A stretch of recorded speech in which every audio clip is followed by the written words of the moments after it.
Hi, this is Liam Gógáín here. I'm recording this video on the 15th of January, Thursday the 15th of January 2026. So this is the third recording in a series of, at the moment, three videos, which are an analysis of three interactions between our main shed, Scioból, the main shed in Gaoth, and the Irish Main Shed Association. So the first thing is these are long analytical videos. Okay, there's no excuse around it, but this is based on the concept of the devil is in the detail and that details matter in an investigation. So just to set out the background, the first of the videos was a recording of a meeting that took place on the 24th of January 2024, almost 2 years ago to now, when the chair or the CEO of the Irish Main Shed, Egan, and his information officer arrived at our shed to interview us, let's say, in relation to a complaint that had been lodged by a disgruntled ex-member of our shed. And I've played back the recording of that meeting and an analysis in the first of the videos, and all of these are listed in the playlist in the information given below. The second recording then was a meeting that myself and the chairman of our shed, Austin O'Donnell, had with the assistant CEO of the Irish Main Shed Association, Aidan O'Gorman, on the 14th of May, just checking that detail, on 2025. So that was about 16 months or so after this original meeting took place in 24. And then this present video that I'm doing is an analysis of the recording of a conversation that I later had then with the CEO Enda Egan on the 1st of October 2025. So again, without apologies, the rationale for all of this is that I'm putting the actual data that was collected, in other words, the actual events themselves, not somebody's recollection or some lost memory or whatever, or notes that somebody took. That these are the conversations that actually took place. Now, in relation to dealing with this particular one, I've been a little sort of confused before it began as regard cart before the horse stuff. Before the horse stuff. So I need to set out that before we go any further. Just to say that the essence of all of this is that in January 24, Enda Egan came to us and told us that a complaint was being lodged. He had received a letter of complaint from this complainant, and he had received this then from a number of ministers. That's what he says back in the recording, and all that is in that long video. Everything I'm saying, it's stated, the record of it is in that first video. And particularly that it was sent on from the office of the then Minister for, I think, Rural Development Affairs, Heather Humphreys. Now, I understand in the detail that it was sent on from her constituency office. So, in other words, the reason Enda Egan had decided to deal with this was because it was referred by the Minister. In support of that, I make the point that sometime earlier than that, maybe in 2023 or earlier, I had been approached by John Leahy, who was then Enda Egan's assistant, who rang me to say that he had received the complaint from this disgruntled ex-member. So nothing had happened about it until the Minister intervened, and now Enda Egan is down in our offices. And in that recording, he emphasised the need that this is going to be done by the book, that the investigation, he is obliged by legislation to hold an investigation. He is also under contract through a service level agreement with the Department of Health and the HSE to carry out this investigation. And yet, as of May 2025, 16 months after when we met with Aidan O'Gorman, which is the basis of the second recorded video, and subsequently by the 1st of October 2025, and now still on the 15th of January 2026, our shed has never received a copy of this complaint made against us. So I'll go on and on and on. The only thing we have ever sought is to have a signed copy of the complaint made against us with whatever supporting evidence in order that we may respond to it. So that's the essence of all of this. Behind all of that, then you might say, why bother be doing this? I mean, this for me on a personal level is part of a much longer passion that I have had in researching a question, does it matter, from way back in 2012. And in a sense, this is just one element of it. But that that research question focuses often on the area of organizational development and behavioral fractals within that. So why people do what they do, and why these fractals or patterns of behavior appear at all levels in organizations. And it appears to me right across the spectrum of organizations, which leads me to believe that the reason we have the Ireland we have is because we behave in the way we do. And my fundamental reason, why do we need to behave like that? Why can't we just behave authentically? Why can't we do what it says on the tin? Why can't people stick to their commitments? So I suppose that's the background.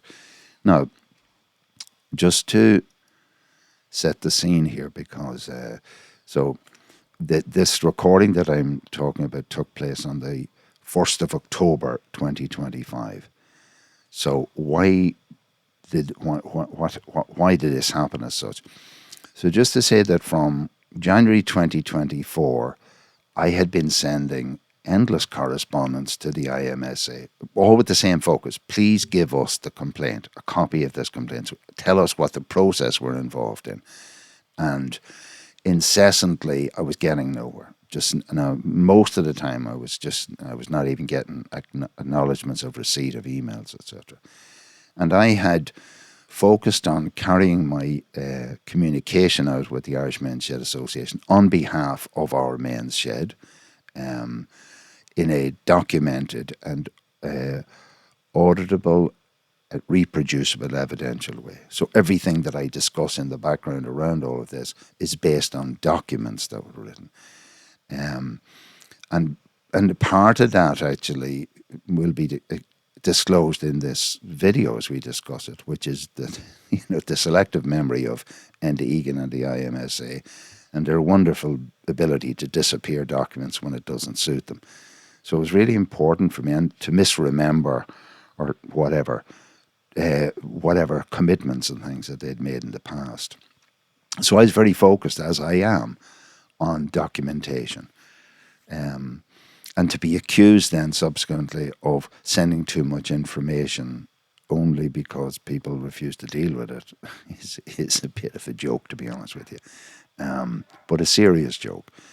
So I say I've been constantly looking for this information. I think if you're like me at all, or I mean, just think, an allegation is made against you, okay? So you, under natural justice and the idea of fair procedures, have a right to be given a copy of that allegation so that you might read it, consider it, ingest it, digest it, adduce evidence on your behalf to respond to it. And that's the process. And to be fair, if I should be fair to the previous video, number 2 in this series, when we discussed this with Aidan O'Gorman in Killybegs in May 2025, in spite of the fact that he was really effectively useless in terms of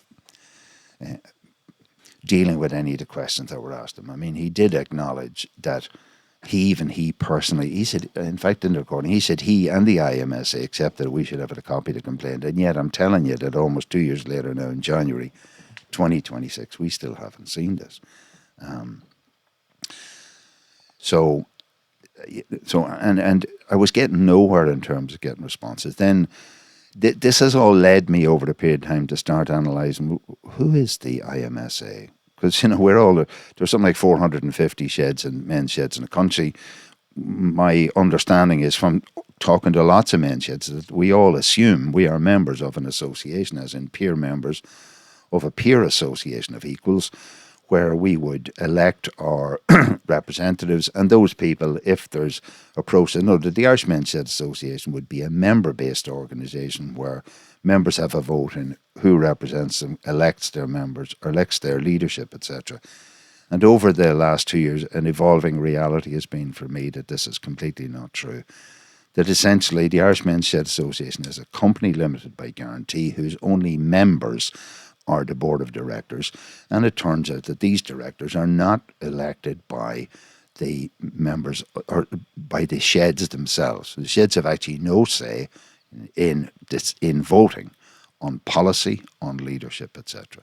So that has been an evolving parallel reality. Why I would get involved with that, as I said, in my conversation with many sheds around the country, they've given up on the IMS. They don't look at the IMS, don't take them seriously. They only deal with the IMSA in relation to where it brings them a few bob under the sustainable grant system. The reason it matters to us is now we have had the IMSA arrive in our doorstep, seeking to impose an investigation on us. And so it's a reasonable question for us, which I asked originally in January 24. What is your locus standi with us? What's your standing with us? What gives you the legitimacy of carrying out an investigation into anything involving us?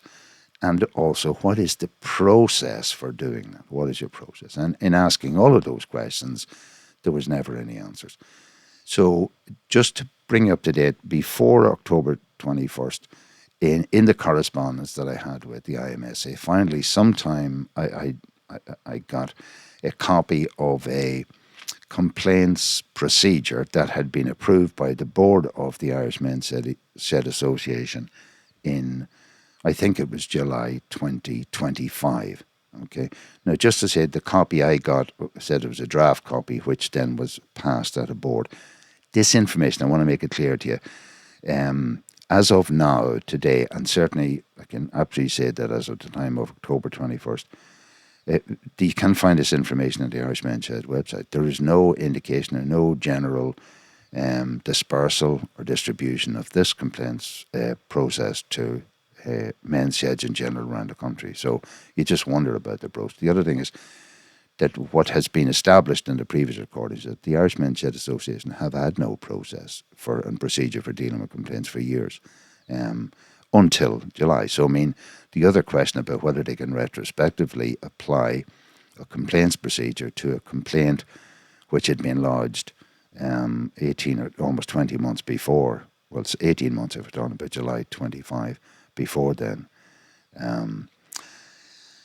So, in parallel behind all that is this, and this has been pointed out to the Irish Men's Shed both in when we met Enda Egan on January 24, when we met with Aidan O'Gorman in May 25, that the stress that has been caused to our shed and the harassment by this disgruntled ex-member, Jimmy Boyle,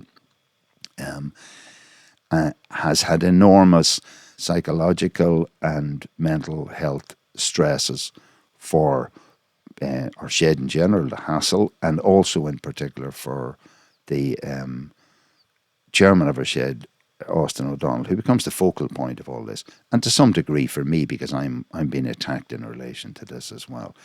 But just to say to you that Austin is a local, his people are local, and in a small community where social media is used as a medium whereby all sorts of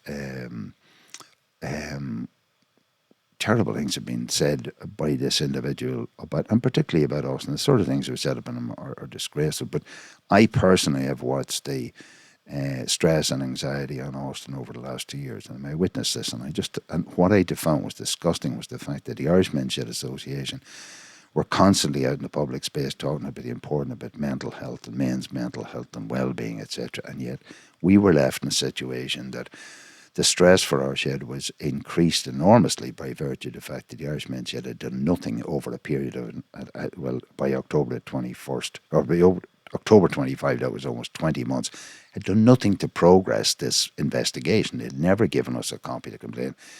And this delay in process, of course, there was no process, but this delay was just exposing us all the time, because it was giving oxygen to James Boyle to believe that his situation was being taken seriously and dealt with by the Irish Men's Shed Association. So it culminated in the fact that on, I think, the 29th of September 2025, just looking this up. Okay, I just wanted to have that detail. So it was the 30th of September 2025, our chairman, Austin O'Donnell, had emailed Enda Egan directly and setting out to him that it had been 20 months since he had come to Gweedore. Now, ultimately, setting out the fact that the distress that had been caused on him in relation to the non-dealing of this, and pointing out to him that as a shed, the shed has had no help or support in terms of managing a conflict situation. But that's the important thing. He just, in this, at the end of this, Austin had written to him to say that following medical advice for the sake of my mental health and well-being, mental and physical well-being, I'm instructing you not to communicate with me in future. As chairman of Scioból of our Men's Shed, I am nominating Liam O'Gogan as the sole point of contact for our shed issues. So this was an unequivocal direction to Enda Egan to desist from communicating with Austin because of the stress that it was causing Austin. Okay. Now, that was on the 30th of September, so the timelines here are quite important. So the next day, so I wrote to Enda then on the 1st of October, okay? So 30 days, not September, April, from my school days, 30 days had September, April, June, and November. All the rest are 31, except February, which is 28. That's how I remember things. So I then, Austin had copied me in relation to this, and I said I was very concerned for Austin's well-being, because, I mean, at this stage, with the stress that's been dragged out in Austin and the continual haranguement, harassment, intimidation that he states, obviously, that's Austin's statement in relation. I have certainly witnessed the elements of that. I've certainly seen the evidence of all that on Facebook posts, etc. But he basically just was driven to the point of just wanting to give up, which of course would be it's sad for everybody that this harassment could force someone out. But I then copied, so I wrote Enda to say, look, Enda Austin has made it clear to you people to deal directly with me, etc. And at this point, I also decided I should really try and reach out and talk to Enda Egan, because I had processed all my communication before then in a formal and written way, documented, so that it would not be able to be made disappear. This guy, Enda Egan, just never seemed to get back. When he did, he never dealt with anything. So I said, look, why don't I try and ring this guy and talk to him and find out, and particularly what I wanted to say was, I said, I had hoped that my call would facilitate you to perhaps explain extra elements which are unknown to me, not least due to the incredulous secrecy in the IMSA. Elements which might, after you had explained them, throw a new light and provide a reasonable and innocent explanation to what has occurred under your watch. So I said, maybe there is an explanation for all this endless delay and doing nothing, etc., about us, an aspect of the landscape that I didn't understand. So then I went on to state to him, I looked for a copy of his phone number, which I couldn't find, etc., on his website, etc. But I had remembered that because at this stage I had then started a process maybe a month before of looking for information about the Irish Men's Sheds under the freedom of information from funders such as, particularly public body funders, because I, at this stage, was becoming to realise that this body of people were almost exclusively funded by taxpayers' funds. That's your funds and my funds, and therefore there is an entitlement by us as taxpayers to have this, to hold this group of people accountable for the expenditure and use of that money. So somewhere or other, I had discovered in one of the documents, which was a funding. This was one of the documents from one of probably the HSE or Department of Health. But I discovered this phone number, that phone number there, which is underlined. So I said, sure, look, I'll get rid of this. I said, I'll phone this number. So that's what I did. I said, I phoned the number and try and talk to him. And I rang this number, and I just set out, and I explained to email or to Enda, I rang this number. In fact, some female answered the phone and said she didn't know this, had no idea what this was, she didn't know who Egan was or anything. And I look at, with all my suspicion of it dealing with the Irish men, I didn't know if this one was telling me the truth. And that's why I ended up ringing her again until I realised that it was obviously the wrong number. So, look, this frustration with me and the Irish men sheds, the idea that anything they do is just a mess. So that's what I said. I sent that email to him to say, I asked him to make contact with me before the end of it, because I decided at this stage I was going to take, I decided over a period of time that I wanted the whole behaviour in the IMSA to be brought to the attention of the funders and of public monies, and to have an investigation into the whole behaviour of the IMSA. So that's the background to why I contacted Enda Egan. And then when Egan, by the way, his norm is he never responds at all. So I just contacted him. My email, I just look at the email timestamp here. My email was at 11:12 on the 1st of October. It's 12 minutes past 11 in the morning. And suddenly, this guy who never responds to anything in any timely fashion, at 13:26, so from 12 minutes past 11 to 13:26, he says, "Thanks for your email and for reaching out. That phone number you have been using is incorrect. It's a typo. My number is," and he clarifies, so there was a 9 instead of a 0. This was, by the way, this was on a public document, a contractually binding document that he had signed or filled in for the HSE. So paying no attention to detail, just another example of complete amateurism. Anyway, that's the background to what led to this call, which I'm now going to analyse. Now, there is one further element that I'm trying to work out whether I should introduce that at this stage or after I go through the call. And because the document I'm going to talk about emerges subsequent to that call. So the call is dated on the 1st of October 2025, whereas the document which I'm going to introduce now was originally emailed to me by the chairman of the Irish Men's Shed Association, a guy called McDonald, on the 17th of October. So this phone call I had on the 1st of October, but it's the 17th of October. My decision to introduce it before playing the recording is because in doing so, I would ask the viewer to look out for something in the recording, which if it is present, then Dylan McDonald is telling the truth. If it's absent, then he is telling a clear, blatant lie, and that should have consequences. So again, just for the purpose of detail, so what we have here is I was sent an email. I'm just reading an email from another device here at the moment, because all it says is, "Dear Mr. Gógáín, please see the letter attached." So what you're going to see on the screen is the attached document. Now, this was emailed to me on the 7th of October. Now, just for contextual understanding, and that will come up in the recording, I was out of Ireland from mid-August until early November, travelling in a motorhome around Brittany and enjoying a beautiful Indian summer at the time.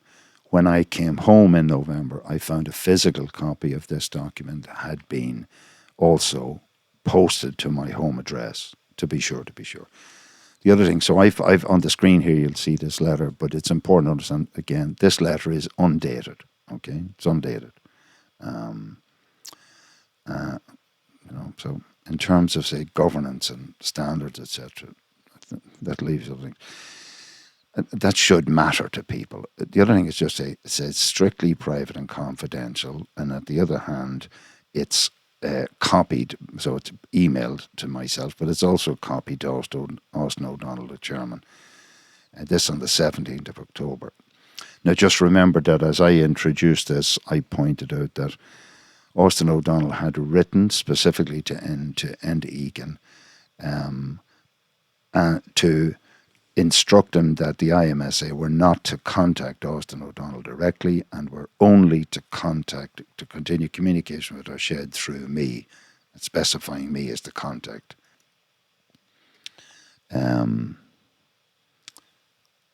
So this letter is now written to, this is the letter that Dylan McDonald wrote to me. So I will point out certain elements of this because they are relevant to what I'm going to discuss in that conversation. But he says here, and I've underlined it, I am copying this letter to Mr. Austin O'Donnell, whom you have stated you are representing. So it says, whom you have stated you are representing.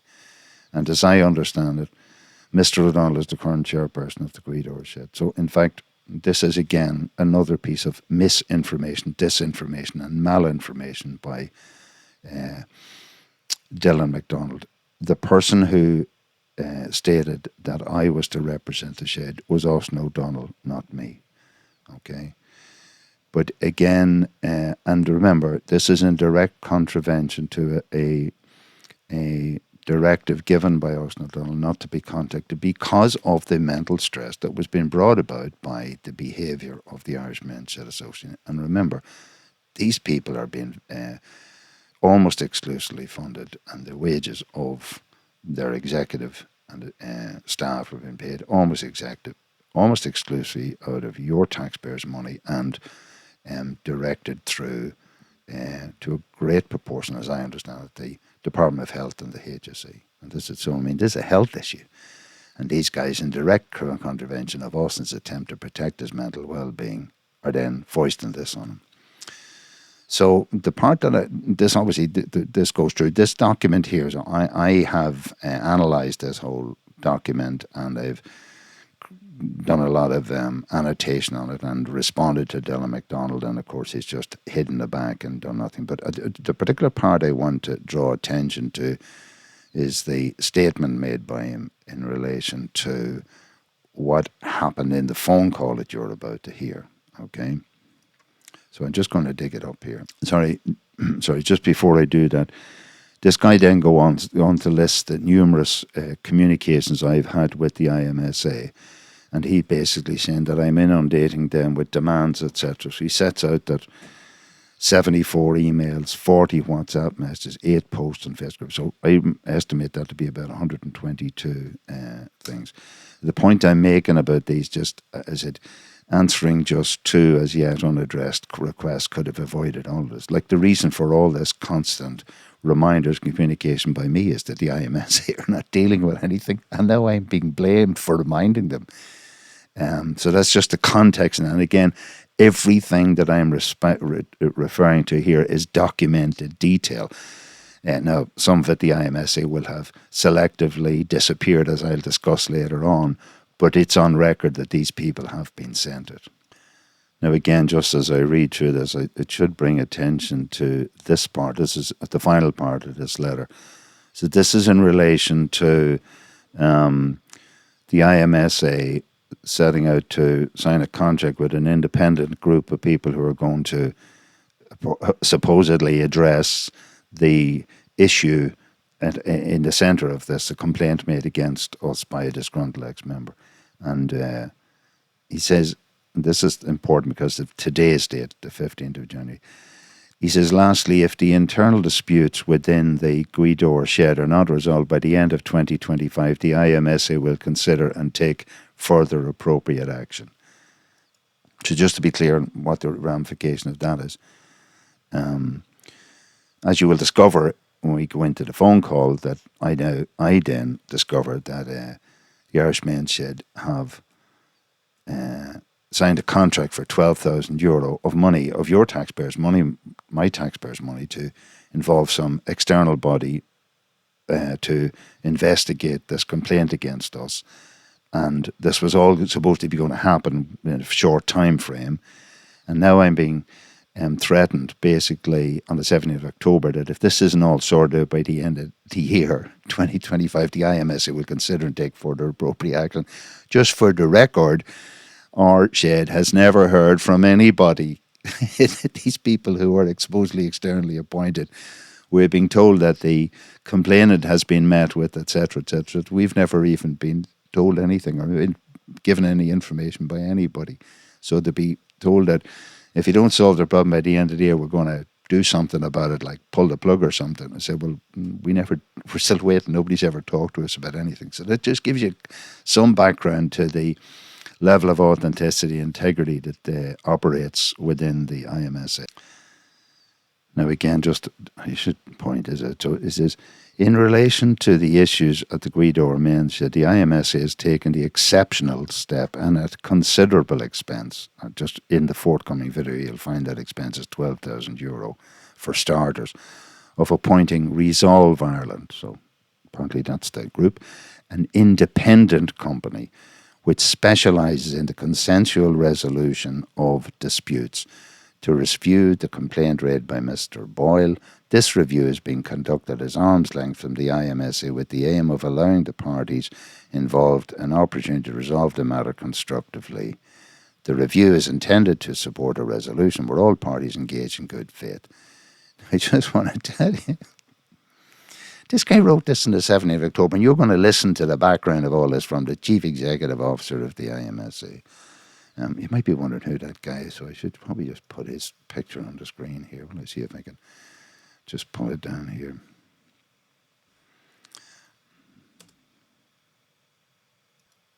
Yeah, so just this is the guy who's going to have this phone conversation with Enda, Egan, Chief Executive Officer. In my estimation, and I just want to make it clear that I am highly inhibited in relation to all this because of the absolute veil of secrecy within the IMSA about anything about their finance, what's going on. What I've uncovered to date leads me to believe that when you look at the overall package involved with Enda Egan, that you're talking about somebody in the bracket of 120,000 a year. The relevance of this, I'm not jealous for this man's money, right? It doesn't concern me. But I'm talking about, I'm asking for executive accountability at this level. So anything I do in any conversation, all of this is in relation to Enda Egan in his official employed role as the Chief Executive of the Irish Men's Shed Association. And I expect a level of competency, authenticity and integrity for somebody paid 120,000 a year. So once again, we've never heard from this crowd of Resolve Ireland. We don't know what's going on. We're told if it isn't resolved by the end of the year, something's going to happen. We're left totally in the dark. Now, to the specific reason why I felt it important to introduce this letter from the chairman of the IMSA, Dylan McDonald, which was emailed to me on the 17th of October, subsequent to the phone call, which I'm going to analyse now on the 1st of October.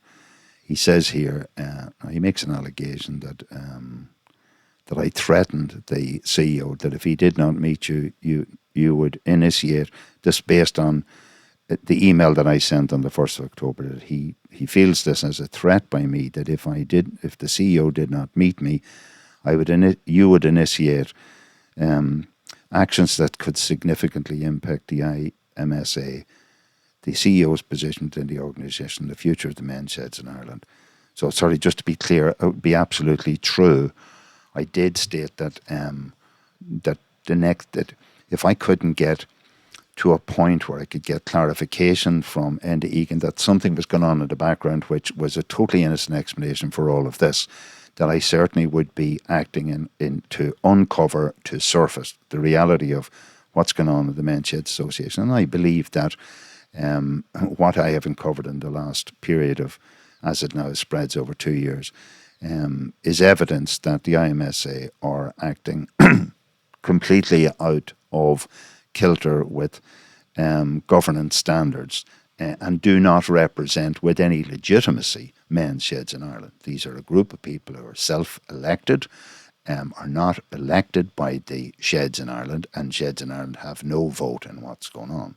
So that these people should be able to garnish and control public monies, your taxpayers' money and my taxpayers' money, is unacceptable, certainly to me as a taxpayer, it should be to you, and more importantly, when the evidence of the damage that they've done to our members of our sheds by their, one, their inaction, two, their unprofessionalism, and a total lack of authenticity.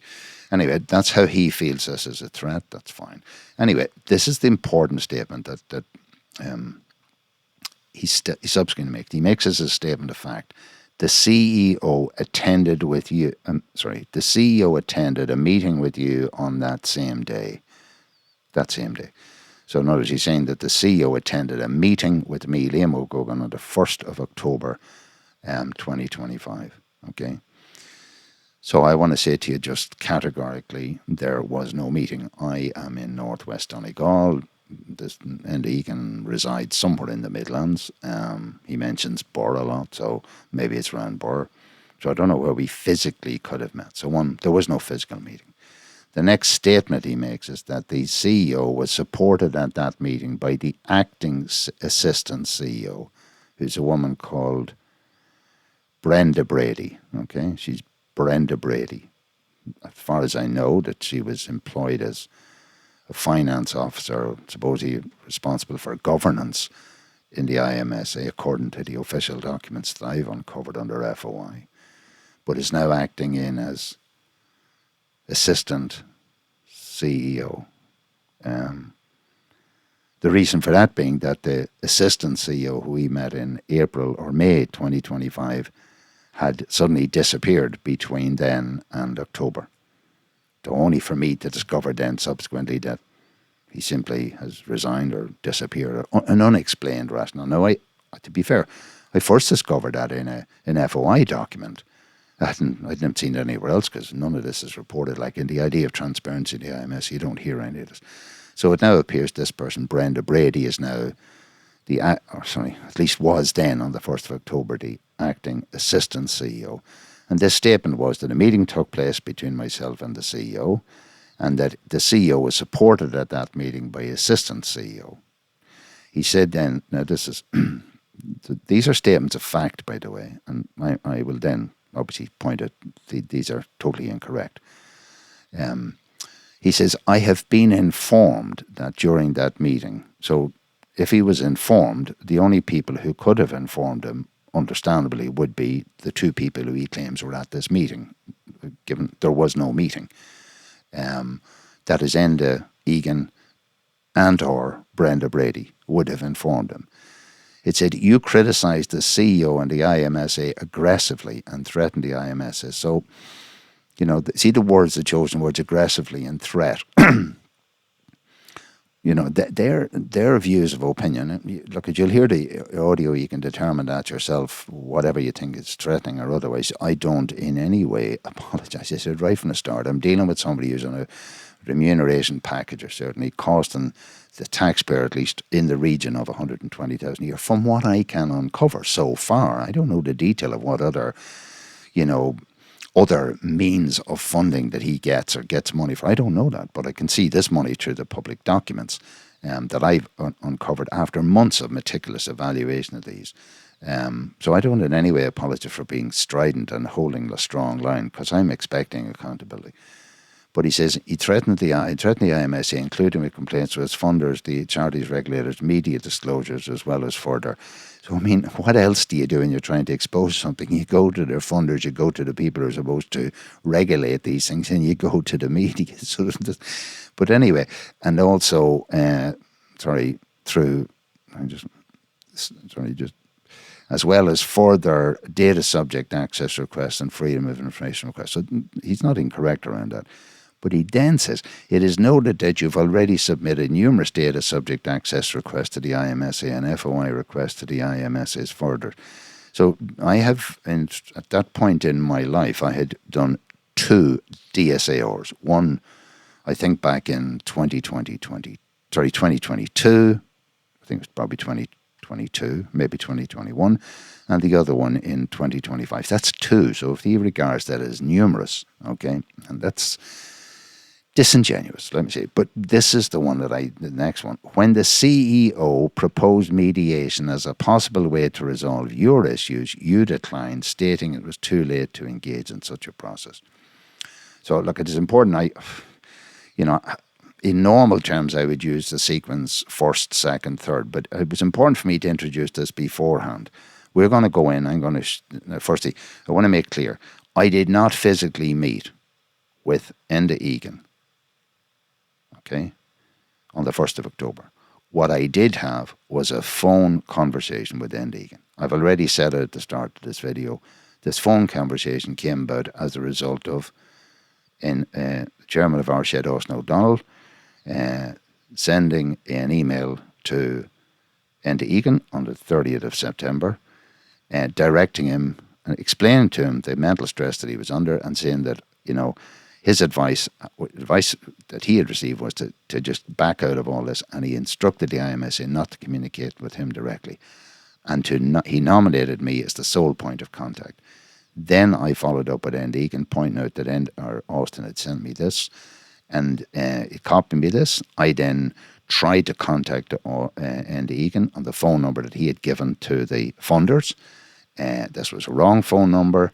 I wrote him, and then I wrote him at 11:12 in the morning. At 13:26, he was suddenly back to me saying, "I'll ring you." So that is how the call set up. There was no meeting. So when you listen to this recording, the second thing I will ask you to think about is, it says that he was supported at this meeting by the assistant CEO, which is Brenda Brady. So I will expect you to listen out for Brenda Brady's involvement in this meeting if it took place. I can tell you beforehand it didn't, and I'm going to give you I'm going to play back the evidence of that. The most important thing here then is that he is stating, as a matter of fact, that the CEO proposed mediation to me as a possible way to resolve our issues being what he says your issues, that's mine, which presumably is the difficulties in dealing with the IMSA in relation to processing a complaint against us. He then states that I declined. He says, you declined, stating it was too late to engage in the process. Now, I can tell you that this didn't happen, but I'm going to ask you, when you're listening to this, that's the test. Listen for when Enda Egan makes a proposal of a mediation, okay? That's why I'm deciding to introduce that at this point here, because my contention in relation to this is that this statement by Dylan McDonald is one, it's a lie. Okay, it's a lie. It's not true, but it's also known not to be true, and it would certainly be known not to be true by Enda Egan and by Brenda Brady. Well, I don't know how she would know. Well, how could she know? Was she there or not? You can answer that question. Was she the ghost in the machine? And it's a defamatory statement. One, it's incorrect, and it's defamatory by the fact that Dylan McDonald had distributed that statement to another person outside of me, who is Austin McDonald, who he was instructed not to communicate with, and that the purpose of doing so would be to degrade or to demean or damage my reputation in Austin's eyes, as to make me out to be a bad person. Okay, because in other words, I was offered mediation and I declined this, which is simply not true. Anyway, look, that's a long introduction to this. I'm sure you're salivating at the mouth to know what this recording was like. But anyway, this is based on my watching Jack Reacher's Netflix series, which he says details matter in an investigation. So here's the start of the conversation with Enda. Hi, is that me? Speaking, yeah. Enda as well. No, you're doing Enda here in Shed. Hi, Enda. Okay. You're on holiday, you are? I am, yeah. I'm travelling in France. Oh, good man. Right. What's the weather like over there? Sure. It's hard to imagine myself wanting to rush back to coldish Ireland, you know. So anyway, it's very nice. We just travel around the motorhome. Our lives are very simple. So just to say, you might hear some noise in the background. That's Mary Cleary, my partner, was with me. We were in a motorhome in a field in France. So again, Mary is witness to all of this, and she would be knowledgeable. And basically, to a large degree, I would have copied her in on information I've sent over the years, so that there's a record of the fact that the emails I sent actually arrived at one of the recipients' email addresses. Yeah, sure. Sure. So, come here. Are you in a position to talk here at the moment? Yeah. No, I can talk. No, it's fine. Yeah, look, we've lots of time here, so we're just sitting out in the middle of a field. So. Oh, right. Okay, well. Anyway. That seems like a good place to be. All right. Yeah. I'm slightly jealous. So, come here. I'm coming back to you on your email this morning. You were obviously trying to get me that number. Seems to have a typo on it. So that's why you were getting some other lady. No, I mean, sorry, I don't know who does or doesn't call that number, but it's, I mean, from my point of view, wrong or twice, I apologise for disturbing her with a wrong number. And this is a government document. As I said to her, I got this from a government document, so I expect levels of accuracy. Anyway, that's a 1%er, by the way. That's a 1%er in terms of the bigger issues. Sure. I'd be hoping it'd be even less than that, but anyway. So come here. Where do you want to start, or what's the? Well, I suppose. I mean, my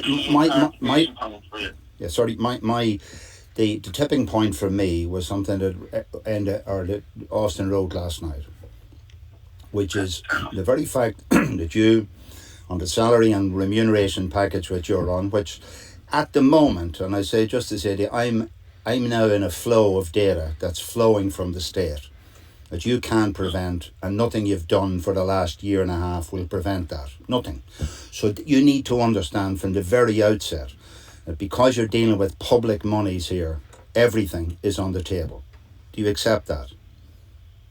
Sure, yeah. Okay, no, but sorry, just to be clear, I've spent the last year and a half trying to get information. It isn't there. No. What Austin, just to, I suppose, to preface this conversation by a relatively short time ago, I had a call from Austin's partner late at night, very concerned about Austin's well-being as a result directly of this. So, when Austin stated that, he said, even a phone call which you didn't make. So I said, look, to be fair, because my frustrations tolerance threshold personally has long been exceeded. So I just want to stop at this point here.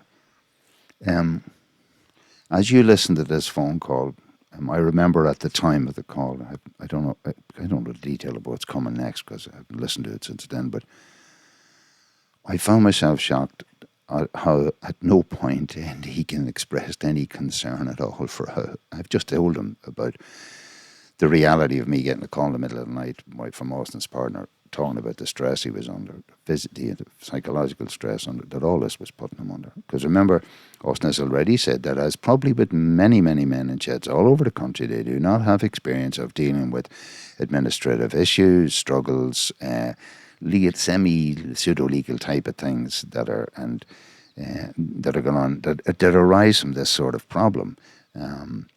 Whereas at least I have had the privilege of maybe a third level education, and certainly involved in going to courts and all that sort of stuff. And at no point did Enda, like at read history, I would have thought the first thing to them was, well, how is he? And is he okay? Show any concern for Austin. So as you're listening to this, just wait and see if Enda actually thinks outside of Enda and his vision of his own reality. And express the concern. Like Austin said, this is how I am. I mean, now unless somebody's going to say, well, we don't hear you, we don't listen to you. This is it. Tell us how you feel, but when you do, we don't listen to you. So just bear that at the start of this, okay? Bear that out.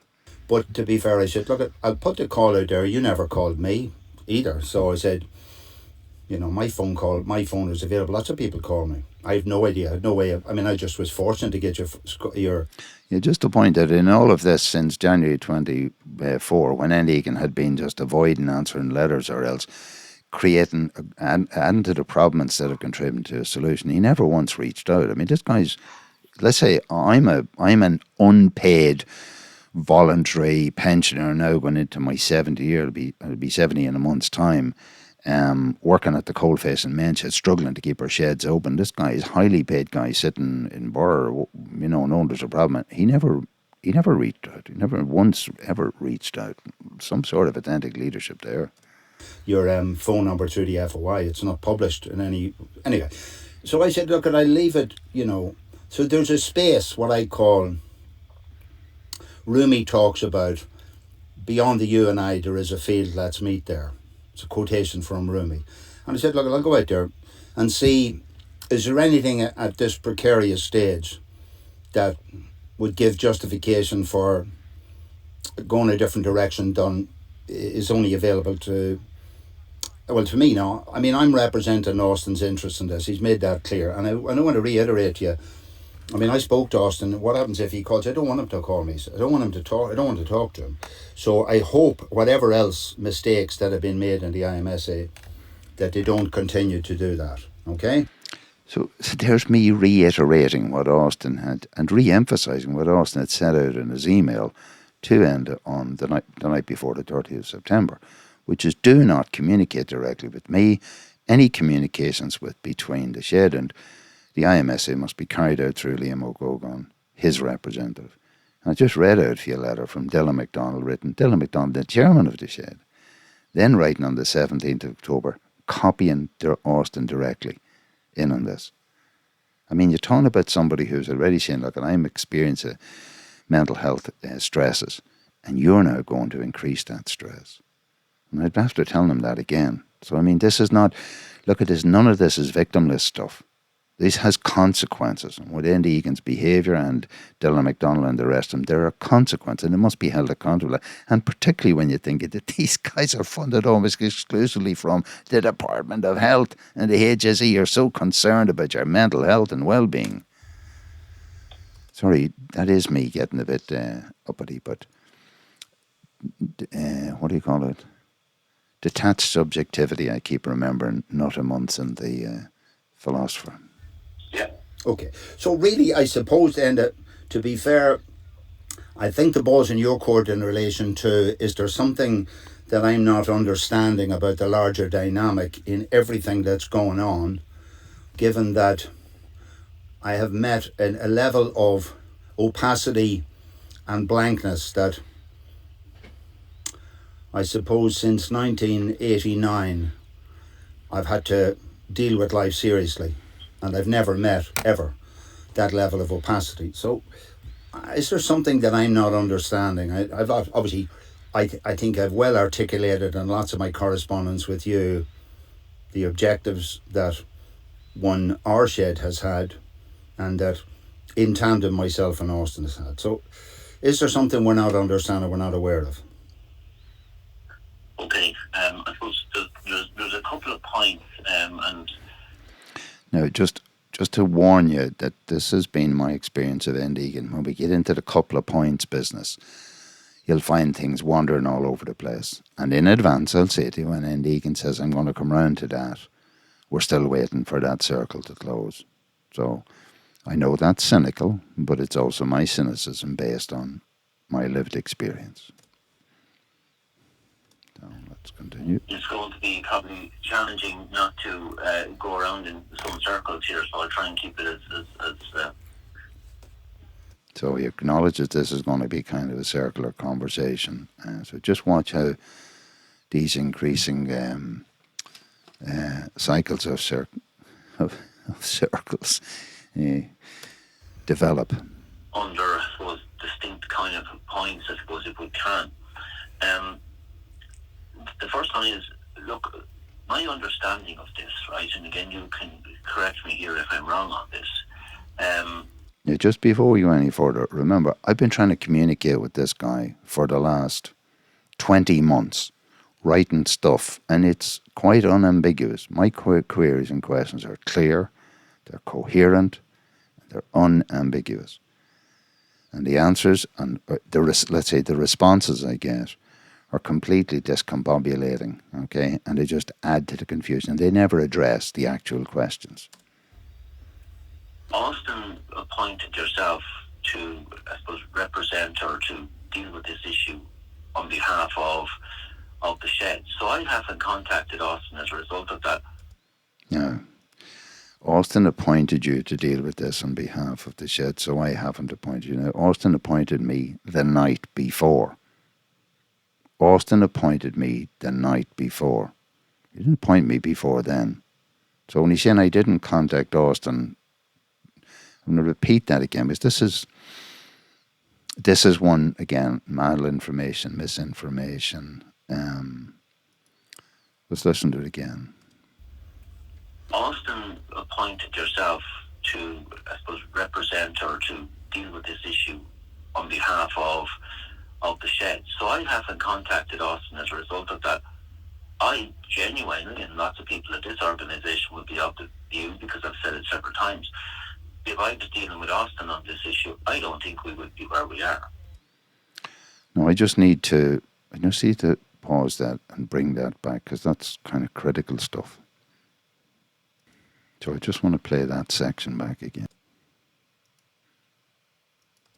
Austin appointed yourself to, I suppose, represent or to deal with this issue on behalf of the shed. So I haven't contacted Austin as a result of that. I genuinely, and lots of people at this organisation would be of the view, because I've said it several times, if I was dealing with Austin on this issue, I don't think we would be where we are. So I'm just going to, that second section, I think I want him to repeat. I genuinely, and lots of people at this organisation would be of the view, because I've said it several times, if I was dealing with Austin on this issue, I don't think we would be where we are. So that's kind of a really heavy statement in the context of what was going on all over this period of time.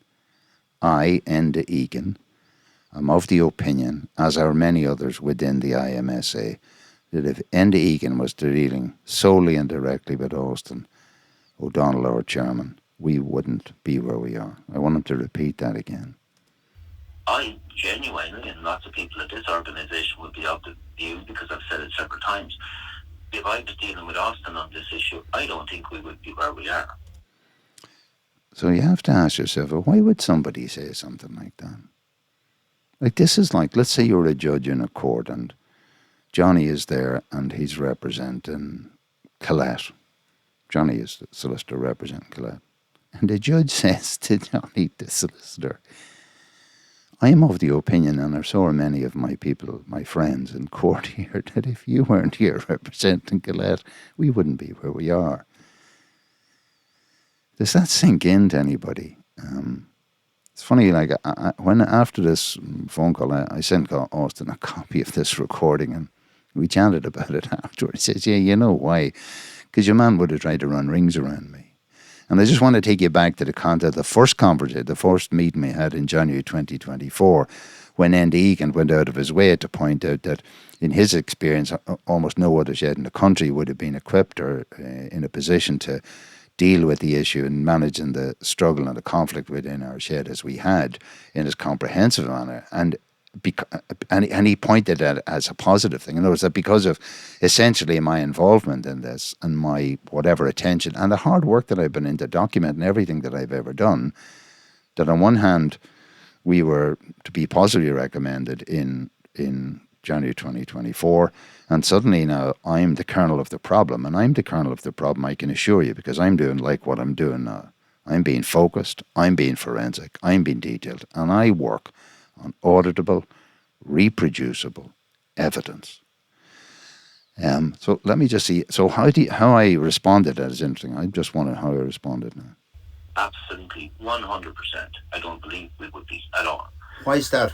Why do you think that is? I'll come around. I'll come around to that. Okay.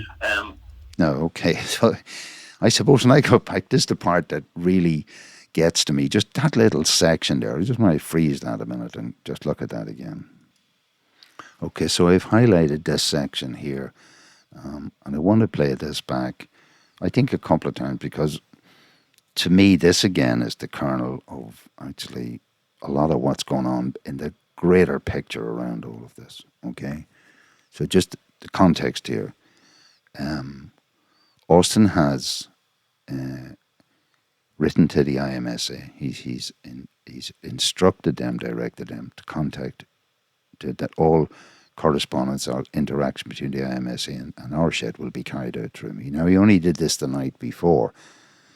So when I talk about the fact that Enda had been made aware in January 2024, he was made aware, his assistant, Aidan O'Gorman, was made aware on the 13th of May 2025. And one would have expected him in a debrief with Egan to have informed that of the stress that Austin was suffering. So he's saying, I never contacted Austin because he told me you were looking after. He only told him that the night before. But now Egan makes this following statement. And the whole lot of it, I just want to take the segment in itself and review. I genuinely, and lots of people at this organisation would be of the view, because I've said it several times, if I was dealing with Austin on this issue, I don't think we would be where we are. Absolutely, 100%. I don't believe we would be at all. Why is that? Why do you think that is? I'll come around. I'll come around to that. Okay. Okay, so I played that, and as I said,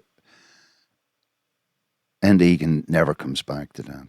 But for me, this is central in terms of the larger governance issue within the IMSA, etc., that I've been selected as the sole representative to interface between the RShed and the IMSA. And the IMSA are basically, this is a bit like an employer, and let's say there's an issue with a worker, and the worker brings in a shop steward, and the employer says, the shop steward, if you weren't here, the union rep, if you weren't here, we would sort out this problem with this guy directly. So that's disgraceful. And the other thing is, from a governance point of view, if you're listening to this and you're supposed to be involved in managing the public finances and having accountability, there's a serious question is how, what responsibility is there on you as a funder to have allowed this culture to emerge? This is a shocking culture. This is as far away from peer group association of sheds of equals to a censorship campaign run by highly paid exec. This guy's remuneration packs, as far as I can see, comes up to the costing the taxpayer the guts of 120,000 a year. This is not Mickey Mouse money, and this is your taxpayers, my taxpayers' money, and this is done supposedly taking account of things like natural justice and fair procedures. In relation to, as we look, if we go back to, just to say, I'm telling you from my memory, it stood out to me. This guy never dealt with this. He never came back to explain what was the issue in terms of, well, if you're dealing with Austin, we could have sort of sorted this out directly, like you're causing the problem. That's what he's saying essentially to me. He never addresses that. In relation to, as we look, if we go back to, what's at the crux of this, and again, you can add or take from it, originally is the complaint by James Boyle in this. So we're not in disagreement at all.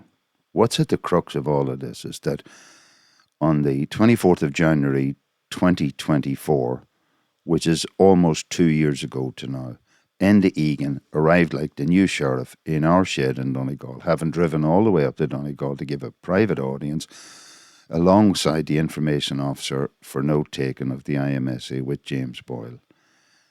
James Boyle then presented, or whatever, his complaint as a disgruntled ex-member, and Egan arrived at our shed and told us he was under legislative obligation to investigate this, and that he had to satisfy the requirements of an SLA from the service level agreement from the HSE to do so, and that we would all have to do this by the book. So we're agreed on the genesis of where this particular issue has emerged. And, from our perspective, anything that we do in relation to this issue. We try to get advice on it, and we try to follow that advice in relation to it, okay? So if I'm saying something to you or not saying something to you, it's because 9 times out of 10, there's advice. When you say advice, what do you specifically mean by advice? So just before we get into him answering that, it's really important that we understand that this idea of legal cognizance, that in relation to dealing with me or our shed in relation to this, Enda Egan has basically confirmed here that he is legally cognizant. He is aware of, knowledgeable of, and understanding of the issues. He has been armed with advice, and we're going to. So it's not this is something a seat of the pants reaction. And at the time of the conversation we're having, this issue has not been addressed in 20 months. Just to repeat, our shed as the targets of an allegation and a complaint made against us by James Boyle have never been given a copy of the signed complaint, completed complaint by James Boyle, along with whatever supportive evidence in relation to that. So now I've asked him, what advice precisely are you getting? Well, that could be legal advice. It could be advice from somebody who in HR, someone who does investigations. You know what I mean? So you're talking about someone you pay for that advice. Is that correct? It could be. It may or may not be, but it could be that. Yes. Is it professional advice? Yes. Yes. Okay. Well, so it's not armchair people. It's professional advice. So I'm just very careful at this stage. I'm just meticulously addressing Enda Egan to find out what's exactly, is this the guy sitting around the pub having a chat? No. This is, is this professional advice? That's what I'm trying to find out. Yeah, generally speaking. Okay. No, that's as good as it gets from Enda Egan. Well, generally speaking, it is or it isn't. Yeah, generally speaking. And okay. From maybe 1 point or 2 points I'm going to have to get, but generally speaking, it's the case. So is it reasonable to say that the advice that you have had from your professional advisors, legal and otherwise, has been to not provide me information and to not to respond to me? Is that what your advice has been? I'm going to come to that one in a second, okay. Right? So we never get around to answering that directly. Just again to put context on this, in the couple of months or number of months towards the end of 2025, probably from August onwards, I had started a process of trying to unearth or surface the realities of what was going on in the Irish men's sheds from freedom of information applications, based on the fact that from public bodies such as various departments, because this again is public money, has to be accountable. Now, as of today, and just to say, so while I started this recording yesterday on Friday the 16th of January, I'm continued on Saturday the 17th, but yesterday on Saturday and Friday the 16th, I had put in a further application to the HSE for further records from the IMSA, and I had been provided with numbers of documents prior to, say, the 1st of October, etc. And up to the 1st of October, the information that was sent to me from the HSE was completely unredacted. There was no redactions, no cover-up, no covering of any information, which has enabled me to look into actually figures, financial details of your taxpayers' money. And in that process, I had uncovered an invoice, for example, to Mason, Hayes and Curran, one of the major law firms in Ireland, and a billing of €400 an hour plus VAT. So when this guy's talking about legal advice, this is the sort of money that's been thrown at trying to block us getting information. The point I just want to throw in here is, and obviously on today, when I looked through the information that was sent to me yesterday, suddenly I think there were maybe 1, 2, 3, 5 or 6 records sent to me, and suddenly all these things are redacted. So all the financial figures, including other things, financial figures are redacted. And the rationale given to me is that this commercial sensitivity, and the deciding person at the HSE decided that this commercial sensitivity trumped public interest. Now, I'm saying that, I'm really challenging that, because this is public interest. How your taxpayers' money is being sent by people. So, for example, when the IMSA or spending, €500 an hour getting legal advice to prevent a member shed, a men's shed who, this whole idea of what is a member of the Men's Shed Association, let's just hold that because that's the big catch in all of this. When a shed has accusations made against them, that all illegal weaponry at €500 an hour is turned on preventing the shed getting access to this complaint. This is a complete abuse of public money. Now I'm having a situation that in this release, this information has been redacted. So one of the things that jumped out at me was I was given a copy of an application form for funding from the IMSA to the HSE for 2025, and all the financial details were redacted. And I remembered I was given the same information a couple of months ago, so I went and I compared the two documents, and in one of them there's no redaction. I can see all the detail, and of course it raises all the questions: how much money's been spent on legal advice, what sort of money's been spent on internet development, all that sort of stuff. That detail that should be forensically examined is now all been covered up. So that's a whole other can of worms that have started up. So the same document has been released to me in two different Freedom of Information applications by the same senior civil servant, public civil servant. I think I'm not sure if a HSE person, a civil servant, a public servant, certainly a public servant.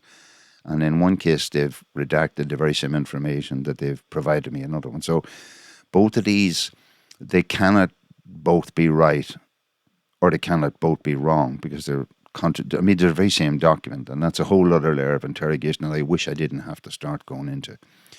And here we come back here because I'm asking this guy about, what advice. Like, I don't want somebody like Enda, I don't want them to turn around and say, I didn't realise, I didn't know. These people are called legally cognizant. They're aware, they've taken advice, they've thought about this, they've spent 20 months preventing us getting a copy of an allegation made against us.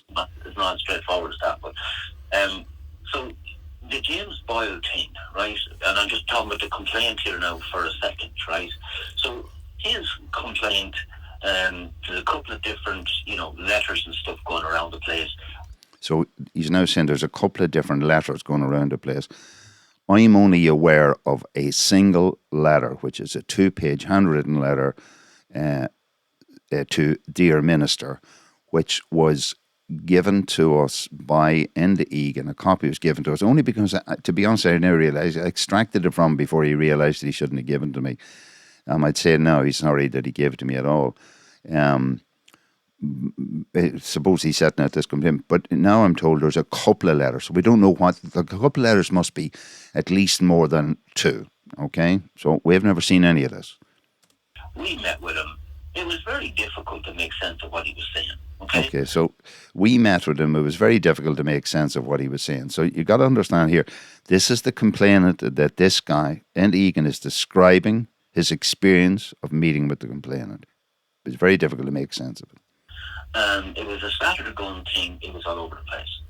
It was a scattergun thing. It was all over the place. This is the complaint by James Boyle. It was a scattergun thing. It was all over the place. We met with you guys. I walked away from that shed, and in my humble opinion, on the basis of what was put forward by you and Austin, I didn't see any fault in the shed. Right? Right. So, okay. So what we're saying here, on the basis of him meeting with the complainant, going through his experience with him, of meeting myself and Austin and MJ Calder, three of us met him in the shed on January 24th, 2024. He was of the humble opinion that there was nothing that our shed had done wrong. And here we are 20 months later, we still haven't had a copy of the complaint. From my understanding, and again, forensic analysis of all of this would show that, a lot of cost in terms of time, energy, and professional services, legal professional services, has been expended, not to come to a conclusion, but even prevent us getting a copy of the complaint. And there has been zero process. All throughout, there's been zero process. Now, I'm being told that, in his view, that there was nothing there, that the complaint had no value in the first place. Right? Genuinely didn't see any fault that I could see, and I thought you guys, would have had and have, the evidence or whatever to bat against whatever complaint he's making. Okay. Okay. Sorry. Just at a point of just end on a point of information. Can you clarify for me, yes or no, whether you have ever viewed, shared, or considered the grievance the process that I sent to your organisation through John Leahy sometime probably in September 23, so that you would understand the backing to whatever we had stated.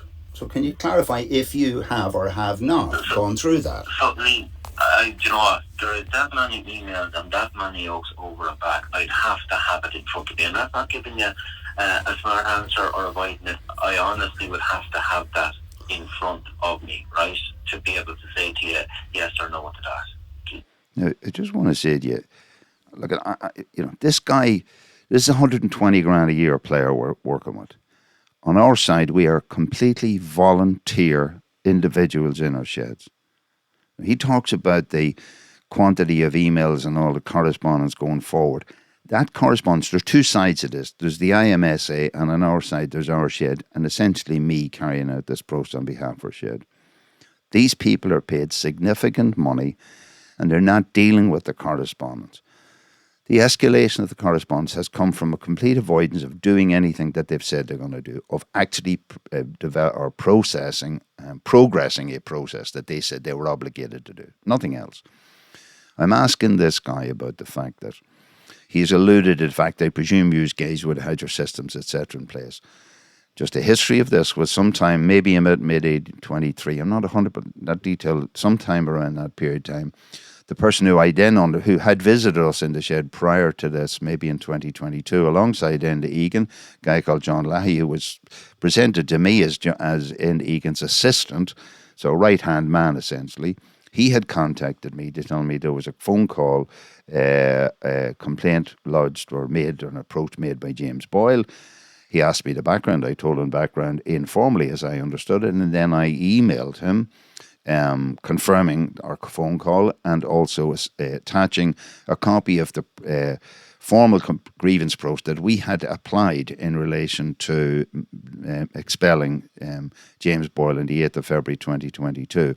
And I asked that the IMSA would review our grievance procedure and evaluate it, perhaps improve it, edit it, augment it, append it, so that we could get a better, we could develop our level of governance to a better degree. And I suggested or threw out the idea that if it was of any benefit to improving the standards within other sheds or helping other sheds develop theirs, I would be delighted that be the case. Look, cynically, I was aware that the IMSA, my experience of dealing with the IMSA, and certainly since Enda Egan has been involved, has been a complete amateur organisation. There was no record of anywhere that they have provided grievance procedures, advice for any shed, certainly for us. And in fact, they obviously have no procedure of their own, as will have been borne out, and will be borne out later in this conversation. Didn't even have a complaints handling process themselves. In fact, they only finally signed off on one in July of 2025. So, I mean, I'm asking him, I sent this to you as I asked for it to be evaluated. Did you see it? And this, well, I'm not sure unless I had it all in front of me.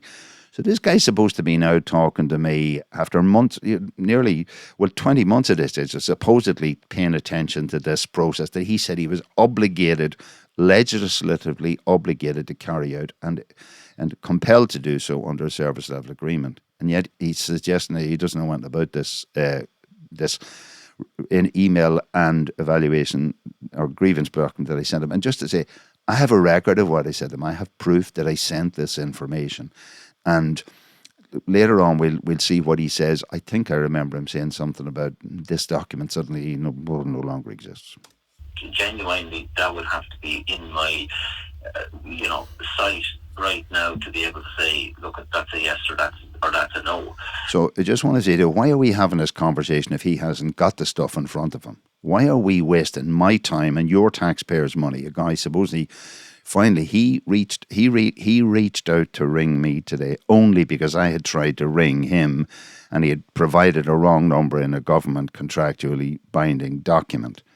But no, he hasn't even got the information. So how can we have an intelligent and professional conversation with this guy doesn't have any information to hand? And that's being honest with you. By the way, I love that bit when he's genuine. The more times that Enda Egan mentions that he's genuine and being honest with me, to be fair, the more I start to question the whole meaning of the English language.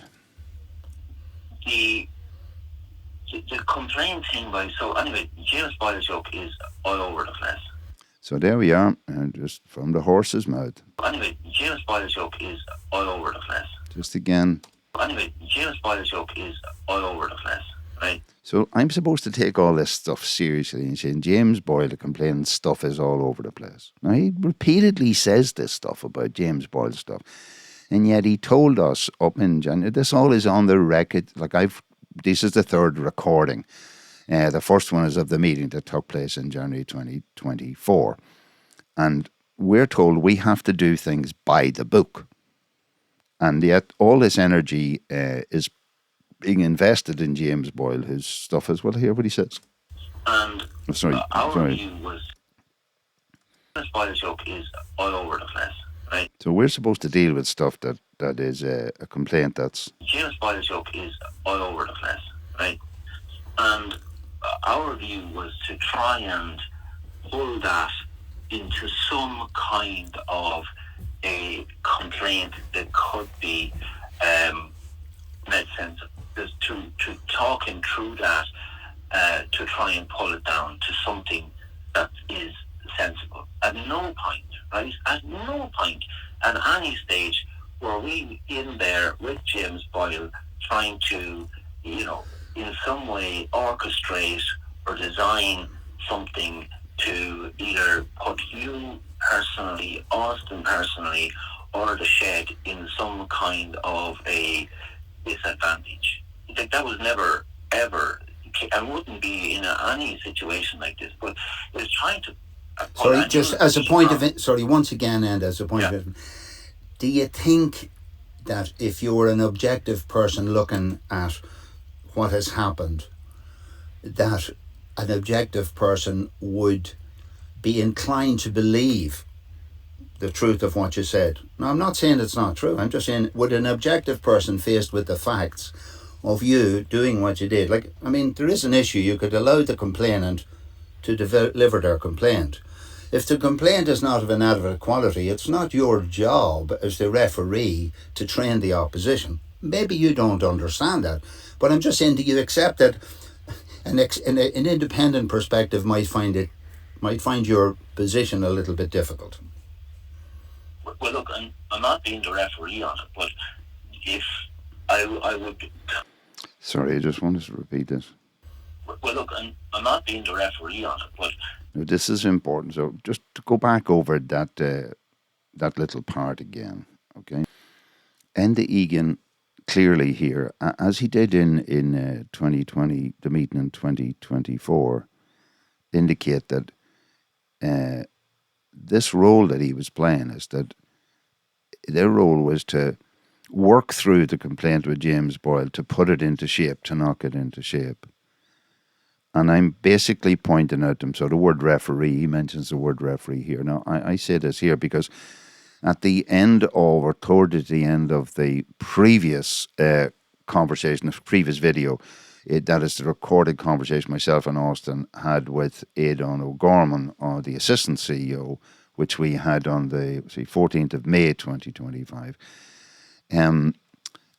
Aidan O'Gorman actually used this concept that the referee says we can only be the referee if both sides agree. So they obviously did perceive themselves in the role of referee. And even just to say to you that this complaints process, which has finally been derived by these people in July 2025, and again, we haven't yet got into surfacing who paid for all this, because this was not developed by these people. This was paid for by somebody outside, I'm quite sure. And I mean, the forensic evaluation should be a question, all of this. There is a space in there in which the CEO can make a decision around this.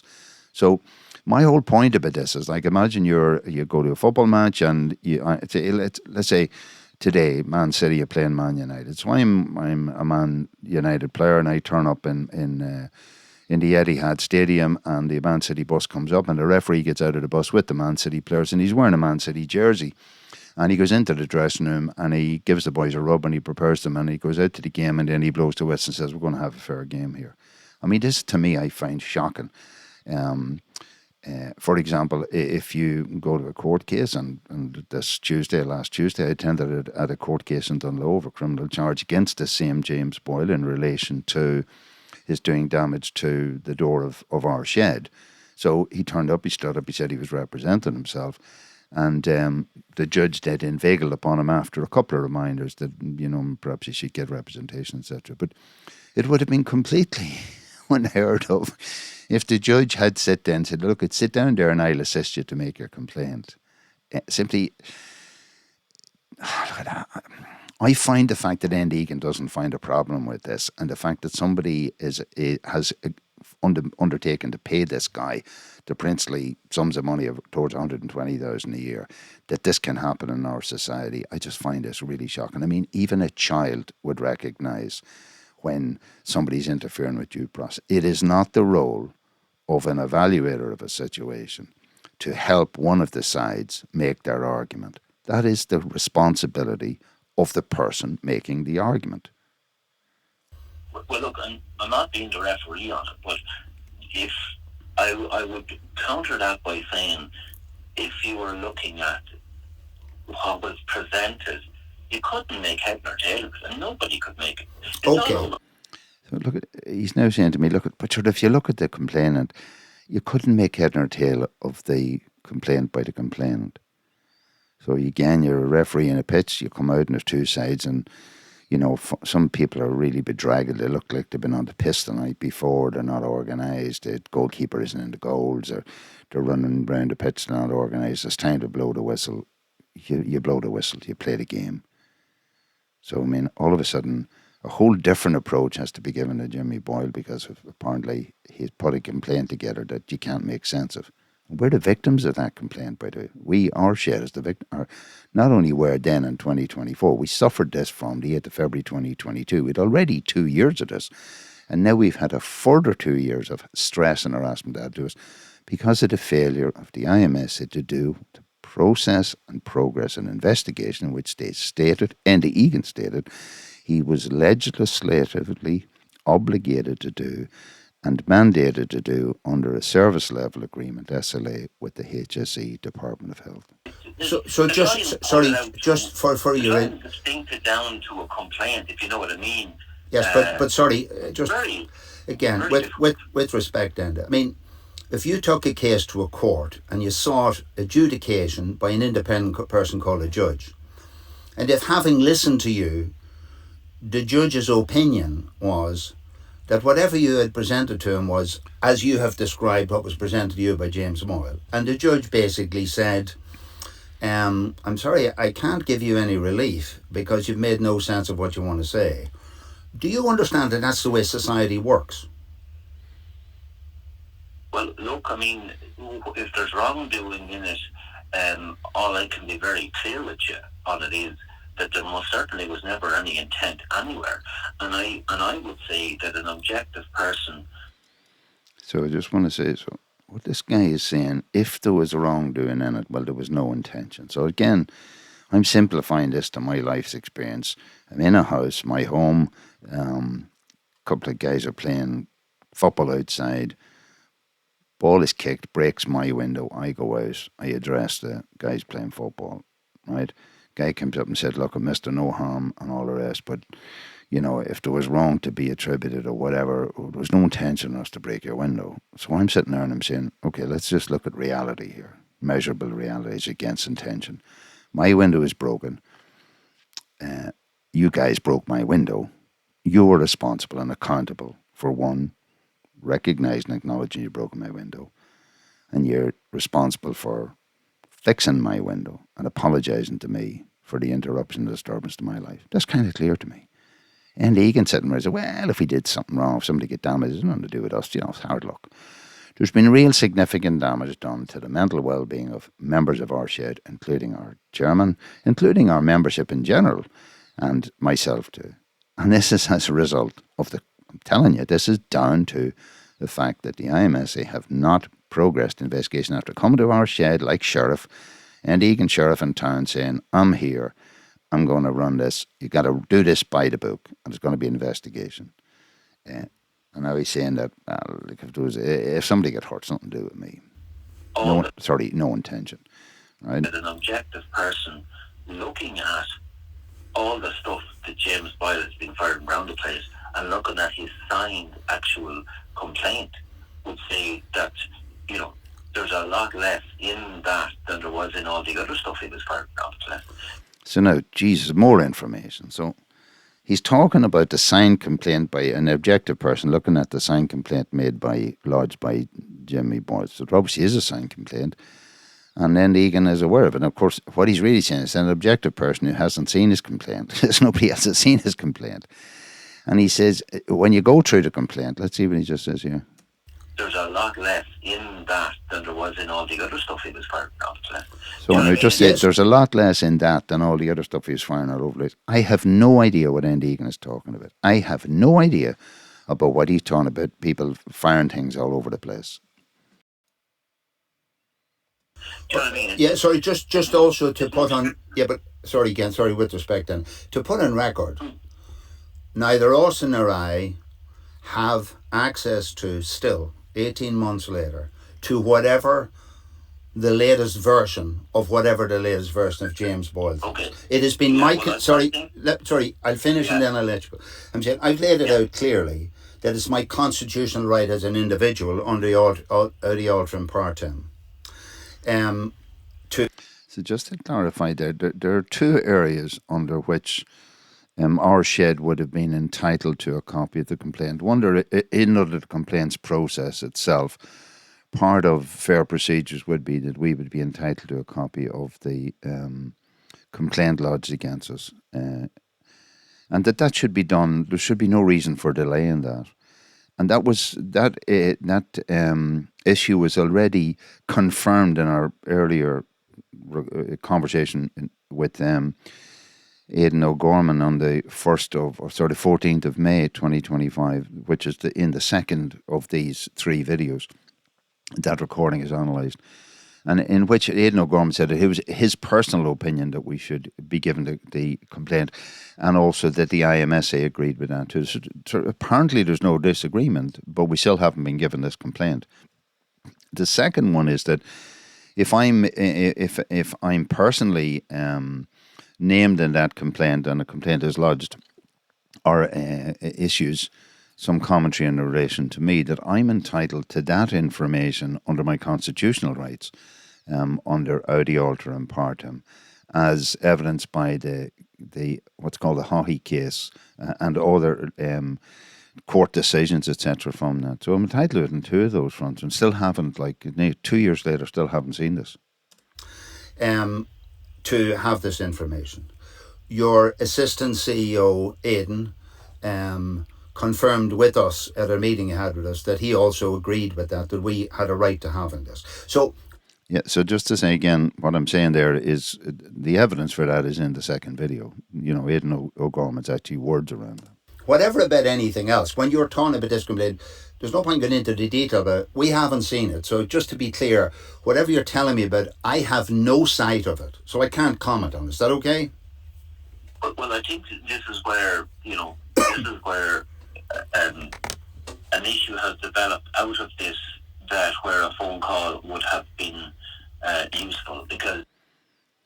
Okay, so just suddenly this guy says, this is where sort of all this has been such that, a phone call would have been useful. So I'm now thinking to myself, this is October, 1st October 2025.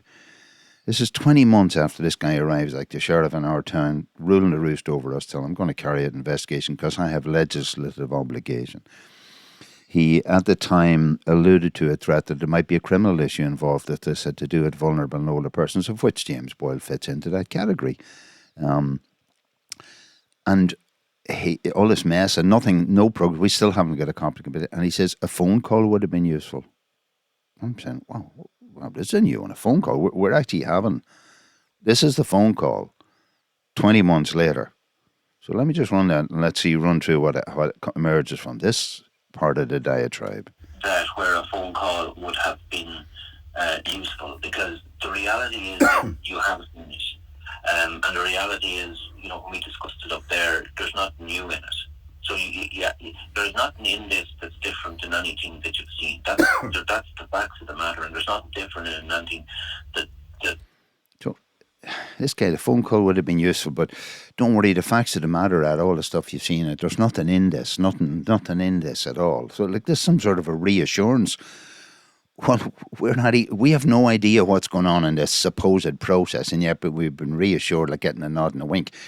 Now, how would you feel if you were James Boyle on the other side of this complaint, making your complaint, which hasn't been processed, it hasn't been dealt with, and, Enda's here telling me, you're all right, like, there's nothing in this guy's stuff. This is dreadful. That I said to you, do you know what I mean? So, except, sorry, I think the lack of clarity in relation to that has caused the problem, and I think a phone call would have been. So now we're into the second time. We're into the phone call again. Second reference phone call. Would have been probably useful in relation to that. A phone call by who? Sorry, a phone call by who to who? Well, look, the phone line goes both ways, but I mean, either you or I or Austin making a phone call to each other would have certainly made a difference there. And I'm happy to take my share of the blame within that if we're apportioning blame. But look. So just listen to this. Now, again, I want to put the context in here in terms of the inequity in arms and just ridiculous situation. This is a chief executive paid in the order of magnitude of 120,000 a year, right? Against, because this is a tension situation. So the other side of this, there's our men's shed being represented by me in this case, and on the direction of Austin, our chairman, with no resource, no money, no anything, no access, and we don't even have a copy of the complaint. And all of this requirement for clarification would have been helped with a phone call. And I'm asking, well, who should be making the call? And this guy seems to equally attribute the responsibility for doing that to our side and him. And then he says, well, if in some case, if blame's to be attributed, he should take his part of the blame. I want to make this absolutely clear that anybody, any rational human being looking at what's been going on, will say this guy has done nothing since the 24th of January 2025, 24, when he first came to our shed. Undertaking to deliver a set of steps and, progress this investigation. Has done nothing to progress it we've been completely kept in the dark, despite repeated correspondence sent by me, and it is repeated, and it's a repeated conversation. If I ask you a question and you don't acknowledge it, you don't receive it, you don't acknowledge it and you don't respond to it, you will get reminder 1, you will get reminder 3, you will get reminder 55, you will continue to get a reminder until you deal with it. And if you then blame me for sending me reminders, whoever pays you and whoever has anything to do with you, you should all be sacked. You should never be present in our society, ever. This is completely unacceptable. So the responsibility for making these calls would have been on Enda Egan. The reason we're having this call today, maybe clear about it, is that I came to a point of realising after Austin was forced to write the letter to, felt forced because of his own need to not carry any more this anguish and stress and harassment that he was experiencing from just the failure of the IMSA it's not to protect Austin, but to even establish a process where we could all align with some set of rules and play the game. And he had written to Enda Egan the night before. I made the call. I got a number for Enda Egan that he had provided, a mobile. The only place I could find it was a mobile number he had provided, and an official document of funding application by the IMSA to the Department of Health, HSE, in which he had put a number. I rang that number. That number belonged to some innocent woman down the country. It was a wrong number, nothing to do with her. So I then wrote to Enda Egan, and I think it was 11:22 that on the morning we're talking about, I think the 1st of October, saying to him, look, I'm now annoying a woman. There's nothing to do simply because you, yet again, have put in a wrong number into a document. So by 13:26 a day, suddenly out of the blue, Enda's in action, I'll ring you.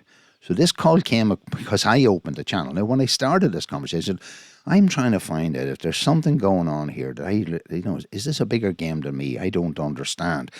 And if I did understand the dynamics, I would ramp back and I understand there's no problem at all. That's what I've been trying to find out. What is the problem with giving us a copy of the complaint?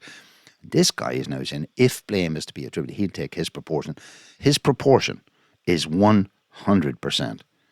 And I use that word because I remember later in this conversation, I had something that struck me when he said it about, I'll deal with that towards when he comes up with this. He says the one, I'm absolutely clear as an engineer that this is 100%. There's no residual responsibility on us at all to have instigated a phone call. What I have done is I set out to document the experience from the start with reproducible, auditable evidence documents. And I have all those. And yes, they are now voluminous. The mountain that has been created at the molehill has been created by one side and one side only. That's the IMSA refusing to deal with their correspondence and the issues in front of them. Nothing else. No information provided for us, no timelines, no process, only to discover that finally in July 2025, more than 18 months since he originally came up to supposedly process this investigation, the IMSA only finally put together and the board approved a complaints process. And that complaints process isn't even distributed widely to Mentions. They don't even know that this exists. There's no information about this on their website, etc. As far as I know today, there still isn't. This information still isn't there. So if we just roll that a little bit on a bit, I mean, so now we're just going to like everything with Enda, we bypasses that. Let's move on to the next one here. So nothing is dealt with. Like we should have said, okay, hold on, who is responsible? We should have settled the reality at the time. But like I've said from the outset, Enda Egan skirts around issues. And then when it becomes uncomfortable for him, he just ducks off somewhere else. So now he wants to roll the clock on.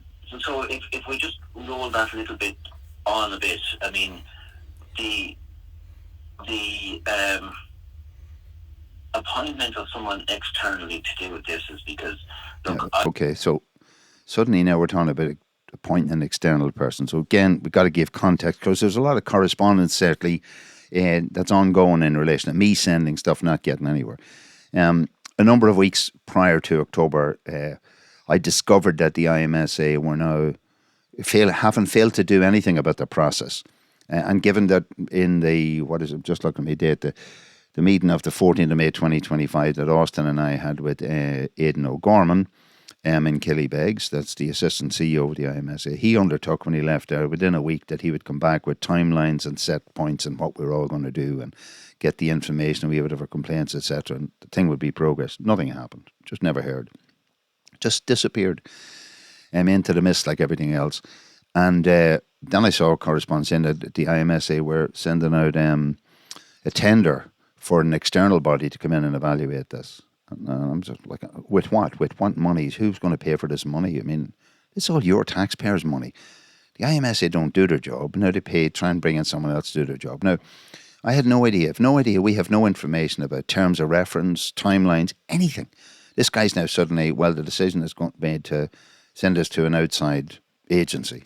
Look, I don't want to be the adjudicator on it, and I think ideally it's somebody external. But now, hold on. I don't want to be the adjudicator on it. Ideally, it should be someone external. I just want to make it clear. After years and years and years, certainly from 2020 on, of not having a complaints process, to finally, belatedly, 20 months or 18 months after this complaint was supposedly instigated, the investigation, they produce a complaints handling procedure, which I understand. And again, because of, at the moment, because of the failure of a forensic investigation into the costings and the spendings within the IMSA, I am making the conclusion that this has been externally produced. But in that document and in the process, the CEO of the IMSA is in a position to make a decision. So I don't want to make a decision. I'm not paid enough.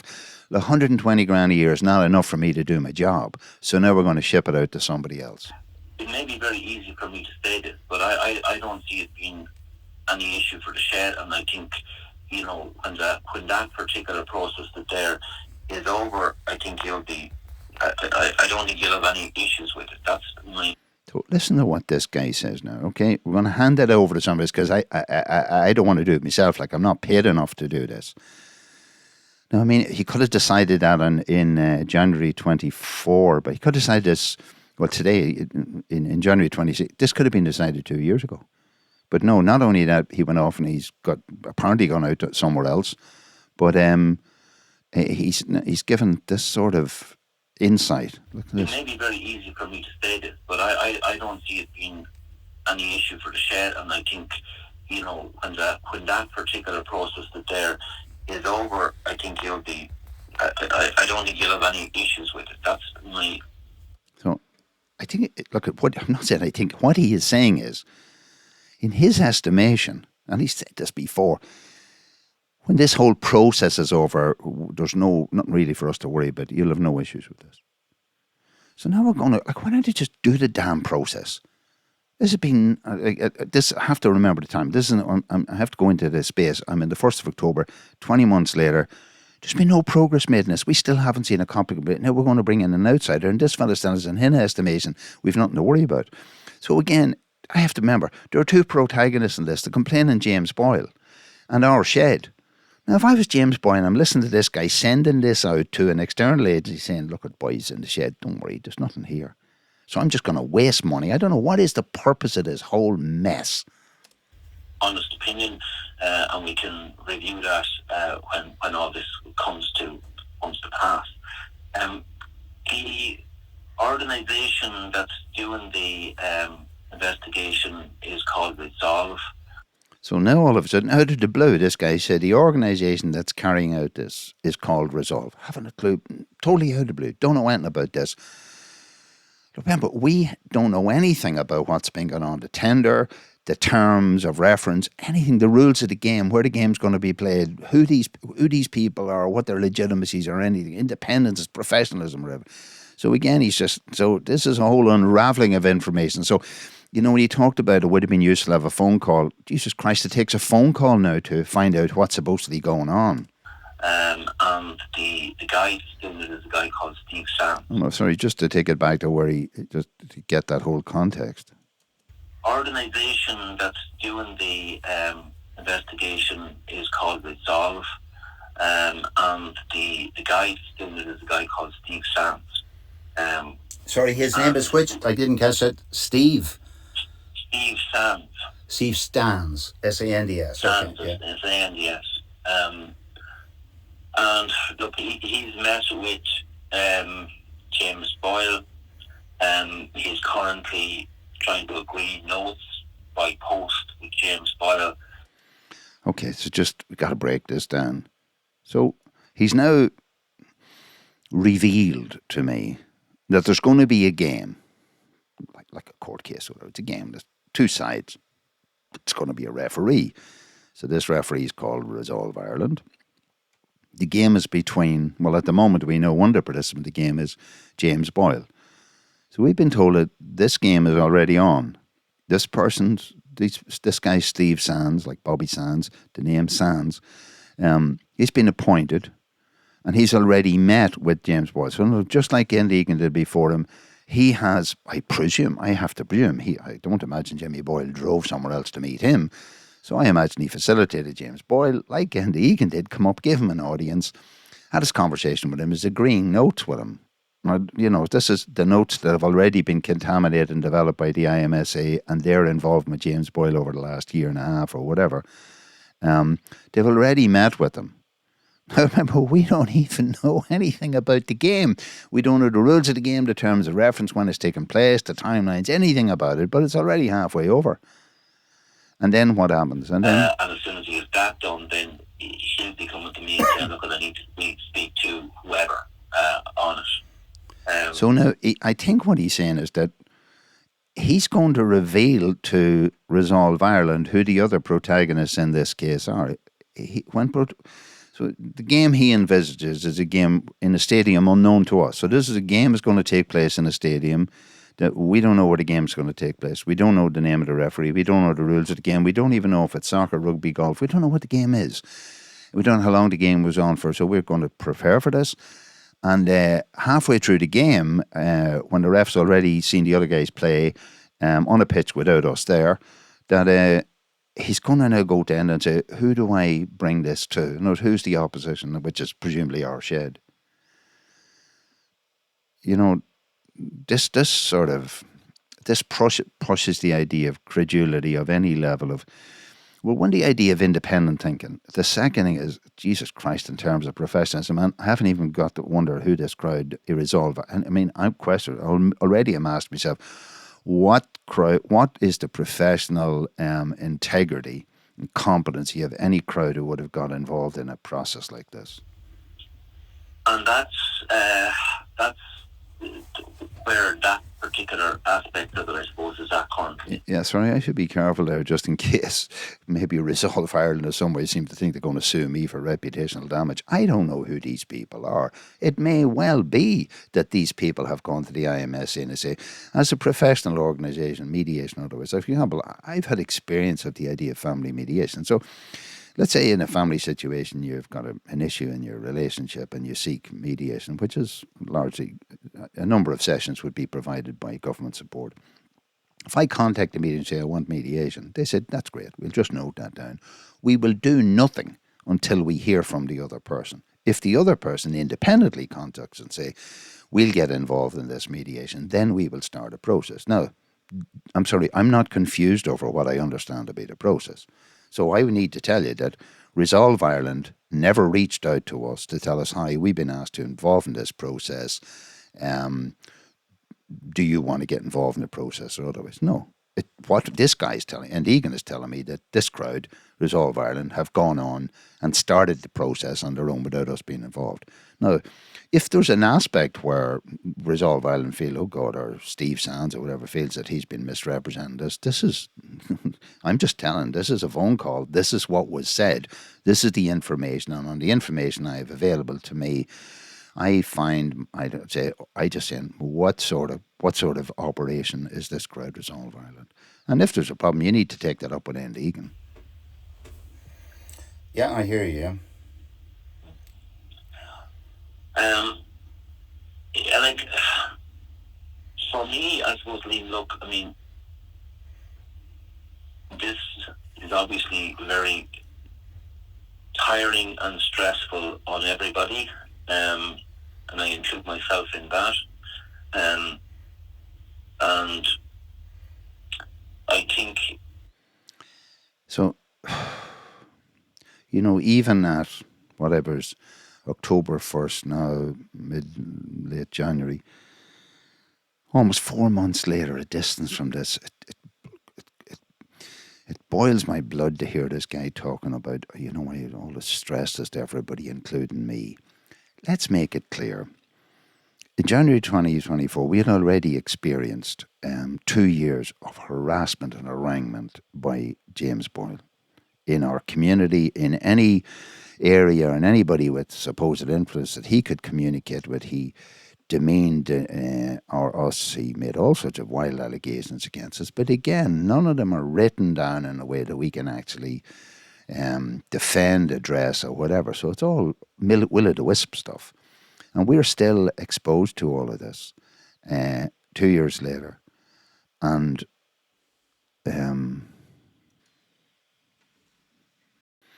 so just to repeat what he said here. This is obviously very tiring and stressful on everybody. And I include myself in that. And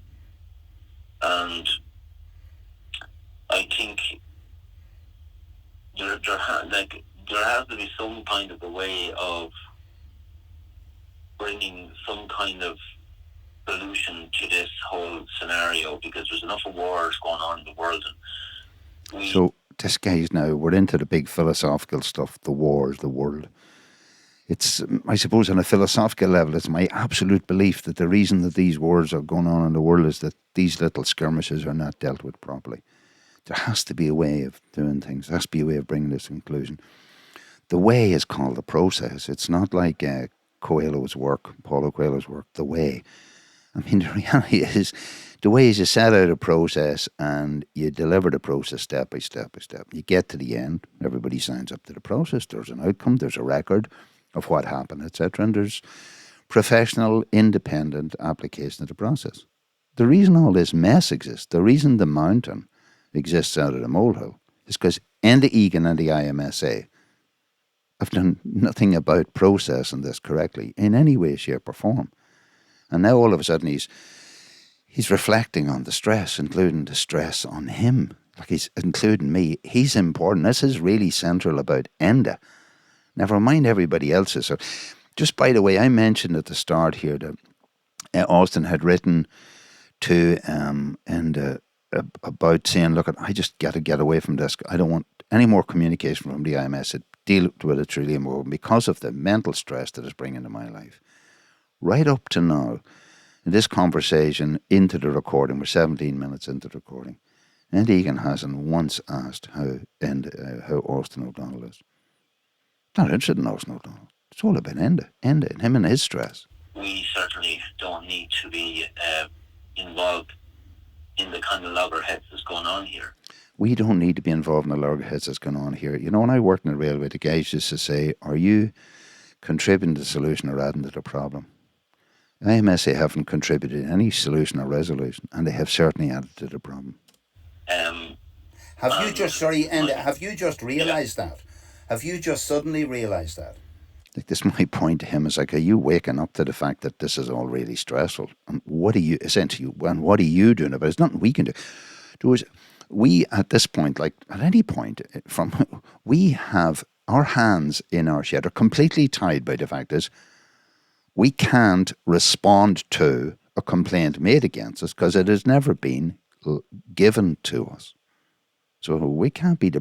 Now, so if we're to blame for me on behalf of the shed repeatedly asking the question, please, sir, can I have a copy of the exam paper so I can actually start writing my answers? And we're guilty of this. Oh, come on. Given, I suppose, Lean, the stress that I feel under from your emails for the last while, no. That's not... well, can you just... Sorry. Listen to this guy, what he's saying. The stress that I feel under from your emails for the last while, no. That's not... The stress that he feels from my emails over the last while. Right? So if I send you a request which is clear and unambiguous, and the response I would be entitled to an acknowledgement from a professional, any level of professional organisation. Remember, inequity of arms here.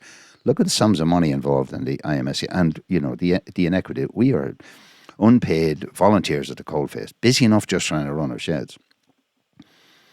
This guy hasn't acknowledged, responded, or processed almost anything that's gone on. I mean, I've had reminder after reminder after reminder. This guy just disappears. Okay, doesn't respond to anything, doesn't deal with anything. And then when he answers, as you've heard here, everything is a circular thing. We never actually puts his finger in it. By the way, we're still waiting for him to explain why he and his people inside in the IMSA feel that if he was dealing with us, and this would all be sorted out a long time ago. Maybe you'll understand from the process that I'm involved in. You can understand why this is not just going to be brushed under the carpet. Okay, this is not the way things operate. I mean, sorry, maybe things, but I'm certainly going to make sure you're not going to get allowed the damage that the IMSA have visited upon our shed, and the trauma and the stress, and all paid for by public money. It's like, it's one thing if it did on a private basis, that might be something else. This is your money, it's my money. It's done to damage the mental well-being of the members of our shed. This is not okay. And this guy's laughing, ha ha ha, all the emails. If he answered the emails, if he responded to the question, if anybody, including him, can show me what part of my emails were unreasonable, please provide us with a copy of the signed complaint by the complainant, James Boyle, along with the evidence that's in support of that, so that we can examine it, digest it, evaluate it, adduce evidence to respond to it, and provide that evidence that we may move to the next stage of the process.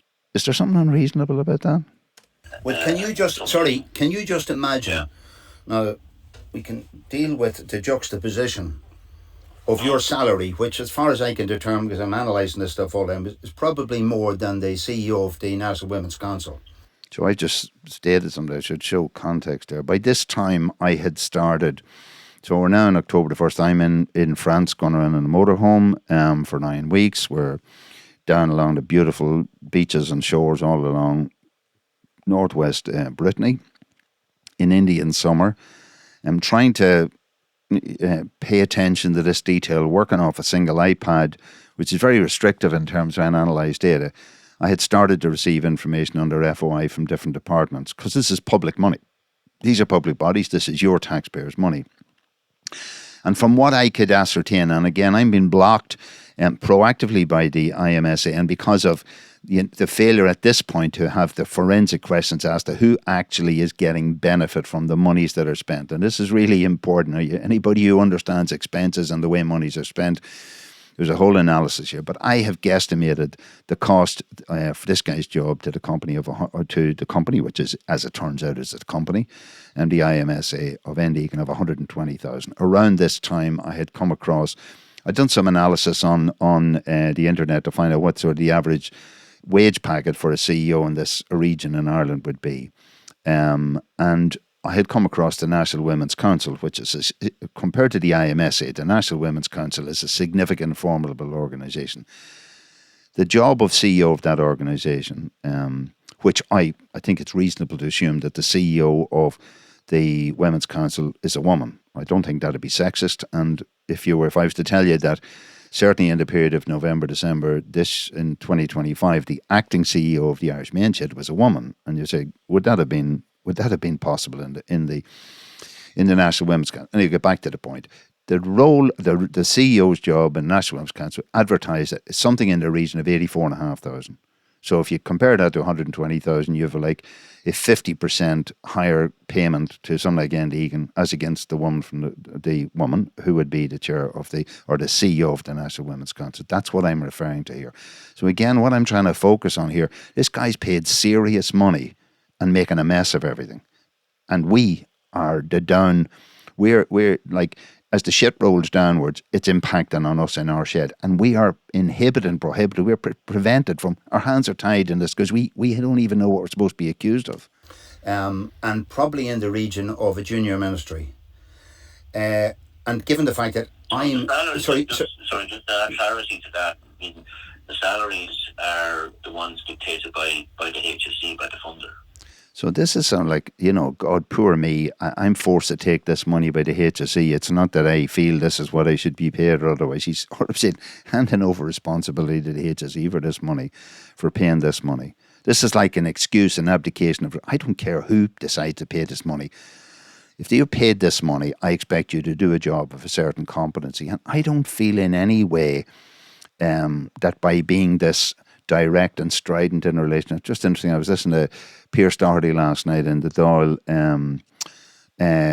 remonstrating with the government about various ministers, etc., who have been overpaid or something, haven't paid the money back.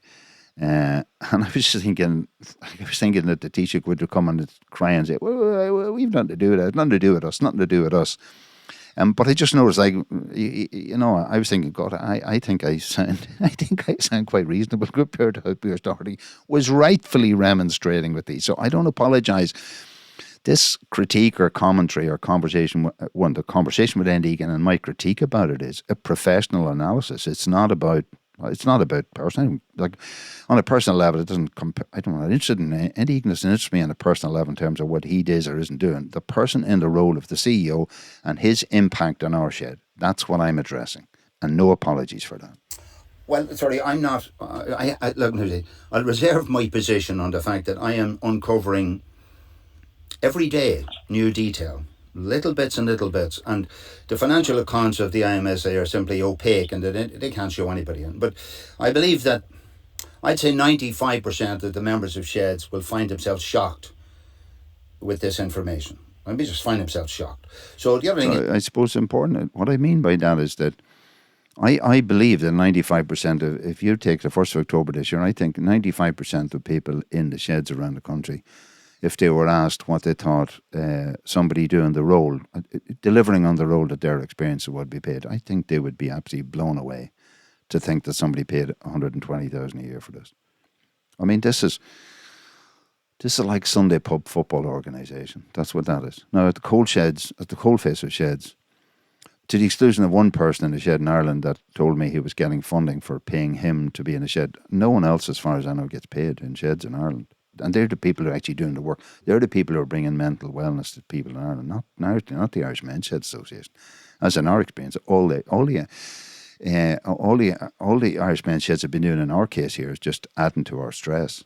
They have never provided any direction, support, information, conflict management training, anything at all. Now, I wouldn't want conflict management training from this crowd. Imagine listening to this guy and think he was going to come in as an expert in conflict management and handling with this information. And he just find himself shocked. So the other thing is you're comparing your stress, etc., with your funding and your payment and your job with my stress as an older man and without any resources, determining to do this because what I've seen done to our shed, and particularly to Austin, I've stood by and watched Austin in what I consider to be a fairly fragile situation, being terrorised by an individual and being facilitated by various processes and allowing that terrorism to continue. Now, this... Sorry, just what I mean by that being facilitated, when Jimmy Boyle approached various organisations, in my view, the professional approach of all these organisations should have been saying, "Dear Mr. Boyle, we note your concerns. Please write them out. Please specify them so we can identify them, agree what the issues are, and then we will go to Austin O'Donnell or the shed and do them." This has never happened. So all the calls that we've been getting have been generalised smear stuff. And like in any situation that I have written back to these people, I said, look, here's the situation as we understand it. We have a whole set of documents backing up our behaviour around all of this. We're very happy to deal with this if somebody tells us what we're supposed to deal with. So the failure to deal with all this allows this smokescreen. And of course, what you do is you create a sense of credibility around a narrative. Once you keep repeating a lie, it's somebody said there must be something here, and that's what's essentially supported. The other thing that's important, I mean, to differentiate between the experiences of, say, Austin O'Donnell, our chairman, and my experience personally. I mean, I'm not from this area in Donegal. I'm a blow-in, and as such, how many people actually know me? I don't have family and therefore all of the issues that happen in communities, and the struggles and the historical interactions between families, all that sort of stuff. Austin is in the middle of that, and between himself and he's already explained about his father being harassed by this Jimmy Boyle guy anytime he meets him in the shops, etc. This has had a huge impact on Austin, so it's not, and also because he's the chairman, he's in the firing line directly. I'm not, and the other thing is, to be fair, my life's experiences, and when I said earlier, I think I've been privileged to have the opportunity of a third level education experience. My personal experiences in going to the courts for many, many years was not a joyful experience at all. I mean, it was a really horrific. Doing irreparable damage to my physiology in a family law situation, all done in a secret space. I mean, the difference between what's happening here and my experience of going to family law courts is I've seen this sort of crap administration of justice happening in my, over a period of certainly 10 to 15 years. It was all done secretively. I couldn't talk about it. There was no records kept of anything. So everything here is in the public domain. This recording was lawfully committed. This issue is a matter of public interest, whether, as Adrian Hardiman, Supreme Court judge, wrote in a judgment, whether it interests the public is a separate matter. It is a matter of public interest, it is a matter of taxpayers' money, it is a matter of your money. Most importantly, given the importance of men's health, as our society becomes more sophisticated, more complicated, etc., I think that to allow the administration of men's health to be left within the ambit of these people is a real risk for what our society needs. I think we need to have a substantive, legitimate, authentic conversation driven directly from men themselves in relation to what they need to move forward and survive in a very stressful society. This would, remember, I make an argument, and arguments are made up of a thesis, which is my point of view, an antithesis, which may be your point of view, and a synthesis, which is that which is come across by an independent evaluator. So look, that's my view. You know, that's the way this thing should have been processed. If somebody makes a complaint, they lay it out, they specify it, the respondent comes, looks at the material, responds to it, sets it out, and somebody else makes an independent adjudication. Not really complex. No, that's the way I operate. It isn't any more personal or less clinical than that. I don't operate on any other basis. I'm personally, I have to say, I would find it shocking that the ship that you have chosen to direct in the direction that you've done has continued to go in that direction, which has been to answer nothing. I also hear that you feel that reaching out by a phone call would have been very helpful, that in some way you apportion responsibility for that equally in terms of myself, Austin, and yourself. Again, I think a third party looking at the... I'm just saying, the phone line, like, you're equally entitled to make a phone call. That's all I'm saying. But I would... So see the way he's already watered this. I'm now actually saying you're equally entitled to make a phone call. Like, this guy's already stated that given the morass and mess we're in, which he's claiming is causing him stress because of my emails, which have mounted up because he hasn't dealt with any of them, that a phone call would have helped. But when I'm saying, well, who should have made the phone call? I said, well, like, you know what I mean? He said, well, is he just actually what he says here? The phone line, like, you're equally entitled to make a phone call. That's all I'm saying. Like, as if at 70 years of age nearly, I'm going to be given permission by Egan that I'm entitled to make a phone call. So we move from obligations to entitlements. This guy's supposed to be managing this investigation. He's done nothing about it. This phone call has come about as a result of me reaching out, making a phone call to him. And the reason I'm doing that, because already, I think Gaoth made the wisest decision to just step back from fielding and listening to this sort of stress. And I can say since then, and since that period when he wrote the 30th of September, and I've had regular conversations with Austin, that he feels at least he doesn't have to face that barrage of communications from the IMSA, except for the fact that the IMSA have, in certain instances, including the letter that I introduced at the very start of this video from McDonald, that he had the audacity to write to Austin after Austin had told him not to communicate with him.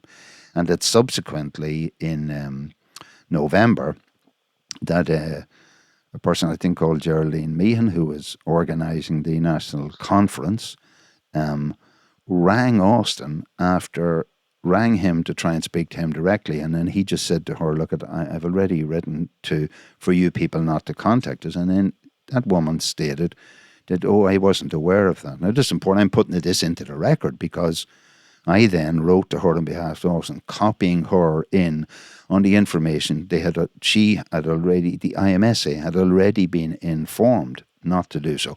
And she was cognizant of this, and yet she did this. And yet these people have the audacity to talk about caring about the mental well-being of men in Ireland. Shocking. But I would suggest that you're obligated to make it. If I write to you and you refuse to respond or answer, and then you expect me to ring you about it, and then you look at what's called the inequity of arms in our situation. I'm not going to dumb this down for you. You're on a package which, so far as I can yet to determine, because I know how nuanced all of this is, but at the moment it seems to me that I can account for 120,000 a year, right? At the moment, all I'm saying, I'm respecting that role from you and expecting that quality of service. The same thing I now find when your phone number, which is handed to a government document and a contractually binding document, is incorrect. Because I'm not making the mistakes here. You are. So I don't want to be blamed for you, and I don't want to half share your mistakes.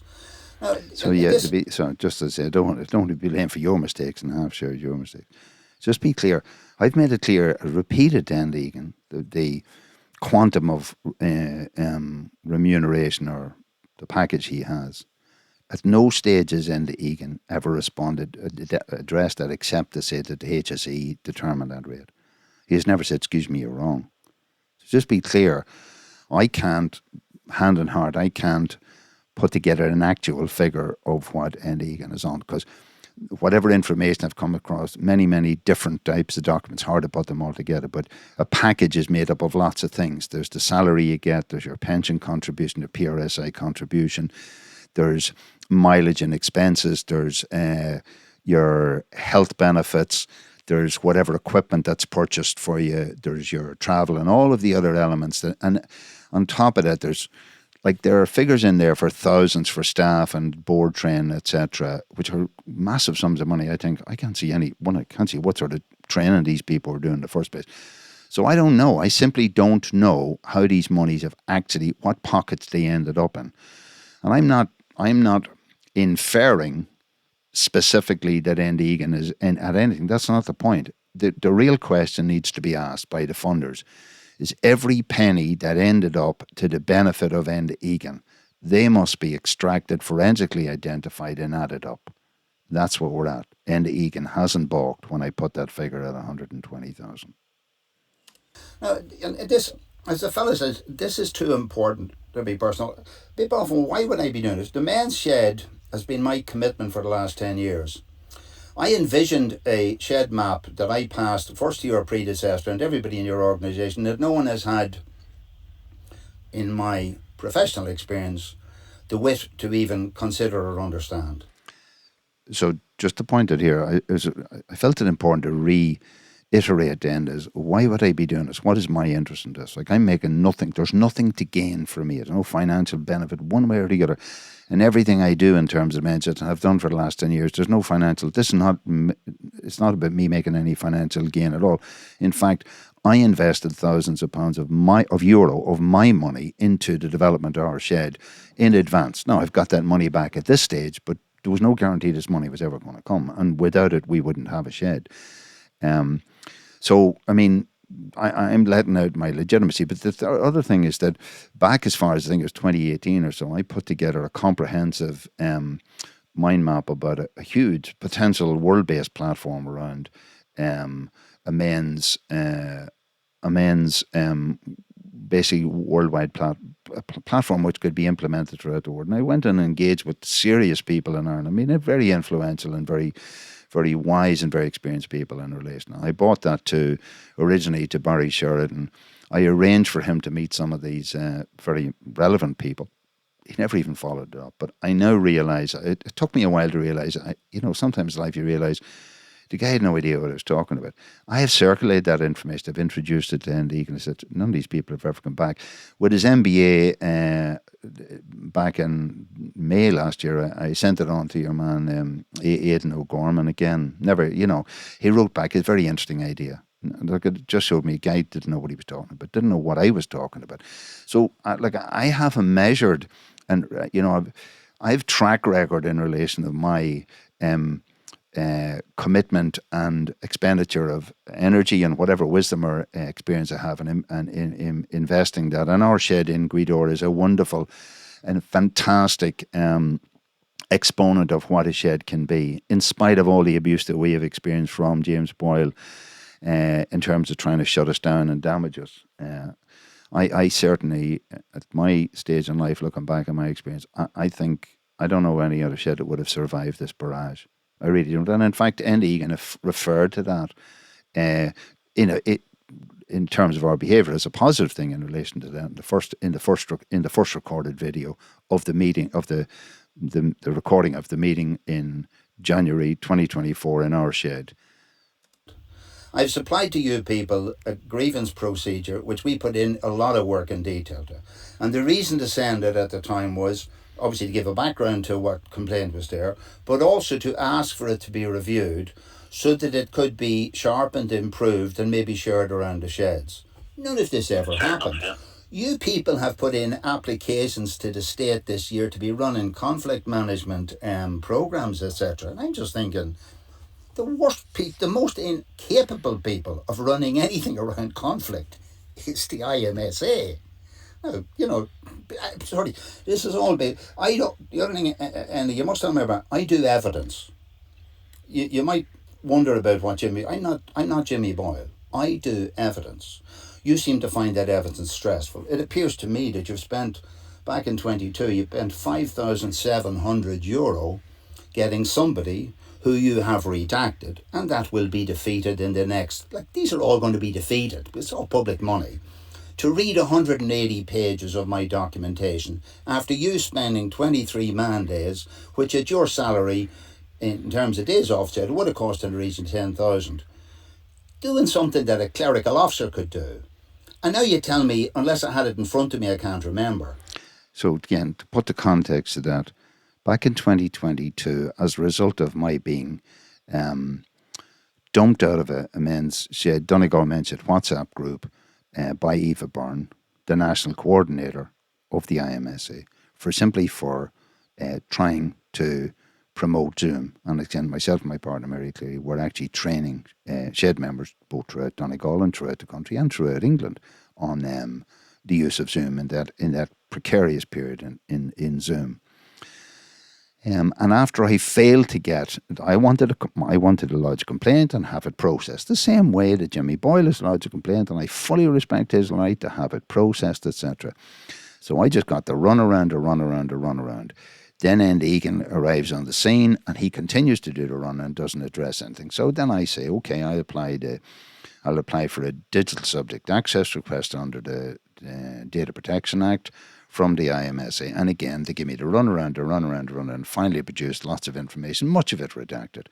But one of the things I've subsequently discovered is that there was a figure, I'd have to play that back to you, something around €5,000 or something. That money was paid to someone, and it appears to me that money was paid to review the 180 pages or so of information that was released to me. So I'm presuming from the other stuff that this was all paid to a legal crowd to do this. And it also included that 22 or 23 full man days. And then Egan at the time when he came up to meet me, I spent all these days doing all this, going through it. And I'm just thinking, a personal clerical officer grade could have actually put together all this information that I was looking for. And even then, the defensive approach by the IMSA was, how do we stop this guy getting information? And the public don't know about this, and the men's sheds don't know. I mean, $5,000 goes an awful long way to help a men's shed do something. And what right had this people to try and redact this? If this is a company, was this paid to Enda's brother? Who was it paid to? If it's paid to a company, well, I mean, the company are using public money. This is all public information. Now, as I said, I have uncovered information under FOI which shows money's been paid to Mason, Hayes and Curran at a rate of €400 plus VAT per hour. On top of that, just to say, because we're now, right now I'm recording on the 17th of January, 2026, a Saturday. Just yesterday, I had information released to me from the HSE, a further tranche of information about applications by the Irish Men's Association for funding. Now, the fascinating thing was that the funding application put in for 2025, I had made earlier applications at HSE and was delighted to think that there were no redactions whatsoever to anything that was given. Suddenly, in the release that I got yesterday, a document for an application for funding in 2025, there was a number of them, but one of them, let's say the one for 2025, it's suddenly all this information, including financial figures, is redacted. And the rationale given, that it's to protect commercial interests.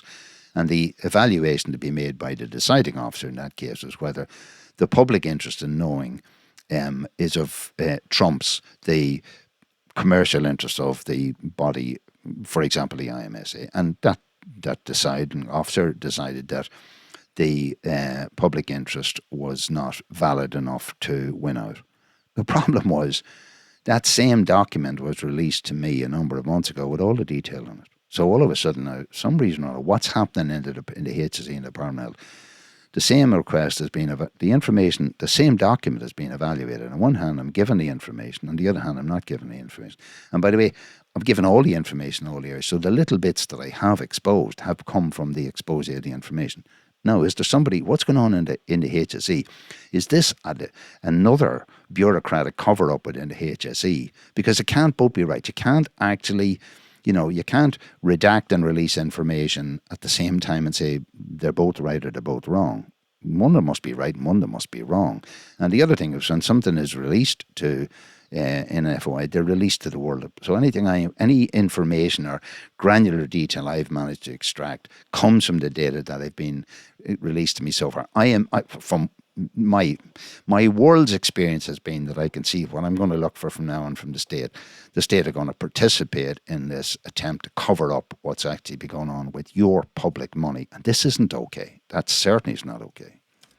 So, I mean, I'm just saying, it's kind of difficult for me to operate on a competency level, at some level of professional engagement.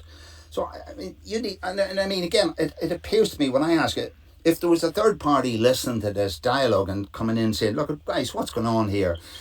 You seem to think that everybody's going to, say, oh yeah, and sure, that's the way it is. I mean, actually, Aidan, in defence to him, his excuse for what was going on in the IMSA, we're not the worst organisation out there. So again, just important, when I've said that refers to the actual statement made by Aidan O'Gorman in the conversation that myself and Austin had with him on the 14th of May 2025. And that's the subject and the content of the second video in this series of 3 videos. So, I mean, Aidan O'Gorman's response to the joke was, there's people out there worse than us. I was thinking of that book by Tom Peters from the late 70s, I think it was. I think it was the late 70s, In Search of Excellence. Imagine In Search of Excellence. So the idea in excellence is, if better is possible, excellent is not good enough. Just think of that as a tenet. If better is possible, excellent is not good enough. And listen to what a guy with an MBA at a Smurfit Business School has been trained to think. Sure, Jays were a lot better than the others. Like we're crap, but we're better than the others. Now, I want to pay $120,000 a year for saying that. I actually don't want to pay you that money. Imagine, this is not Champions League football. This is pub football. I'm dealing with pub football. Now, just to say, I mean, when the chairman wrote his letter, I was highly critical of Enda Egan at the IMSA. I couldn't be critical enough, guys. I couldn't be critical enough. I think for me, the criticality of men's well-being is a sort of an inescapable mission-critical issue. And to have it administered or have any people around it who just think that trash behaviour is okay for men, it's not. I care enough about men's health and I care enough about my own health. If I want to misabuse my own health, that's one thing. But if I go to people who pay taxpayers' money to do this and they're contributing to a situation which is unhealthy for my world, I'm not going to accept that. And neither should you, by the way. Now, if I'm wrong, I mean, what I said all the time is, if I'm wrong, then I can learn, we can all learn together, Enda. But if I'm right, we can't keep kicking me just because I'm the old man out there who's got no power. I really, you have the power of the organisation, you and some guy called... Yeah, so this is important. I mean, why bark when you kick a dog? I mean... if everything I've done, I've always said it, if I've made an application or written into something and said, if it's wrong, point out where it's wrong. I think it was, again, my friend Confucius, you might have said, to make a mistake and not correct it, that is a mistake. To make a mistake and not correct it. So if I've done something wrong, I said, look, sorry, let's identify it. Let's identify who's accountable, apportion blame, people take responsibility. And I've said out elsewhere, and I should really add to this playlist, a video I made a number of years ago, but my interpretation of what a professional apology would look like. So I have it no doubt if I've done something wrong. But the point is here, every time somebody else does something wrong, Enda doesn't deliver, Aidan says, crappy organisations else, we're other people are worse than us, never delivers on his commitments. We're still 20 months into not getting a complaint given against us, where even Aidan O'Gorman confirmed both on his terms, in his own view, and he said the IMSA agreed that we should have a copy of this thing. And Egan puts wrong phone numbers in. I've actually discovered recently, I'm shocked even over this Christmas to discover that the company's registration number, because I was trying to look up something about the IMSA in the company's office, to realise that the number posted on the Irish Men's Health website's incorrect. All of the stuff is wrong and I get the blame. I'm blamed all the time for saying, excuse me, sir, excuse me, excuse me, excuse me. Like it's like the kid in the classroom and the teacher's writing up on the board, 1 plus 1 is 65,000. And Johnny stands there, excuse me, sir, I learned this at home. In fact, last week you said 1 and 1 is 2. Johnny, get out 6 of the best. Just what's going on in this crowd? Dylan somebody, a nameless fella with no picture. Sorry, can I ask you, is Dylan, whatever name McDonald? Sorry, just before I ask this question, it's just to contextualise this. So the IMSA has a website, menssheds.ie. So it's mensheds.ie. And they, again, the documentation that I've produced, they have been paid thousands of euros to both set it up, develop it, revamp it and all the rest. And yet it's the most... In terms of, say, there's a list there supposedly of contact details for sheds around the country. It's completely out of date. It never has updated information on it. If you look for the information of the complaints procedure, etc., you won't get it. I'll refer later to something that was done, which is just, I mean, whether it borders on criminality, I don't know, but I will make the point in relation to it. But this information is out there. And so you go in and you look at who are we. You look, in any time I do anything business, same with dealing with Aidan O'Gorman, I looked them up and linked it. Who are we? So I said, we'll find out who are running the IMSA. So I find it as directors, and I've screenshotted all these. So again, given the fact that the IMSA have already given an example of how they've, as in the book, The Ministry of Truth in 1984, they've remapped the site. So they've changed it so to pretend they can hide the past. But I've screenshotted this stuff. So it shows 5 people who are board members. There's only a picture of one of them. 2 of them are named as women, and 3 of them are men. There's a picture of one, and there's a chairman called Dylan McDonald, but there's no picture of him. So he's faceless, and nobody knows anything about him. I have no idea who he is. There's no way of contacting him per se. And I had been right, just to put it clear here, I'd sent a number of emails to the address chair@mensheds.ie. Now, I extracted that address like chicken's teeth from Aidan O'Gorman post our meeting, I think, on the 14th of May, 2025. So I wrote to this address, chair@IMSA, trying to create a proof of life, trying to find, is there somebody actually responds to this? And you might say, why would I do that? Because back in 2022, etc., I regularly wrote to an address called secretary at IMSA, and there was a guy who was supposed to be secretary of the company. Nobody ever responded. And then when I went looking for information under DSAR, the laptops were lost, or they lost passwords. I couldn't find any information. It was all waffled off into a desert of just nonsense. But so I realise now we're going to go over this area of Dylan McDonald. So there's no picture of who this guy is, but this is the chairman of the organisation who's supposed to be supervising the professional competence and behaviour of Enda Egan. Dylan somebody, a nameless fella with no picture. Sorry, can I ask you, is Dylan, whatever name McDonald, is he a member of a shed somewhere? No, he's not a member of a shed, no. I want to see that. So the question I've asked this guy is Dylan McDonald, who's the chairman of the Irish Men's Health Association, and again, I put it to you that an association of men's sheds conjures up the idea of a peer group of sheds throughout the country who collaborate, cooperate, work together, elect their representatives who will then speak on their behalf. Okay, now I just discovered this is complete an illusion, it's not true.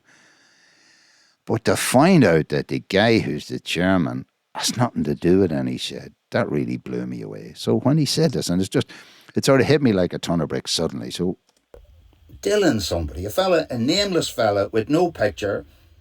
Sorry, can I ask you, is Dylan, whatever name McDonald, is he a member of a shed somewhere? No, he's not a member of a shed, no. Now, not only did he say he's not a member of a shed, but he just said it so almost nonchalantly, as if it wouldn't matter. Like the guy who's the chairman, now don't get me wrong, I'm not stupid enough to think that boards of directors and all the rest need certain professional skills, etc., to augment maybe what's not available in a group of, say, sheds around the country of voluntary people, etc. Although that's an awful indication on it tells you something about what is presumed to be the quality of the membership of men's sheds, etc. But the fact that the guy who's leading this organisation doesn't even remember of his sheds, what does he even know about the whole environment that we're talking about? Now, the other thing is that how many men in sheds around the country would find this strange, let's say? So just to get, again, to repeat the question, I'll just let him run on for a while. Sorry, can I ask you, is Dylan, whatever name McDonald, is he a member of a shed somewhere? No, he's not a member of a shed, no. I'm not surprised. I really am not surprised. Your website claimed... When I say when I'm not surprised there, sorry, I was shocked that the answer could be so short, a couple of milliseconds, and so nonchalant. And the reason I say I'm not surprised is because all of a sudden the brick drops, and with it comes the the veil of stupidity that's behind it. Why am I surprised that everything I've experienced from the IMSA is so, I almost say, anti the interest of sheds in general? Why would it? I mean, this guy's no investment in men's sheds. This guy McDonald, I have no idea what he does. By the way, I have no idea anything about the guy. I have no idea. I do know that this guy has written a defamatory and incorrect set of statements about me in the letter that I read out earlier on. At the moment, I don't even know how I can contact this person and send them a document which can become locked to him. In other words, that he can't run away from, like serve him a set of court papers for defamation. I don't even know that. Like, how do I find it? Which is why I started looking in the company's office, only to find out that the IMSA, that they're on their website, they're given an incorrect number for their company. So you can't find them in the company's office using that number. Now, I found another way to get around that, and maybe that'll be the base of another video. I don't know whether I have the energy to expose, because this is endless crap. I mean, every time, I buy a car, like I bought a Tesla last summer, if every day something else went wrong with that car, I wouldn't be on Facebook and everything else saying Tesla's a great car. I'd be telling everybody this is a heap of junk, don't touch it. And from everything I've experienced from the IMSA, all I can say is, don't touch this crowd. And this is some sort of like a vindictive vendetta. This is like a health warning for anybody to be having anything to do with these people. The board of directors is chosen and that a number of positions are reserved to be voted for on a provincial basis. Sorry, this is important because I alluded to the modification of the website by the IMSA, so I think it's important what I'm about to say. So I'll just run that piece and I'll try and let it through uninterrupted and come back. And Dylan somebody, a nameless fella with no picture. Sorry, can I ask you, is Dylan, whatever name McDonald, is he a member of a shed somewhere? No, he's not a member of a shed, no. I'm not surprised. I really am not surprised. Your website claims that the board of directors is chosen and that a number of positions are reserved to be voted for on a provincial basis. Now, I've been to sheds in 2015, long before you ever probably, well, certainly before you were employed by the sheds. This has never happened. So, and I was saying, who are these people? So I've just explained to Enda Egan that on their website, in the area of governance, there is a description of the process or the governance, and I just so I'm going to read it out. So I've just pulled this screenshot onto the screen, just because, again, I said I operate on the basis of evidence. So up at the top of the screen here, you will notice that this screenshot was taken on the 11th of September. And in a way, I look back now on this as having been serendipitous on my part. I'd taken lots of screenshots of what was on that site because it raised many questions for me. At the time, I had annotated this on the 11th of September, and I suppose I was focusing on the board of the Irish Men's Shed Association acts in the interests of sheds and members nationwide. So the question is obviously said, what does this mean in English? Who are members? Sheds and members nationwide. And again, my proposition that this and submission is that this all adds to the illusion that sheds throughout the country are members. So that's the first thing. But then the second thing that I came to my attention was this area here. Board members are recruited in a variety of ways. A certain number of seats are set aside for representatives from sheds themselves. So that means in English that the sheds themselves would elect a certain number of board members, and that these would be elected on a province-by-province basis. Okay? So this means that there are 4 provinces in Ireland, the 4 green fields. So that by definition, I have to presume that there would be a minimum of 4 seats on a board, which would be elected by sheds themselves. Okay? So that was the information that was broadcast on and published on the Men's Shed website on the 11th of September. Okay, now remember the phone call I'm having with Enda Egan is on the 1st of October. Now I want to draw your attention to a screenshot of the very same page which I then took on the 14th of November. So timeline's important here. September the 11th, 2025. I make my first screenshot. I have a conversation with Enda Egan on the 1st of October where I've just pointed out to him, and I'm going to replay that for you again, that this is what was on their website. A statement saying that a certain number of seats were set aside for sheds themselves to elect. Now, what I discovered suddenly, just again, I suppose, because I'm mind-focused on this, things jump out at me. I suddenly noticed that 7 words were removed or erased from this page. In between the time that all I can say for fact is they were there on the September the 11th, they were gone by November the 14th, and I told Enda Egan about this serious issue on the 1st of October. And suddenly, without any notification, by the way, there was no notice given to anybody. This was just slipped in. Now, I became aware of this around the time you will be aware of the way in which BBC had edited a video in relation to Donald Trump, where they had edited in such a way as to make it look as if he said certain things in a continuum which they hadn't. And there's a whole issue about him suing the BBC. But there's a whole furore about that. That's exactly what's been done here. Somebody went in and forensically removed a set of words. The words are removed, elected on a province-by-province basis. So when you read this now, it still says a certain number of seats are set aside for representatives from sheds themselves. So where is this representation? I can tell you, as we'll talk, what I explained to him.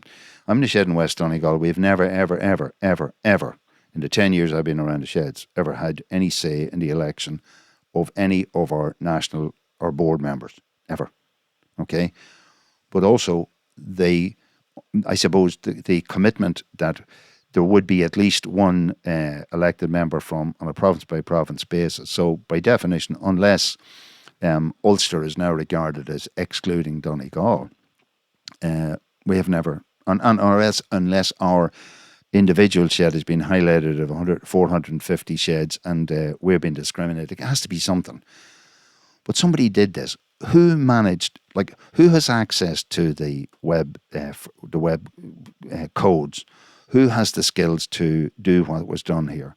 This is not an accident. Someone did this. It's a bit like the BBC thing. Somebody did the edit.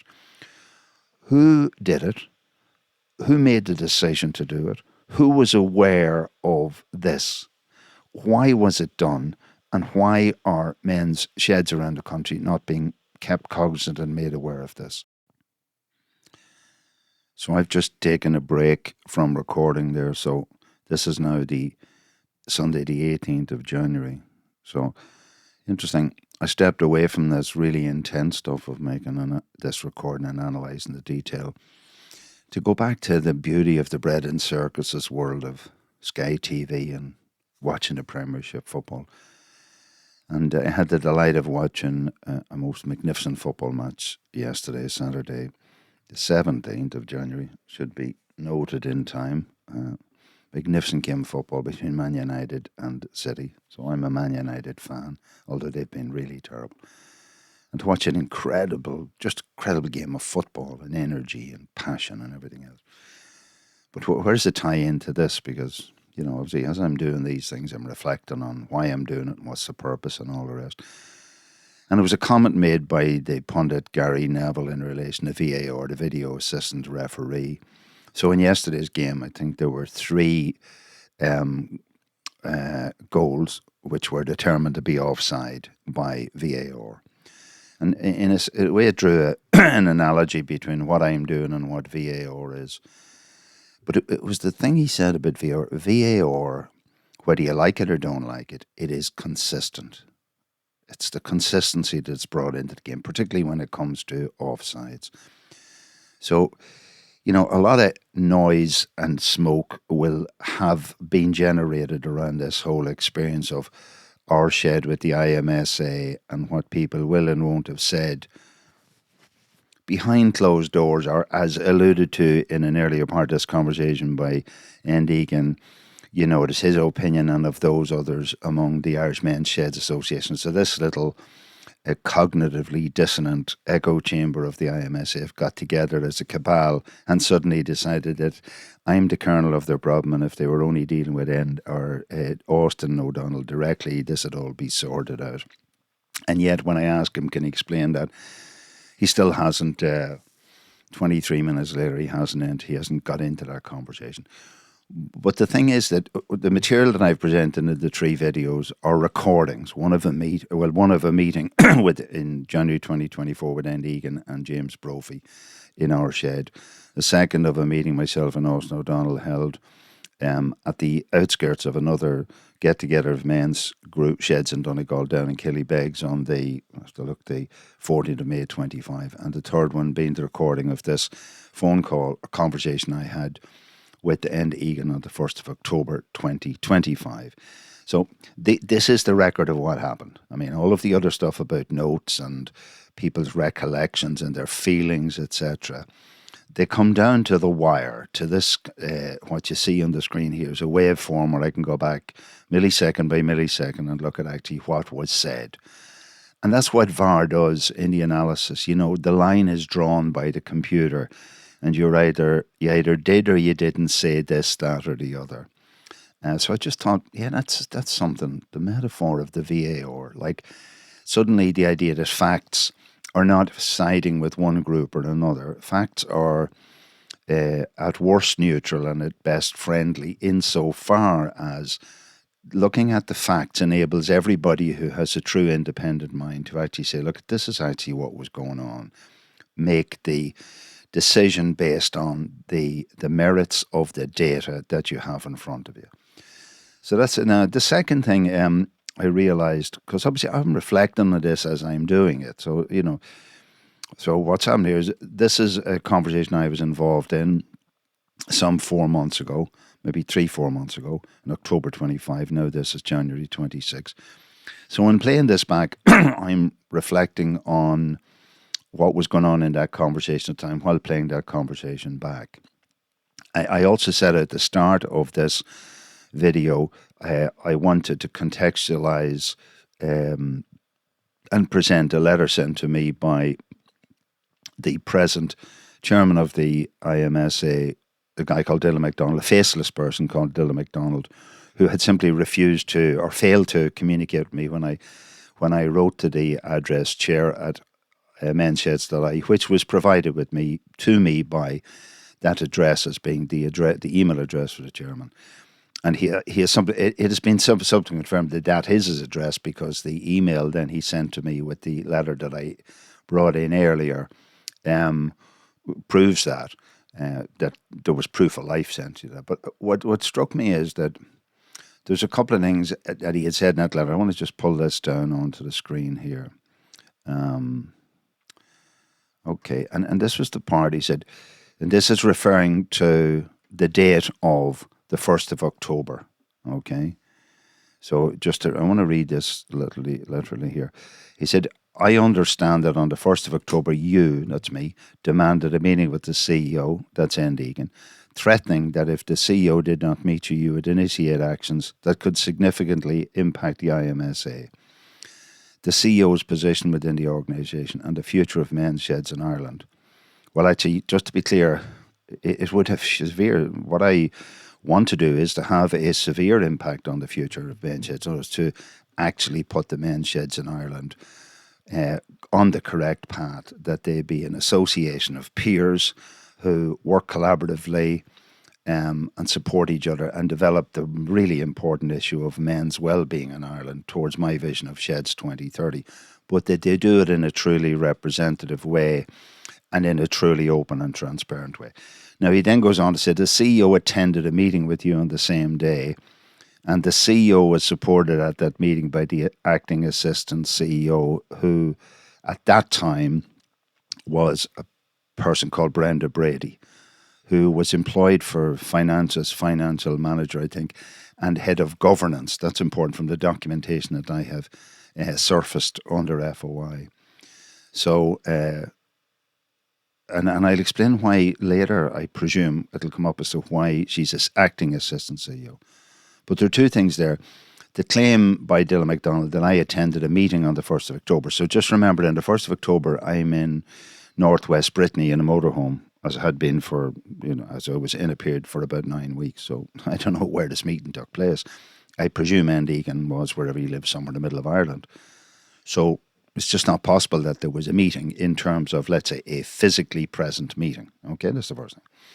What actually took place is this phone call that you're listening to. So just, this is, let's stick to detail here. The first thing. So this is incorrect. As regards the other stuff he says here about threatening, etc., there's everything is based on my written, reproducible, auditable evidence in relation to everything I've done. And this idea of threats, if asking someone for answers to clear questions and reflecting that their values, or stated values, are ones of openness, transparency and accountability, and if stating that if that's not provided, I have no option but to seek that is investigated by the funders to this organisation, is considered to be a threat. Well, in that context, yes, that is a threat, okay? But it's just the way in which this is formulated. Now, this has to be taken along with all the rest of the stuff. So, one, there wasn't a meeting. The only thing that happened was this conversation, which I recorded. And the second one, it said, and the CEO was supported in that meeting. The CEO was supported in that meeting by the acting assistant CEO. So you, like me, have had the opportunity to listen to, in the recording element, there's 24 minutes we've gone through already. And I was just thinking yesterday, I'd forgotten about the fact, this appears to me a conversation between myself and Enda Egan. Have you heard Brenda Brady being introduced at this meeting or referred to? Firstly, I've never met Brenda Brady. I've never spoken to Brenda Brady, never seen Brenda. I have no idea what she... Look, I have no idea of an image of Brenda Brady at all. And yet this says that she was supported at the meeting. So what is that word, supported in the meeting? So does this mean that Brenda Brady was sitting beside Enda Egan? Was she sitting on his knee? Was she in the same room? Was she on another phone line at the same time? I don't know. I just know that Enda Egan at no stage either referred to or introduced Brenda Brady. So what support was she providing at that meeting? So that's important in terms of what he's going to state next. But I mean, I just, and then the question of authenticity and leadership and integrity within the IMSA. Like, I'm at a meeting, let's say I go to a meeting with the IMSA and there's another person present, but is neither introduced nor maybe hiding behind a screen somewhere. Is this the way that your taxpayers' money is to be used? I mean, was there some sort of catch going on here? All I'm saying is, up to now, I haven't felt her presence, heard her presence, seen her presence, and I'm just holding you to hold on to the rest of the recording. And like me, I'll be, is there a ghost in this machine? I mean, is she there? But the relevance of this is then he goes on to say, I've been informed that during that meeting, you criticised the CEO and the IMSA aggressively and threatened the IMSA. So again, the language of being aggressive, it goes back to me thinking, I watched the news the other night, a clip from Pierce Doherty in the Dáil, criticising the various ministers who hadn't paid back certain monies or whatever. And I was just thinking, is Pierce aggressive? Is this a problem in our country? Is the idea of robust debate now regarded as being aggressive and threatening? I've made no apologies for the fact that I'm seriously challenging a guy on a wage packet of 120,000 a year of my taxpayers' money, who by his failure to do the job that he stated he was obligated to do is causing severe stress and to our shed and to our German and to me. So there's no pussyfooting around here. Anyway, he said I threatened to threaten the IMSA, including complaints with funders. Yes, so to be fair, everything I'm doing, the objective of this is to take this to anybody who has any reason to be associated with the IMSA, to support them financially or otherwise.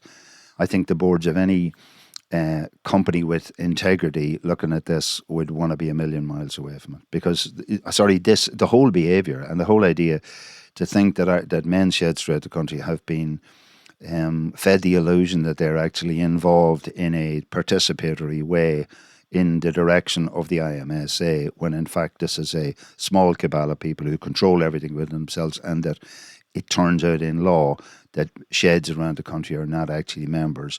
And the stuff that I've just pointed out that they've put up there, and one they had on their website, now they've erased those words of the fact that there should be representation on a province by province basis on the board by people elected by sheds themselves, and they've eradicated this. So anyway, just continue this. It said so. I threaten the IMSA, including the complaints funders, charities regulator, media disclosures, etc. So it's what he goes on then further to say then here, as well as further data subject access requests and freedom of information. Now, okay, sorry, I want to move on to this. Now, given the fact that Della McDonald has claimed that Enda was supported at the meeting by Brenda Brady, and I've just pointed out that you like me, you listen to the recording. There was no physical meeting, so the only interaction from a communication standpoint that took place was through the phone medium. There is no reference to Brenda Brady, no reference to her presence, no introduction to her or whatever in this, and yet he claims that she was supportive to him at the meeting. And then he says, when the CEO proposed mediation as a possible way to resolve your issues, you declined, stating it was too late to engage in such a process. So, I mean, this statement by him is either absolutely true or absolutely false, insofar as it is absolutely a matter of fact of whether the CEO and Egan proposed mediation to me as a way of solving your issues. Now, I'm not sure, just to be clear, what issues he's talking about. Is he talking about the issues between our shed and the complainant James Boyle? That's one thing. Or is the other one the issues that I am raising with the Irish Men's Shed Association in relation to their legitimacy, their locus standi, the way in which they're structured, to what membership is, etc. They're two possible conflicts that he could propose mediation to. So let's deal with the first one. If it were a matter of proposing mediation between our shed and James Boyle, up to now we haven't heard anything in relation to that. What has been discussed or will be discussed is the fact that the IMSA have selected a third party external body without telling us anything about terms of reference, etc., etc., etc.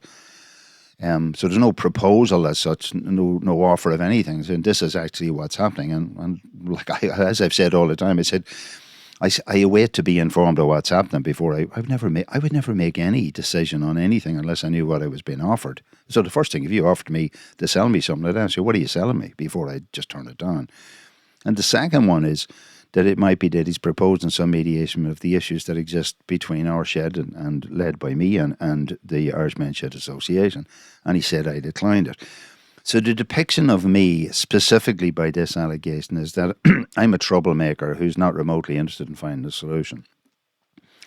So what I'm saying to you, I realise now, up to now, I haven't heard that so far. And again, as a viewer, I'd ask you to keep your eyes open. Keep your eyes open and your ears open and tell me when we finish all this, did you hear this? I'm telling you categorically that it's not true. Where this becomes, in my view, an example of defamation is that this statement is made by him. It's an incorrect statement. So if it's incorrect, it's done cognitively by him because he's been informed. So how could he be informed? He wasn't there. So either or Enda Egan and or Brenda Brady, who he claims was supportive to him at the meeting. So one has to assume that in some way he's going to claim she was present at the meeting in some way, shape or form.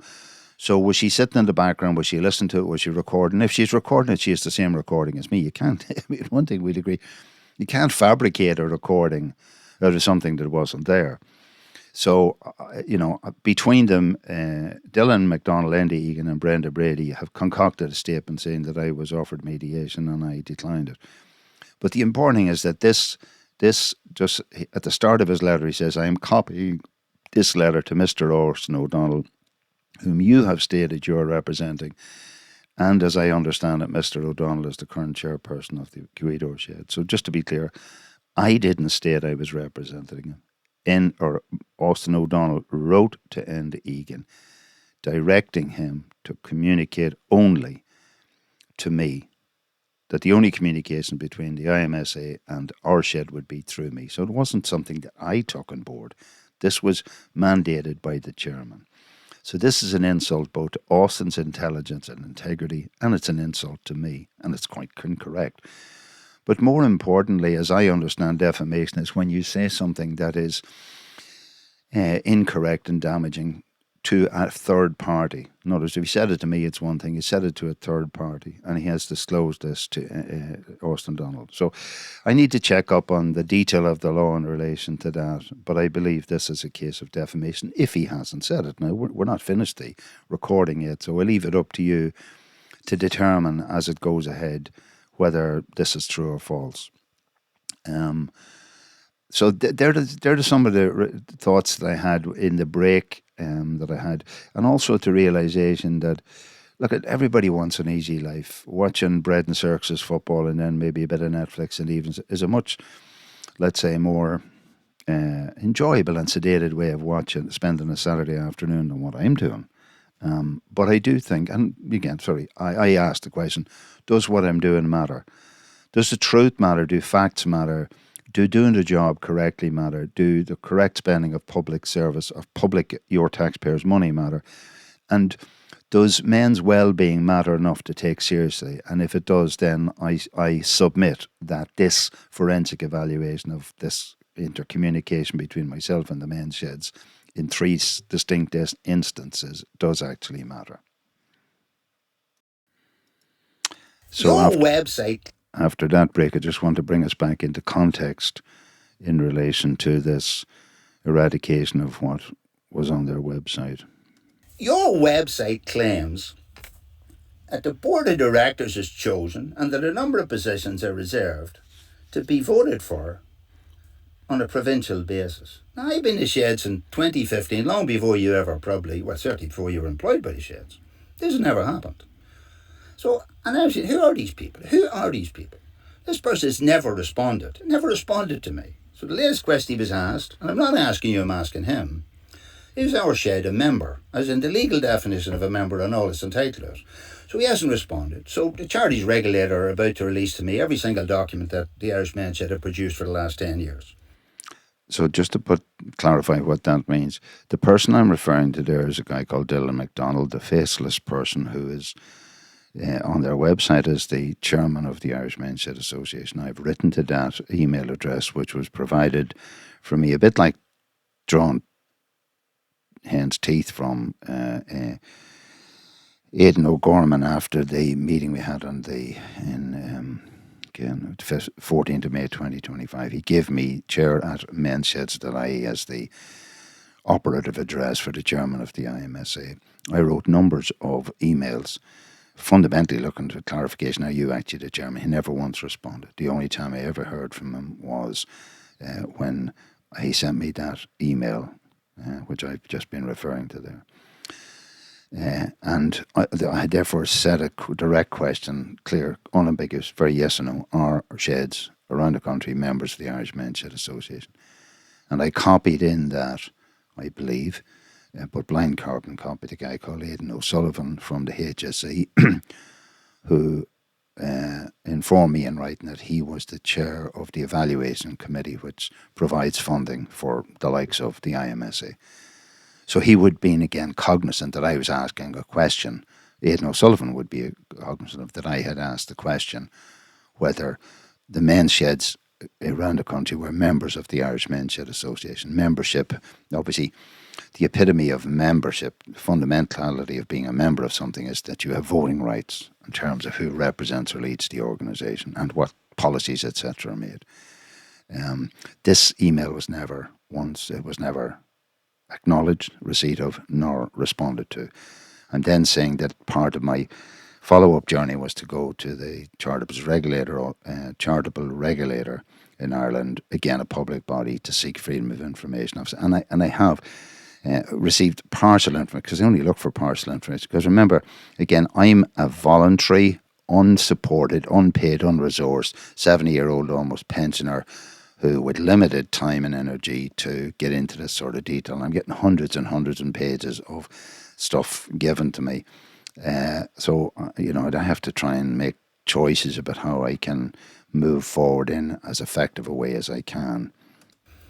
So at the end of the day, we'll find out who was doing what, at what time, what transitions took place, etc. So there are layers outside. You keep finding. So the purpose of that objective would be to find out, like, given that the IMSA do not report on their website of what's going on, like I've just told you, a guy called Ray Hart appears on paper in an application to the Department of Health HSE for 2025, for funding for 25. A guy called Ray Hart appears as chairman of the IMSA. That's not reported anywhere on their website, to my knowledge. I have directly contacted Ray Hart through Messenger, because he had been present at Zoom meetings that I had held during the TNT chat sessions in the COVID period. And Ray Hart has just buried his head in all the sand and all this, just wants to disappear. Certainly hasn't responded whatsoever to me seeking simple clarification. So what I have determined out of what I can get from the CRA is I can sort of fill out a spreadsheet of what names were down as directors of the men's sheds over the last number of years. So that there's a potential to find out what's the thread, the big question is, what is it now? What's here? What was it at the beginning? What was it supposed to be, and how it got from there to here? That's really the analysis that should be carried out by anybody who has any remote interest in doing things correctly. At the moment, this thing is escalated. The reality of it is, because of what's happened, this is escalated. I mean, just to say, you came to our shed, I think it was in 2022 with John Leahy. You came there with the objective of, I believe now, absolutely looking back, of neutralising my rightful demand to have my complaint against Eva Byrne adjudicated upon professionally and independently. You told me, I'm new to the organisation, the past is the past, I'm going to change everything, natural wastage is going to take care of everything, it won't be a problem. I sat in front of you and John Leahy and I said, at this point in time, I'll park my complaint. You also said that you had no funding. I can't remember how much you said. It's going to cost 10,000 or something to bring in an adjudicator. And you said you had no money to do it. And you parked that.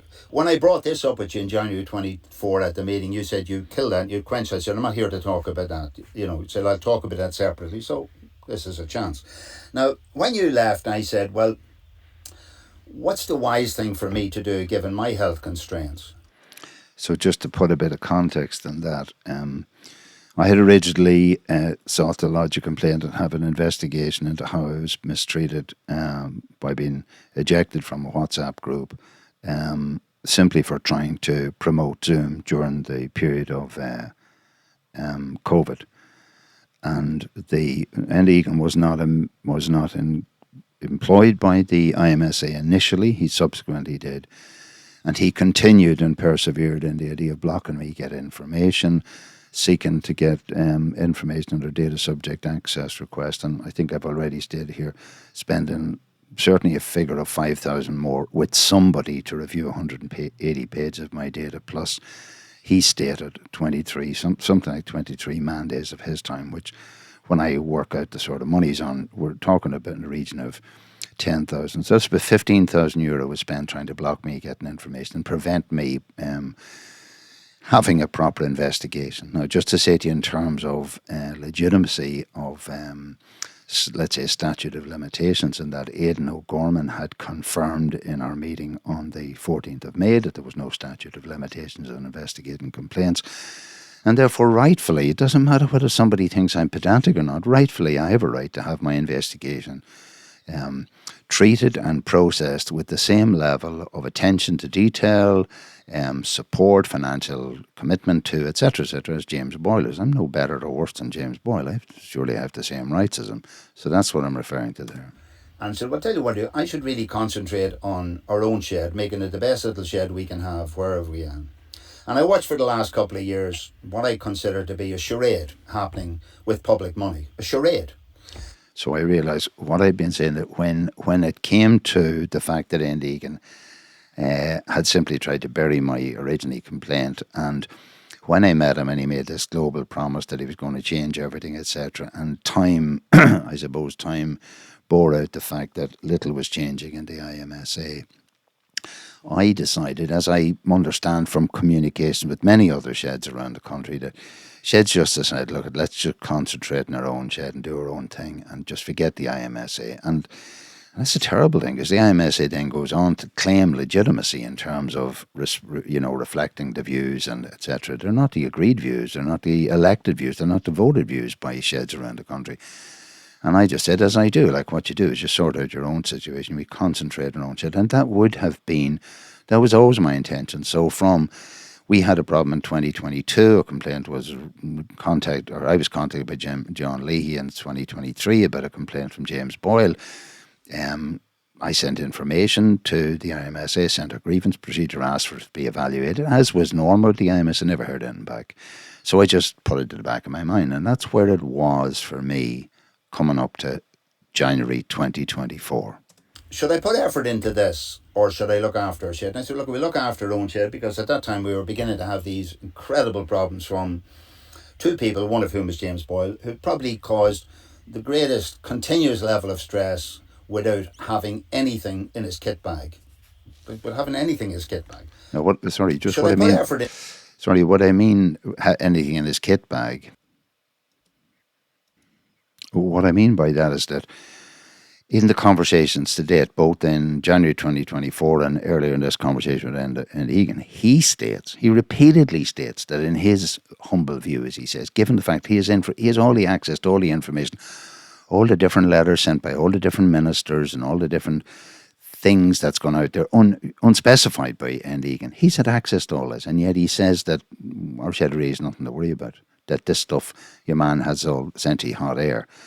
But at the end of the day, from a local point of view, this is just, completely, this barrage of harassment or sheds completely really affects our capability to do the job, which is to develop our shed.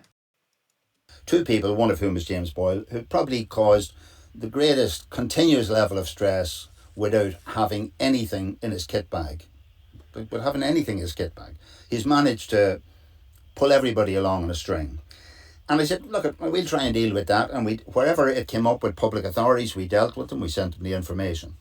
And I think I would have happily just allowed all what's going on at the higher level and all the problems that are now going to be evolved, or they're going to come out of FOI, to just go by. I said, look, I told Austin, let's just do our own thing in here. And then you came visiting. And then you brought to our door the James Boyle experience. So what I'm focusing on here is that really, on a personal level, I would have given up on my belief in any value in the Irish Men's Association since my previous experience with them, and having met Enda Egan and him fundamentally failing to deliver on his promises. So I'd lost all faith in him. That didn't prevent me from focusing on our own area. I still believe that our job in Gaoth and Donegal is to develop the best shed we can in our environment and make it an indispensable part in terms of the long-term well-being of men and by extension, women in our community, irrespective of what the IMSA are doing.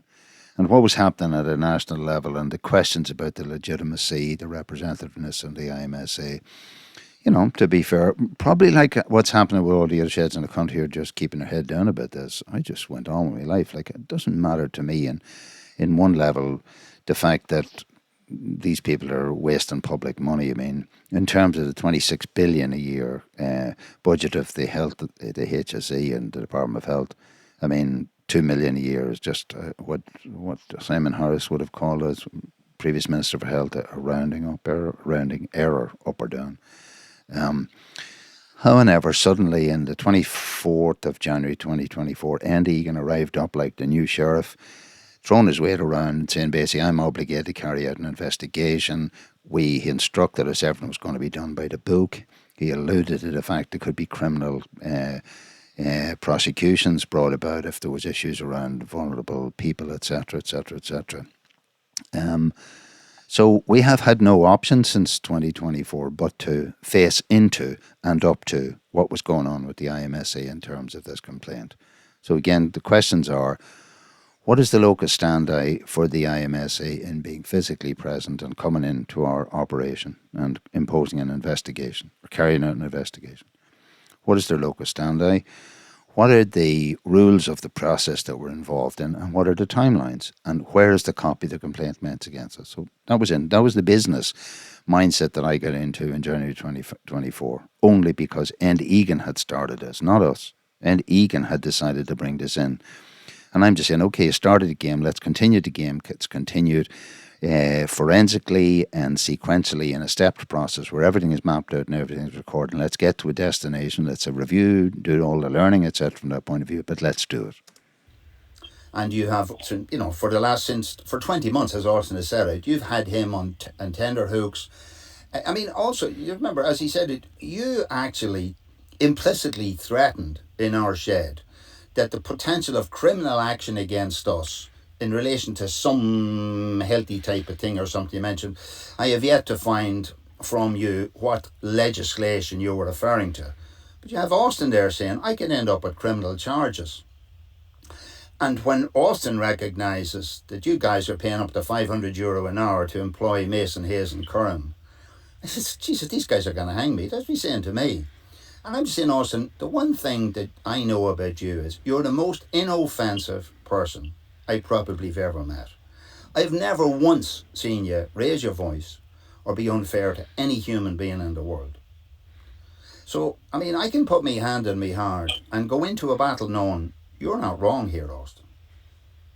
So, and the allegation, as far as I understand, is against Austin. It's against Austin. I mean, I wasn't in a position I wasn't doing anything with him, but separately, waiting on the wings is an affidavit from a witness, an independent external witness, to whom James Boylan the following day set out his reality.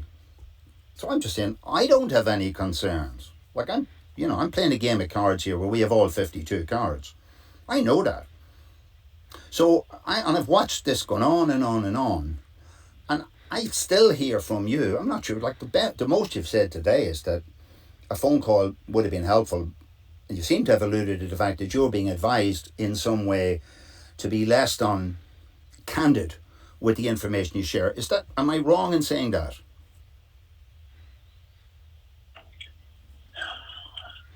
Look, I mean, if I go back just a point you made there a second ago, which, in relation to the event in the meeting in the shed, and I might have misunderstood you, but I don't recall, or I don't have any knowledge of what you're saying there regarding me. Maybe I have it just taken wrong. me making some point against Austin. Was it in relation to him? No, sorry. Criminal stuff? Yeah, hold on. Well, maybe we walk that back a little bit. You came to a meeting with bringing James Brophy with you. Nice guy, nice young man. I hope he's learned I hope his life. I mean, I sent him something when I heard he was going, just to wish him well. I had heard from Enda that his health, maybe with a health issue as well as everyone else. I said, God, everybody who seems to be associated with IMSA seems to have health issue. However, both of you during the period of that meeting referred to notes that he had both taken in James Boyle's house and that you were taking of our meeting. I have requested those notes. I believe under DSAR, I'm entitled. Now, you have decided to cut down notes and pull pieces out of them, etc. You know, can anybody tell you all that? If you paid them 500 an hour, they tell you all those things. But, you know, one, I believe they're wrong. The only question is, I might need all that information to achieve what I want to achieve. But the reality is, you stated, when I asked you for those notes, that there's no record of those notes. So you're telling me you have no record of the notes of the meeting that you now say you don't remember what you said to Austin. Is that what you're telling me? Yes or no? I mean, you either know or you don't know. First of all, as responded back to you in the DSAR, we don't have those notes, so I can't give you what I don't have. So what happened to the notes? What happened? What happened to the notes? These were the notes on which you declared that you were going to use to process the progress thing with James Boyle. So if you don't have the notes, you either couldn't make that progress or you somewhere has buried the notes. Now remember, this is a serious business.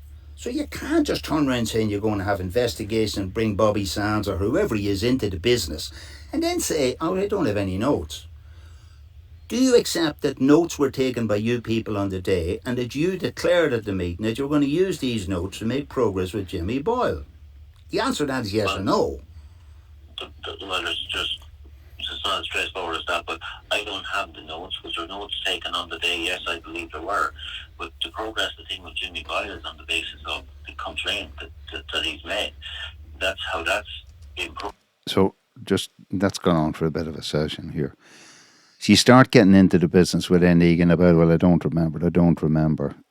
So which is why, and as I said, I had requested under the DSAR, because, for example, if I was involved in that and notes were taken, referred to me, I'm entitled to those notes under my data subject access request, given that they wouldn't give us any information under the straightforward idea if a complaint is made against us, let's have a copy of the complaint.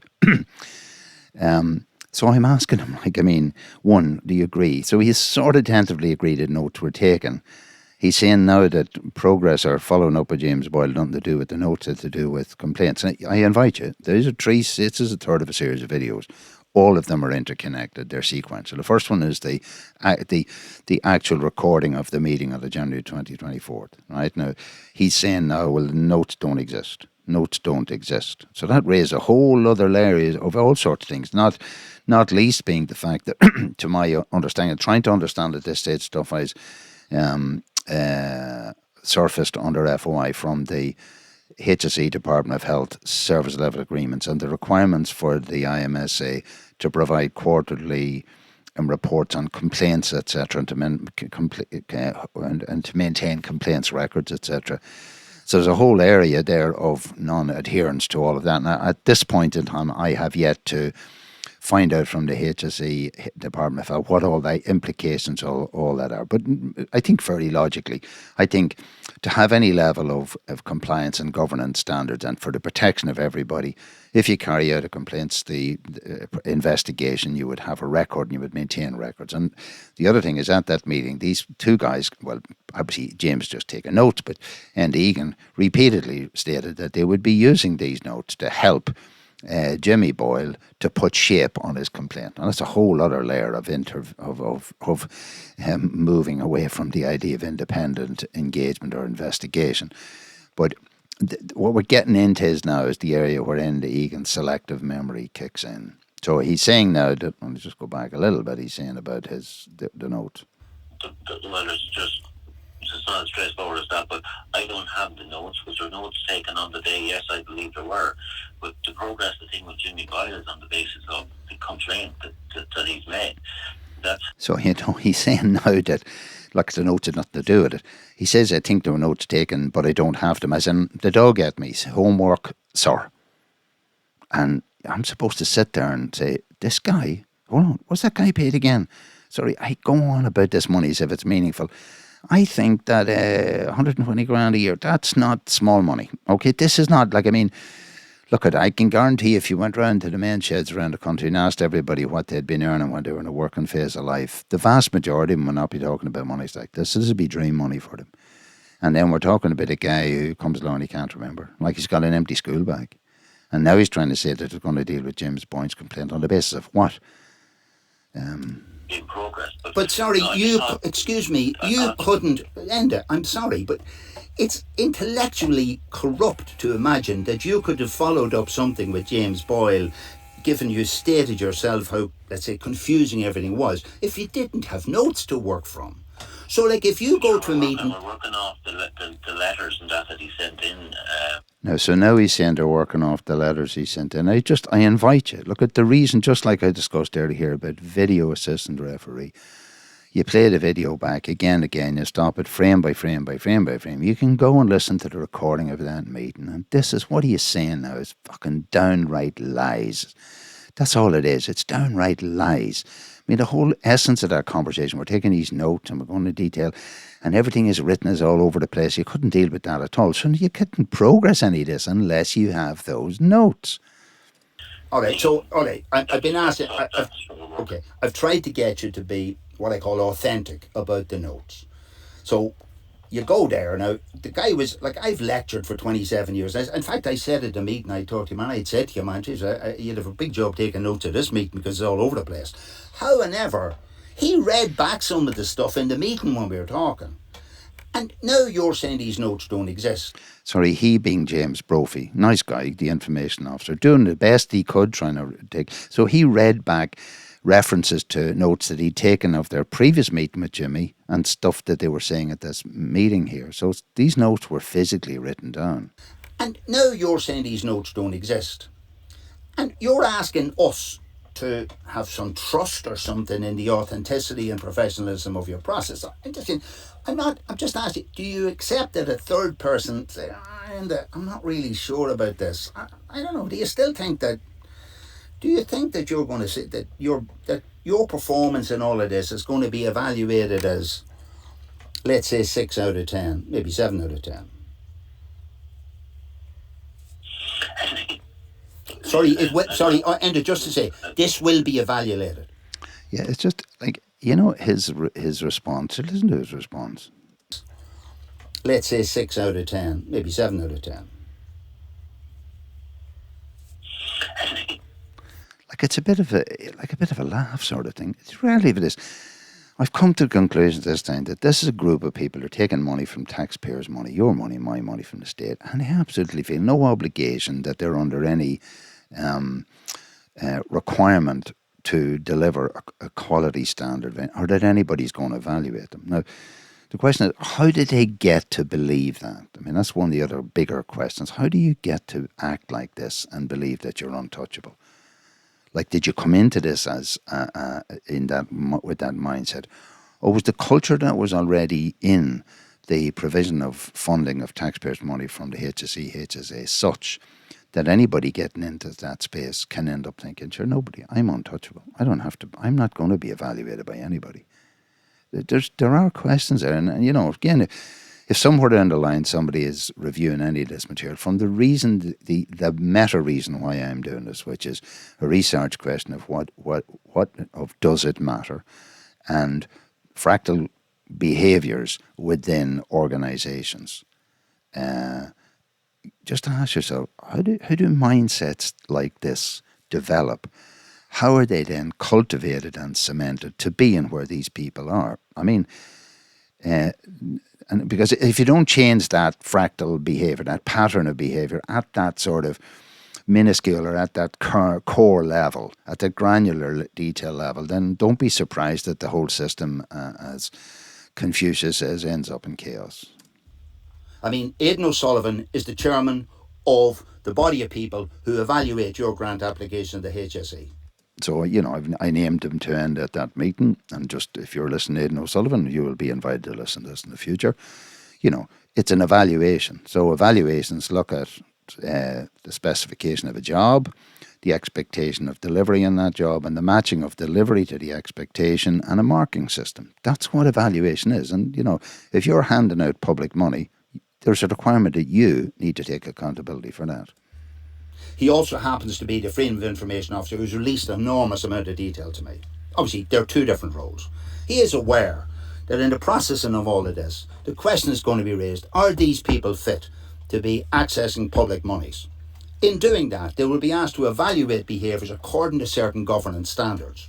No, sorry, when I said he is aware, I'm not saying that I've made him aware. I think I'm making the presumption that at a senior executive position in the HSE, that the role that he carries requires him to be aware of the need for compliance to governance and accountability standards. No, we can faff around all the time, or we can't.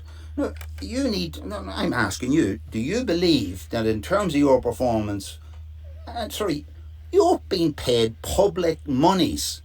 So it's not unreasonable that those money, the quality of the service you're delivering will be evaluated. And it won't be evaluated by me. All I'll do is I'll refer whatever standards are to whatever the publicly agreed standards are.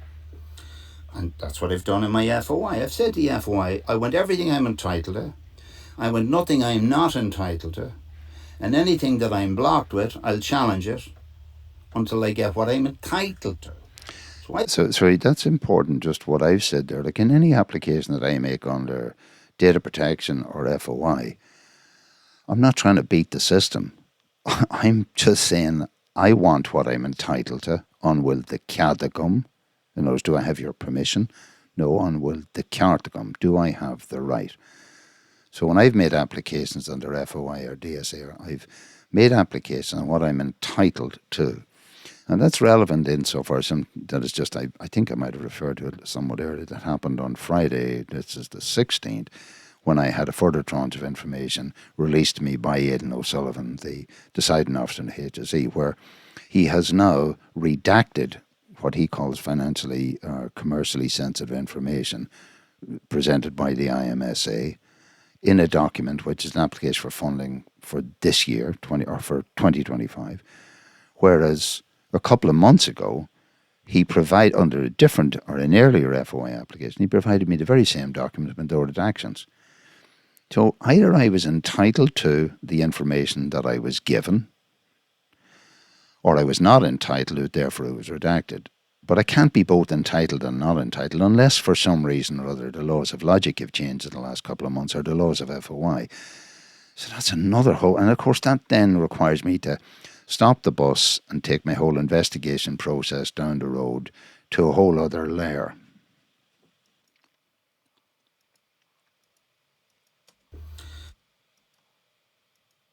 And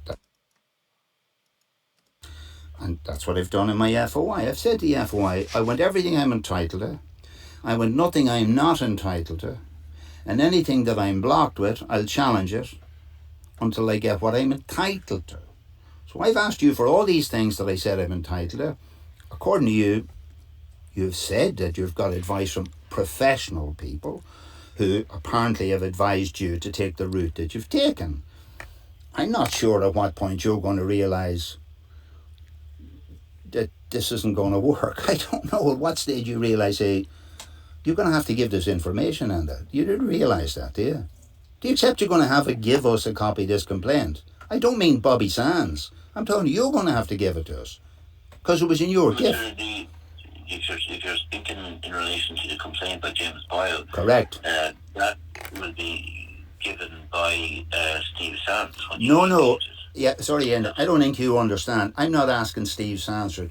You will be required to give it. I know you think this is a sort of a moot point. It's not a moot point. You will be required to give this. And you'll be required to give this under your constitutional obligation. And Mason, Hayes and Kern may or may not make loads of more money about this. I mean, but I'll tell you one thing.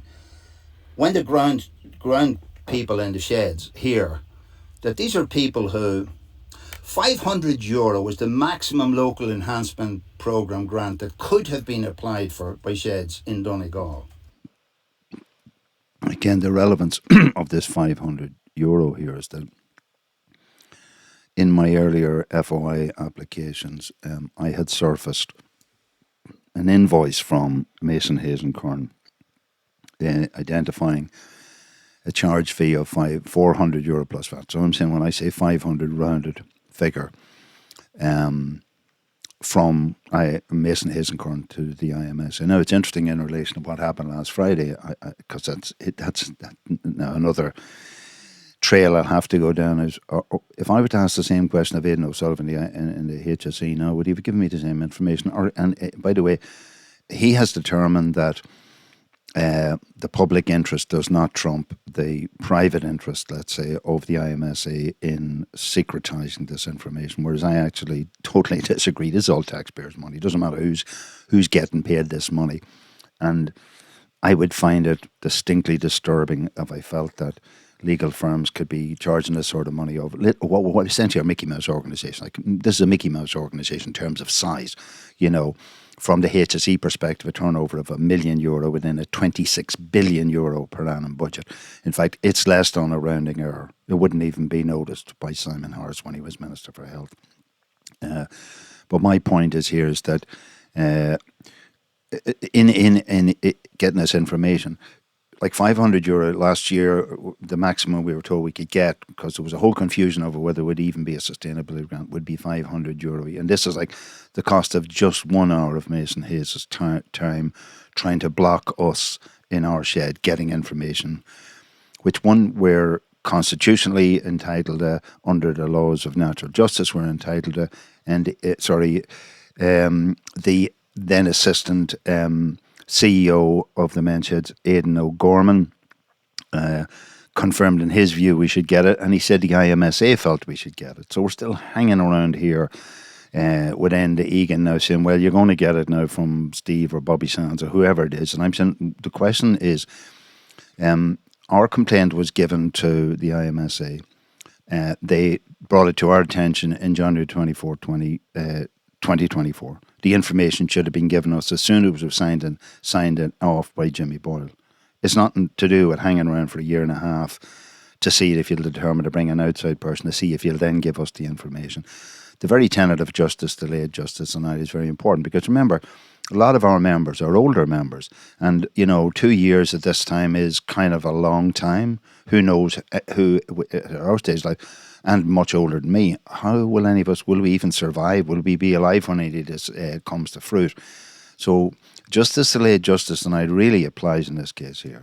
You have been expending that sum of money per hour. It's €500 plus VAT with Mason Hayes and Kern. Sorry, I shouldn't have talked over that. I shouldn't have talked over that. Hold on, just the same. Programme grant that could have been applied for by sheds in Dun. Sorry, just to get the total context of that. €500 was the maximum local enhancement programme grant that could have been applied for by sheds in Donegal. You have been expending that sum of money per hour, €400 plus VAT, with Mason Hayes and Kern. And you've been covering that up and preventing me having access to that, while your website's values call for openness, candidness, and being straight with shedders. Now, at some point, I'm expecting you to say, Liam, I think I've been doing the wrong thing. I haven't heard that. I have heard you say that a phone call would have helped, but you seem to feel that maybe the obligation would have as equally landed on myself, Austin, as it would on yours. But again, you see, maybe the mismatch in our understanding and concept about what's going on are radically different. And in this of ours, I'm pleased to have this phone call, because it appears to me like the only background information you didn't have before is that you're getting legal advice. You're getting advice, some of it legal. Now that I have the bills and the details of the bills from Mason, Hayes and Kern, I now know that I can probe the next level. See, once you get one card, you look for the next card and the next card, and you get all the cards. So, sorry, what's important I should state here, some people might say, well, you could look up the financial reports the accounts of the IMSA to see what monies are being spent. You go and look at them. I mean, I've examined these things, and you can't see any granular detail. Like, you cannot see anything like these costs that are being ramped up by the IMSA on anything they're doing. And in fact, what I realised that if the standard going forward was to be the redaction that was applied on the documents I was given last Friday, in other words, that all of these details are buried, then I suggest that the funders, the HSE and the Department of Health, would have become complicit in covering up the mismanagement of your taxpayers' money. That can't be good. This is not in the public interest. It may be awkward or difficult or embarrassing for the civil servants or whatever. I don't care. This is not about anybody's embarrassment, mine or anybody else's. I mean, this is supposed to be about governance standards. It's supposed to be about compliance with good practice. When it comes to complaints, it's about there being due process applied and everybody's rights being respected and structures being followed. That's what this is about. This is not your money, Enda. It's not my money. It's taxpayers' money. Now, there is money from individual companies, like 50 grand from Flomax or whatever you call them. Look at corporate social responsibility. When those managers get to say, this is what's actually going on in these organisations, that's gone.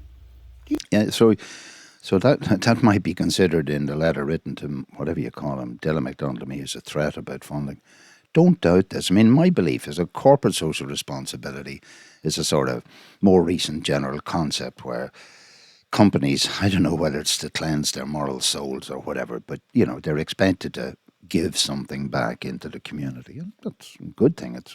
And therefore you find sponsorship by companies reaching out and finding an organisation which is doing good things and tries to support them. And I've no doubt that the intentionality with anybody who's given money to the Irish Menshit has been derived from the good stories that come out of what's happening within Menshit. These people themselves may have family members or neighbours or whatever in sheds, and the work that's being done, the reality of life in sheds at the moment is a wonderful, wonderful thing. That doesn't take away from the fact that the people who put themselves in the position of claiming to represent the sheds are not representative sheds. They are not elected. They do not have any legitimacy in terms of the positions they're in. And I believe any company who had any, well, I suppose, remember, companies are in a different situation. If I was working in a company and I was mistreated by the management in an investigation complaints from this, I'd be straight down to the courts to make money out of them. Because, I think I could sue the asses off them. Because you just can't do this. And I think increasingly in society we realise people follow rules. So I don't think that any informed leadership within private companies who are providing CSR sponsorship to the IMSA would stand over this behaviour. And it is my objective to take this to those people because, I mean, in reality, ultimately, the Irish Men's Shed Association need to be completely restructured in order to provide us a sustainable governance quality mechanism to lead forward towards what I see as Shed 2030, a countrywide process which supports the reality of men's needs in the time of 2030 and going forward. So that's my mission. My mission is to create a solution, and in doing that, to eradicate what has turned out to be a cancerous problem. Cancerous in so far as that it is permeating. This has obviously started somewhere and ended, and we're at the moment we're at this level of evolution of a disgraceful standard system or substandard system. Do you understand that, Austin? Or Enda? Do you understand? Like, the reason I wanted to have this phone call is if there's a way of avoiding a precipice. Now, the precipice is something you come to. Sorry, I've made it clear then. I'm involved in this phone call to find solutions to move forward. So when somebody has the audacity to claim that I was offered mediation to resolve this and I denied it, I mean, this is the evidence. I'm looking for a solution here. But the first part of the solution has to be a recognition by Egan as, that what he is doing is simply not up to standard. And up to now, there's been no acknowledgement. The only acknowledgement, well, maybe in terms of phone call, maybe if there's wrong, maybe to be attributed. Like, he hasn't taken, no. The only responsibility for making a phone call and showing leadership was Egan. The leadership of the chairman, a chairman of the Men's Shed Association who refuses to even acknowledge receipt of a of an inquiry from a shed member to say, can you confirm if you're the chairman, and doesn't make any communication, this is not leadership. This is unacceptable. So in order to move to a solution, we have to identify what those unacceptable behaviours are and then take steps to eradicate them. You know, and if I bring it to a point of the precipice, and if I'm unsuccessful, if people will say, Liam O'Gogan's evidence and all of the documentation he's provided is of weaker quality than James Boyle's stuff, and we believe that Enda and his performance has been professional and compliant, then you won't have to go over the precipice. If, on the other hand, the possibility it is that the hard work that I put into this over the last year and a half, which is supported by every level of documentation, every evidence, is actually regarded as successful, then the precipice means that the implications, one, for you professionally, and two, for the present version of the Irish Men's Sheds Association, is critical. It is my understanding at this point, and yet I ask questions in a Socratic way rather than make statements. The question I have is our shed a member of IMSA? Can you answer that, yes or no? So just before I ask him to address that question, just to clarify, because again, in that letter that I read out from Dylan McDonald, which was sent to me on the 17th of November, or 17th of October, subsequent to this phone call, and obviously as a review. In fact, he says there he has been informed of what happened at the meeting. This idea of me threatening people, etc. I mean, it's really clear from the outset. If I'm in let's say our struggle, let's say we have a complaint from James Boyle. If James Boyle's complaint against our shed was professionally, independently and structurally processed, evaluated, and we were found guilty of something and James Boyle was found innocent in some way, then the accountability for that comes down on our side. We do whatever is required for us to apologise, to correct, to recompense, or do whatever we need to do, make up for what we did wrong. But equally so, if the performance of the IMSA, etc., and all of this if James Boyle's complaint falls, as Enda Egan repeatedly states in his view that that's what's going to happen, then I would say, you see, the problem is there's no consequence for James Boyle. That's the problem. He's in a position to create all sorts of trouble, but there's no consequences at all for him. There's no investment by him in anything in relation to this. But at least we're cleared up and we can move on. The other thing, we as a group have learned from this. We certainly don't want to make this happen again, but the opportunity through all of this reusable learning object material that I've generated, both in terms of documentation and recordings and videos, etc., is material for other sheds and other voluntary groups, and particularly, say, funders like the HSE and companies. We can all learn from this. Okay, we can all learn to not recreate this. The other situation obviously exists with the present people I'm dealing with, the board of the IMSA, the chair of the IMSA, the various people working in the place, including and Egan, who, in my experience, and I have evidence, I will submit evidence that suggests these people have acted abominably, then there has to be consequences for these people. And the more that I have reminded Enda Egan and shown him the data and provided him the information, and the more that he continues to fail to do the right thing, then as far as I'm concerned, he signs his own P45. I'm not doing it for him. He's signing. Anybody who would continue to employ this person in this position, having been presented with the data as I've presented with it, it's not personal. It's just not up to scratch. It's not okay. And there are victims. And our shed, our chairman Austin, has already declared the damage that's been done to his well-being and to my well-being, and the fact that I've been drawn in to invest in all this incredible quantum of energy to produce this data. And I'm doing this because of the fact that it's very easy. You know, if you want to get out of this, you do what the IMSA, early in this conversation, this guy's already said, you know, he's of the belief, as are others in the IMSA, that if I wasn't involved, they could have sorted this without Austin. So I'm the kernel of the problem. And yet, we're now 38 minutes into this conversation with this guy, and he said, I'll get round to that. He still hasn't come around to explaining why his view that this would have been resolved, that I was got out of the situation, they would deal directly with Austin, hasn't dealt with that.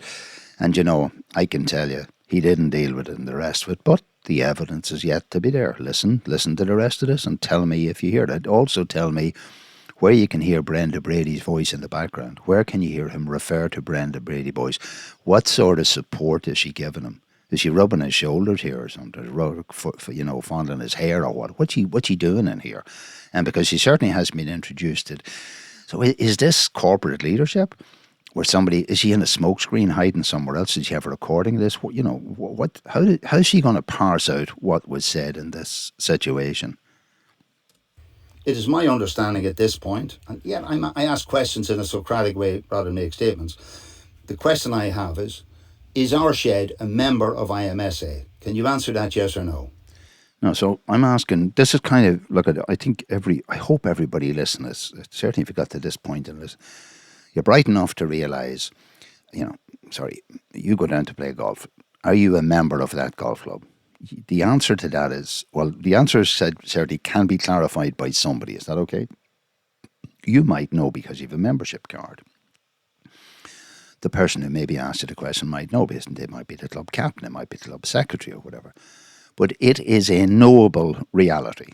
I'm just thinking of something that Elon Musk says, which really I think it's really very good. He says, physics is the law and everything else is an opinion. So it's a fact that you're either a member or you're not a member. Okay?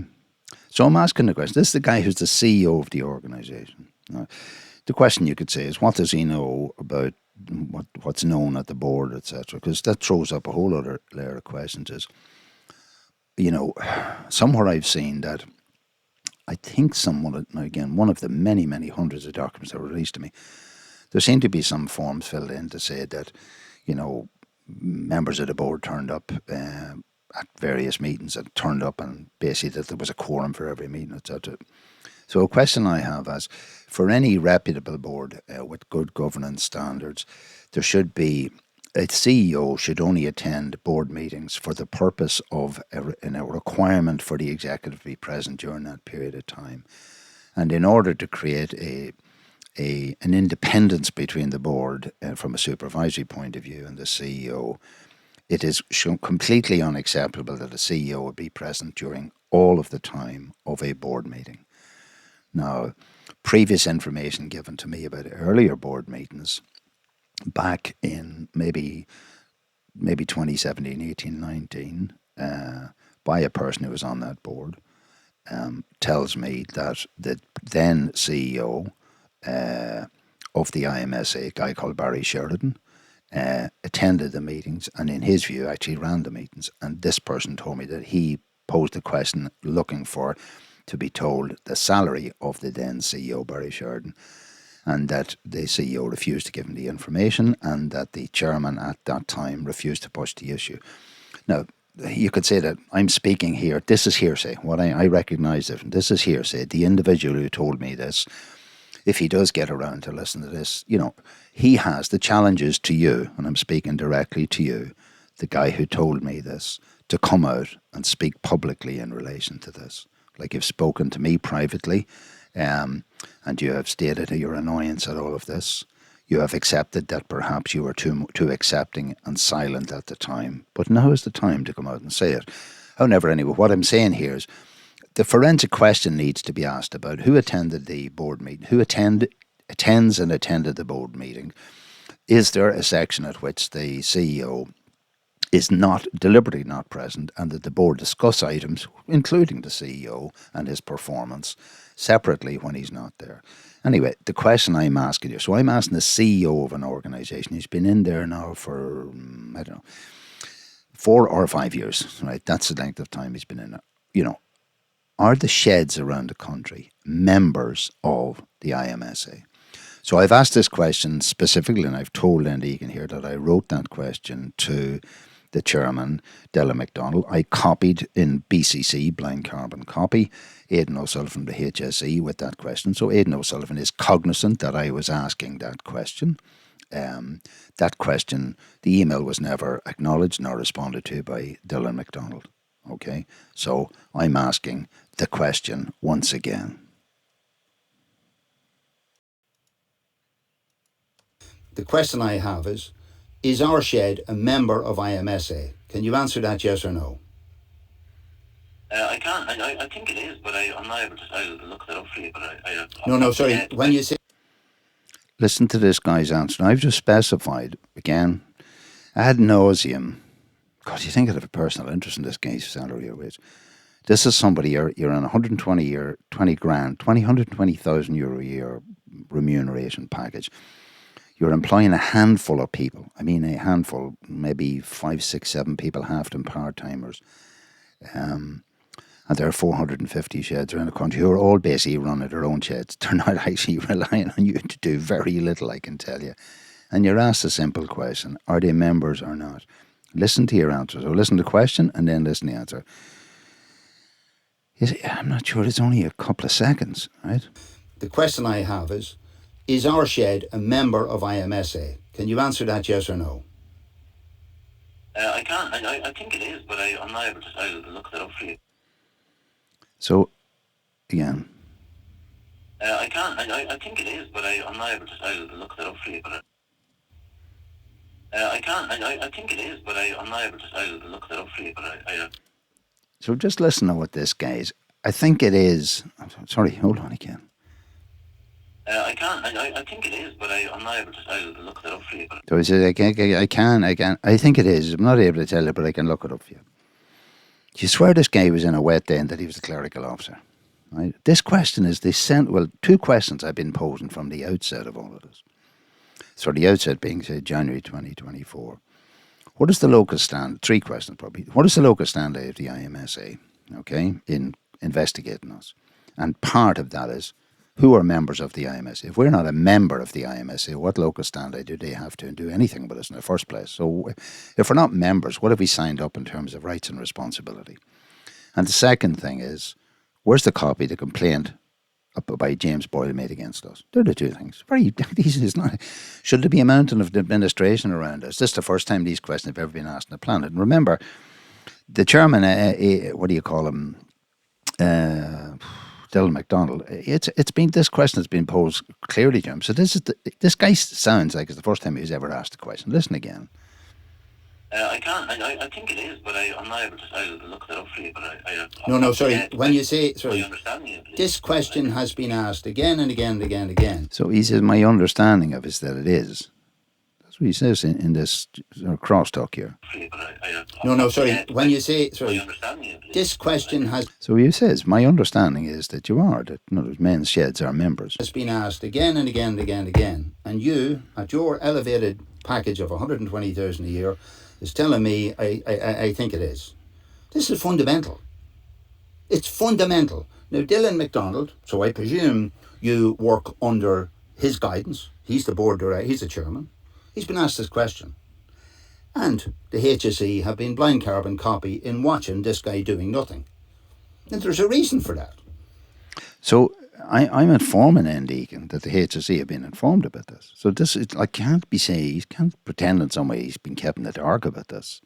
So the question has been asked of the chairman, is our main shed in Guidor a member of the IMSA? Now, I'll have to ask about that, because I can't speak for the other sheds. You can say, but unless we're uniquely picked out of 450 sheds or whatever number of sheds around the country and being treated with such a level of discrimination that we are the new blacks in the community. We're black men from Donegal, right? So we're blacked out from everything. Unless that's the case, then the answer that applies to our shed applies to every other shed. Is your shed a member of the IMSA? Enda Egan, the CEO, has said, this is exactly the answer he gave when I asked him this direct question. Is our shed a member of IMSA? Can you answer that, yes or no? I can't. I think it is, but I'm not able to. I'll look that up for you. But No, sorry. When you say, sorry, my understanding of this question has been... So what he has said is, my understanding is that it is, okay? So I mean, you've got to take that from the horse's mouth. The other thing is, remember, I'm pointing out to him, I told him, you're on 120,000 a year. The only referral he made that area is, well, look, this is forced on me by the HSE. The funders, they decide, it's not me. He hasn't denied that this is the remuneration package he's on. So, I mean, if this guy was on... I can tell you that when this job was advertised originally a number of years ago, I saw it advertised as was 90,000 plus whatever benefits would be there. So that's what it was. And so I know I'm not that far off in terms of what has happened since then. So just to say, the question's there. I mean, are we or are we not members? Because again, this is really important. What membership means. So if you are a member of the local residents association, okay, you probably pay your yearly fee or whatever membership requires you to do. Once you're a membership, you turn at the AGM, say, excuse me, I want Paddy O'Brien or Mary O'Toole to be the president or the chairperson for the next defined period of time. And your vote is counted up on an equitable basis, one man, one vote, or one woman, one vote, or whatever, and everybody gets a chance, and democratically elected people emerge. If you're in a golf club, the things happen the same. If you're a member of the Irish Farm Association, they're the same. So what would be different about an association of men's sheds? But the fact is, and I'm telling you here on the 16th to the 18th of January, that sheds in the country, men's sheds around the country, are not members of the IMSA. The IMSA has lodged a constitution with the Companies Office, with the Charitable Regulator Organisation, Charitable Regulators, and the HSE, in which the IMSA defines members as the members of the board, who at present are 5 members who were not elected, to my knowledge, and certainly by any sheds around the country. And just the one thing I can speak of from within my material knowledge, that since I joined a men's shed up here, since we set up around 2015, 2016, our shed has never been given access to, given the right to, given knowledge of any election that we could participate in to elect any board member, let alone a representative from our province, of which we are in the province of Ulster, even though we are in the Republic of Ireland. Okay, so that's never happened to us, never been given that before. So that is the situation, and yet this guy is giving the lie. Look at what he says when asked if our shed is a member. I can't. I think it is, but I'm not able to decide. So now, again, I think it is. So the guy can't even, well, you might say he doesn't know. And I said, well, okay, then he should be sacked for not knowing. Do you understand? Not sacked, can't do the job, gone. If he knows and he's lying, I don't know. Can he be sacked sacks or sacked squared or sacked to the exponential of y?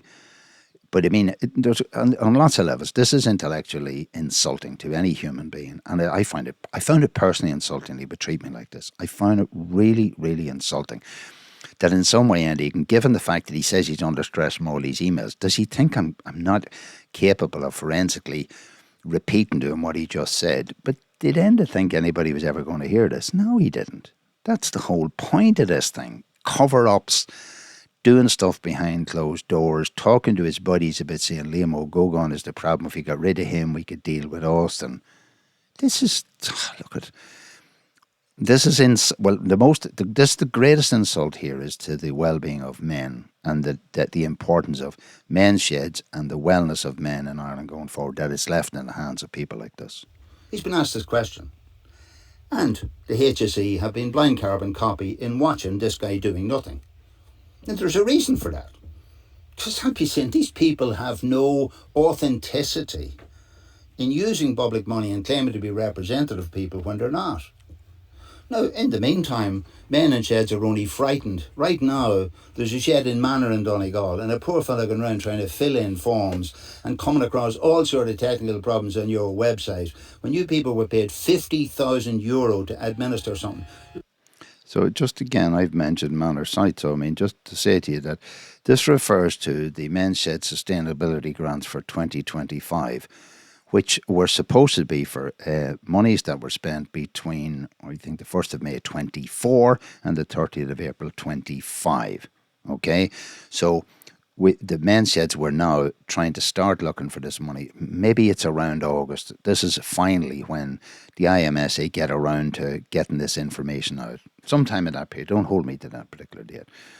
And they run a webinar. And again, webinars are such poor ways of actually operating, giving information out. They're really, they're an extremely poor pedagogical tool. Really, really poor. Cheap and cheerful, yes, but in terms of penetration, no.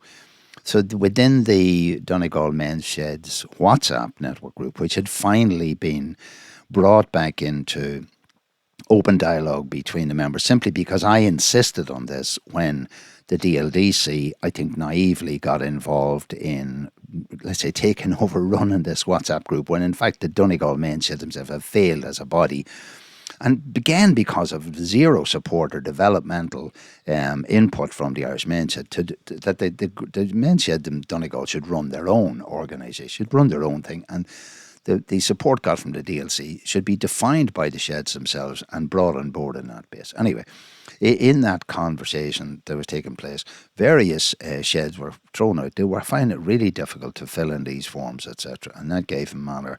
I spoke to him about how to try and solve the problems. And I had uncovered the fact during the presentation of the grant information by the information officer. Oh God, his name just escapes me right now. It shouldn't. What's it? The information officer. I just had to pause there and look at a guy called Ben Dolan. So he ran this webinar, and he indicated on, he stated on that the IMSA were paid €50,000 to disseminate essentially €1 million in sums up to 3,000 each for each shed for the cost of their running costs for the year. €50,000. Now, when I speak to Enda, Egan, and maybe at some point later on, they bleat about, oh God, we're overridden, we're run for the amount of work we have to do, we're buried in all this, and all your stuff is causing us problems. And the reason, like, if they treat everything else the way they've treated the information, that the queries that I've asked them, why wouldn't it be a complete carnage in there? Because they don't do anything. Now, given that they say they can't, they obviously don't have the resource to do the job they're supposed to do. Then they go out and they offer to take on this work, which should really have been carried out within the department itself. I mean, I was involved in grant applications for men's groups, I think way back in 1994, and they were managed directly through the department. The department have all the skills and tools and technology to do all this themselves. Why is this being shipped out to a group of people who can't even do their own work? And they don't have. And then the living proof is that this money, it's now, so monies for 2024 into 25 they're now approaching, I just got a letter the other day, again, that's another issue. The mandate from Austin O'Donnell was that communications between the Irish Men's Sheds Association and our shed should be only carried out through me. And yet again, a letter was sent out to Austin O'Donnell. Now, this letter was delivered to my house because it's just the way the postie operates here. We don't have a physical post box in our shed, and the information that, by definition, the postie has been doing this for years, just to redirect this information to me. So yet again, this is an insult to a mandate given by Austin O'Donnell, the valid chairman of our shed, to the IMSA, and they're breaching this. Anyway, they're only now in the process starting to pay out this money. So they showed a complete inefficacy doing it, and they cause problems for sheds at the coalface trying to do this. Look at Enda. I could have actually gone around the country and filled in every shed's application in my motorhome, had a good time, and taken the 50 grand and gone on holidays. I would have done that, and they'd all be happy. So like this, I'm disgusted to think that the department is paying 50 grand of your taxpayers' money to hand out to these guys who are already maladministering the obligations that they're supposed to be doing. I mean, these people are supposed to be processing a complaints investigation as it is now in January 26 for over 2 years, and they still haven't given the target of the complaint a copy of this complaint. They have. I'm asking them who is a member of the association. On one hand, the chairman doesn't answer. On the other hand, this guy says, "Yeah, I think I'm not sure, but I can check." I mean, this is disgraceful. But this is what happens when you've got these interlopers or interposers, that they've interposed themselves and created a sense of legitimacy with the state, pretending that they're actually the valid and authentic leadership of a representative, grounds-based, member-based organisation. And they said, in their documentation, so I'm referring to an application they put up through LinkedIn for the job of information officer in somewhere around mid-2025, I think it was, where they classified themselves as a member-based organisation. So they're given this illusion, and in their website, which I've just demonstrated earlier, that somebody deliberately edited and cut out the section where it stated that there were positions reserved on the board for election by sheds themselves on a province of members on a province by province basis. So this is not a member based out. This is basically a lie. But these people have wangled themselves in to an unsuspecting crew of people in administration of your taxpayers' money, and the challenges to those people. Why did it happen? How did it happen? How do we prevent this happening again? What is the cognitive dissonance and the blindness, the echo chamber that we're in, that we listen to this stuff without asking the appropriate questions? This is stuff that a clerical officer can do. And there are sheds frightened of not getting their money. And I'm saying, sure, look, the Irish Men's Head have failed to spend hundreds of thousands. Yeah, sorry, just when I said there are sheds frightened of not get their money, I suppose in the period of sort of around November this year, after this phone call in November 2025, when subsequently, because of what I've been doing, I have ended up become persona non grata. I was thrown out of the Donegal Men's Shed network by Ben Dolan after I, again, made a video of his disgraceful way in which he fielded a phone call from me. And then I was, our shed had applied for 4 places at the National Conference in Dunleary, I think for November the 19th.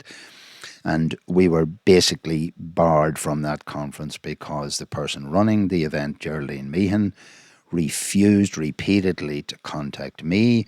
I wrote to her to say that she instead decided to write to Austin O'Donnell. I wrote to her copying her in and making her informed of the fact that the IMSA had been informed to only communicate through me. She then rang Austin. Austin told her that, you know, he had stated that that only communication was to carry out through me. So basically we were barred from that event. The IMSA have written to me to say that the complaints that I have validly lodged with the IMSA, they're not dealing with them. I have put in a further DSAR to surface the reality and the proof that I had actually lodged the complaints correctly. They've not answered any of these things here. So they basically cut me out of this conversation totally. Simply, I mean, I'm asking awkward questions, so the way that it is, just bury your head in the sand, like. And there are sheds frightened of not getting their money. And I'm saying...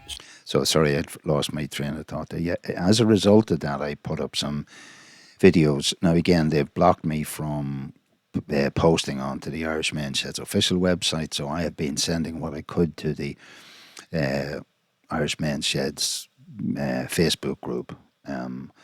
An alternate way of getting out information out there. So numbers of sheds did contact me, and what they said to me is, we agree with what you're doing, the questions need to be addressed, but we are afraid to put our head above the parapet because that money, we might be blocked from getting our money. That is unbelievable, that people are held at ransom for this 3,000 a year of money. This is not the IMSA's money. This money is your money, and essentially it belongs to them. It needs to be directed. It's there to be directed to sheds around the country to help them keep them open, not to be used as whipping tools by the IMSA and as little toys to be given out for obedient subjects of Egan and his crew.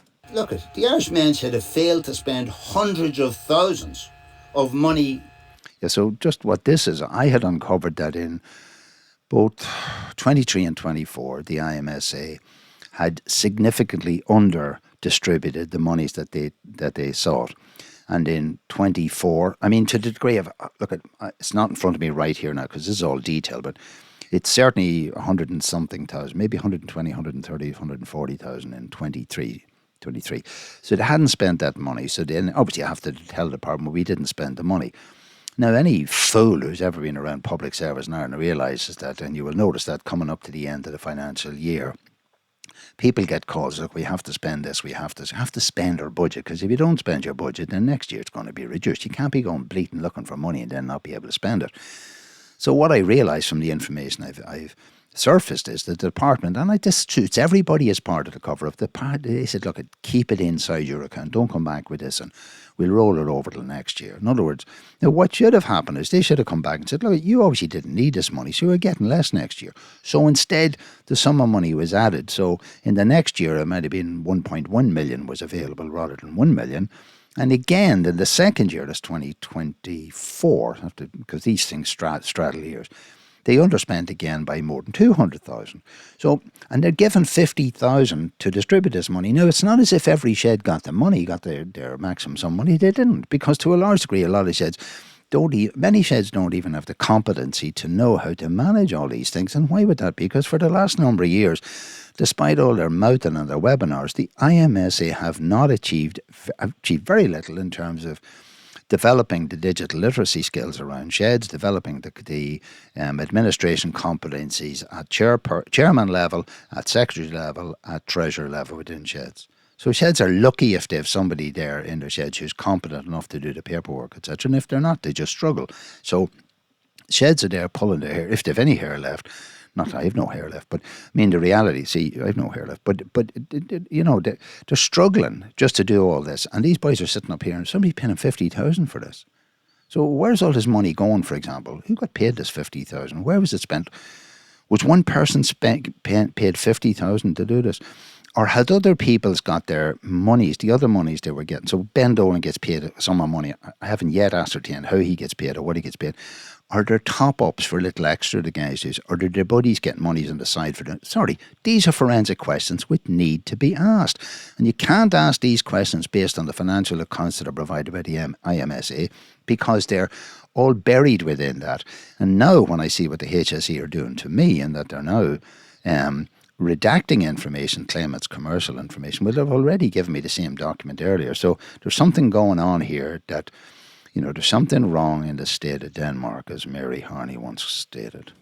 Set aside for them in the last years and have had to actually rely on the department to use a cover-up to let you roll over the money. This is unheard of in a public service. Any organisation of public service makes sure there's no money left in the till at the end of the year. And there's sheds out there panicking, having to wait until October to pay bills that are a year old, including ours. This is, I mean, of course, someone like Egan would turn around and say to me. Yeah, so, I mean, I'm not understating this.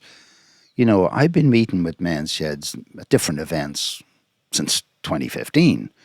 And so, you know, when you're talking, you say, how's it going in your shed? And everybody's the finance, the money to keep your doors open, to pay your bills.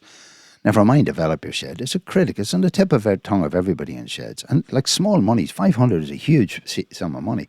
And yet again, at the end of 2025, I mean, I had to put in €3,000 into our account to roll us over in a cash flow situation. We were waiting for a grant to come in from somebody else in relations, which we knew was going to get paid, but there was just that we had to spend to get.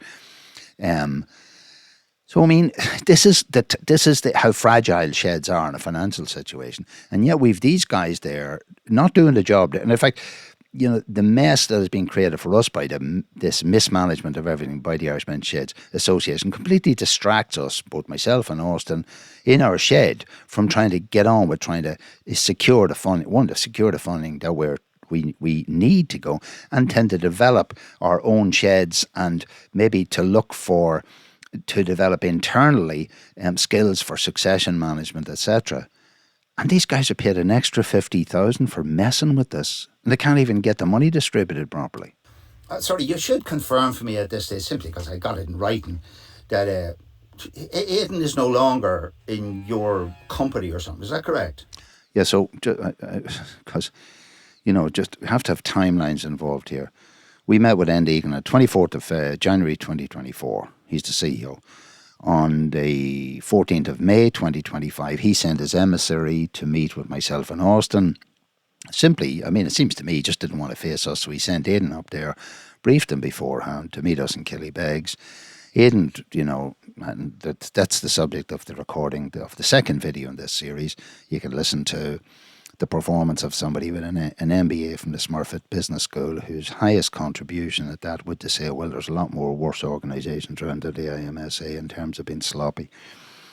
Wow, imagine putting that on the advertisement for an MBA in the Smurfit Business School. When you leave here, you will be able to say that you work in a quality system where your excuse in terms of poor customer service will be that a lot of people are worse than us. Geez, do you need an MBA to do that? Oh my God. Anyway, I had discovered, but only on their FOI, under no other way. Nobody in the org, no one in the men's sheds around the country know anything about this, or did at least. Aidan, whatever you call him, he's gone now. All of a sudden, the guy's in a wet day, he comes in maybe sometime in late 2024. He's the man, he's going to sort it all out. He's given me undertakings. I'm going to go back in a week and I'm going to give you this document and you're going to get this commitment and timelines. Then he disappears. I have no idea. I just know that in some document I found, Aidan is no longer there and Brenda Brady is now the assistant, what do you call it? Acting assistant CEO. So I said, oh, I better tell him this. And then I said to him, can you just clarify this? That Aidan is no longer in your company or something. Is that correct? Yes. So, I mean, I just can't understand why you sent out a very effusive bye-bye to Eva Byrne, and poor Aidan, nobody said anything about him. So he must have been a real dodo. So, yeah, sorry, the relevance of this is sometime before 1st of October. I'm at this point in time in October, I'm away in France for 9 weeks. But Enda Egan had distributed a post through Ben Dolan, who seems to be the controller of the Donegal Men's Sheds WhatsApp group, an effusive testimony to Eva Byrne, who had suddenly, without explanation, resigned, whatever that means. No, I hadn't yet been thrown out of that group by Ben Dolan, not at that time. And yet nobody thought to mention that the assistant CEO was gone. And that means, oh, by the way, I had continually been sending emails to this guy because he hadn't delivered. And I don't know, so did they just end up like everyone else in a black hole, this big black hole in the IMSA? Surely to God, if somebody took over the role of assistant, of assistant CEO, they took over that role. So if Brenda Brady came in acting assistant CEO, presumably one would have thought in terms of continuity and governance that she would have also taken over control of that email address and that she would see this information. See, this hasn't been addressed. That I must get on to that. Never heard from anybody. Look, obviously at this stage, it's sort of duplicity here by me. Simultaneously, I have to hold the ground and say what I would have expected or thought about going through this, and then my sort of accumulative experience of understanding what these crowd of wasters. I mean, complete and absolute wasters. So this idea between what my expectation is and what I am actually expecting that they will do is quite different. And again, I've set up another video a number of years ago in relation to this, delineating between my expectation and what I've come to expect. So my expectation of the IMSA is that they should operate at a standard of governance, fairness and all the rest that are commensurate with someone being paid $120,000 a year. Okay, that's the first thing. And the second thing is what I've come to expect is that these people are just, that their level of ethics, it seems to be both personal and professional performance is as weak as is imaginable. Yes. So, I mean, I just can't understand why you sent out a very effusive bye-bye to Eva Byrne, and poor Aidan, nobody said anything about him, so he must have been a real dodo. So I'm not apologising for saying Aidan thing must have been a dodo, because my experience of dealing with him is that essentially that's what it was, a complete waste. I mean, to think that I went to Killybegs and wasted time, my time, even though I'm retired, you know what I mean? So it's not as if my time is charged at €500 an hour at this stage of my life, but I wasted my time, my commitment, that I even entrusted paying respect to the idea of having a meeting with someone who's just completely, he was, I have to be fair, because he said there's a lot of others worse than us out there. So, he would have been following in the performance quality footsteps of his boss, Enda Egan. Nobody said goodbye to Aidan. Seems like maybe that's sexist, I don't know. But I mean, it's interesting. It's also, why does nobody know any of this stuff? Why does nobody know what's going on? What is so precious about your website, which is, at some point you got 7,500 to do something? Jesus Christ, it's Mickey Mouse. It's Mickey Mouse. Yeah, so just to say that just one of the figures that somewhere appears on their budgets or whatever, and it's in more than one place, and it's not just more than one, so certainly there was a sum of money of €7,500 towards either revamping a website, and there's more. I just don't, again, I'm pretty good. I mean, what the HSE should be doing is working in collaboration with someone like me in forensically investigating. So, for example, a question has to be asked: how much money was paid for, applied for, and set aside for developing, revamping, maintaining the IMSA mensheds.ie website? Somebody needs, and then someone needs to evaluate what was gone through. No up-to-date information is provided in that. If you are foolish enough to think that if you go into the section called Find a Shed and imagine that the names of so the purpose of this is that sheds could communicate with each other. That's the whole idea of an association, that you would network with each other, etc. So in this place, I am reliably informed by another man from another shed down the country who had reason to contact all the other sheds, that they had to actually take those numbers and create their own database. So they have created their own database of who's actually involved in mention. And he told me this shed, this information is completely and absolutely out of date. So that's the reference to that. I mean, what's going on? Because, by the way, this website is anything but up to date. And it's not real time in any way. It's not up to date. And I'm saying to myself... So, sorry, that's a reasonable criticism. You're saying money's been spent on this. What are we getting for this? What is being delivered for this?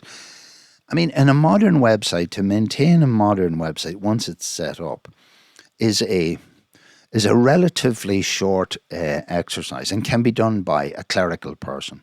If the structures are set up, there'll be very little reference needed to go to a web designer to go back and change any of these modern websites. Absolutely.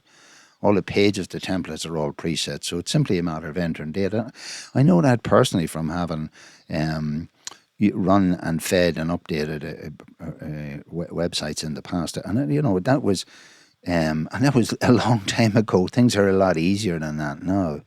So the question is, what's going on? And I mean, my real question, the only answer to this will be got by actually looking at the detail of invoices and receipts and the specificity of what work was delivered, and then measuring what was done. And that's a sort of deep dive investigation that I'm calling on the statutory agencies who've provided for money to actually uncover here.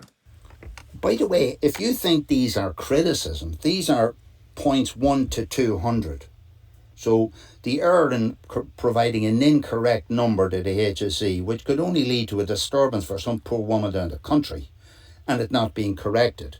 As I said, that's a 1%, and you're right, it may only be 0.1% of 1%.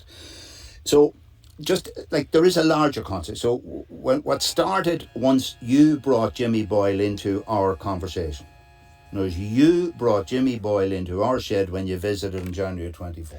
Sorry, what I mean by he brought the issue of Jimmy Boyle until January 24. And, you created... Until 2024, we as a shed were just getting on with things. We were struggling with the constant harassment, the involvement of the guards, Jimmy Boyle constantly coming up to the shed, trying to bully his way in or whatever, harassing members of the shed when he met them out publicly, etc.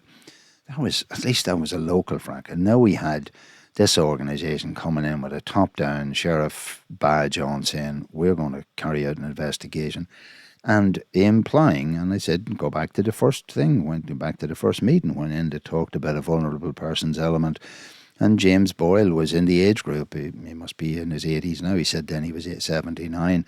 And his pleas to everybody's gaunt is that this poor old man who has suffered from years of having TB or something like this here, and we was thrown out of my shed, and poor me.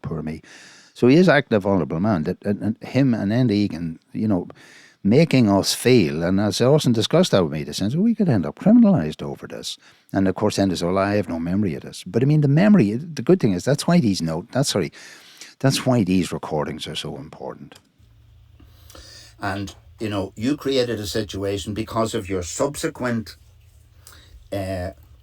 refusal to share information, to keep us up to date, etc. The situation has escalated. My argument would be, and you're entitled to your side of it, my argument, the escalation is entirely on your end. So now we're in a situation, in order for us to make any progress, we need to say, let's have a whole look at the overall situation. Yeah, so I'm saying there's no doubt about this.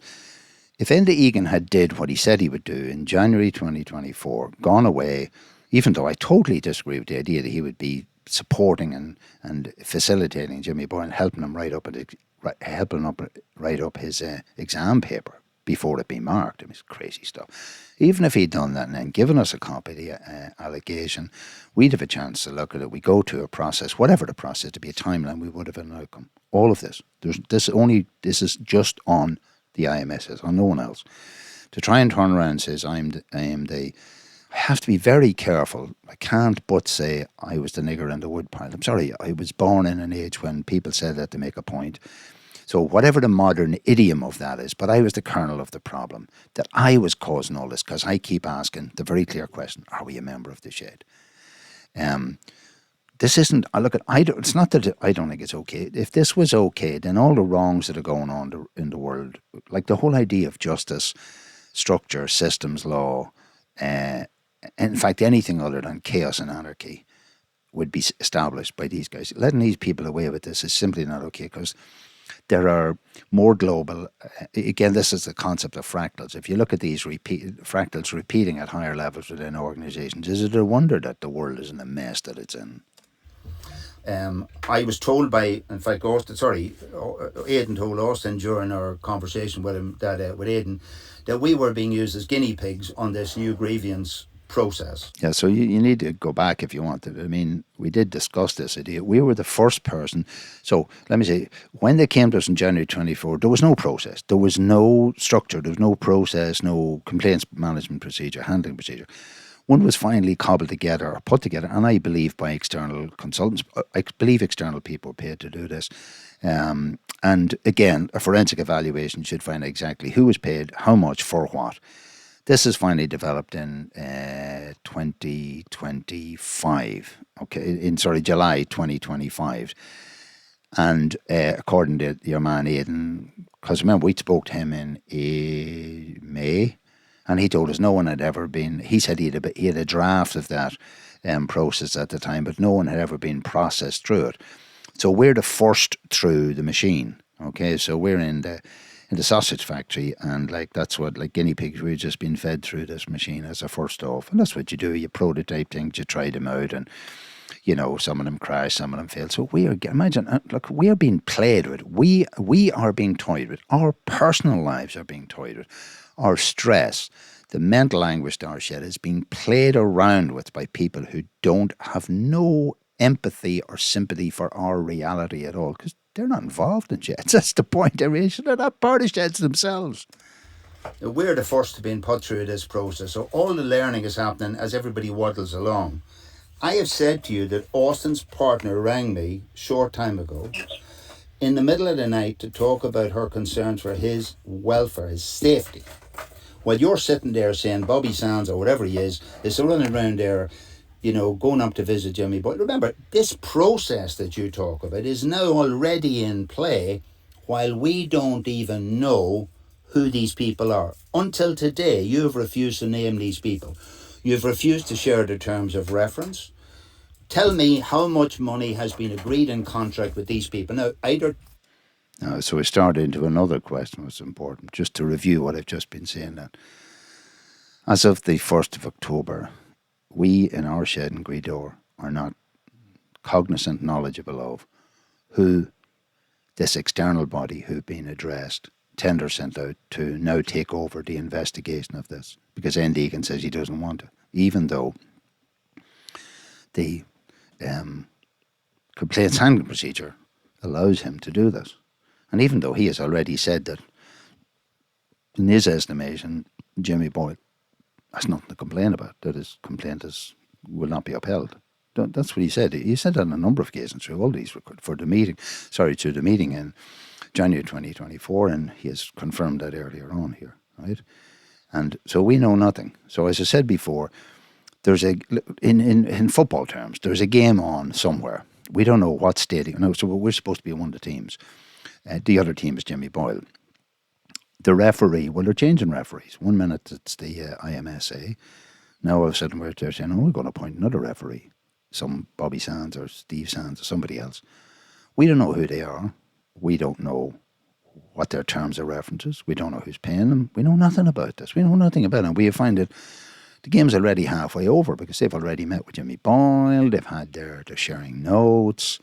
All of this going on and nobody has contacted us. Now, I want to say to you that if this crowd stands a resolver and were to contact me, I'd be just saying, look, can I just ask you to go back a couple of steps and just say, put yourself in our shoes. I want to tell you, like this, take mediation as a process. And let's say family mediation with people, same type of process.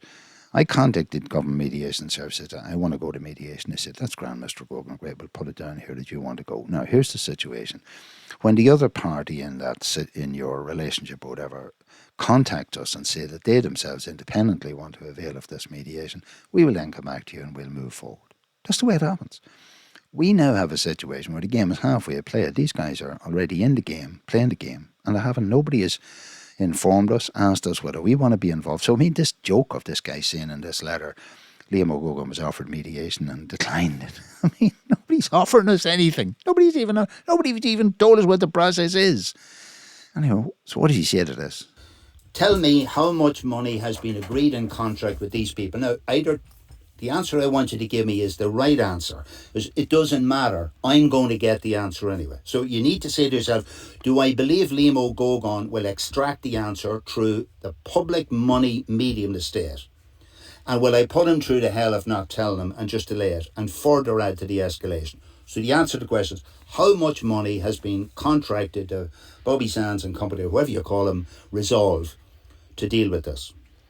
So now, I'm putting the question up to the guy. You're going to tell me the information, yes or no. Now, the one thing that Enda Egan will have known at this stage is, look, he knows I've told him I'm getting all this information. So he knows that, like, he lives in Ireland. He understands what the FOI is. And, even though he acts as if he's completely unaware of this, he will be cognitive of the fact that all information around the expenditure of public monies has to be open to interrogation, whether it be through the HSE or whoever supplies the money, or through the Public Accounts Committee, or the Controller and Auditor General. That's the mechanism. So,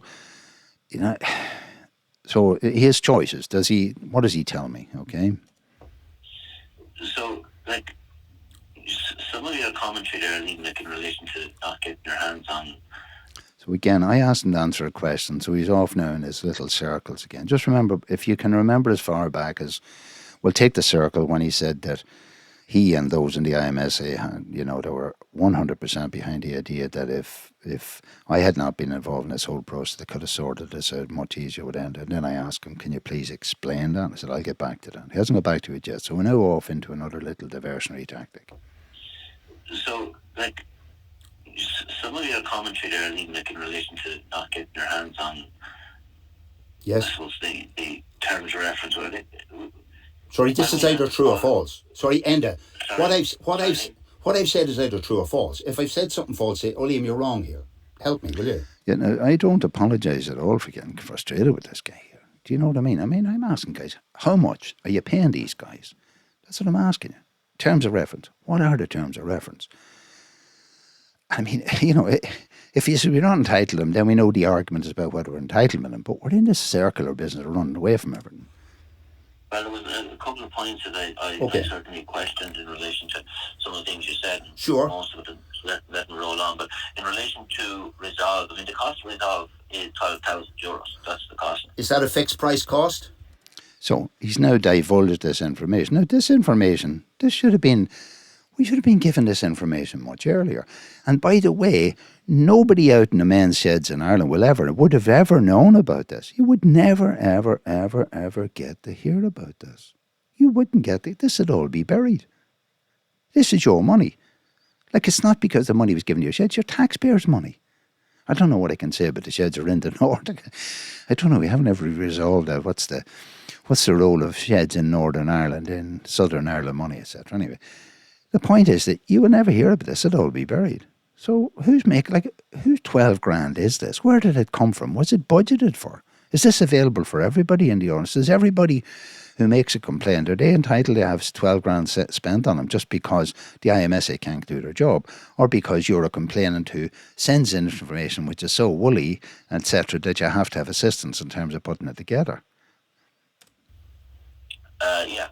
So it doesn't matter. So, sorry, the question I asked him how much it was, and then the next question I asked him, is this a fixed price contract? In other words, are these being paid on time and materials, and therefore this could grow legs, or is it a fixed price? They do this solution, and that's all they're going to get. That's the cost. Is that a fixed price cost? Yeah. So he's saying yes. So the answer to that, you're talking to a guy, 120 grand a year. He's signed up somebody to do this. So the answer to this is yes or no. So I understand fixed price cost, total exposure 12,000. So it doesn't matter how often they have to come up and down to Donegal to visit James Boyle, or me, or anyone else. Fixed price. 12 grand. I asked you, is it fixed price? That's the price agreed with them. Do you know what I mean? No, sorry. I asked you, is it a fixed price contract? So I'm quite clear on what I'm asking him. I don't know. Again, maybe I'm expecting too much from somebody who's got control of spending over almost $1 million of public money just from the HSE, plus $1 million of money from the Department of Rural and Gaeltacht Affairs. And I'm asking about signing contract stuff. Now, when you look at, there are other issues that need to be forensically evaluated in terms of, it seemed to me when I look at the information that's been involved of paying sums of money like 40,000, I think it might be as much as 40,000 euro a year in rent for some room in the Irish Farm Centre when they'd gone out of there a number of years ago. What sort of contracts? Who signed these things? Where was the financial responsibility and maturity around and integrity around all of this? I don't know. So when I'm asking the question, I want to know what the deal here was. This, like what I'm setting out here is, I want to know what's involved in this contract. Okay. Secondly, I'll obviously be asking, so is this what's going to be available in the complaints process? Now part of the future of the complaints process. You know, if Jimmy Boyle is entitled to this type of expenditure of money, which look at this, what he's doing from the start, he's going to make sure he's going to spend other people's money. Or he's going to ensure that other people's money is spent. Your taxpayers' my money, taxpayers' money. But therefore, equally, if any other people's complaints are going to be dealt with in the same way, that's not unreasonable. Any of the sheds in around the country, if you have a situation like that, then you have a right to expect that this sum of money will be spent on you, and somebody has to pay this. Is it on time and materials or fixed price? My God, Enda, 120 grand a year, whatever you're on. Sorry, just to try and add clarity to it. I mean, they've set out what they feel is the amount of time they're going to put into it, and that's the price that they submitted. So that's how they're going to be getting the. Okay, so is there room in the contract for a variation of contract? Well, there either there is or there isn't, by the way. So it's based on the quotation that they submitted. Okay, all right, okay. So can I ask you how many hours a day allot to this? So I'm having a difficulty getting this guy to either understand or to answer the question. So what I'm submitting here is that if he doesn't understand, he shouldn't be in the job. That's the first thing. He's not competent to be in the job. He doesn't understand. It's kind of clear. You ask somebody to take on, like if you go into court, if I go into court tomorrow in a dispute, I can give an estimate of how long I can say to the judge during the call over, we think this case will take an hour, judge. That case might go on for 10 days. That'll only be decided when it kicks in. So it didn't matter to the judge. The taxpayer's paying for the judge anyway, and all the mugs who are in the court are paying for the solicitors. All the mugs, the winners and the losers, both sides, they're all paying for the circus. In this situation here, if this thing requires a deeper involvement, then there has to be a clause for variation, unless the people are in a loss-making business, or unless they quote so much money to make so much profit out of it, no matter what happens, they know they'll get a kill. Or unless they deliver a service like you can come into hospital and you can be here for an hour, whether you're alive or dead, we're going to get rid of you after an hour. It doesn't seem to me to suit the model of what mediation, arbitration, evaluation would be about. Crazy stuff. Liam, I don't have it right in front of me at the moment. I don't have it right in front of me. That's okay. By the way, I don't. I've referred to things here, but then I'm not paying 120,000 a year. And I didn't make this call. He made a call in response to me making a call for me. So, well, you know, I presume he knew we were going to be in the business of doing business. So he said, if at all, and by the way, the claim subsequently made by Dylan McDonald, the chairman, is that he is being supported here by Brenda Brady, and she's the I don't know how many hats she's wearing at this stage. She certainly was wearing the hat of governance, head of finance, and assistant CEO. So presumably she has this data. So between the two of them, they can cobble together a simple answer. Liam, I don't have it right in front of me at the moment, but Okay, off the top of my head, it's around 5 days. But am I out by half a day? Am I out by an hour or two? Right. I'm not. 5 days, I think, is what it is. Okay, so we get into, like engineers do, you put 5 days plus or minus a half a day or an hour. So that's tolerant. So in that degree, you say 5 days plus or minus a half a day. So I rate that 12 grand, 5 days, €2,400 an hour.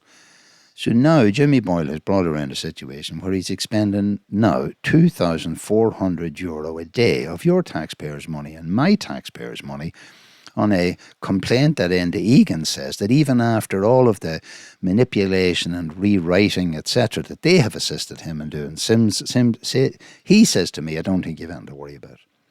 So there's so much money floating around here, guys, you can just throw this money away. And nobody gets told about it. There's no terms of reference shared, so there's no learning. And then there certainly wouldn't be any. It's not as if a report is going to be published on the Men's Shed website about any of this. You're not going to know anything about it. At least you wouldn't if I didn't do what I'm doing here. Okay. Now, did you at any time consider whether when two adversaries come or in some situation that there's an evaluation to be carried out, that both of those parties should be asked, do they accept the authenticity, credibility of the proposed adjudicator?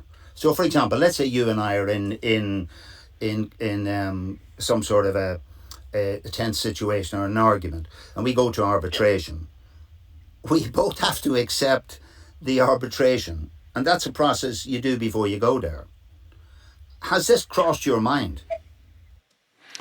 So again, I'm just saying to the guy that the natural thing, before going to any arbitration process, both parties need to agree. Typically what you do is, I might put forward a name of 3 arbitrators, you might put forward a name of 3 arbitrators.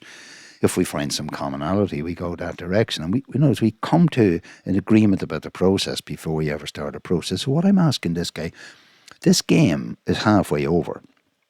Jimmy Boyle has already had the opportunity to sell his wares to these people after being supported, it appears to me, over the last, year and a half or more, almost 20 months, by the IMSA and sharpening up his complaint, doing whatever he's been doing with it. And we haven't been told, we don't even know who these people are, we don't know the terms of reference, we haven't been asked whether we're going to be involved in it or not. And what I'm really trying to work out here is, I'm wondering is Enda Egan actually know what's going on? Does he understand what I'm saying? Like, is this a matter of malevolence, incompetence? What is it? Like, if the guy isn't up to the job, he shouldn't be there. If he has the competence doing it, he's not doing it, then there's malintent involved. I look at, even as now, to be honest, I still don't know. Well, the reality is we went out, we got 3 quotations, and we didn't consult with either yourself, or with James Boyle, but I'm not interested in what. Sorry, just to say. Complaint policy, I suppose. Yeah, but sorry, just to say. We would appoint a complaint officer. So policy doesn't state that we would seek agreement. So Enda Egan now is starting to move on to relying on this complaints policy. So let's get it clear. It seems to me that until July 2025, IMSA did not have a complaints handling procedure, didn't have a complaints policy. Okay? So that when they came to us in January 2025 to instigate a complaint, they didn't have a process. So all the bullshit that he was talking about back in January 2024 was based on a process he didn't have in the first place. And it didn't get agreed by the board. Now remember, this was not voted on by men's sheds around the country. In fact, men's sheds around the country have never been told about this. So they're saying he's now saying there was the place for appointing a complaints officer. So the question of who is the complaints officer, still not clear who the complaints officer. If you go now and actually who the complaints officer is, I'm not sure that you get an answer. Obviously, they don't communicate with me anymore. I don't think you'll find that in the. I don't.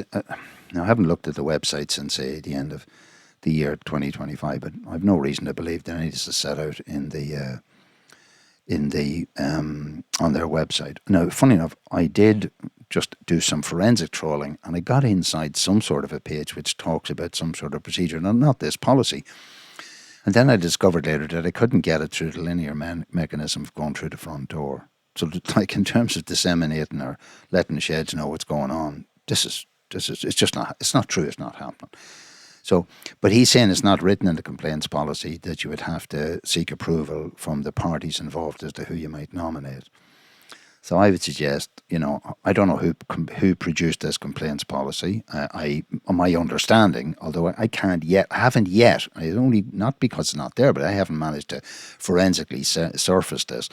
And again, this is the responsibility not of me, but of the various departments who are funding this organisation. It's their responsibility to ascertain these type of details. Who was paid money for producing this complaints policy? What legitimacy does it have to implement it on sheds? What locus standi does the IMSA have to intervene, or have a role in any investigation into any men's sheds? The funders should know this, right? Because they are victims of what's happening here. Whether it's a complainant who doesn't get their complaint addressed properly, or as in our case, a men's shed who has a complaint lodged against him and who's been harassed and harangued and stressed out because of the failure of the Irish men's sheds to process this this complaint properly. But anyway, I would say somebody needs to look at that complaints process. You cannot impose upon people an arbitrator that they haven't been asked to accept. This is, even apart from that, the whole idea of mediation that you get in there and you try and silence the guns and you try and calm everybody down and try and process. There are stages. I mean, when I was working in the Institute of Technology in Dundalk, I attended a continuous professional development program given by a great guy, Brendan Schutte, a solicitor, on mediation. And we did a lot of role play, etc. And one of the obvious things is there, like, one of the real tasks of mediation is to try and agree the facts, find out what's actually going on before everybody's shouting he said, she said stuff. Find out what can we look at here that is actually factual. Now, to do that, you need to have the buy-in from both parties. In this case, we just appointed this and you put up with it. It's crazy stuff. Now, that's over and above the fact that we don't know, we've never been addressed by anybody in relation to it. Okay. There's another aspect of the policy that I found perhaps needed some mature reflection. I think somewhere in the policy, and again, like you, I don't have this in front of me. I'm in France and holidays. I have very little access to anything other than an iPad. Yeah. But I think somewhere it says, and I stand to be corrected, but I think it says that at the end of the process, whoever's carrying out the process may choose or not to publicise the outcome of the process. I mean, to share it. Which I was wondering. So I'm not wrong about that, am I? No, you're not wrong about that. This is not Russia. Listen, this is not Russia. This is not Pravda. This is the Republic of Ireland. This is democracy. This is where open transparency lies. I just find. So what I'm referring to there is that when I looked through the this complaints handling procedure, which had finally been produced and passed at a board meeting in July, I think it is 2023, after years of obviously not having a process. And I'm just looking at that. I'm looking at this on my iPad at the moment. I'll just read the section which is relevant to this. So for starters, what's written in the complaints handling procedure sets out that there's going to be a complaints officer in the IMSA. Now, at present, I have no idea in January 2026 who is or isn't the complaints officer. At one stage, it was being suggested that, I think, and Egan might have said it, we'll see if he says that, but that this guy, the assistant CEO, Aidan O'Gorman, was going to be the complaints officer, but then he just disappeared or left the organisation. And in the period in which I was trying to make complaints against the IMSA in the latter months of 2025. And I contact them. There doesn't seem to have been a complaints officer. Anyway, in the event of this complaint being carried out, Section 813 of this suggests that this complaints officer, after carrying out a complaint, would come back with a recommendation. And so I read this. The recommendation will be reviewed by the CEO. The CEO, that's Egan, by the way, here, has full authority to determine the outcome of the complaint and impose any sanctions he or she deems appropriate. For the avoidance of doubt, the CEO is not required to accept the complaints officer or any other appropriate person's recommendation under Step 2. Once the CEO has made a determination in respect of a complaint, a written response may be issued to the complainant. So, there's two issues in relation to this section. First, you will have heard Egan, both in the meeting in January 2024, say that the information or the complaint made by James Boyle really didn't amount to much, and he has repeated here earlier in this conversation that he believes after an investigation is carried out that we have nothing to worry about it. In his view, the shed has done nothing untoward.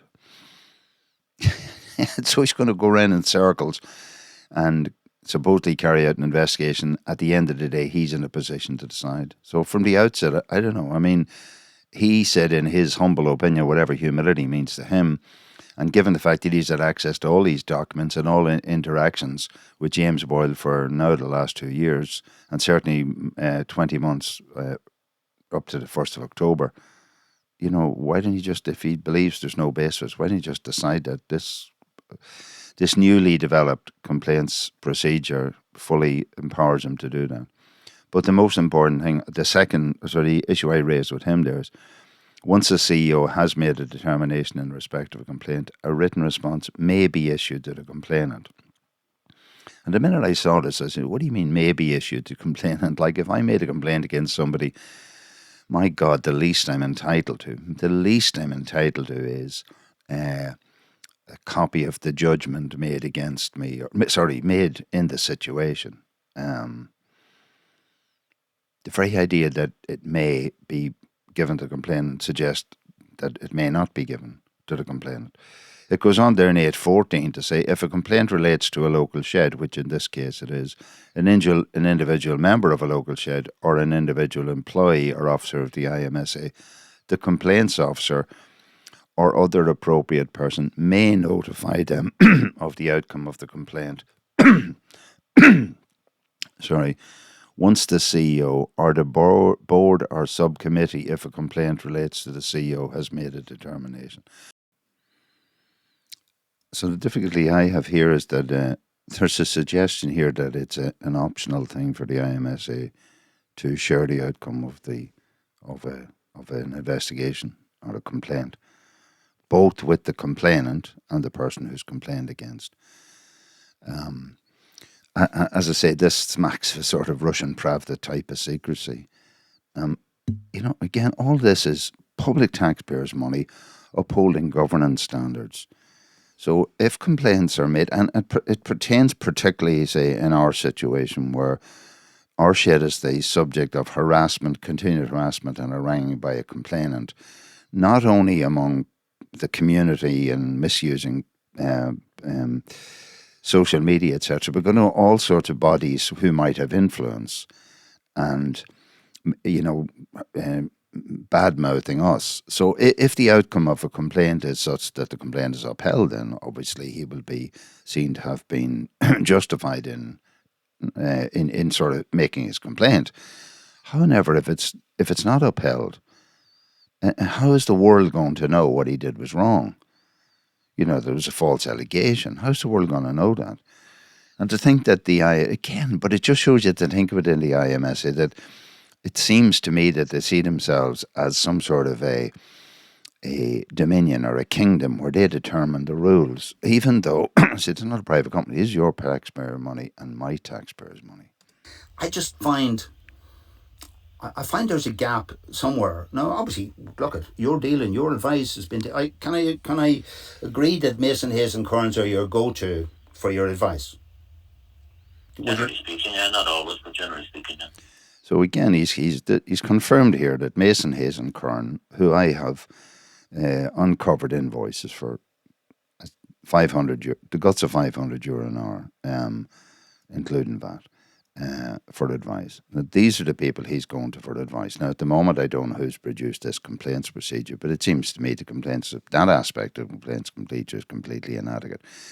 That we, Airshed, would have put ourselves through the pain of listening to these guys for the last 2 years now, and this being the January 2026, and then maybe an outcome would finally emerge out of this. And our demands will be that there will be an outcome of how this whole investigation and complaints process has been, in my view, supported by the evidence that I am providing, has been completely mismanaged, that this is publicised and that some accountability is applied, and much more importantly, that learning by everybody involved is implemented so that this sort of mess never happens again.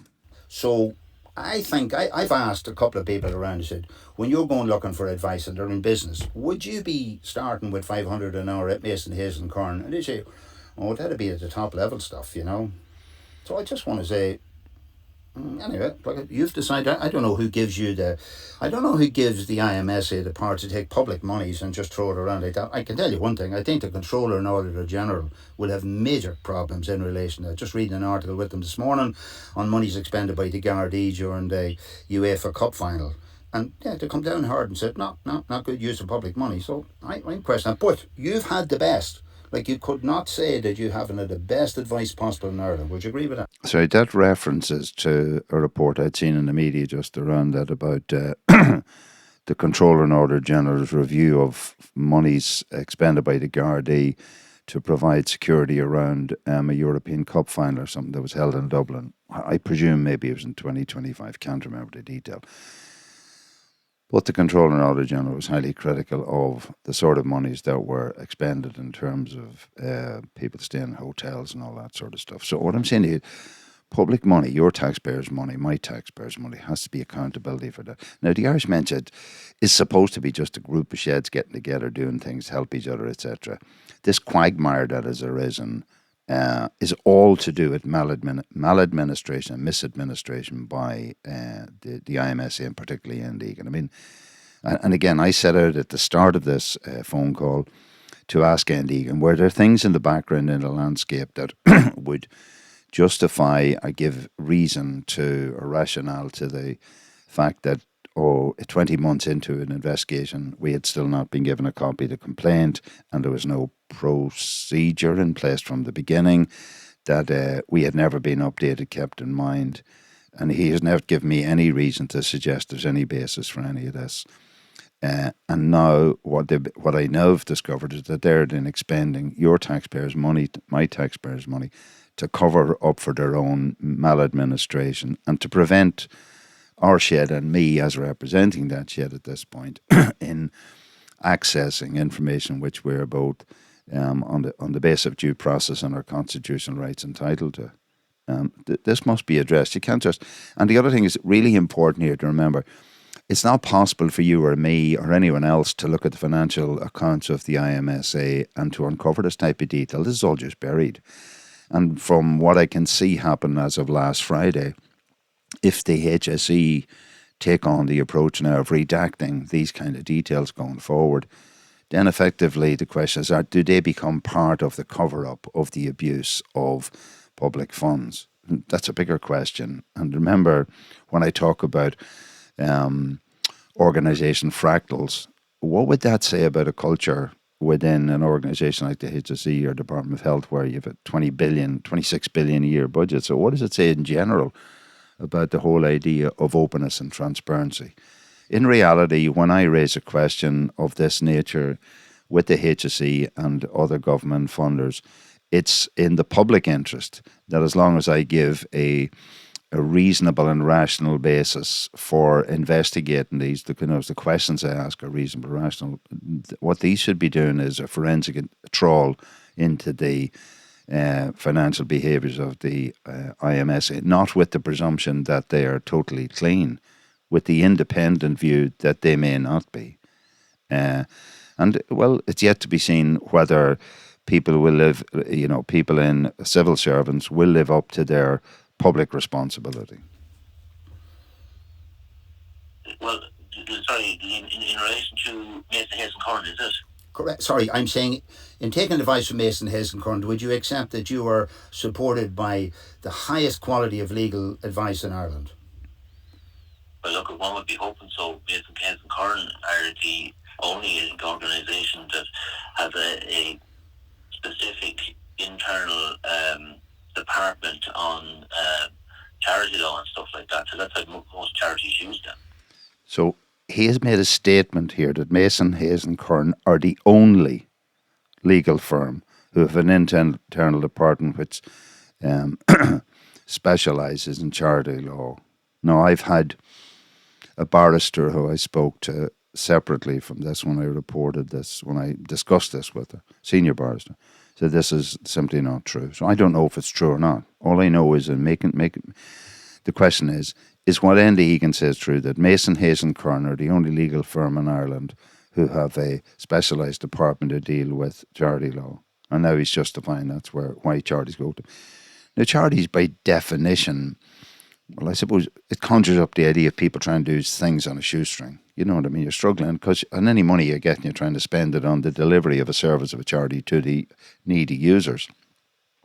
And now I'm being told here that the €500 an hour sort of rate that Mason, Hayes and Curran are charging, and that's just been levied across charities all over the country. That's the implication of what this guy's saying.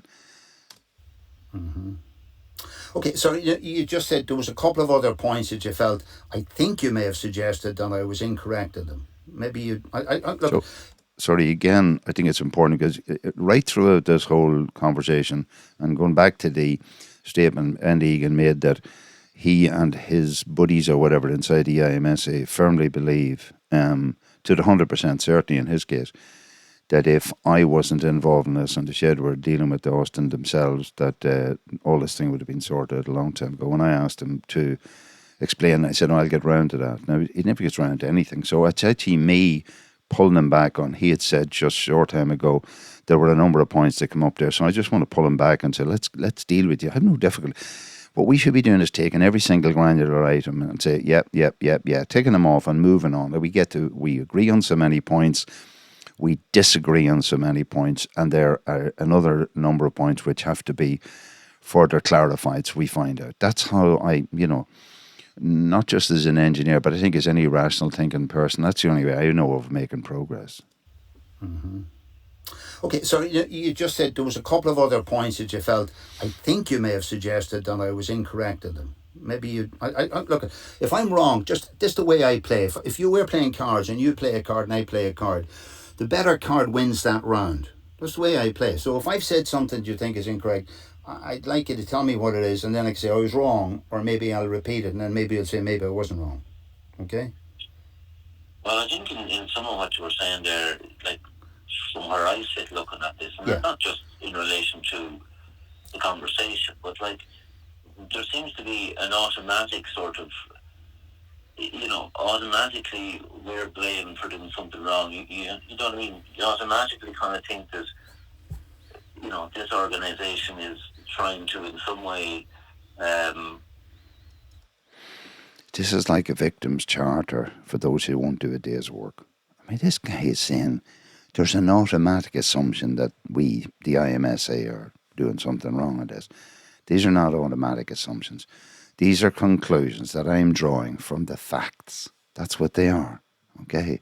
I mean, Enda Egan has done nothing in terms of producing for us a copy of a complaint given to him on the 6th of January 2024. That's 2 years ago now. By the way, as of today, and we've now moved on to the 19th, I'm now into Monday, the 19th of January 2026, still haven't given us this. And have never given us a rationale for not providing so. supported by a yet claiming that he's all this legal advice. And we have his assistant CEO telling us that the assistant CEO agreed we should get a copy of the complaint, and he said the IMSA agreed. And now this is guy, he's going like, poor little victim me, you're assuming everything. I'm not assuming anything. If I see logical conclusions from evidence, then that's what I draw as the logical conclusion. And I said at the start of this, leaving a gap for the possibility there was some big way of looking at the world that I didn't get that would help to explain all this terrible maladministration. In some way, do something untoward, do something wrong. There seems to be a sort of an automatic view that we're constantly in the wrong, doing something wrong, blaming for something or other, and that's never the case, Liam. That's all they can say to you on it. You know what I mean? That's all they can say. But sorry, Enda, into conclusions and stuff. Hold on, Enda. I understand that as you see it, but I have this saying that was given to me a number of years ago by a senior executive, where he said, facts are friendly. Facts themselves are friendly. Facts don't take a side. So I'm setting my argument out based on a set of facts, so that over the last 20 months, you, and I say you as in you and everybody in the IMSA, has persistently failed to provide information, which I've now ended up eking out under FOI. So it was always clear I was going to get it. It's clear that I'm going to be given a copy of whatever complaint or whatever this guy is supposed to be basing everything on. But in the meantime, the damage directly caused by your, in my view, mishandling of all of this, and I say particularly Austin. So the reality is I'm standing by Austin I've watched his body in physical spasm as a result of the anxiety which brings on other medical issues. And you're saying to me that I'm making some automatic assumption. I don't do automatic. I'm a straight gear shift man. I will take argument 1, Exhibit A. Argument 2, Exhibit B. Argument 3, Exhibit C. That's what I will do. Now, for example, you had a meeting with us in which you said a number of things, and now you're saying, I can't remember saying this to Austin. I'm just saying, but your notes would have contained this. But you says I don't have any. No, look, I wasn't sure what. There was something in there, and I wasn't sure what you had said. Well, sorry,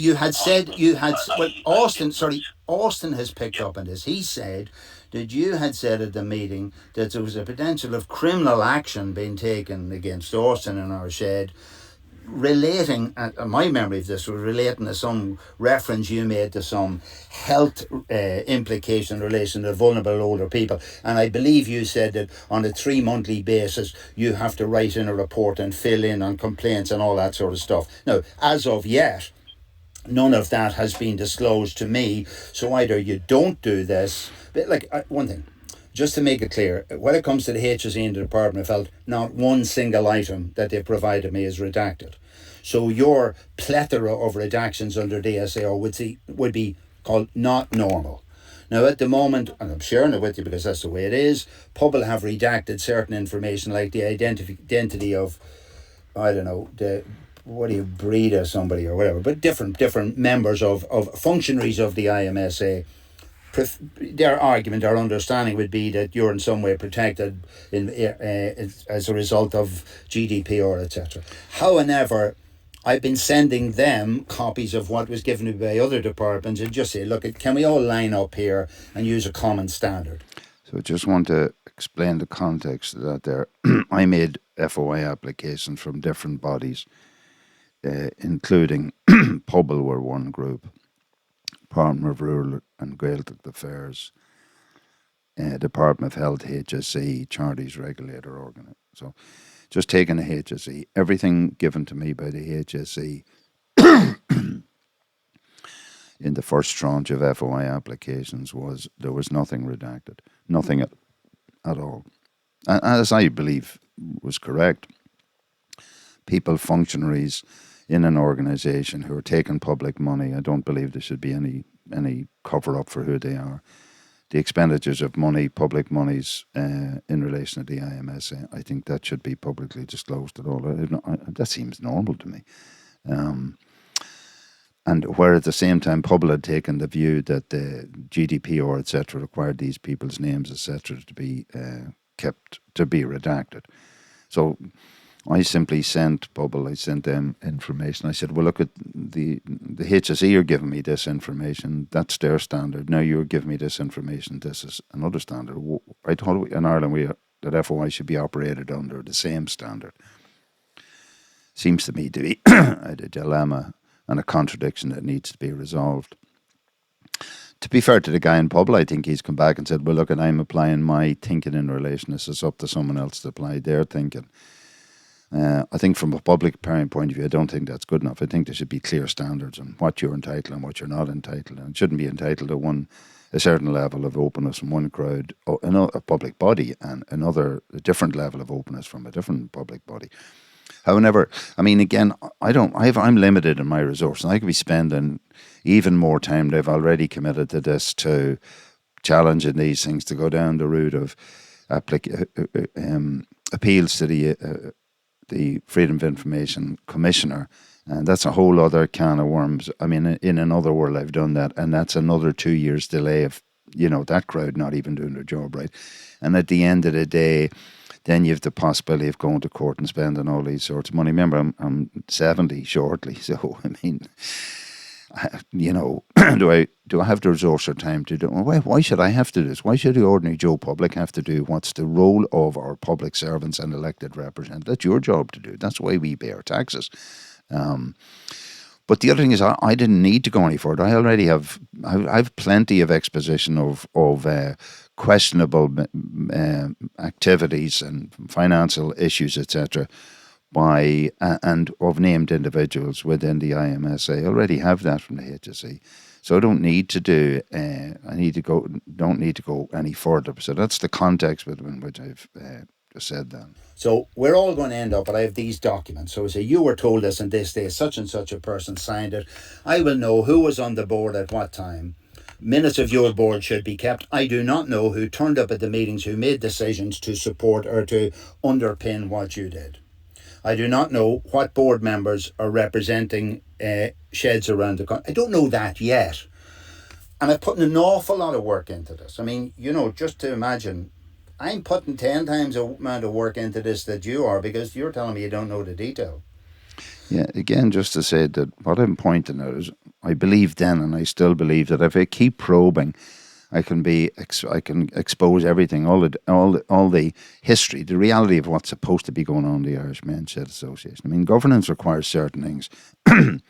Meetings, quorums, what happens at meetings, minutes, etc. There's a whole load of questions. I've raised one of them here before, a question of whether when board meetings are held, is the CEO present for the whole of those meetings, because that wouldn't be proper governance, or is the CEO absent, are only allowed to be present for the period that their input is required, and that the board separately and independently meet and reflect on the performance, etc., of the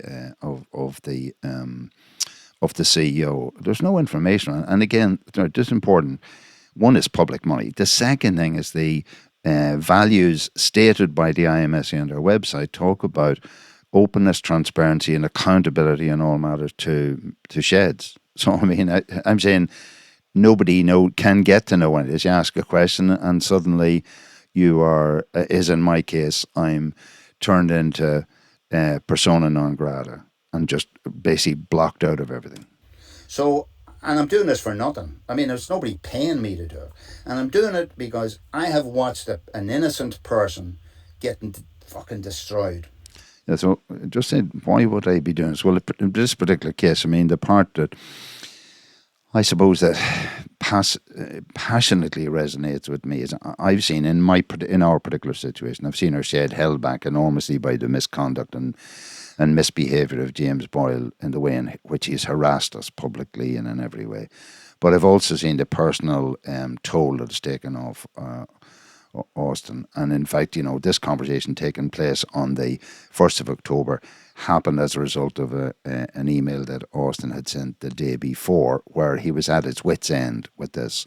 I mean, remember, he's dealing with this with the fears of and Egan suggesting that there could be ramifications, criminal ramifications under vulnerable persons, stuff, etc., which this is all part of the recording of the meeting of the 24th of January 2024, which is the subject of the first of these 3 series of videos. Okay? And I've watched this happen. I said, no, this isn't okay. None of this has been a victimless situation. It's okay for Egan to go around and say, there, you people are making automatic. I don't do automatic. I said this. Everything that I'm going to suggest it stands on its merits or falls on its lack of merits, and that's called evidence, reproducible, auditable evidence. I mean, when he said yesterday to you, he said, I've had it. He doesn't want to hear, he can't handle any more of this torture that's coming from you going on about how you need to take time to do this, that and the other. I mean, you don't seem to have any empathy for his experience. That's what it appears to me. You have not asked me in this call, how is Austin today? So I knew that just in thinking that today I'm preparing for going through this recording forensically. So just I recorded this at a time. I sent a copy of this recording because I was in France. I shared it with Austin. I asked him to review it, and I spoke to Austin about it. Since then, I haven't had a chance haven't taken the time to get into this level of granular detail, but this stand out for me that, so let's look at the context.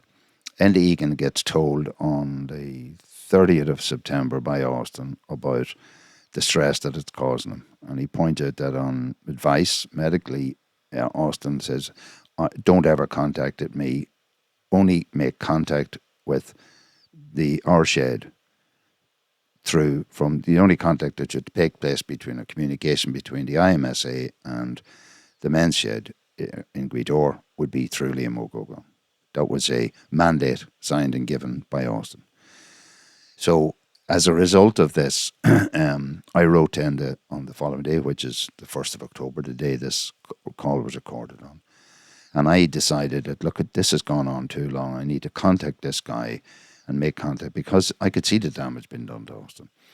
So now this guy, he only picks up the phone because he had provided the incorrect phone number, his incorrect number in a government document of application for funds. I rang that number a couple of times, believing that must be his number. And some poor woman, unsuspecting woman, somewhere in the country, didn't know anything about this. I wrote to Egan saying, look, there's something wrong with the number he gave. He then wrote back and said, mea culpa, just another one of my many mistakes. That's all it is. Then the latest one I found maybe a week ago or something was discovered that the company's registration number that's for the IMSA that's on their website is incorrect. Just another incorrect. And somebody's making automatic assumptions about them. These are not automatic assumptions. They're based on facts. But we're now 54 minutes and 40 seconds into a conversation with Enda Egan, which started with me talking about the stress on Enda, or stress on Austin, our chairman. Now, one of the things that Austin said to me at one stage was, I thought it was interesting when he pointed out that having listened to media coverage on some event down in Cavan, a national conference or something, and I think Enda Egan must have been on the news or something, but they're talking about how important men's mental well-being was. And we never hear the end of this. It's the IMSA continually talking about men's mental well-being. And yet, as a direct consequence of the messing around, of the failure to act in any way, shape or form professionally by Enda Egan and the IMSA, as exemplified by the misconduct and misbehaviour of the chairman, the present chairman, and that sort of follows on from the similar poor performance of certainly the previous chairman, Eamon O'Connor, of my experience in dealing with. Austin has found himself under enormous personal stress and anxiety. Now look at 54 minutes into this. Enda Egan hasn't even thought, outside of poor me, Enda, and the poor God, all the stress I feel from your emails. Me, Enda. Do you think Enda has expressed one note of empathy, sympathy, interest in the well-being of Austin or German? No. Because that's the bottom line. The proof of the pudding is in Eden. He has never throughout this, he should have been saying from it, look, is Austin okay in all of this? No. I mean, so when I thought to say, God, we're in Ireland, this is not mentioned, I said, mention this to this guy. Because, I suppose it exemplifies everything that's the reality behind the IMSA. Narcissistic, self-serving people, that's all this is about. So listen to the gaps. So just to see what I'd said to him, and I'd ended up saying, how is Austin today?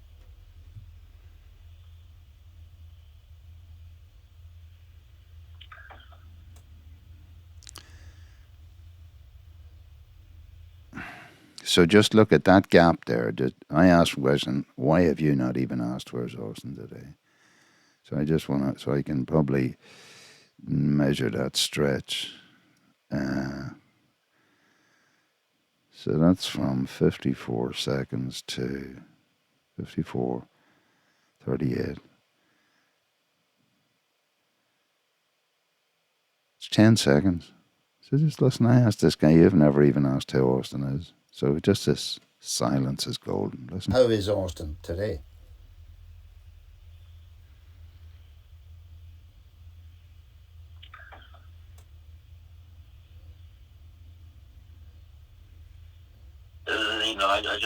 I just think I was hoping we'd be able to come on in some way, try and find some kind of a resolution to. So this is this guy's response. I've asked him, we've been here for an hour. You have never even expressed any sympathy, empathy, concern for the specific sharing with you by Austin of his stress caused by your incompetence or maladministration. You're asked about that. You say nothing. And then you do this. This is your response. I just think I was hoping we'd be able to come on in some way, try and find some kind of a resolution to. I was hoping to come on seeking a resolution. That's what he says he was. Now, I'm asking you, what has he done in this whole effort so far which would lead towards producing a resolution? When you ask him a question, I don't remember, I have no information. When you ask him about notes he took at a meeting, well, we don't have any notes anymore. When he then says, if you weren't involved in this and we're only dealing with Austin, none of this would all be resolved. Yeah, when I asked him to discuss that, he said, well, I'll get around to that, and he hasn't done it. And now he says, yeah, and by the way, I said, I entered this from the outset. I told him at the outset that I was hoping that he might give me some reason to believe that all the disasters messing around and non-action by the IMSA and the failure over 20 months to give us a copy of what we're entitled, God, it sounds like a Hail Mary, endless Hail Mary rosaries that I'm saying here. The same basic line, where is the complaint made against us? And this guy says, when I'm asking him why he hasn't expressed any concern for the Austin's well-being, this is his response. I just think I was hoping we'd be able to come on in some way, try and find some kind of a resolution to the impasse, and I would put out there that because I think somebody on the Facebook the other day suggested around mediation, and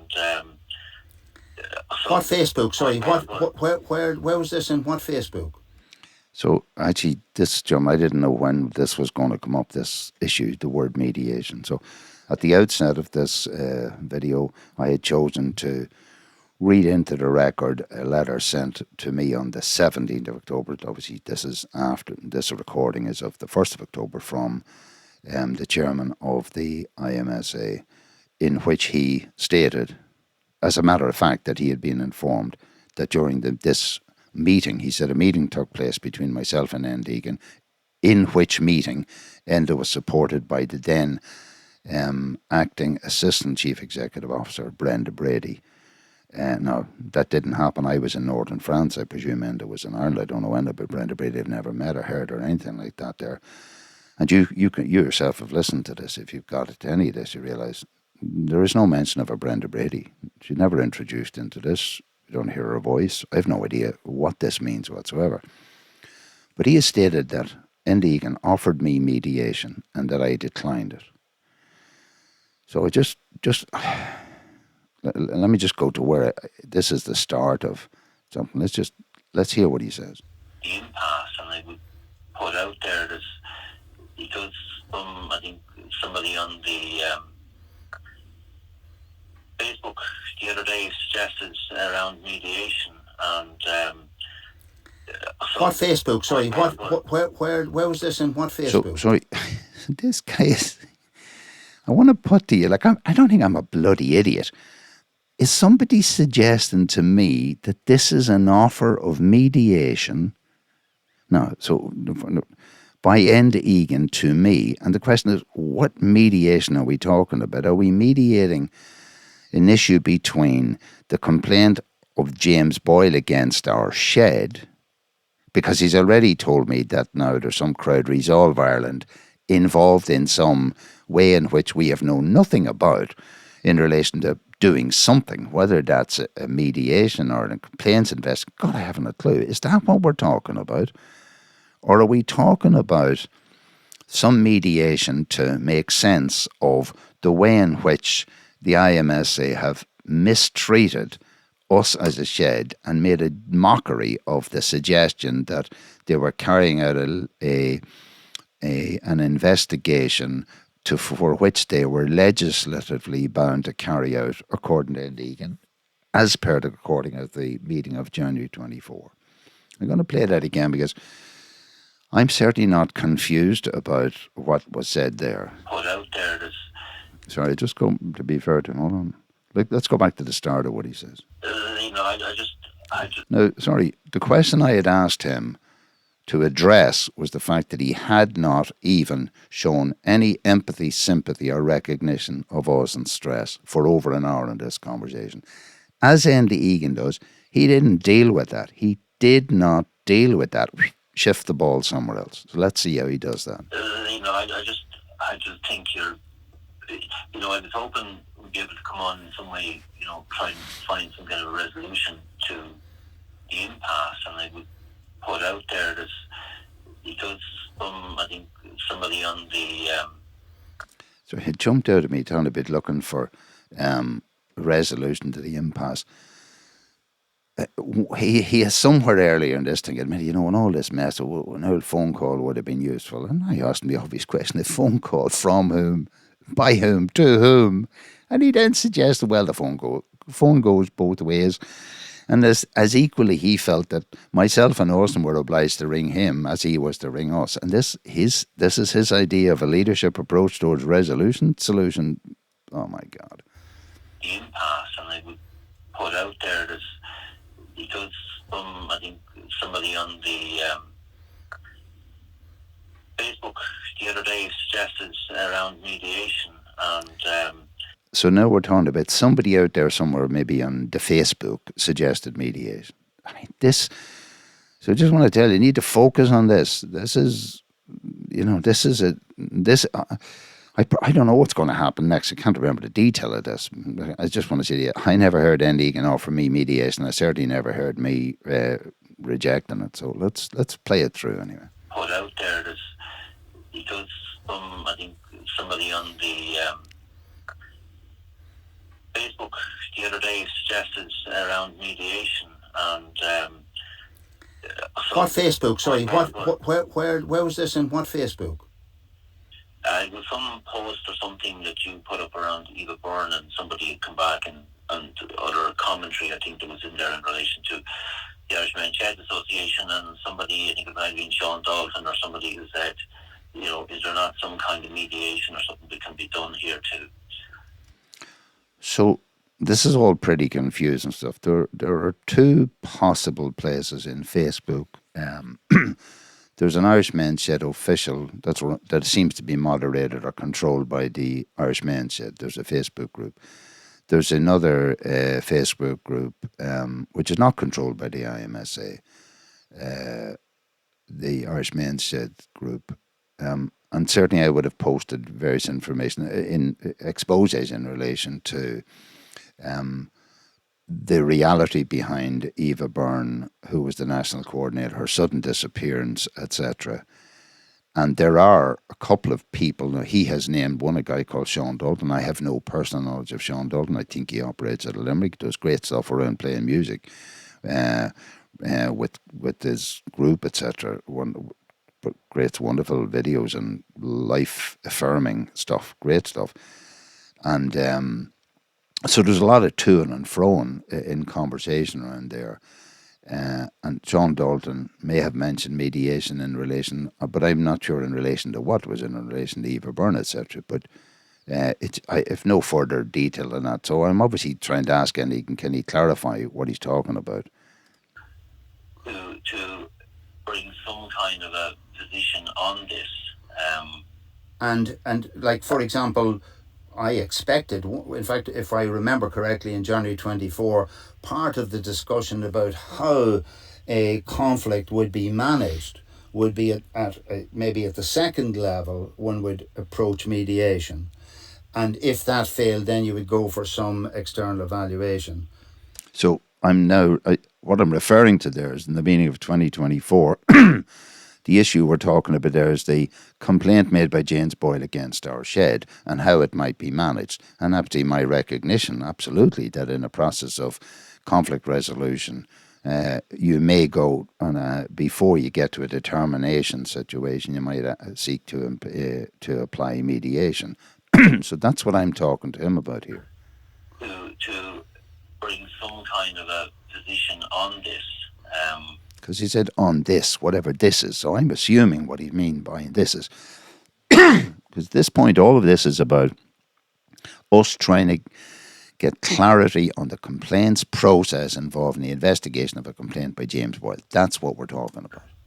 To bring some kind of a position on this.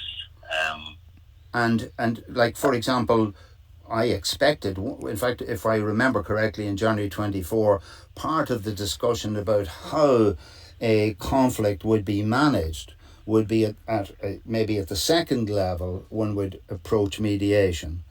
And if that failed, then you would go for some external evaluation. Because nothing has ever happened. No document has ever been put to us. Like, firstly, it would be irrational for anybody to assume that we would consider mediation or otherwise until we find out what the charges are. Yeah, so I mean, certainly my position and my logic and my understanding has never been unclear about this. I make an allegation against you. I make a complaint against you. Okay? So the first thing, before anything happens, before any next step happens, you have to be given a copy of my complaint against you. So we get on the same page. That's what we're talking about. That's the issue that we're discussing. Your complaint or my complaint against you. You have a right to that. Mediation or anything else that might ever be considered, rejected or offered or anything doesn't begin until we know what that is. So if we're not on the same, if you, the viewer or the listener, are not on the same page with it, then we obviously can't have a conversation. It's not possible to make any progress. So it's very clear, and I made it clear to him all the way through that our shed at this point has not made any response to, let's say, the allegations made by James Boyle, because we don't know what those allegations are. We don't have a copy of them. Now, according to Enda Egan talking through this, there are multiple letters to multiple ministers and other documents and other things he's been saying. That's what the language used by Enda Egan. So Enda Egan holds all that information. We hold none of it at all. So when we met in 2024, I had never any difficulty with any concepts of mediation. The issue is we need to know what the conflict is, and we still don't know that. So you seem to misunderstand it. No one's ever going to bring... Sorry, apologies. I didn't mean in relation to the McDonald. Sorry, in relation to the Jimmy Boyle scenario, and just in relation to your general charges against myself. So now he's starting to get into this clarification. Now he's delineating between the complaint's mismanagement, or the mismanagement of the complaint by James Boyle, and something else. So you seem to misunderstand it. No one's ever going to bring... Sorry, apologies. I didn't mean in relation to Gaoth McDonald. Sorry, in relation to the Jimmy Boyle scenario, and just in relation to your general charges against myself. So we're down to this now. So he's now, let's say, focusing the conversation on your general charges against myself and your unhappiness with the organisation. Where have I written any... Sorry, Enda, where have I written on Facebook yet about my unhappiness with Enda Egan? Well, I suppose, look, it's... Enda, look it. You just can't do that with me. Throw a card in and don't expect me to read it. Where have I written anything about you personally in these Facebook posts? And if you can't prove it... No. Well, then I want you to withdraw it. Enda, I want you to withdraw something if you can't prove it's true. Grow up. This is supposed to be an adult conversation. You can't just throw things in there. Sean Dalton said this. I'm saying to you, tell me where I wrote in these posts that you talk about something that identified you. Well, now, I have to take responsibility for this. At the moment, he says he doesn't have the information in front of me. We all recognise that Facebook is an ephemeral, fleeting process where information comes and goes and flies past. Very hard even to catch back up on a post. So, to be fair, I'm saying, let's look at the information. Because I've written, I won't say quite extensive, but in trying to surface and bring the essence of all that's going on behind closed doors in the IMSA, given that the IMSA are completely non-transparent, I've been precluded and prevented from doing so through the Irish Men's Shed Association themselves, and this other group which has a lot of energy and which lots of great things about the sheds are reported. It was an opportunity for me to raise different things, and at different times I have done that.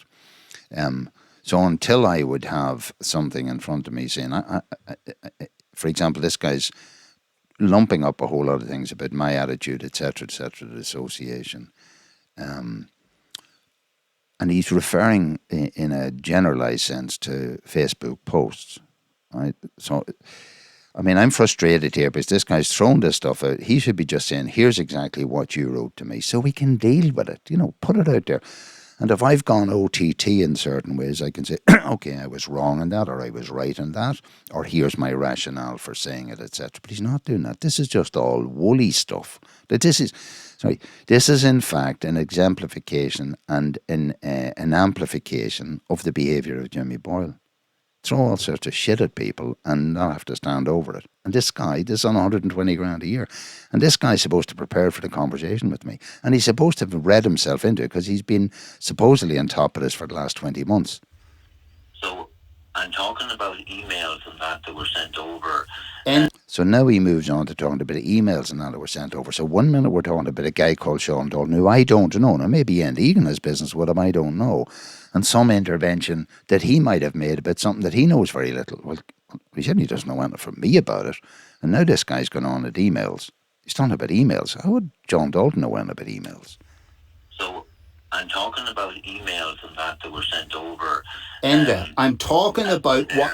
Enda, stick to what you said. Don't be jumping around here. You said that on Facebook I did this. Do you accept that you have no basis on which to say that? No, sorry. You might have misunderstood me there. No, sorry. So he's now telling me I misunderstood him. So okay, hold on. I accept. When in a tense situation with someone you're having a to and fro, it is possible that, you need to slow it down and think about what was said and what was not said. That's what, competent leadership should be about. They shouldn't be having jumpy around conversation, but they don't know what they're talking about. So, but I do understand to some degree but because we're obviously misunderstanding each other. I mean, I entered this conversation to talk about a complaint that was lodged against our shed on the 6th of January. The letter was sent to Egan on the 6th of January 2024. On the 1st of October 2025, 20 months later, we still don't have a copy of the complaint. I'm not confused over what I'm looking for. All of the commentary or anything else that is evolved or emerged from the non-adherence by the IMSA to natural, fair procedures, natural justice, or just basic administration standards, they're all an aside to, well, originally they were an aside to us just getting a complaint. They've now grown to me realising that this crowd are actually doing damage to us. Like, it's not letting them away with spending all the money they got in their own pockets, etc., is one thing, but actually they're doing damage to our shed. But I do accept, so let's see where the confusion goes. On Facebook, right, there was, I don't have it in front of me, right, so I'm not able to tell you exactly what it was, but it was, you went on about Eva Byrne on Facebook, and you may have asked other sheds, you may have put up there your experience, and I think you asked other sheds their experience, right? No, sorry, again, stop. Where did I ask sheds to post their experience? You're wrong. There was a request, I think, if I'm wrong, I'm wrong. I'm not, No, sorry. Look at Enda. Would you think? Sorry, can I ask you this? Inaccurately expressing it. Sorry. I'm wrong, but my understanding Hold on. of it was, With respect, Enda. With respect, I'm talking to someone on a package of 120 grand a year. Do not start telling me I'll say something and I'll think about it afterwards. Think about what you're saying and take ownership of it. Don't be saying things that aren't true or that you can't show are true. Why would I have asked other sheds? All I ever stated about Eva Byrne, this arose because of your intervention in the Donegal Men's Heads group, where you created this effusive thanks to Eva Byrne, which you didn't do to any of the other people who left, John Leahy, John Bro, Brophy fella, your latest sidekick, Aiden, none of that happened. Now, you created this image, and what happened then, 11 other people in that group jumped out of the woods and started falling over to say how much this person had done for them. I said, this would be inaccurate if I didn't replace on the record our experience while acknowledging that the other people, if they said it, it must be true. But if that be true, then it's further exemplification of Eva Byrne's discrimination against us as a shed. That's an argument. I wasn't trying to get anybody to do that. Now, other people have contacted me from the sheds, and when I've put to them, what did Eva Byrne actually do for your shed? As against, she's employed under your organisational chart, under you, and under her it shows, I think it's 25 volunteers groups. So I can say, I know that Donegal has had no county volunteer for 4 years. And your documents of looking for proposal of monies, etc., for the government this year state in one of them in relation to identifies the role of the up and down feedback net mechanism as being the county volunteers environment. So the facts exist that Donegal is cut off from feedback. This was done as a proactive failed effort. I mean, that's the job Eva Byrne had to do, was to fill that role. That's her job. The second job in relation to, she set up the WhatsApp group. She was instructed by the then CEO to put me back into a group, and what she did is she put it back and set it to broadcast only mode and created a censorship which lasted until somewhat last year, where only because the meeting was now being chaired by the DLDC was I able to persevere with a proposal that we opened that up again. So in both of the roles played by Eva Byrne, she has only had a negative impact on our representativeness to the national body. If other sheds individually have had a wonderful experience of Eva Byrne, that's fine. Remember, my complaint against Eva Byrne has been sitting there for 4 years without you providing a mechanism to process my complaint. That process was only agreed by your board in the middle of this year. So my complaint against Eva Byrne will now be lodged, and you people then have to try and bury that by saying she's no longer there. So that's the process. That's called a process. And it's not based on jumping around from Billy to Jack saying Facebook here, but when somebody questions you, if you're going to make, like Jimmy Boyle makes allegations, I said, great, I believe he's every right to make an allegation. The requirement of him is to produce evidence. So I just want to go back over that. This missive here started by, I asked Enda Egan to, why have you not even in the first hour of our conversation, or almost an hour, not, asked about Olsen's welfare, shown any sympathy or whatever. He took 10 seconds, didn't respond, just silent. And then he just, without addressing that at all, he starts going off in another direction. And he says, well, I started this conversation hoping there's going to be a resolution. And now there's been people talking on Facebook, and some fella mentioned something about mediation. And there was some fella called Sean Dalton somewhere. And then he moves on and says, and you were sending emails. And then he says, and then you were... and presumably still talking about Facebook, he starts talking about I was asking for people to write stuff, etc., etc., etc. And I'm saying I didn't do this, and I'm saying where is the let's look at this post, whatever you're supposed to be talking about. So let's get on the same page about this. And then I start describing him something different. So Facebook is a Facebook group. There's a separate thing called a WhatsApp group, which is a closed group, or closed insofar as there are members of that WhatsApp group or the Donegal Men's Sheds networks that's not actually real, by the way, just to be put on a completely ineffective operation. And certainly not helped by the fact that it was kept in in a controlled, censored mode for a number of years, possibly as many as 4 years by Eva Byrne, where members of the Donegal Men's Shed couldn't actually communicate with each other through this network. So how, network is a verb, to network, and the word network describes a process where people communicate with each other. We were prevented from doing that.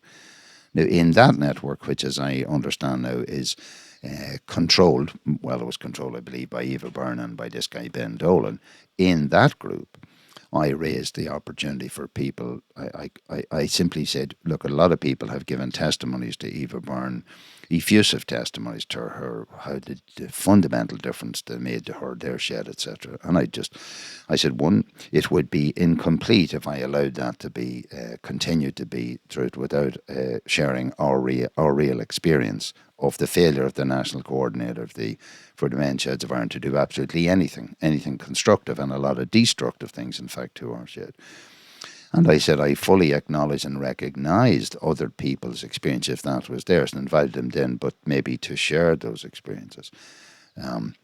So all of this, I just want to... So that's the only mention of the word mediation. I remember the allegation, a statement made against me by the chairman of the Irish Men's Shed Association, the letter that I read out at the start, is that I was offered mediation by Enda Egan and I refused it. I declined it. So nothing has been said here as an offer of mediation.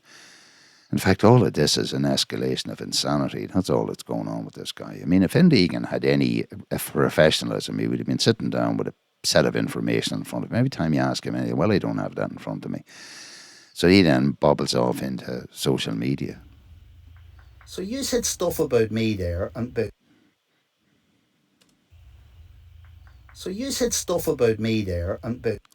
Oh, so we've come to 102. So just to clarify, what happened here is the recording stopped, just dead at this point. And they... So I'm not sure what happened. I think the phone call dropped. Now remember, I'm receiving a phone call from Enda Egan. I'm in France and I'm driving around the coast of Brittany in a motorhome, and the call dropped. So the call is re-engaged again. So what I'm going to do now is pause here and take up where the conversation took up from, and then we'll discuss the implications of that. Okay, so just there now, what happened was the recording went dead of the recording. So my memory of this is that I think the call dropped, as calls do. I mean, I have no conspiracy theory in relation to why calls dropped. And the call re-emerged again. sometime later, and I'm not sure. I'm not sure if I reinstigated or ended. I'm not 100% sure. So I started my recording again of this. So just said there is a gap. I don't know how big the gap is. And I personally have no record of what was stated in between these two elements of the recording. So that's making it clear. So I'm not making any suggestions or otherwise. Now, if on the other hand, Enda was supported, according to Dylan McDonald, in his letter to me, he said Enda was supported at this meeting. It wasn't a meeting, it was a phone call between myself and Enda Egan by Brenda Brady, the acting assistant CEO. So maybe she has a recording of this, I don't know. But again, ultimately around here, I'm trying to interrogate the allegation, a statement by Enda, by this guy Dylan McDonald, that Enda Egan offered me mediation and I declined. So whatever, the word mediation was used, I think, maybe once in that last sector there. And anybody who would remotely consider that to be an offer of mediation, I mean, God, wrapped up in a whole lot of trash around Facebook and nobody, and Egan not being able to put his finger on anything. Anyway, let's see what happens next. And we just discussed that and look at the ramifications. I mean, you know, if it would be interesting to see if Enda Egan and what do you call it, Brenda Brady, are going to some way suggest that they have made an offer of mediation, because you know, let's say in the absence of evidence, okay, so the absence of evidence here, because there's a gap somewhere, the best that I think the viewer or listener can do is to interpret from the nature of the conversation, whether they believe or not something, an offer of mediation was made. That have been fielded by me were not grievances. I didn't express a grievance against Eva Byrne. I reported our experience and my experience. My grievance against Eva Byrne is something which I am going to process by invoking your grievance procedure now that you have finally got one. Which part of that is difficult to understand? Yeah, so just I suppose, you know, when I listen to that, now I can see that we had been talking about, before the call was dropped, my interaction with the WhatsApp group in Donegal in relation to Eva Byrne's sudden and unexplained resignation from the Irish Men's Sheds, and how I would have elicited or offered from those people, if those people within that group, and that's not Facebook, by the way, just get real clear, it's not a Facebook group, it's a closed group of people supposed to be involved in the Men's Shed in Donegal, to share their experiences and to compare them with the reality of ours, and pointing out that, you know, right back in 2020, I had a grievance against Eva Byrne. I tried to process that. It was blocked, covered up in every way. And Egan, when he came on board, came to visit me, to appease me, to ask me to desist, to park my grievance, saying it would have cost him something, I don't know, he mentioned figures 6,000-10,000 or whatever, huge sums of money to bring in a mediator. Said they didn't have it, but then we don't have any money like that. So on the basis of Enda Egan's undertaking to me that he was going to be the new sheriff, new broom, clean it all up, and we wouldn't have any sloppy, poor quality IMSA leadership in the future, I said I would give him a chance and support him in every way I could to do this. And then from then, everything, just as the experience since 2024 has been of a complete disaster dealing with the IMSA and Egan. So obviously, whatever gap was in that must have continued to talk about the Eva Byrne situation. So I'm just pointing out now that we're in the investigations business, if James Boyle, as he rightly has a right to have his complaint properly processed, and so have I. I want my complaint against Eva Byrne processed. At the time, Aidan O'Gorman, back in May 2025, we met him, said there was no statute of limitations in relation to dealing with complaints. And anyway, if there was, which I just noticed there this morning reading through the complaints procedure, it said that complaints should be made, say, within 6 weeks of the event. So Jimmy Boyle complained about something that happened 4 years ago. So I'm just saying, well, look, if we're all playing a game, then I want to play my game. I want my complaint dealt with. The difficulty now is I want to lodge a complaints procedure against Eva Byrne's behaviour and misconduct, which of course will, the ramifications are not just for Eva Byrne at all, but for Enda Egan and for the then chairman, Eamon O'Connor, etc., etc., etc. The problem is they're going to say, well, we can't deal with it now, she's gone. So I have been, again, justice delayed is justice denied. So I would be denied justice because of the fact that the IMA has prevented me from having a process in the first place. It's inaccurate as a statement. My point to you is that... what's inaccurate as a statement? What is inaccurate? In terms of a grievance with Eva Byrne, my point was that going back to the Facebook post, the Sean Dalton response was in relation to, say, what I'm paraphrasing as a grievance with the organisation, nothing to do with Eva Byrne. Yeah, but I'm not sure what statements I'm supposed to have made about you or the organisation that you're referring to, and you don't seem to say, you seem to constantly say you don't have in front of you, neither do I. Those statements I refer to, they're not in your post on Facebook, they're in emails and so forth that you have. But how would Sean Dalton be aware of these? Are you sharing that with him? He's not. He's just responding to what was on Facebook. He just suggested that. Do you know what I mean? Oh no, sorry. Okay, maybe. I think what you're suggesting, somebody out there talked about mediation, and you're grabbing that and you're saying, "Can we apply that here?" Is that what you're saying? Maybe we can move forward. Is that what you're proposing here? Some sort of mediation? Now, just to be clear here, like, what sort of level of clarity is this guy talking? We're now confusing emails sent, which nothing to do with Sean Dalton, unless he's inside the. I don't know what these guys are at. We're talking about Facebook conversation within an Irish men's shed group, which is nothing to do with the IMS. Sorry, he's not controlled by the IMS. We mentioned some guy, Sean Dalton. We're talking about Eva Byrne. We're talking about emails. And now he's saying something about, I'm not really sure, he's saying something about, you can extract something about mediation out of this. I'll just try to do this last bit here again, because... Your post on Facebook, they're in emails and so forth that you have.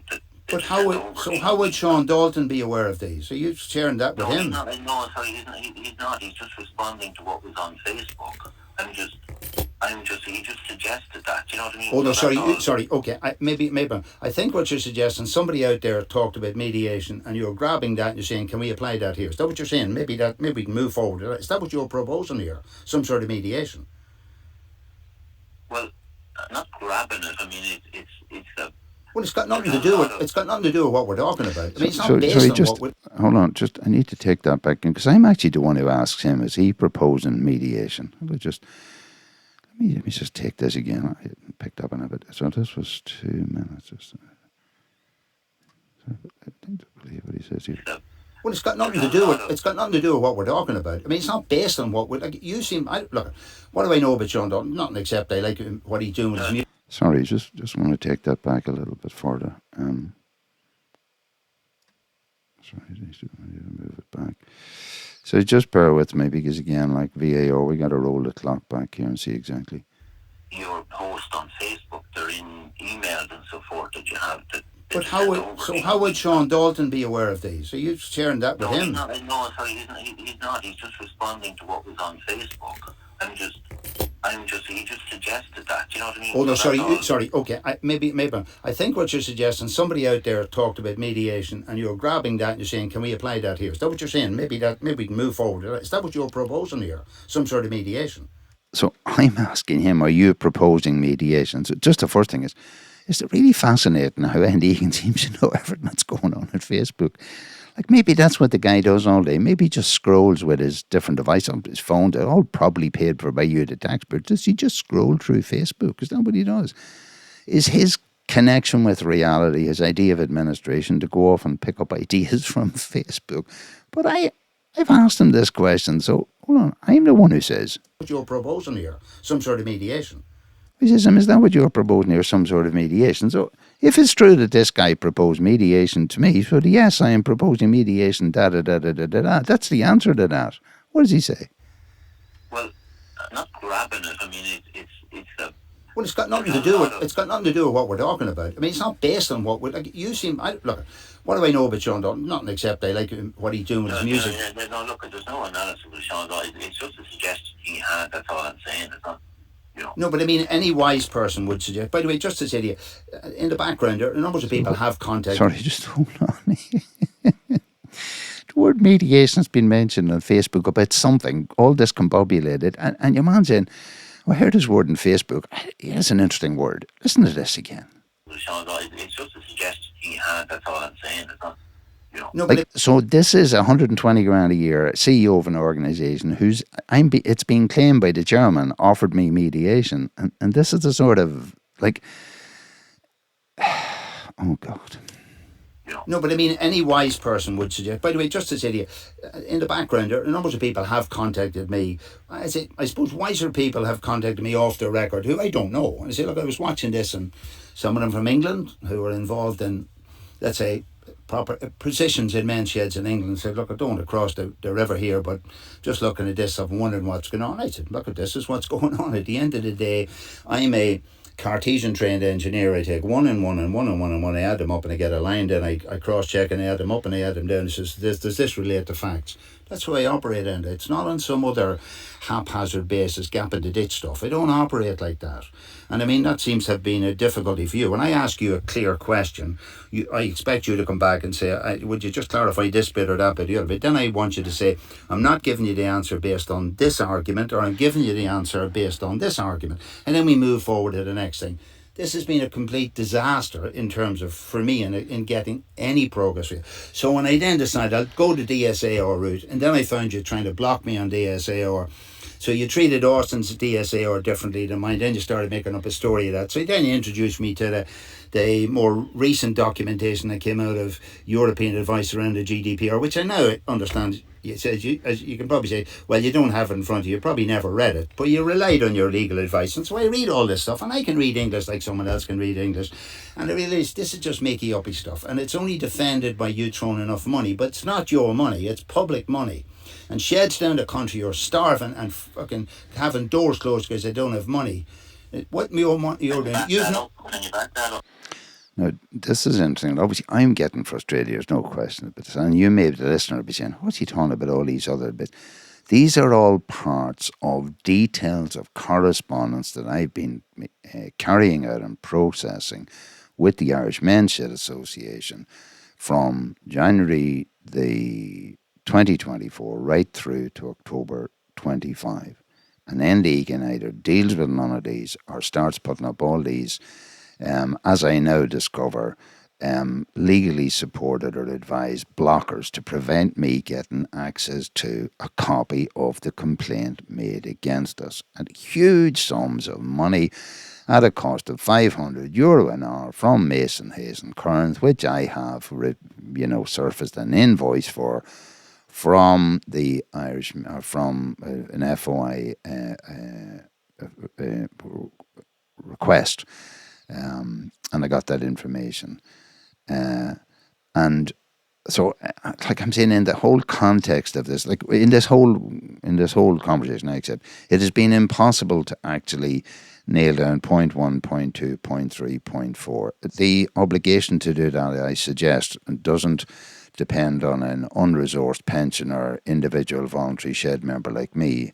It depends absolutely on the leadership competencies of someone paid 120,000 euros a package. That's what it requires. So, and for a guy who've come in here and said he wanted to create resolution out of this, there's no doubt that this wouldn't pass muster with anybody. I mean, this wouldn't pass muster at any level of administration whatsoever. But so again, I'm frustrated about this, and I'm also frustrated all the time. I'm thinking about sheds out there struggling to make ends meet, and sheds down the country are starving and fucking having doors closed because they don't have money.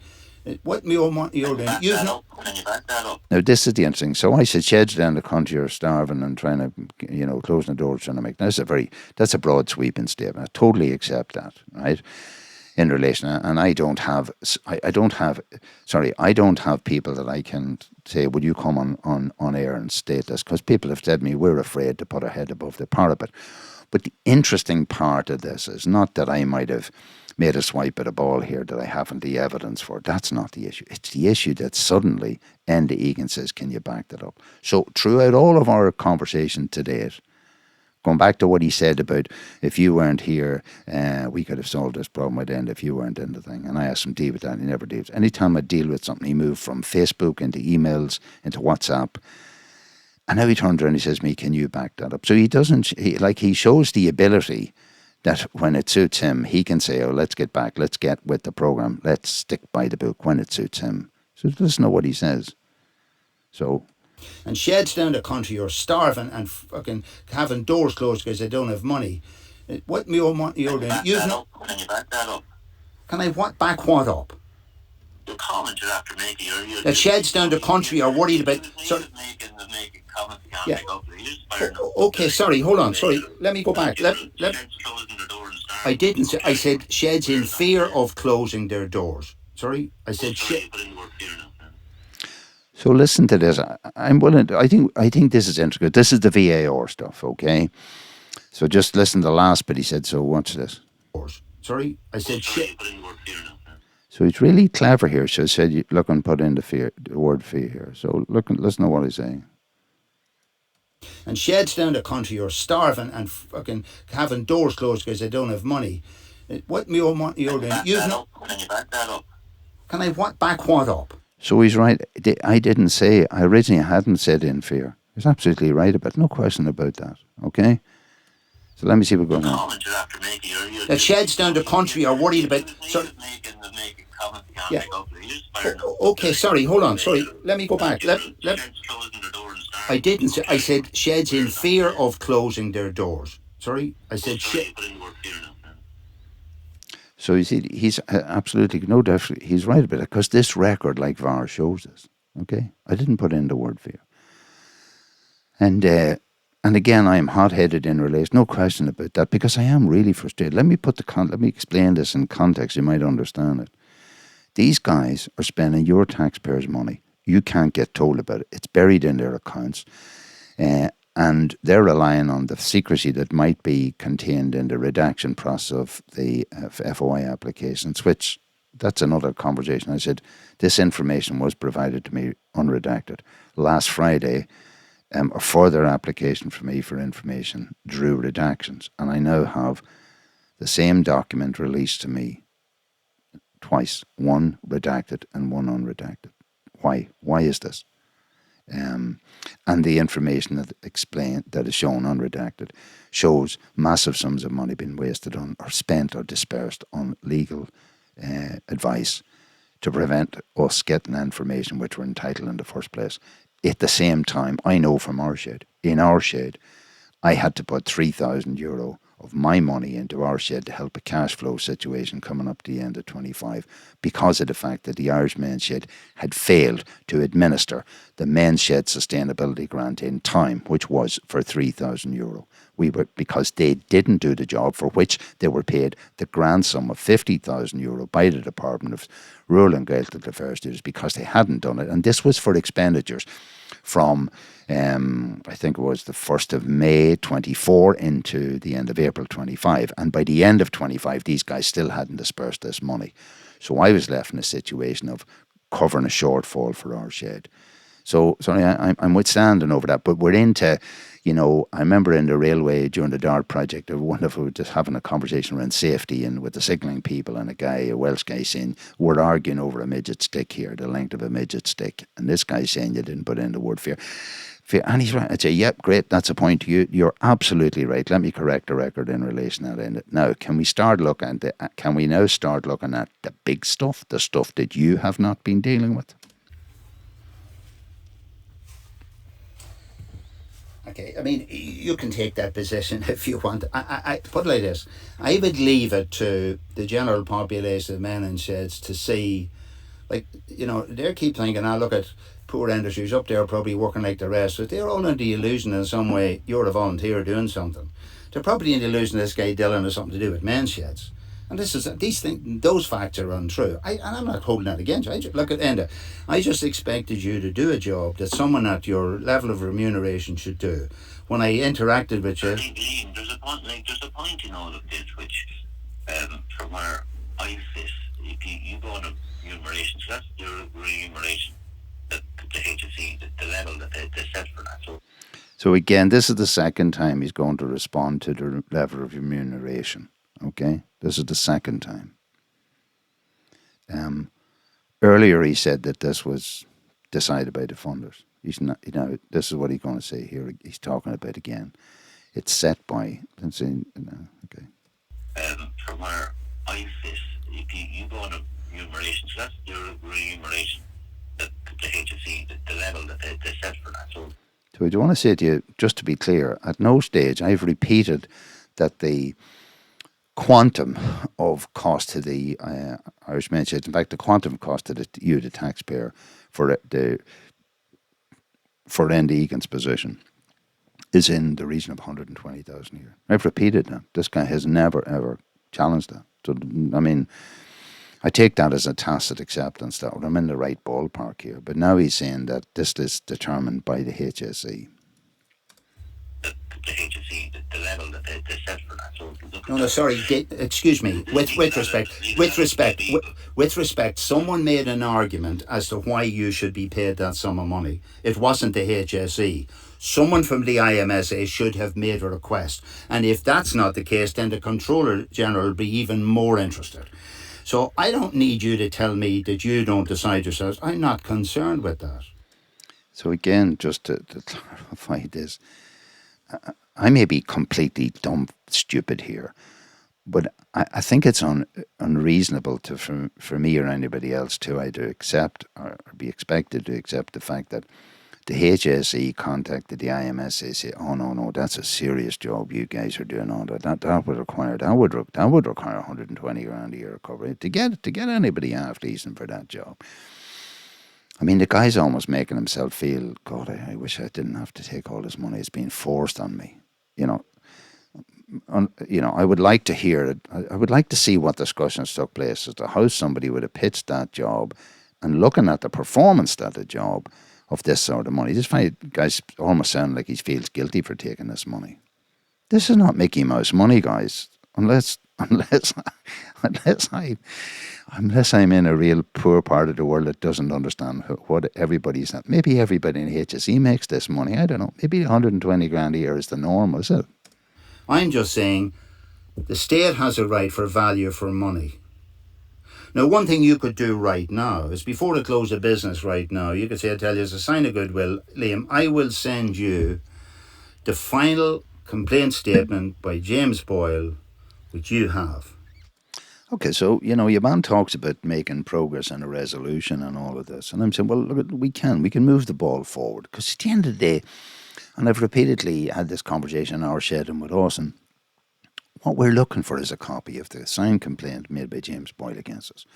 Because it's only at that point that we can evaluate and say, well, look, is there any evidence here? What's our response to that? Collect the information, put it together and map it and respond to it and look for a decision. At that stage, then we can go back to everybody who's complaints and say, well, here's the outcome of this.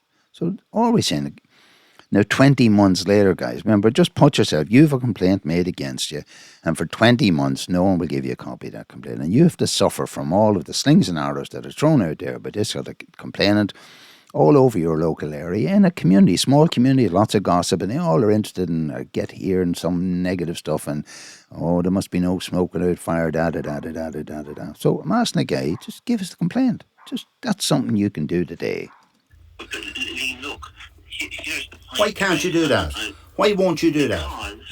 Simple, because the complaints policy says that will be given to you by the investigator, as it happens in this case, the investigator.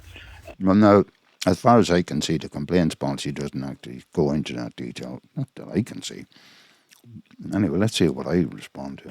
That's why. It's as simple as that. But as I said to you at the start, you already have it. You have it, in the conversation we had with you up there that evening. There's not any more in it. That's it. So now this guy is saying, I'm asking him give us a copy of the complaint. And he said, no, you can't be having a copy of the complaint because the complaints process says that the way in which you get it is through, I don't know, somebody in a complaint or something like that. Now, hold on a minute here. This complaint was lodged in, well, certainly he was written to about on the 6th of January 2024. He came to meet us after meeting the complainant. He gave me a copy of a handwritten version of the letter that was sent by this complainant to the minister at the meeting. Without thinking, I think I look and realise now he didn't. Obviously, had just slipped it out of his hand without him realising what was going on. And since then, we've not been given it. And I'm asking, just give it to us. And he's still not given to us. And now he's telling me, sure, you have it anyway. Listen to what he's saying. Christ! So that is me exceeding my frustrations tolerance threshold. And I realise I'm going to just have to have a little pause for a cup of tea because just to drink the tea before it gets cold. So just want to just get back to where I was after just having that break. I needed that break because I was getting pretty frustrated there. Just to add to the frustration, just to explain, all this is learning on lots of levels. I'm recording this in Camtasia version 2023. I had started with version 2025 and had some sort of a technical problem, so I reverted to version 2023, and at times you will perhaps have noticed that the camera drops out for some reason or other. I've no reason to know. I've no indication when it drops out. It's only when I'm recording this in segments. When I play it back, then sometimes the camera's there for a while and then it stops. So I'm just going to have to record in shorter segments and hope that I don't lose out on the camera. But at least the audio and the waveform details are there. So just to bring us back to where we were, I was asking, and this guy's really concerned. I wanted this conversation to make progress and find resolution. So I say, the first stage of progress to anything is we need a copy of the complaint. So I'm saying, can you just give us a copy of the complaint? And he's now farting around trying to avoid doing this. The final complaint statement by James Boyle, which you have. Look, here's the point. Why can't you do that? Why won't you do that? Simple, because the complaints policy says that will be given to you by the investigator, as it happens in this case, the investigator. That's why. It's as simple as that.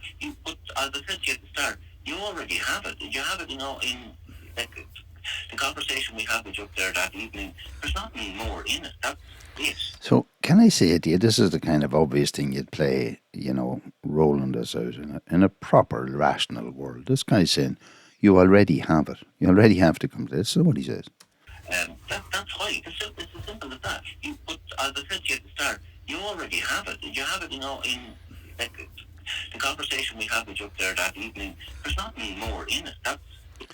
So if we already have it and there's nothing more in it, okay, why have we spent the last 20 months asking for a copy of something we already have? Sure, the obvious response is, Dear Mr. Gógáín, stroke Mr. O'Donnell, from the main shed in Gaoth, you already have the complaint made against you. The next step is the following.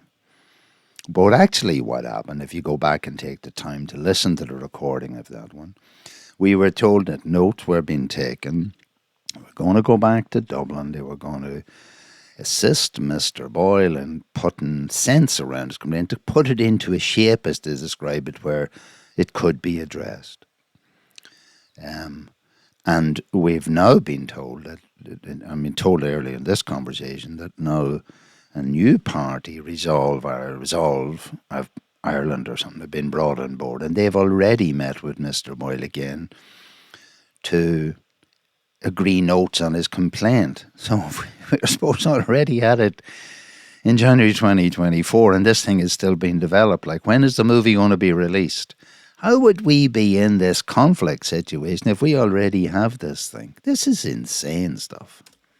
Sorry, let me hear what he says. It'd be just to be sure. That's what he's saying. Simple as that.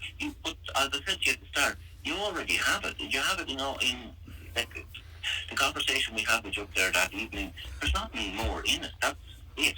No, all right, okay, sorry. If you go through the process, I think you'll be...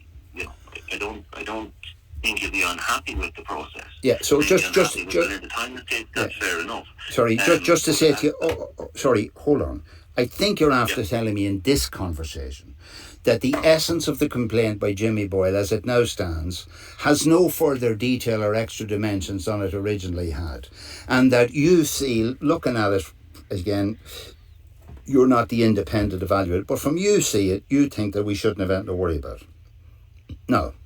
And that's on the basis of, and I said that to you up there that evening in the shed, on the basis of what you guys were saying to me. No, it should also be on the basis of the fact that, Enda. It made sense. Yeah, sorry, go ahead. No, sorry, Enda. It should have been on the basis of the fact that you actually paid attention a number of months before to the documents that I provided for you and IMSA through John Leahy, setting out our processes. Now, I know. How do I know? Because you failed to produce those processes for me when I had a complaint against Eva Byrne. So I know you didn't even have them. But you didn't even have the professionalism to review our stuff. So I'm not concerned with that. I'm saying here is that you're telling me now, you could have told this to us in February last year, in March, in April and May. You could have told, rather than that, you've left Austin on, for example, as Austin pointed out, this man Boyle is taunting Austin's elderly and not well father in a public arena, taunting him that his son is going to be sent, criminalised or whatever for what's going on, based on Austin's view and what you said at the meeting. You sat by and done nothing about that. So I mean, my reason I'm... My understanding of that was chatted out tonight when we were up there. Do you know what I mean? Like, I'm not... If I'm missing something in this, then fair enough. Yeah, hold on. Look, I don't know what sort of community you live in. You need to understand, this is a small community in Donegal. I'm not from here. So, I mean, it's no skin on my nose. The reality is these are ordinary people in Donegal who have to listen to this stuff. Ordinary people don't know, just maybe there's something in this. Maybe there's something in this. The more this guy talks. So, for example, a simple thing. Like, James Boyle, according to that day, claimed that the guards had told Austin, that the guards had cautioned Austin and he had accepted a caution. Now, Austin has gone back to the guard, and the guard says, I can't do anything about that until I see it in writing what Boyle wrote. And I'm sitting, but these guys are preventing us getting this. So, one way or the other, I mean, while you don't want to listen at this stage, you can't hear what I'm saying because you've decided that you're in the clear. I get that. Now, you have a chance today to give us what we were entitled to from day one. You're entitled to a complaint made against you so you can deduce and adduce evidence, get witness evidence to prevent that. By delaying this for 20 months, you possibly have created a situation where it would not be possible for us to get this evidence. You have contaminated the process, but you can't hear that. And I suppose I'm reconfirmed in my view that you're not going to hear it. And you keep telling me I'm making automatic conclusions. Look, I think in linear analysis, 1 + 1 + 1 is 3. Now, the Eastern philosophy is 1 + 1 + 1 could be 111. But let's say in Paddy language, 1 and 1 and 1 is 3. And I'm setting these up, 1, 2, 3. This is where we are. I don't believe, when I ask you about those things, every answer you've given me, I don't have it in front of me. So, I'm not sure how you can't have it in front of you, supposed to be, but you're telling me this is stressing you. Well, you might read it. Like, there are endless unanswered questions in emails. That's not my fault. If you had answered every question as you're going along, all of which will require to be answered, we wouldn't be where we are. Do you accept that? I think there's a point here which, you may not see either. I totally agree with you. No, sorry. That's why I think it's necessary for me to take my submission of my argument, supported by the evidence of my experience, and to take that to all of the funding people in the country who are accountable for funding money and who themselves have to comply with standards. And to say to them, this is the evidence that I will provide in relation to the experiences that I have had, the evidence of which I will provide. And then I would say, I want you to do your job. I want justice to apply. I've said to you, I had already passed over what I consider to be a below par environment in the IMSA and just say, let's do our thing in Donegal, let's try and survive in Donegal? Did we ever feel we were going to get supported? No. Did you people ever apply for training for any of these issues that are involved? No. And once you decided to hobby horse the Jimmy Boyle affair, I don't know why you picked ours. I'm sure, like, I know that, sorry, you say I know. Well, again, probably over the last number of years, a number of people would have contacted me just because I'm out in WhatsApp and I was doing a lot of training, etc., around the country. And they've said lots of things to me about experiences they've had with the IMSA. And I said, no. Even when Eva Byrne alluded to the fact I was some sort part of some cabal, when I say that, that's to do with the information released of her textual correspondences with me, which I had saved anyway. When she alluded I was in some sort of cabal, but I wasn't. But I would have told these people, look, you got to understand, Liam O'Gogan does what he does. He collects his own evidence and he puts it forward. I don't run other people's gear. Again, just the context of that is that at the time back in 2020 when Eva Byrne threw me out of a WhatsApp group and for trying to teach and promote Zoom during the process of COVID. Just think about it. Imagine somebody trying to block the development of Zoom as a medium for sheds to communicate with each other and been blocked off by Eva Byrne. What sort of any sort of logic you'd apply to that? In the text that she sent me and communications she had with me, which I then forced the IMSA to release under a DSAO, she seemed to allude to the idea that in some way I was part of a cabal because she had been talking about being trolled or whatever by other shed members around the country about some other internecine squabbles that seemed to revolve around her historically, and that I was in some way part of this mob or whatever. And I just pointed this. Like there's a paranoia on her behalf because it wasn't. Now, that, had I spoken to sheds and many sheds around the country, of course, I mean, through Zoom, etc., the wonderful thing through COVID, it gave people an opportunity to meet each other. And yes, I had been told things which were, in my view, quite shocking about the behaviours that were being gone on culturally, I suppose, within the IMSA. But as I've said, I can only operate on that which is within my material knowledge, and that's what I'm doing here in terms of the auditable, reproducible documentation evidence. It's my evidence. It's actual measurable evidence. That's what I'm doing. That doesn't change the fact that I'm also conscious and cognizant of a landscape that's out there. Now, when I have reflected on with some of those individuals over the last couple of months, they seem to be quite willing to be reconfirmed about their original statements, etc. But again, some are afraid to if they're in a shed, afraid to put their head above the parapet because they feel, well, we might lose money. And now other people saying, we were never listened to in the first place, so what we just do is get on with things in our own sheds. So that's just some of the contextual background. Just to say that, look, if one were to even remotely believe that at some point up to now, Enda Egan has proposed mediation to me, that's, again, let me say, that would be to authenticate the claim that's made by Dylan McDonald that I was offered mediation by Enda Egan during this meeting, as he said, took place, whereat Enda Egan was supported by the acting assistant CEO, Brenda Brady, who I just challenge anybody to say, where does she appear on this? Where can you hear her voice? Was she ever introduced? No. There was no mention of a Brenda Brady or anybody supporting anybody in this. But the idea that someone would assert that I was offered mediation up to now is ludicrous. It's like we're already, I suppose we're maybe an hour and we're probably an hour and 20 minutes into a conversation, given the fact that there was a break with a dropped call. I mean, the guy's trying to be making progress. I'm saying, just give us a copy of the complaint. He's saying, I can't give it to you because it has to go through a process. And then he's saying, but you already have it. And I'm thinking, like, this can't all be true. If we have it, like, we have the document, let's move on. There's a process. But you see, there is no process. So why have they gone out of their way to stop us getting a copy of the complaint if we're supposed to already have it, when they know we have to get it in the first place?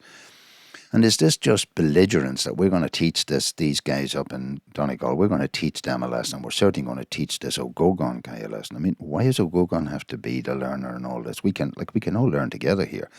I'm involved with Austin because I've been intricately involved in supporting and scaffolding the changeover leadership to another group of people who don't have the skill sets. I mean, in Donegal, in the WhatsApp group, there's people panicking trying to fill in forms because the skills aren't there. No, sorry, I've made statements before about sheds closing down or in fear of closing down or whatever. I mean, this case is people filling in forms. I can tell you categorically that during the period of trying to fill in forms, maybe in August or whatever this year for the sustainability grant, there was a lot of pain and anguish expressed in the Donegal Men's Sheds network about how to fill in particular forms. Because if you don't have a lot of experience in doing online form filling, and in fact, this general area of online form filling has sort of emerged to be the sort of new norm, and particularly during 2025. I can confirm that because we were doing that with grants with other organisations, other statutory bodies, and it was difficult. And to be fair to so many other bodies, including the HSE and including Donegal County Council and the Donegal ETB, to be fair, the staff there who were, I think, very great people just doing work on the ground. I mean, they understood the difficulty and supported people in a practical way to make things happen. I can't say the same for the IMSA. But so again, that's a generalised comment I'm making, but I'm backing up on my experience of talking to people. You people have failed to disperse hundreds of thousands of money in the last 2 years, and you're paying 50,000 to do this. You have somebody called Linda working there who cannot complete a simple task that I asked her to do. Yeah, so again, I've just mentioned something. So somebody called Linda at mensheds.ie. This apparent person appears to have been suddenly looking after this grant. Now, was she employed on a contractual temporary basis for this? But what she failed to do, let me make it clear. So I filled in online. I complied with the applications process for the Men's Sheds Sustainability Grant 2025. I uploaded documents only to find out that I then wrote, as I do always, please confirm that I have complied with the requirements, and then I get a copy of the application that I made with its appendages and the attached document so that I would have it for our records. That's how I try and be compliant for our shed about how we do business. This person simply couldn't answer the question, tried to half answer the question, didn't satisfy. My requirements were I want a copy of our application plus a copy of the attachments that I sent with it so that I know that you know that I know that you know that the handshake is complete, that you got it. And this one basically just wrote back to me and said, not talking to you anymore, without providing the information. This is, well, it's amateurish, firstly, it's unacceptable, it's unprofessional, and it's costing you, the taxpayer. Somebody paid 50 grand, 50,000 euro for this crap. And has now incidentally written back to me, said this is now closed. And I'm just thinking, I'm not sure that you understood the question. I don't, plus not telling me what a role is. But I'm saying, again, 50,000 euro, this money, look at, this would have run much more efficiently if it was just run with a department as men's groups grants used to be run back in the 90s. I was party to that process. So again, just to my point is that I was party a successful applicant for funding under men's groups back in the 90s from the Department, I think, of Social Welfare, as it was called then. And there's no reason this shouldn't have continued. What has actually happened here is that the IMSA, as I said, have become interposers. Firstly, it used to be they started having this term called the Michael Ring grant. It was called, Michael Ring was a Fine Gael minister, maybe a minister of state, I'm not sure, from the west of Ireland. I'm not sure. Is it Mayo? I think it probably was Mayo. And in some negotiations with the IMSA, then he and his department started to give grants. So it became known as the Michael Ring grant. Again, look at this public money. And an individual is getting the kudos for this grant. That's not how things should be run. So then all of a sudden we end up in a situation where the men's IMSA, they control this grant. And as I said, over the last number of months, people who would otherwise say, look, we agree that the questions you're asking need to be addressed, they're just afraid to put their hands up and ask the question because we might have our money cut off. So this money should have nothing to do with the Irish Men's Shed season. Unfortunately, they administered it terribly. To the extent that I had to bail out our shed because they didn't pay the money this year. So when I talk about sheds being stuck for money or whatever, we had a cash flow problem caused by this failure of these guys to administer their money. It's not okay, and it shouldn't have nothing to do with them. Like, by the way, if you look at the mess that we're involved in the IMSA, where Enda, Egan and them, they're too busy. They're struck out with all the work they have to do. It's like, well, why are they taking on this other work that they're obviously incompetent to do? Because on a couple of fronts, for the last 2 years, 23 and 24, they've underspent the money that was the budget that were given to them. You know, and by the way, that's not because men's sheds don't have the needs, but I would actually suggest that in many cases, men's sheds didn't have the skills and competence to actually apply for the money that they otherwise would have been entitled. And ultimately, imagine running a webinar for people who are kind of very low on the digital literacy front. I don't think that really don't think that's effective with the user group. So I'm not, it's not only that I'm unhappy, I will make an argument. If the argument fails to succeed, then I'll accept I failed to convince the people. But I will not be using, wide broad-based statements. What I said, to be clear about sheds around the country, the LEP, the Local Enhancement Grant this year, we were told that the max you could expect would be 500. We got 398. Others got nothing. In that same time frame, you were throwing around public monies at a rate of €500 an hour. I think that's abhorrent. I think it's abominable. And if it's done in some way to support you and not give me the information which I'm entitled to, and if I was ringing you 2 months ago asking you for this stuff, you wouldn't be giving it to me. I'm telling you, you don't have to give it to me. I'll give it to you. I'll give you the phone number that you officially gave the state. And then I'll point out to the state that you're causing some other poor woman in the country a disturbance because you can't even put the correct information in a 1% issue, but just another 1% in the camel. Now, and the reason I'm doing this is you have left me no alternative. You left me no alternative after, when Austin threw in the towel last night, and I constantly have to say, Austin, if you allow this to happen, you'll allow Jimmy Boyle to win. Like my mother told me a long time ago, just because they have the power doesn't give them the right. And you, I believe, have been leading, you and the IMSA as an organisation. I believe my evidence shows an abuse of position. That's my evidence. That's beyond being personal. This is evidence. I ask you for a complaint. The fact that you don't seem to be able to imagine if it was you. Somebody's made a complaint against Enda Egan. It impacts on your family.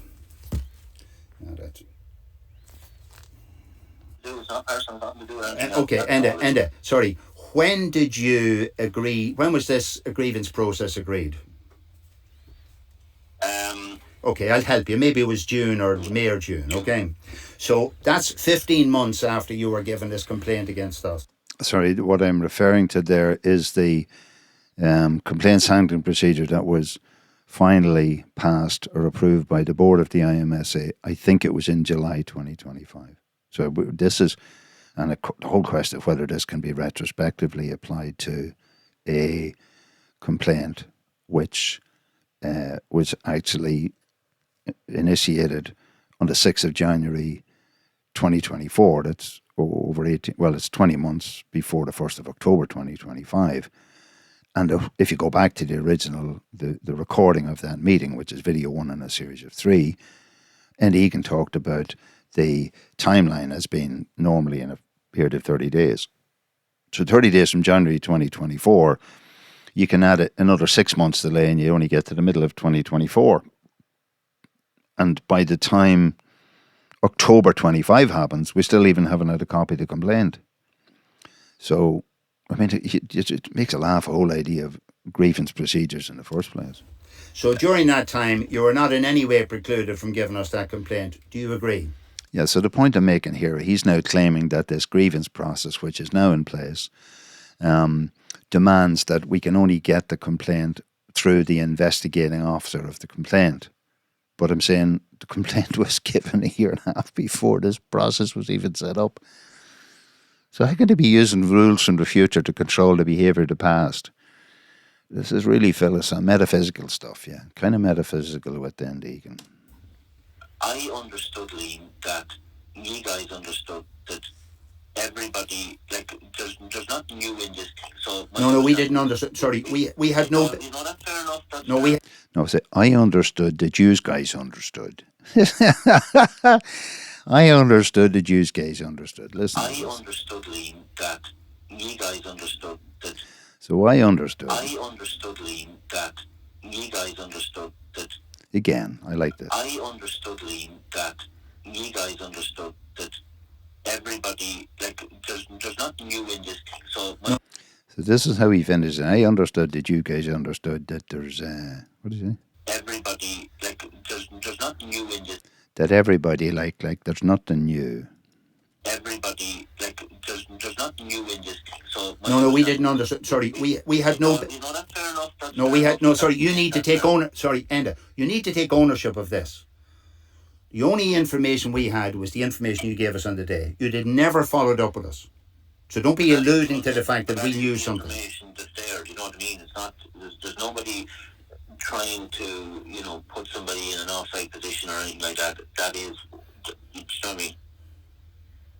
So just to say, this guy seems to be saying there's no other information there. Look, there's so much correspondence on this for the year. What does it take in English to write one paragraph?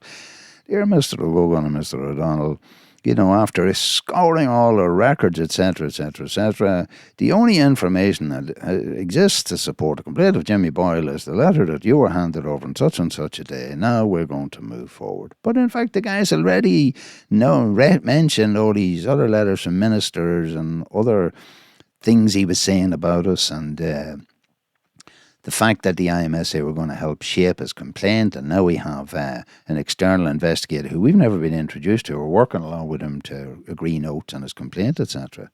And who's telling us, but you already had the information.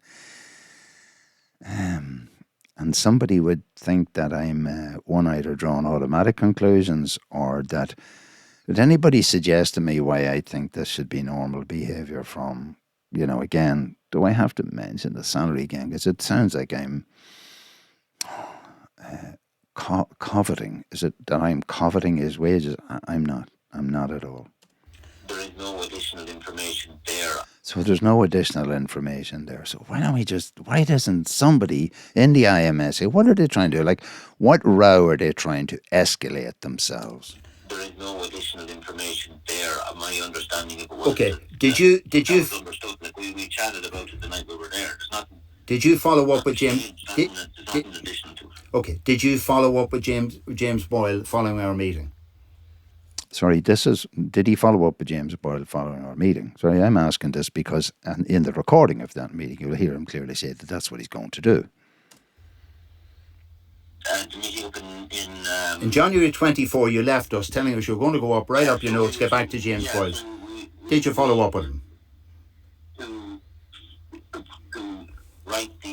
help them to write that complaint. So, listen, these are his own words. Did you follow him up? Yeah, to help him write up that complaint. You heard it. That's from the horse's mouth, to help him write up the complaint. That's what I'm trying to say all along. Again, metaphor. I'm a Man United player. I'm playing in another stadium today. Nobody's told me what the stadium is.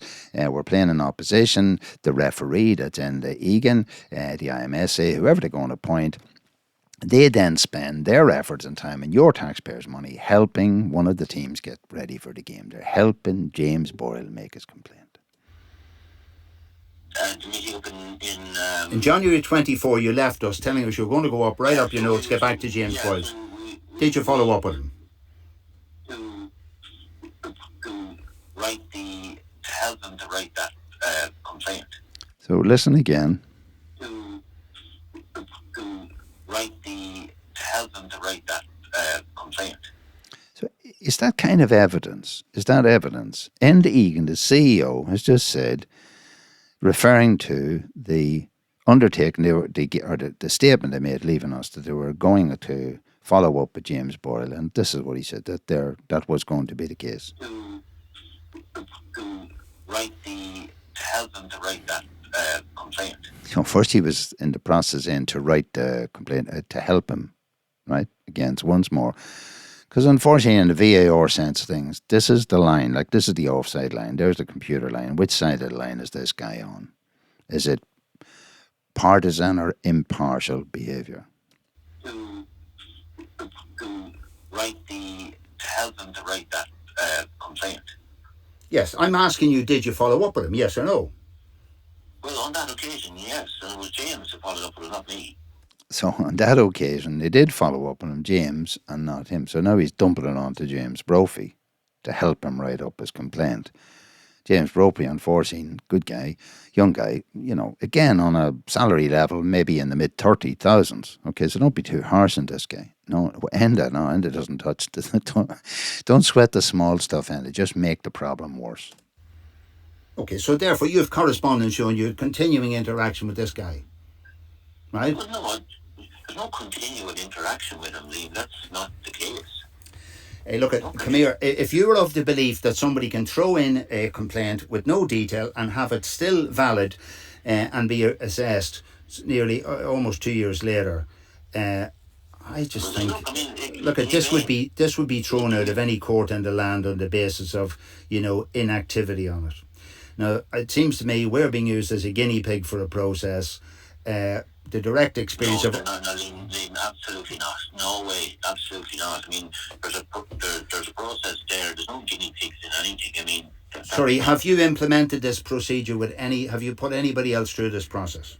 This is a clear question, because this is a repeat of, or a follow-on from the conversation we originally had with Enda's Assistant Chief Executive Officer, Aidan O'Gorman, back in the 14th of May 2025, when we met him, when we discussed the fact that nobody had been put through this process. Well, in fact, in May, the process wasn't agreed yet. No one had been processed under this. So this is like, just get the metaphor here. This is a sausage factory, and we're the guinea pigs, and we're the first through the machine, okay? So you fix all the problems on the way through. No one else. We're number one, uno, primo, right? No, test case number one. Test juice babies. The Donegal men said, Guido. No, this is the first. Correct. That's what's called a guinea pig. Do you understand? That's what guinea pigs are for, by the way. Okay, they're used for first trials. Guinea pig gives all kinds of That's right. And it feels like, all I'm saying to you, you're not hearing the fact. That's what it feels like. Poor Enda saying, don't be using the word guinea pig, like it sort of gives connotations of them. Maybe it might be like a test tube baby. And that's what it is. They're playing around with our lives, our souls, our feelings, the social comedy, the slings and arrows that are infecting our human lives in Donegal, simply because they can't get around to doing their job. And Enda doesn't think that there's anything wrong with this. This is empathy. This is a real concern for the mental well-being of men and sheds in Donegal, expressed through his actions by Enda Egan, CEO of the Irish Men Sheds, in fully supported by the board, or at least the chairman of the board, Dylan McDonald. That's what it feels like. And you simply have left us, and you don't seem to take any responsibility for leaving us in the dark. You just seem to think Austin's role is to suffer. Meanwhile, you've been told that this guy is going around the place telling everybody that he's got oxygen because you guys are providing with oxygen. So all I'm saying is, if you feel what you've done is professional, is authentic, has looked after Austin's mental health in the way in which you profess publicly to be central, then you've nothing to fear. So you've left it with me though. I mean, I can't make any progress with you unless I go through you said that we needed to do everything by the book. Do you remember telling us we need to do things by the book? Do you remember using those words? If you were saying it to me, Liam, I've no doubt it's the truth, yeah.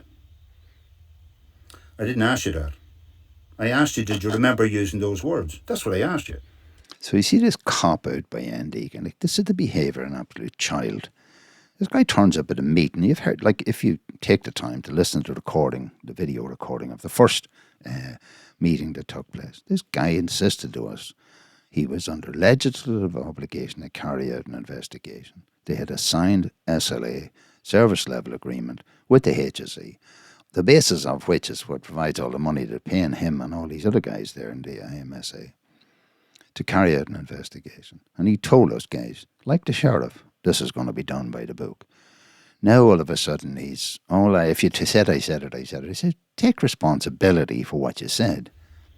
Specifically, no. Okay. You can't remember specifically if he said it. See, he's not really, wouldn't be into specifics. So the way you deal with stuff when you don't deal with specifics, you go back to the notes of your meeting or your aide's memoir, etc. That's what you do. Okay. Do you remember using the words that Jimmy Boyle was looking for the gap in the hedge? Because I never heard that saying before. I couldn't have made it up. Do you remember saying that? I don't. Good. You see, the thing is, you have chosen, or whatever, you have an ability to not remember what you said. So therefore, that's why we rely on notes. And now you have, apparently, it has been ensured that there's no notes. So this... Now, look, that's an into notes. It does not be ensured there's no notes. There are no notes. If you got the notes, you have them. And well, sorry, if you don't have the notes... There's nobody setting out to block or to stop or sorry, to not provide information. Sorry, and that's... That's never been the case. Yeah, but that's what you're saying. However, unfortunately, there's another side of that called reality, which is a guy who's doing a professional job, following up on this complaint and doing it by the book and all the rest. That's you. And employing these people. Now you're spending another 12,000 and you even haven't kept the notes. You don't even have the notes.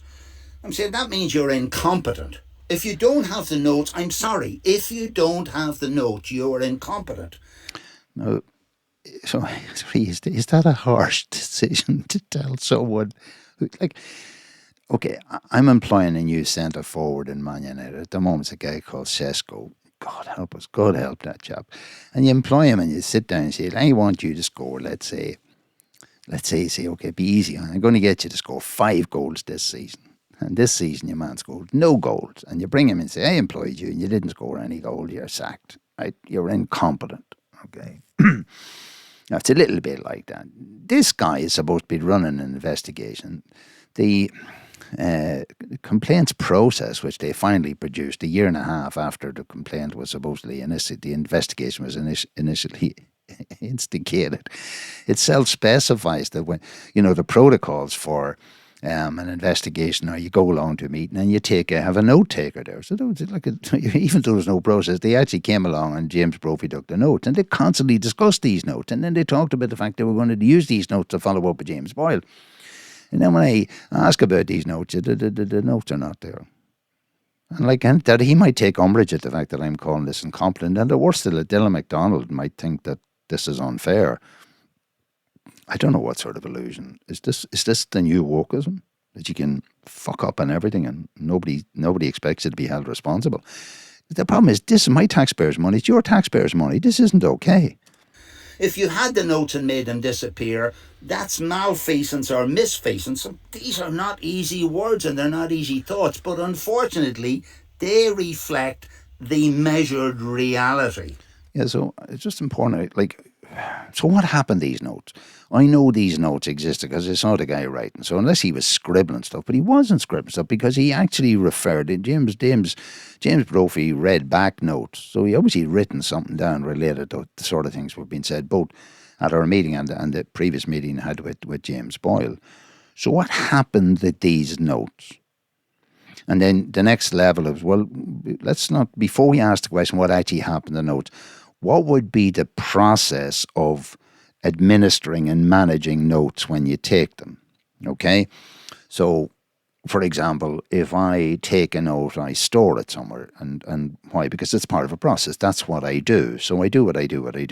So I just do what I always do. I put my notes in such and such a file, they're recorded, they're written up, records are kept, etc., etc., etc. Or else, the appalling vista. There are no records. There are no notes kept. It's just a complete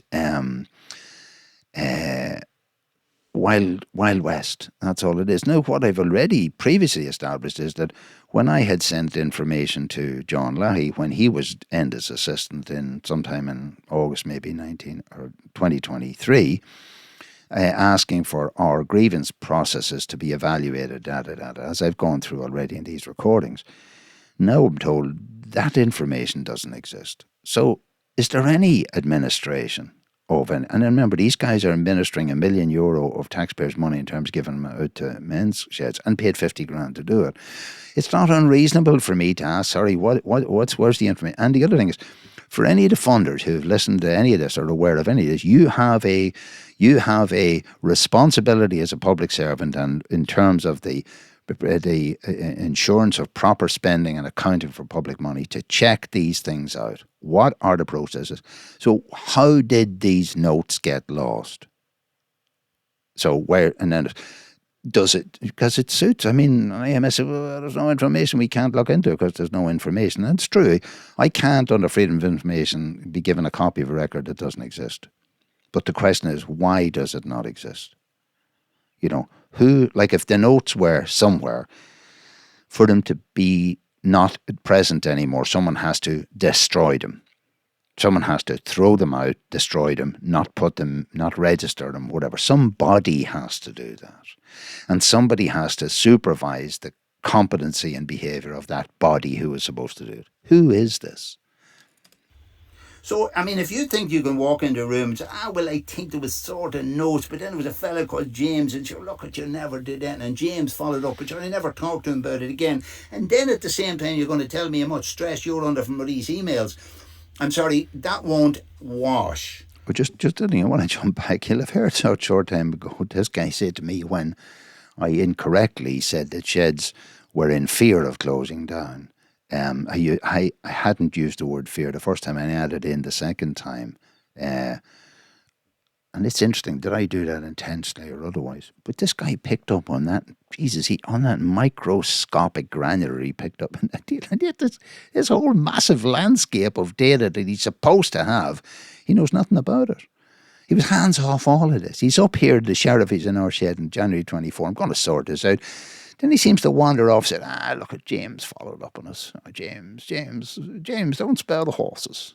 You know what I mean? So we're going to hang now a little young James, who's now not in the organisation anymore. It's really suitable, isn't it? With someone who's outside the cognitive bias loophole that you're operating in, whatever. I don't know what the IMSA does. At some point it's going to become clear how the IMSA Board of Directors operates. Who knows what when. I have a letter from Aidan O'Gorman, an email stating that he was going to provide for me the names and contact details of the directors of the board as soon as they were lodged with the Companies Registration Office and the charitable regulators operate, which was months ago, which must have been done by now. That has not been complied with. Do you believe he should have done what he said he'd do? So again, need to put context in that. After we met with Aidan O'Gorman in May, I had different follow. Now again, he undertook that he was going to go back in a week's time and confirm with us when we'd be getting the information with the timelines, etc. Never got back to me. I then wrote to him asking him for the details, the contact details for the board directors. Now let me explain why. Again, just so that I set out my view of the world and you can reflect on whether you think this is insane or not. So there's a board of directors who have the governance responsibility for the organisation. Let's say, as there's 5 members of that board. As a member of a men's shed and believing that I had that I was represented by this group. Now that has, when I bring that into focus, I realise that's all a scam. But I believe that I would have a right to communicate directly to the board members. Now, what I mean by that is directly, not mediated or filtered through any member of the executive of the organisation. Because, for example, if I wanted to make a member of the board aware of something untoward that was happening within the executive of an organisation, then it would be completely it was completely wrong that the executive could intercept such a communication. Because there's be no independence of thinking and no proper governance. So in order to do that, I would need to be able to communicate directly to a board member. So that should be, in my view, that I would be able to get a direct email from the board member or a contact number or whatever. And so I had asked Aidan O'Gorman to provide me with this. And again, in their delaying process, look, we've a new set of board members and all the rest, and you have to wait until all that information is sorted out with the company's office and the charities regulator, and then we'll provide you with the information. So still haven't got that information.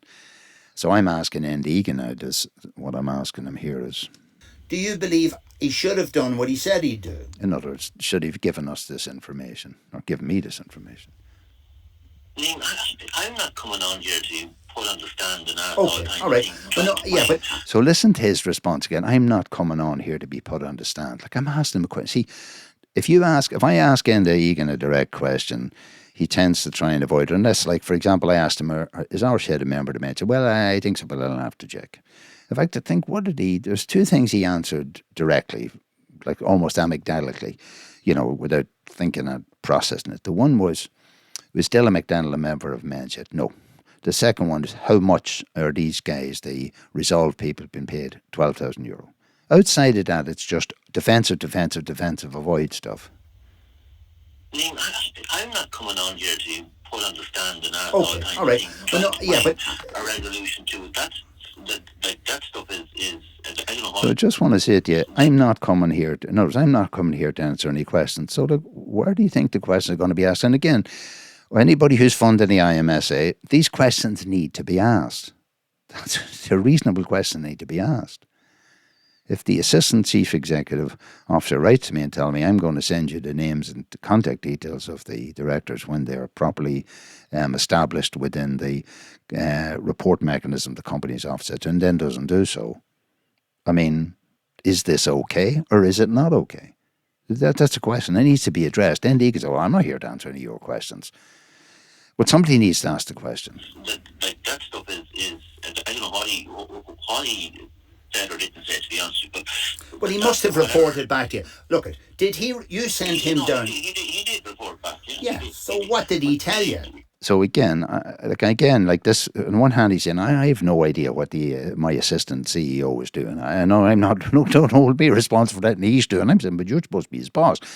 So he must take instruction from you and he must brief you. So I'm asking him, did he brief you on any of this? You sent him down? He did report back, yeah. So what did he tell you? So he has reported back to him. So what I'm really talking about here is that Egan sent Aidan O'Gorman to meet myself and Austin in Killybegs in May 2025. So it's not unreasonable he briefed him, and then you would have, okay, I'll operate the way I think things should be. He would then subsequently debrief him. So what did he go through every minutiae of every word that was said? Sure, that's probably not the case in any. What was his feedback in the, let's say, the pre-seed version that he provided for you? What was your feedback from that meeting? You must have asked him, how did you get on?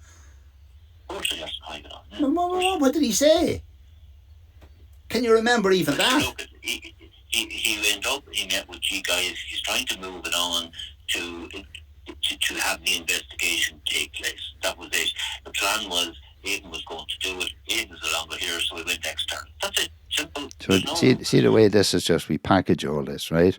The plan was he'd go up there, he talked to you guys, he came back, he told me he was processing the complaint, he was expected he would process it. Aidan's no longer here, we've employed an external person, moved on, that's it. Now, if you take the time to look at to go back to the second recording, at the end, the second video of this series of 3, this was the recording of a meeting between myself, Austin O'Donnell, our chairman, shed chairman, and Aidan O'Gorman, the assistant CEO of the Irish Men's Shed Association. At the end of that video, I told Aidan asked me, "Were you recording this?" Because I gave him so many hints. I wanted to just get real at some level. So not only did I tell him I was recording, but I told him to tell Enda when he went back to Enda that I had recorded a meeting of January 2024.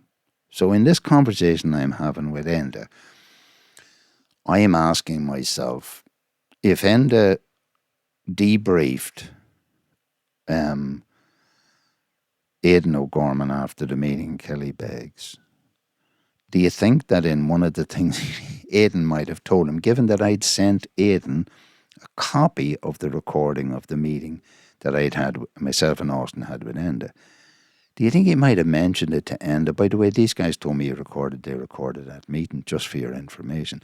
Now, given the fact that Enda has no notes of the meeting, I have no notes. The notes do not exist. We have no notes. So we cannot give you the copy of the no notes that don't exist in the first place. You would have thought that Enda would be this would be of interest to Enda, and it would be, and of course if Aidan had briefed himself into what was going on, he'd also realise that he had no notes at that meeting because there were no notes.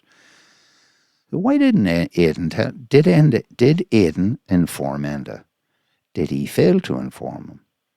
Would it be because he's dumb? Would it be because it didn't suit him?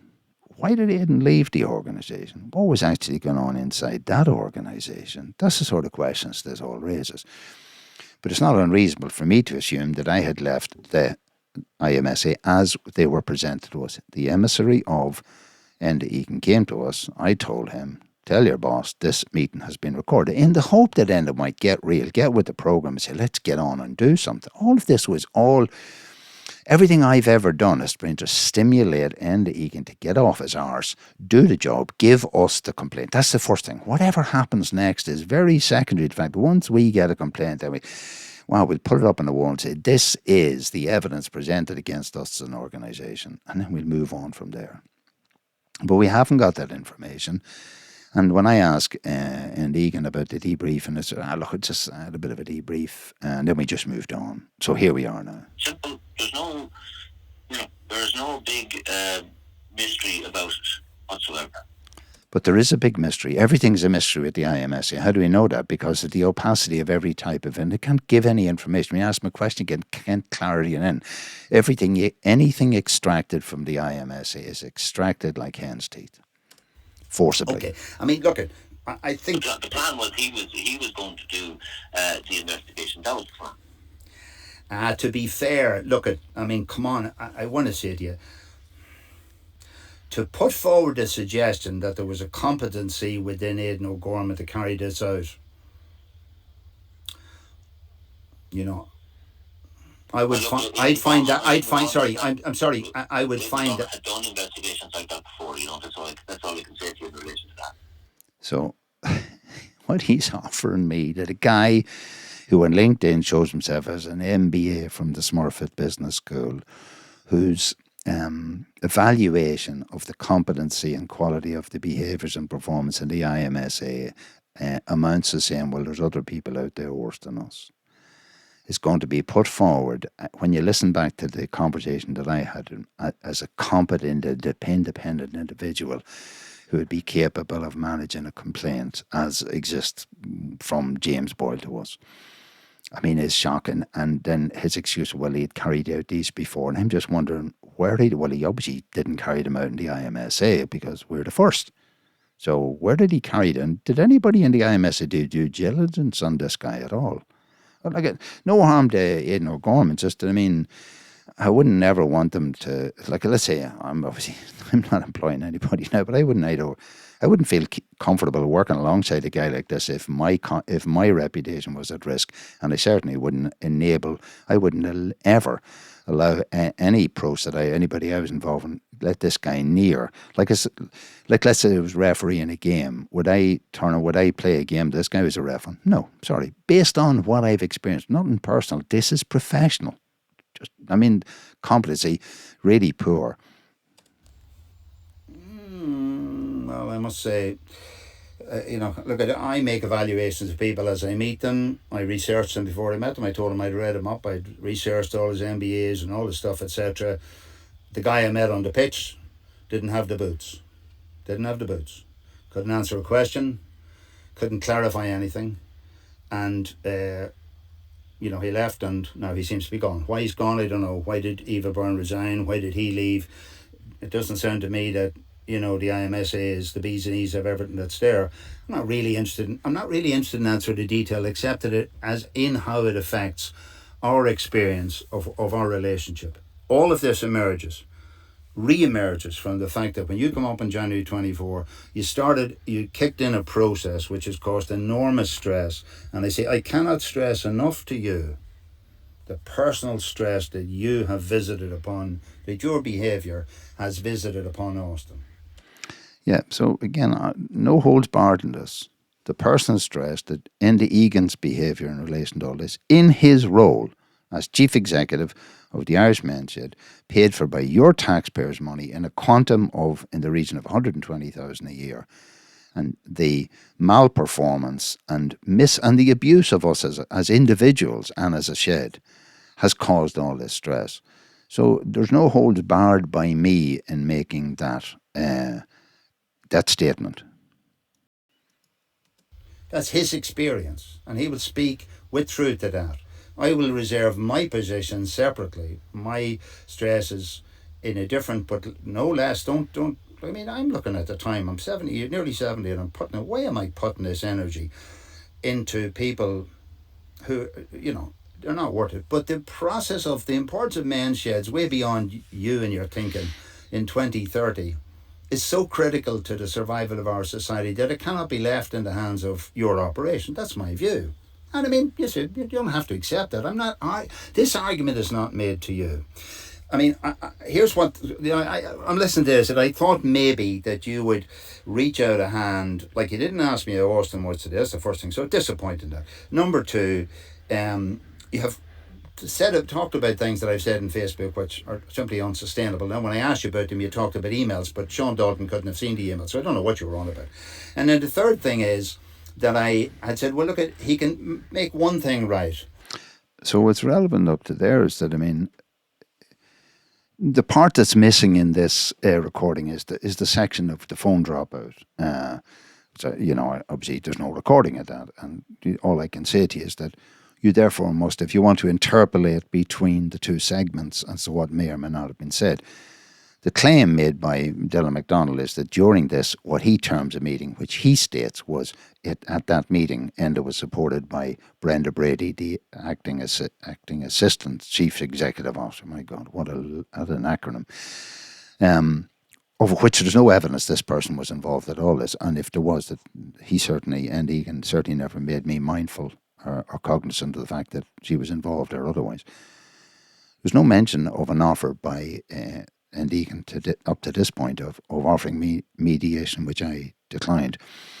And so if one was, well, maybe in the gap he maybe said something. Well, look at it. He's given us up. He would have, after what I've said here, he would have upped him saying, no, I offered you mediation. So here's the three things that I understood had happened to date up to this point in the meeting. Talked about things that I've said in Facebook which are simply unsustainable. Now, when I asked you about them, you talked about emails, but Sean Dalton couldn't have seen the emails, so I don't know what you were on about. And then the third thing is that I had said, well, look, he can make one thing right. He can provide us with this complaint, and by definition, he's taken responsibility for the fact that he should have done this a year and a half ago, or he won't. Now, you haven't come forward on any of those. I've lodged a complaint. So I mean, this was his opportunity if he was supposed to have set it up to now. But I have offered you mediation, you've declined it. So the facts are he just didn't. I mean, this is the problem for both Enda Egan. I can't speak for Brenda Brady because I've no knowledge of Brenda Brady had anything to do with this conversation. So unless she claims he was part of it, I'd be wondering what was going on there. I mean, would this be regarded as, is this sort of the way officials operate? Is this the way people who are paid your public money operate? They come along the cloak and dagger thing. I mean, but anyway, she wasn't mentioned. And so in other words, there was no offer of mediation made. And this idea, and of course the claim that it was made and I declined it is all there to damage my reputation, make me somebody you can't negotiate with. I mean, the other thing is, like, if you want to treat me like an idiot and then expect me to sign up for the fact that to underpin my own idiocy by claiming that myself claiming I'm an idiot so that you can get away with not doing your job, I'm not participating in that, certainly not willingly. No, I'd look at if you put me on a torture rack like the end of Braveheart or something, I'd probably tell you and you want to hear, but at the moment I'm not. But I suggest that we should be sorting out things at this level before there are nuclear warheads involved.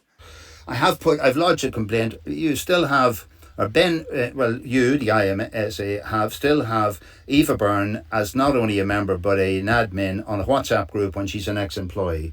So, sorry, this relates to the fact that by this time I had lodged a formal complaint using the complaints process of the IMSA against Ben Dolan in relation to the fact that even though Eva Byrne was now gone from the organisation, she was still an active member of the Men's Shed WhatsApp group, Donegal Men's Shed. Her name was still there. She hadn't been removed. This is the first thing that should have been done. The minute that she resigned, all her communications with the access to any communication should have been removed. That's what happens in any governance compliant operation. So I had lodged a complaint just as yet as of February. I had an acknowledging letter from Egan shortly after saying he'd be back to me shortly. Whether he said shortly within a week, I don't know what it was, but I never heard from him again, and they've just buried everything I've been trying to do. They just said, we're not dealing with you anymore. So if we stick our heads like turkeys in the hedge, maybe you'll just disappear. I believe this contravenes governance standards. You people have failed to act. I have lodged a complaint against Ben Dolan. That's a disciplinary complaint. I expect that will be externally evaluated. I expect it will be upheld. I don't believe there's any way this should happen. I think it's insulting that you haven't immediately removed her from that. And insulting. By the way, is there any reason why you haven't removed her? Delay. Eva Byrne's issue, there are a number of factors that made it slightly complicated, but Eva Byrne's... So again, here's the sort of, Mission Impossible, another intrigue. Listen to what he says here about Eva Byrne. Eva Byrne's issue, there are a number of factors that made it slightly complicated, but Eva Byrne's... So what do you mean number of factors that make what slightly complicated? The only thing we as members of sheds around the country is that the wonderful Eva Byrne, with an effusive testimony from Egan, had decided to resign. There's no complications that I know of about. So maybe, of course, people have asked, why would Eva Byrne suddenly resign? What's behind all this? You'll never know, because you're not going to get told what's happening in or behind the scenes in the IMSA. Resigned on 21st, 22nd of September. We received her mobile phone from her that morning. So just to repeat that. Resigned on 21st, 22nd of September. We received her mobile phone from her that morning. So he's stating clearly here that she resigned on the 23rd of September and he got her phone, etc. from her that morning. The difficulty around that, I'm not sure if I relate that, but I know I checked this up afterwards. I went to check on the Donegal Men's Shed WhatsApp network, which I've been blocked from now. And the post, so just to get her dates right, it was a number of days, I can't say maybe 10 days or whatever before this date of the 23rd, that Enda Egan, through Ben Dolan, had posted his testimony of thanks to to Eva Byrne, who he said had resigned that day. So he's telling me now that she resigned on the 23rd, but he posted about this a number of days beforehand. So there's an anomaly there between what he's saying. And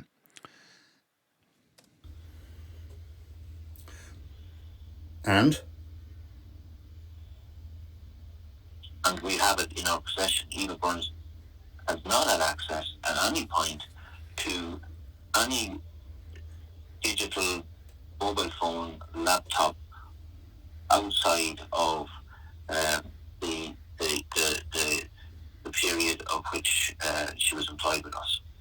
So I just want to say to you now, there's a lot of subtleties that could be argued there.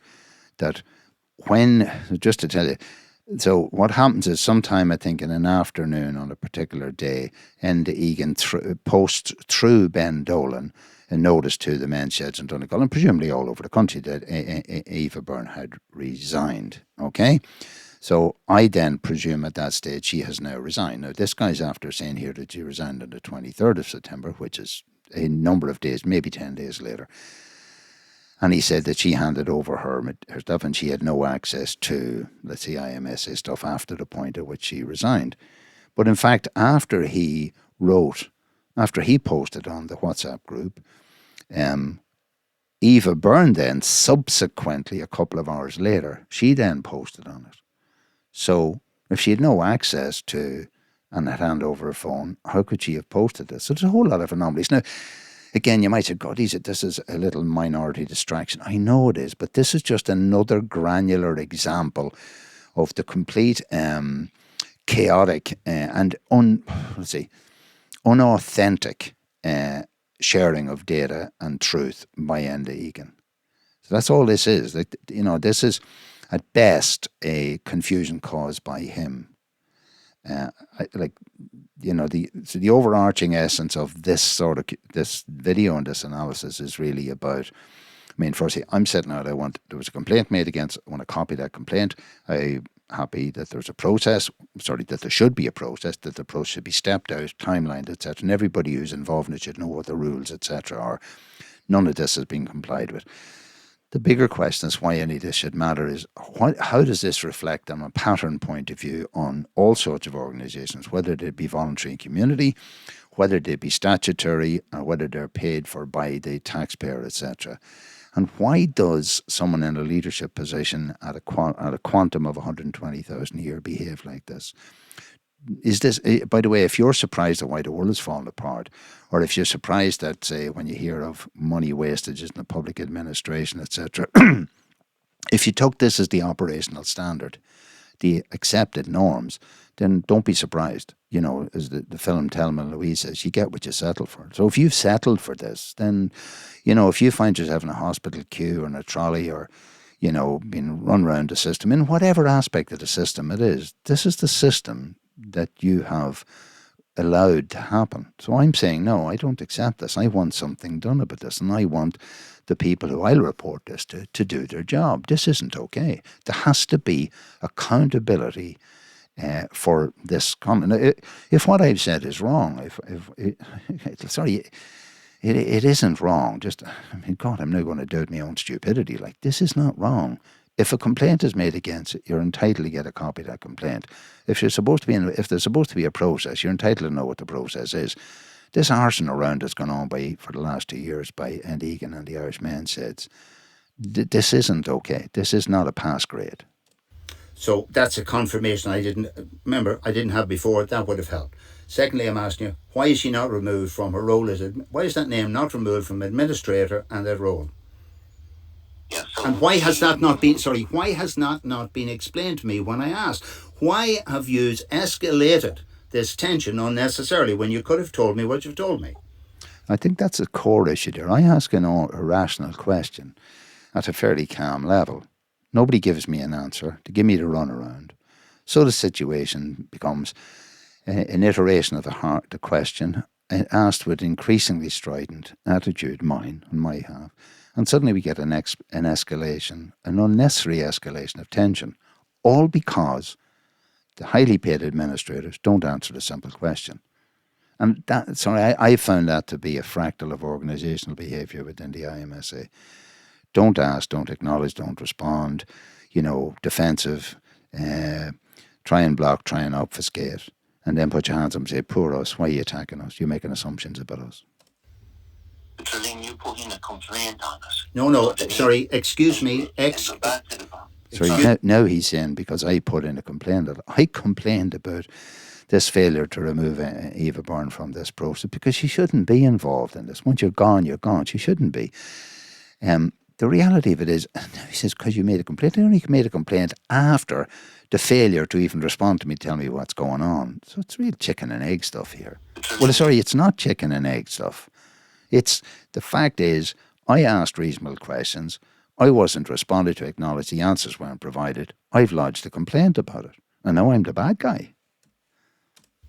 Trilling, you put in a complaint on us. No, sorry, excuse me. Excuse me, point of information. This is not correct in sequencing. I wrote to you, to your chairman, and to Aidan, and copied Ben Dolan in advance requesting you do so. So you were incorrect saying that I jumped and made a complaint.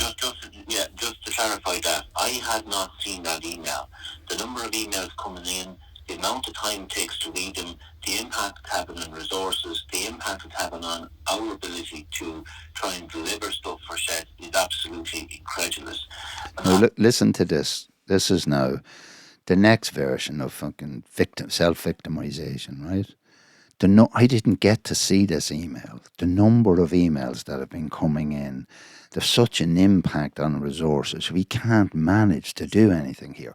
So what we do in doing that is we go to the department and say, we're snowed under with work here. We can't manage this. So we're going to ask you that we'll take on board the distribution of €1 million to men's sheds, for which you'll pay us the princely sum of 50,000, given the fact that in the last 2 years we've failed to adequately distribute the money. We're going to screw up again. We're going to create a situation that a shed in Donegal has to have a member put their own money into a shed, the €3,000, to get over a cash flow problem, because we failed to distribute that money before the end of 2025 for expenditure that was expended between in sheds from the start of May 2024 to the end of April 2025. As if, for example, men's sheds are supposed to have a whole heap of money on the side. Men's sheds are scraping along, getting along. And in some way or other, I'm like, now, and Egan's excuse, no, I didn't see the email. What is this guy? I told you earlier on, so he's scrolling Facebook. How's he doing? He's scrolling on Facebook. What are they saying about me now? And I hadn't read that email. That's the factual position on it. Did Ben Dolan not come to you for advice then about it? No.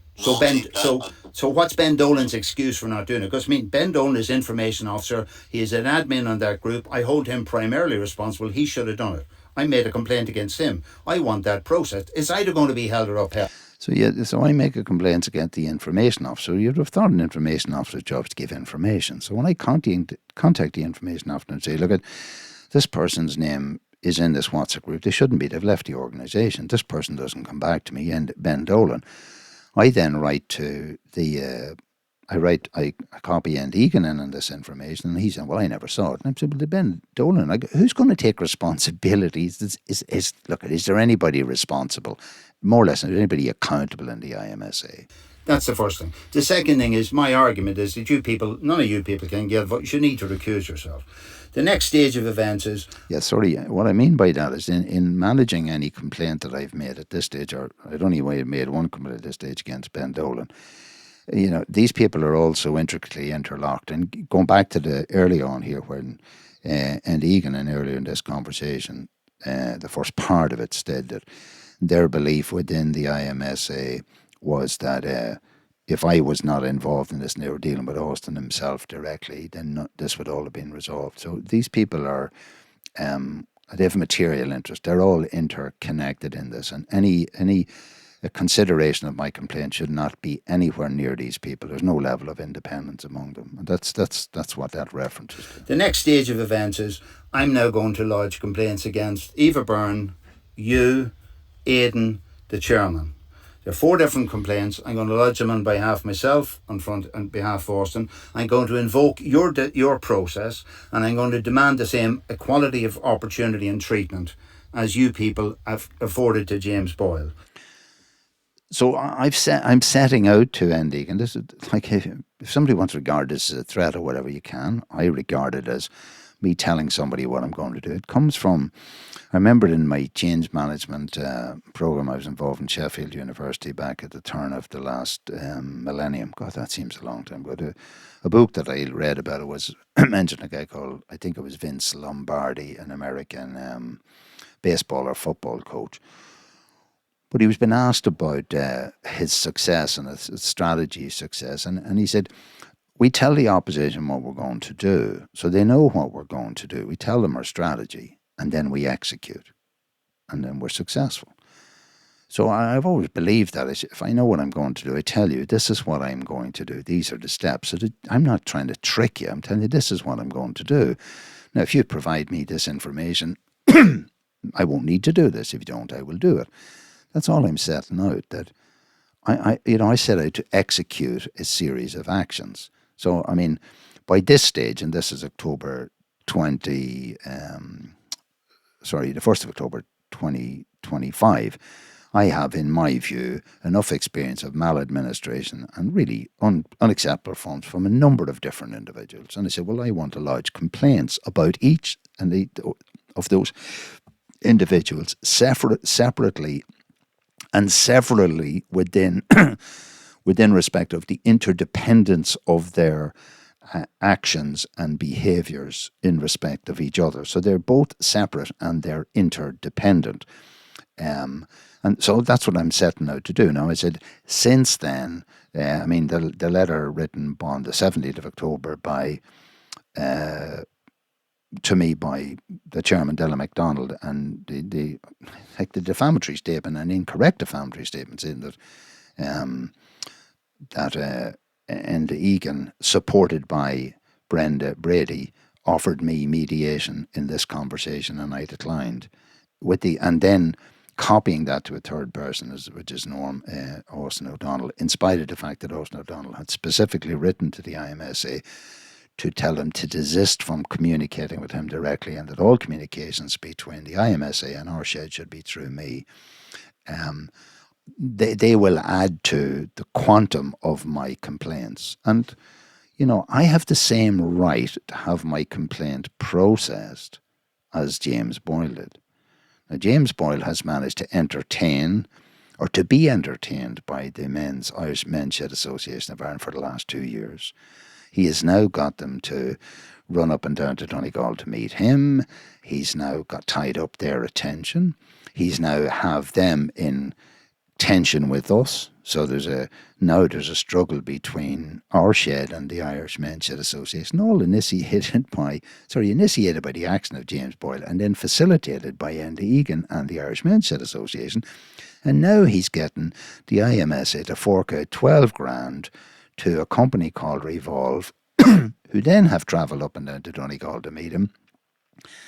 Whereas we have never even been introduced to these people, told them about the terms of reference or anything. So James Boyle's he's laughing at everybody doing this, and this is all your taxpayers' money. Which includes the fact that when I lodge my complaint, you will not be entitled to see what I've complained about. Yeah, so the importance there is, remember, we've had a complaint lodged against us, and we're not allowed to see that complaint. So all I'm saying is applying the same logic. If I make complaints against anybody in the Irish Men's Shed Association, according to their logic, the person whom I complain about, so if it's about Enda Egan is not allowed to have sight of that complaint until the same process is carried out as was applied to James Boyle. If that stupidity of that is allowed to exist, then if I make a complaint about Enda Egan in January 2026, he will still not be allowed to have a copy of that by January 2028. Now, of course, this is insane. All I'm doing is applying the rules as they have been enacted by the IMSA. I'm not making these rules. I know this is insane. All I'm doing is exemplifying the insanity. My complaint, immediately I lodge my complaint, and actually what I'm going to do is, because I'm not sure the process now, I'm going to field this complaint to the HSE, because they're the people who are funding, in this case, HSE, Department of Health. They are funding this behaviour within the IMSA. But I want my complaint dealt with by someone who has accountability and someone who has the power to make a decision to take action around this misconduct. If my complaint is accepted and is successful. Sorry, not accepted, like I demand it's accepted and processed, but if it's successful, then these people need to be in a position to take action. Until the process is in place, and you'll then get it according to the same programme from your Bobby Sands or whatever. And this is going to cost equal sums of money because I want equal treatment. Now, I had hoped that from today's conversation we might find a way of avoiding that. Once that complaint, etc., is lodged, I'm then going to provide that to all, like one thing to come out of FOIs, every official who's ever dealt with the IMSA, because they're government officials, all their documents are there. So I want to make sure that they all are brought up to speed with their facts. And just remember, I will not be doing a James Boyle. If I say this, like when I say Enda Egan provided incorrect information on a contractual document about his number, I said, and there's the evidence. Now, somebody else can say, oh, that's just another venial sin along with a cauldron of venial sins. Or someone else will say, how much is that guy paid? So again, just making it clear here that, I mean, I've no intention of just going around and roaring and shouting and screaming at people in relation to this.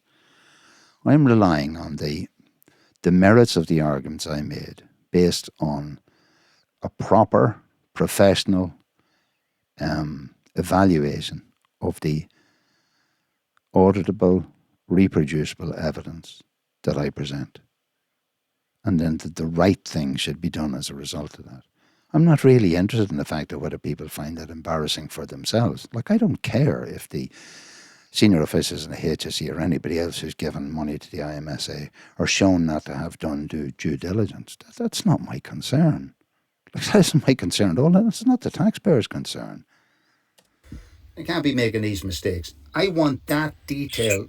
I'm sorry, I will do this because you're leaving me no option. Like, this is the unfortunate thing. I had hoped that what happened out of this is that you might see, you know, Liam, we've been all wrong about this, but you don't see that. And I accept, look at Enda, you know, I accept that. If you had not come up in January 24, you'd probably be even making more money. But the reality of it is, if you think that you're under such pressure because you've got all these emails, you know, I was reading an article last night about obfuscation, and one of the things you can do if you suffer from obfuscation, if you can answer the question in 2 minutes, you do it. If you had answered any of my emails by return saying, yes, they'd be gone. Gone. If you're doing this with everybody, am I surprised you're overloaded? I'm not. But I mean, that's what a rewards package of $120,000 does. You're supposed to be able to do this. This is not rocket science. None of this is rocket science. Like, neither you nor I would get a job with Elon Musk, but I realise that. I'm just not sure if you do. So I can see where we're at. I mean, I feel it's also unfortunate. I want a job with Elon Musk. So, you know, it's real cynical.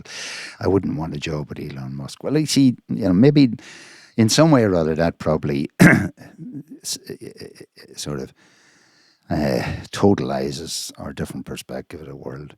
It looks to me like Egan expects to be paid $120,000 a year for delivering crap, not being accountable. And the problem is that, you know, the side consequence of the mental anguish, the damage done to our shed, to the people in our shed and our community. Whereas I think in a world where you're trying to send people to Mars or whatever they do, I drive a Tesla now, thank God, and I think it's a great car. I love motors. That's why I bought a Tesla, and it's a good price. And I expect it to work. I expect it to do what it says in the tin. The reality of the IMSA, we'll just tell you whatever we want to hear, but we won't tell you anything. And when you think there's going to be notes kept of a meeting, etc., and records, well, we just happen to disappear records. Now, the word disappeared, and is that an active verb? Was it malevolent intent? Somebody had to take the notes that were written in the meeting by James Boyle, and somebody had to do something with them. They had to put them down the toilet. They had to write them off. Somebody had to do something. So they were disappeared. They no longer appear. They once were. They were disappeared. That's a verb. Who did it? When did they do it? Why did they do it? How did they do it? Who felt that was okay? Who created a process whereby that could be facilitated? Why are you paying for this taxpayers' money? And why are we, as I said, suffering from those consequences? And who's going to hold Enda Egan accountable? No, I'm sure. I'm sure, yeah. Oh, no, sorry, I would. Look, my problem is that I probably would much happier be with people who actually add one and one and get two and just don't make it up as they go along and then blame me for showing them the right answer. Like, you seem to have held me accountable for holding you accountable when you're the only one getting paid. Look, so I think you seem to be holding me accountable for holding you accountable, and you're the only one getting paid. Okay. I think, to be fair, I presume you have tried. I mean, you didn't try to ring me. I mean, insofar as I reached out, not you, right? However, I mean, you've done, I believe, within the level of whatever commitment to truth you have, you seem to have a picture of the world based on that view. I have a different picture. And in one sense, at least now we have a real process. You've got Resolve. Do I find Resolve on the internet? Like, if to me, no idea. Is resolve.com.ie or whatever, Bobby Sands or whatever his name is. How do I look these people up? I mean, that's what I do. I'm not going to hang around. Sorry, Enda, just remember, you've already started a process. It's halfway down the road. Jimmy boys can go around and look down, I'm dealing with these people, and we're way in the background. And you don't even think that's an insult to your own intelligence. So, I'm just saying, the last thing, do you want to tell us how do I find Resolve? Is it resolve.ie? What's their web address? Resolve.ie, I suspect we'll get them. Is it Solve or Resolve? Sorry, is it? Resolve is RESOLVE. And it's Resolve it. I presume God, if you've done a business at 12,000 with them, I presume you've done your due diligence and know if they have a website. Have a website, yes. Yeah, so what's their website called? That's what I'm asking you. Come on, Enda, give me something.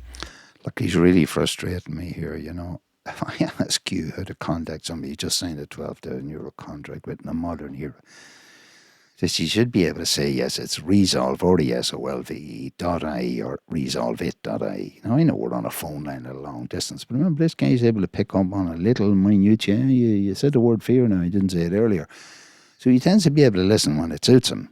So I'm just trying to, at this stage, I'm trying to find out, what am I tending to do? All I was ever doing, seeing that Egan was giving us no information, it's not as if he said, I'm going to send you on the letters about confirmation in terms of revenue. He wasn't offering me anything. And by the way, just again, go back to the idea of him offering mediation.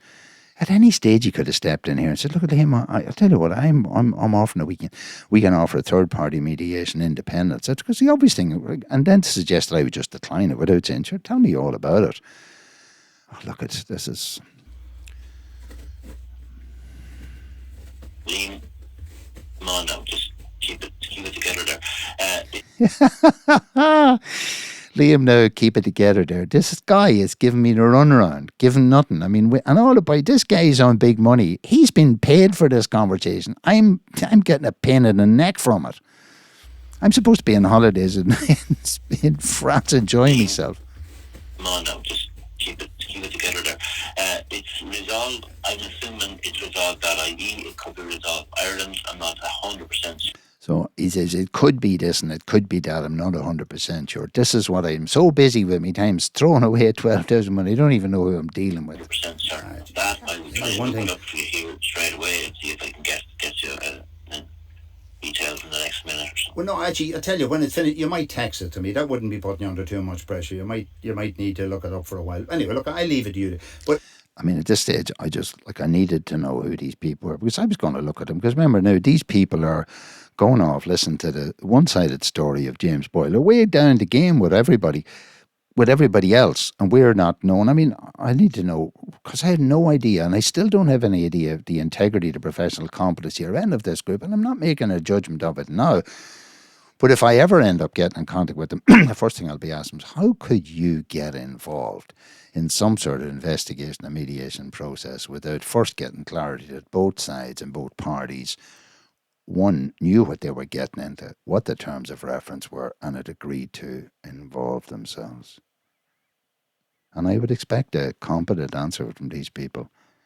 But I'm just saying, I think that we've knocked the thing around the park as much as I think it was likely to emerge. I will talk to Austin to say that his anxieties seem to be not really a matter of major concern to you. You certainly hadn't made that. You hadn't at any stage. Just say you never asked me how you actually were, Austin.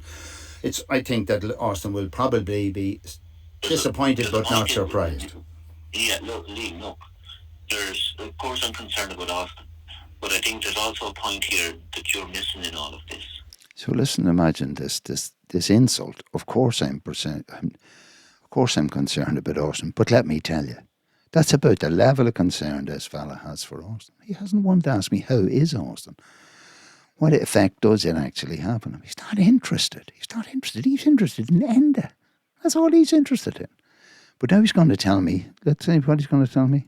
But I think there's also a point here that you're missing in all of this. So I'm all ears. There's a point here I'm missing in all of this. Okay. And there's just a couple of things. So now we get into, and there's something here you're missing in all of this, and there's another couple of things. It's just like Steve Jobs. There's just one more thing. Or Columbo, but it's not like Columbo or Jobs because they actually delivered something. This guy goes on about stuff and never closed the circle or anything. I'm still waiting for him to tell me and explain why it is his 100% belief, along with those within the IMSA, that if I was involved in this, he'd have sorted this out with Austin already. He said he'd get back to it. Is that one of the couple of more things he's now going to address? You're talking about an individual's salary. There's an awful lot more to that than what goes on in the organisation. There's a whole lot to do with resources and all that kind of stuff. So now he's going to start justifying the salary. Honest to God. This guy doesn't read emails. He's great on Facebook, though, scrolling the pages on Facebook. Has left this mess get completely out of control.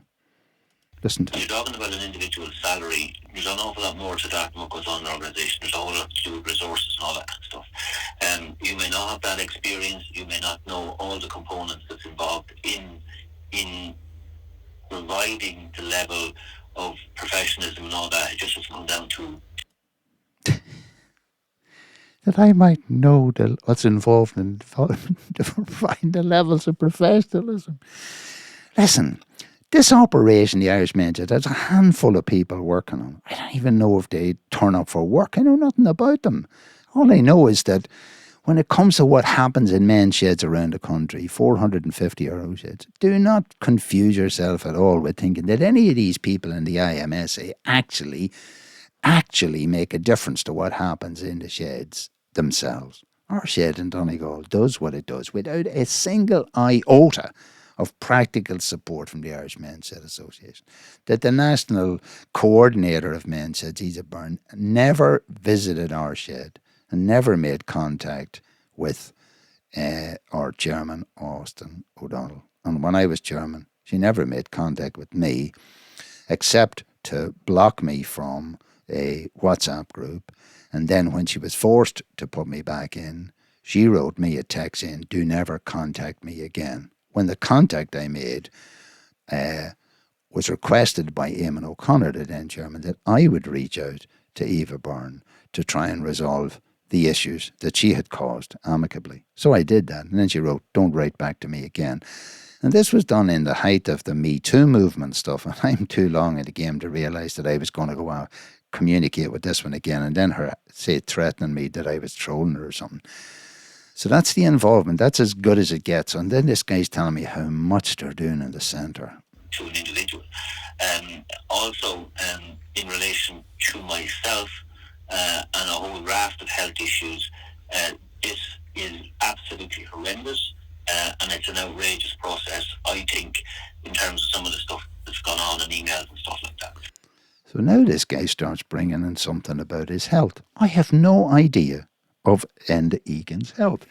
I do remember that when he visited our shed, I think sometime in 2022 when he came up with John Lahey, at that stage we were all around the COVID space. He said he was having lingering problems of low energy after having COVID. I never heard anything more about him. Now, sort of in the background, you hear whispers of Enda's health. I have no idea about Enda's health. No idea whatsoever. Like, what I would argue is, it's very simple. I'm going to go to New York and I arrive in Dublin Airport to get on a plane. I want to go on the plane from Dublin to New York at a scheduled time. And sometime before the flight, the pilot reports that he's sick. Okay, can't make it to work. The flight still goes to New York. Somebody steps in. So I have no idea about this guy, but to suggest, no one has ever told me that any delay that was caused because of any unavailability of Enda Egan out of work in any way, shape, or form. To be fair, I did speak to James Brophy maybe in February or March of 2024 after a meeting, and he said that Enda was just out at the moment, but be back shortly, and that James was feeling his emails. That was the only thing I heard. So I have no idea. And he's talking about stuff from horrendous and emails and everything. Let me make it clear. Unless your brain was tarnished, the questions I've asked could have been answered. The very fact this guy's repeatedly said in recent parts in this conversation is that there's no new information in relation to the James Boyle complaint other than that was given to us in January 2022, sure, or 2024. Sure, it's obvious. Well, then tell us that and let's move on. Why is this not why are we still not getting a copy of this complaint? What do you mean? Enda. Point of information. Enda. Point of information. Yeah, sorry. You said what is outrageous? Be clear. If you're going to say something about me, make it clear. Don't hold back. What are you saying? What is outrageous? Well, I think there's an awful lot of insinuation, innuendo, and just like going around and saying things such as incompetency, when there's a lot more to that in any organisation and providing kind of services than just one individual's salary. It just doesn't come down to something like that. It comes down to funding, it comes down to resources, it comes down to a whole load of things. That's the point of it. So he's taking insinuation. Like, I'm not insinuating, I'm telling him clearly. I have an expectation that you would do X. I think I'm submitting that X as a standard. You haven't done X. It's incompetent. There's no insinuation involved there. And now to be saying like, well, look, the money, there's not enough money to go around, where, you don't know what's involved in all this. Of course I don't. These guys, I've seen no benefit of what these two guys do. They have a website which is out of date. It doesn't share information openly. It gives incorrect information. For example, I'm saying the number provided for the company's registration is wrong. The phone number Egan provides to the state for his contact number is wrong. And I'm calling this incompetent. This is not an insinuation.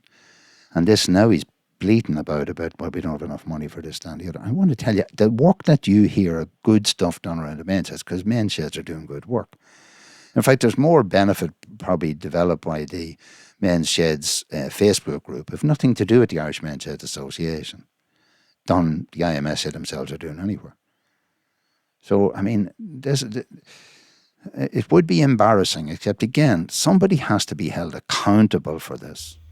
Well, okay, sorry, if you consider that me holding someone with a package of, I say, 120 at least, if not north of, to account. No, that's not the case. It's focusing on one particular thing. I'm focusing, sorry.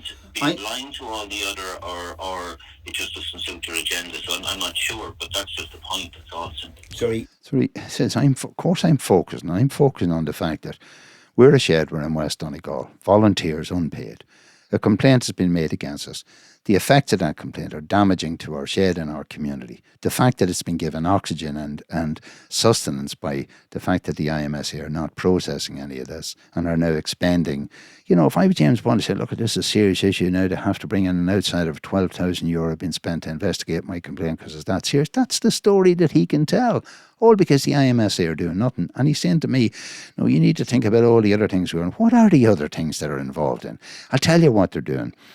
They're running a Guinness Book of Records event to collect the highest number of not working kettles in one space in the world.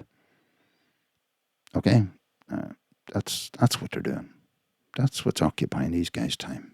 The Controller and Auditor General's job is to make sure that there's value for money for the public. My argument would be it's not value for money. My argument would be that it is sorely unsatisfactory. I mean, I had the unfortunate job in the third level. I had to mark people in exams. If people fail, they fail because they didn't reach a standard. It had nothing to do with what I thought about them. And my job was not to put the standard so low that people just fall over it. And you seem to be offering me a service of suggesting, well, we're all slobbering around in here. We can't even put correct phone numbers in here. And you're unfair. You're outrageous. I accept that you think it's outrageous because that's where your filter is at. Your filter is any criticism of you not doing your job right. You seem to think is outrageous. And it's a very strong word. I'm just saying, I hear you. I hear if you feel that in an outrageous level, then it needs obviously some external measure. Someone to put a meter stick in down saying, no, look at your end is great. Your jizz there, we're at your slobbered on there, no problem at all. Leave a fella like Austin there in deep pain for over a year and a half and do nothing about it. And feed this corrosive, terrorising character in Gaoth and Donegal. Yeah, so again, just the important thing is like, I mean, there is real damage, and it's done to us in our shed. And, Austin has already gone to the trouble of writing this. And when he reached he just reached the end of the line with listen to this crap from the IMSA, and then wrote them, said, don't contact me again. Contact the shed only through Liam O'Gogan. And yet, in the Egan, the chairman, Dilla McDonald, Geraldine, whatever you call her, who was running the conference, Geraldine Meehan, they continued to write down to Austin O'Donnell, even after being told not to, because of the stress that Austin was suffering.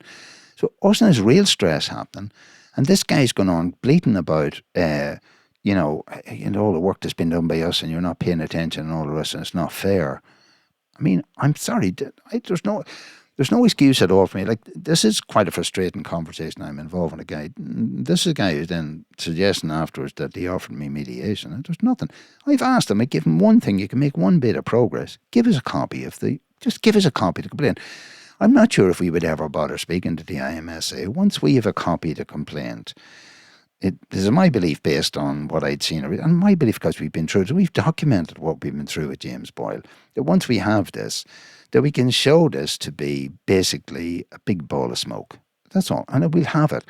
But it's when you don't actually have it written, and all we want is something that's signed off by James Boyle. That's it. That's the quantum of my complaint. That's it. Great. That's okay. It's all we've ever asked for. It's not really a high bar. As Austin said, Jimmy Boyle claimed that Austin had a warning or something, a caution. And he said, Austin, you never rang Austin, but you never asked him, you never checked it, you never questioned it, you never sought to find out what was going on. And he suffers as a result of this. Yeah, that's the point. I mean, and all the stuff that was said about our shed, and particularly that stuff said about Austin, like if Enda Egan was remotely competent, interested, professional investigator, and he would have asked Austin, this guy's making an allegation that you had a caution given against you by the guards and you accepted the caution. And as the guards have said to Austin, we can't comment on that because we haven't seen James Boyle say that at anybody else. So it's hearsay, and it is hearsay until it's written down and signed for by James Boyle. And the fact is that, one, Austin has told me this is not true, and I have no reason to believe it is true. And yet this is allowed to persist because of the failure of, all it took Enda Egan was to pick up a phone or write a letter or anything, but he didn't do anything. And by the way, his family suffers. Again, a community, when this is said about you, that's what goes on in small communities, which is where men said need to thrive. And I mean, there's a damage been done to our reputations just by gossip. So it's really important that all of this, that's what I said, by the way, to be quite clear, all of this will be in the public domain.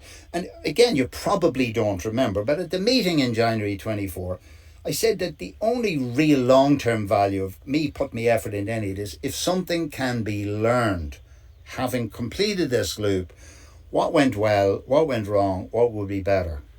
Now, nothing I've had in the whole conversation I've had with you suggests that there's been anything learned by you or the IMSA and it's how not to do business. Yeah, so again, to reiterate, I've been doing these 3 videos for countless hours. It's a bit like a monk going off into the mountains on his own to pray and reflect. And why would I do this? But what's good for me is listening back to this. I lived through that conversation with this guy, Enda Egan, and I lived through the last 2 years of watching this debacle with the Irish Mentions and watching James Boyle and his shenanigans going on around. And the way in which our society, because of its failure to implement its own structures, we're going to do this by the book, we're going to have an investigation, we're going to have a process to allow him to cause mayhem within a community. And my deep philosophical interest is, does it matter? I mean, if this doesn't matter, if this is what you can get away with, and if I was, I'm 70 years of age, I'm too old to get into this. I was a younger man. Jesus, I think I just caused chaos everywhere. In the sure certainty, because of the sort of people like Enda Egan that we be around responsible and accountable, not accountable because they're not being held to account, but responsible for doing the right thing, are not doing the right thing. And they don't care. And I don't want to do, like, I mean, God, do I want to end my life saying, you know, that, do I want to be like Winston at the end of 1984? I was amazed when I read the book and it was just on the last page. I was let down totally when he looked up and he realised he loved Big Brother.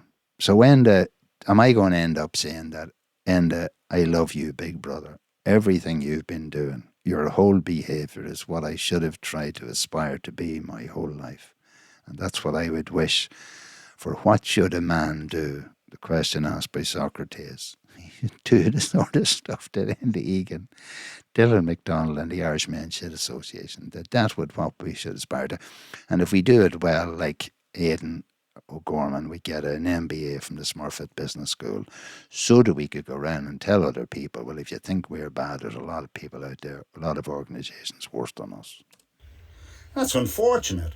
So it's up to me to bring that to an external evaluator. And just to say, I mean, it's hard. I don't know how this works. I write to you because you're on my point of contact. I lodge my complaints. The complaint is about you, so you can look up your own process. You can't deal with it.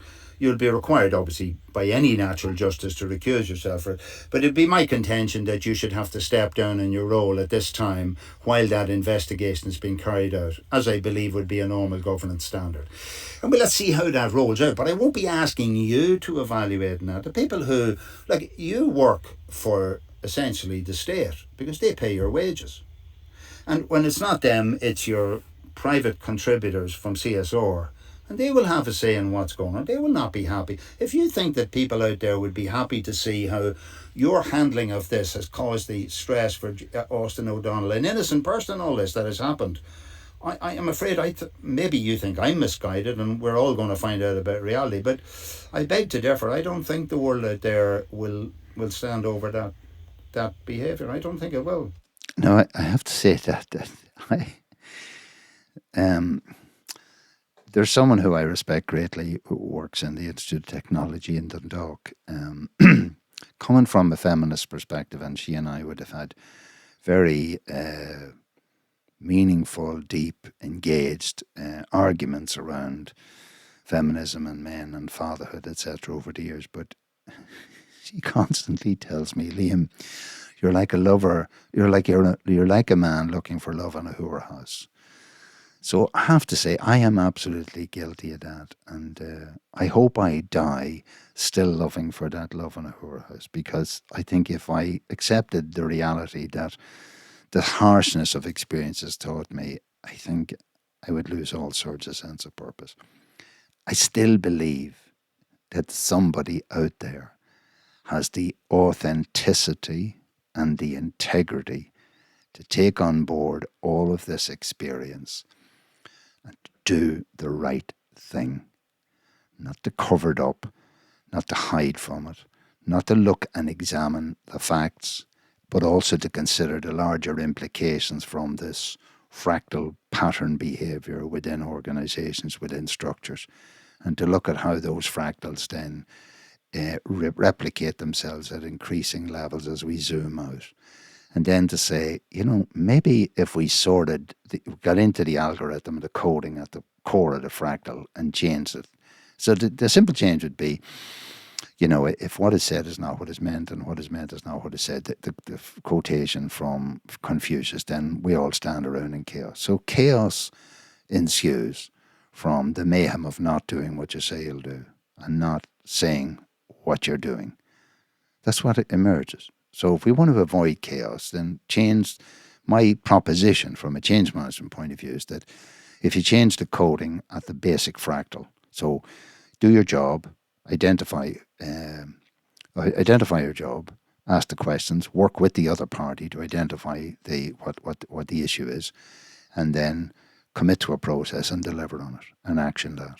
I think if we just did that very simple thing, so many things, almost instantaneously, I think a lot of solutions would emerge in the world. But yes, I said I believe this will happen because that's the only reason I keep breathing. Otherwise, there's no purpose in breathing. But, the big question, and I don't have the answer to that, maybe that's for AI to produce in a post-humanistic future. Does it matter, and did it matter, and will it matter? And does the fact that it does or doesn't matter, does that matter? I'm sorry that we didn't get any further. I'm really sorry. I think you could have come across the bridge of peace some way by saying, look, I'll give you the information this evening. So, I mean, at this point in time, I've realised that I've exceeded the quotient of potential of getting anywhere with this guy, and I'm just hopefully just trying to recede from the conversation and basically work and try towards summing it up. That's what my intention at that point was. And just to say, I'm still having listened back again attentively to the minutiae of the detail. I still haven't heard him offer me mediation, and I haven't heard me decline it. I have said to him, if you want to make progress, give us the report or give me the complaint. That's unfortunate. You have said that you feel constrained or guided by other people's advice. What I'm meant to do is I'll ring Resolve, and if Resolve tell me to give it to you, I'll give it to you. No, okay, so wow, look at the guy now. He said this is just a sort of last minute negotiation. Look what he says here at this stage.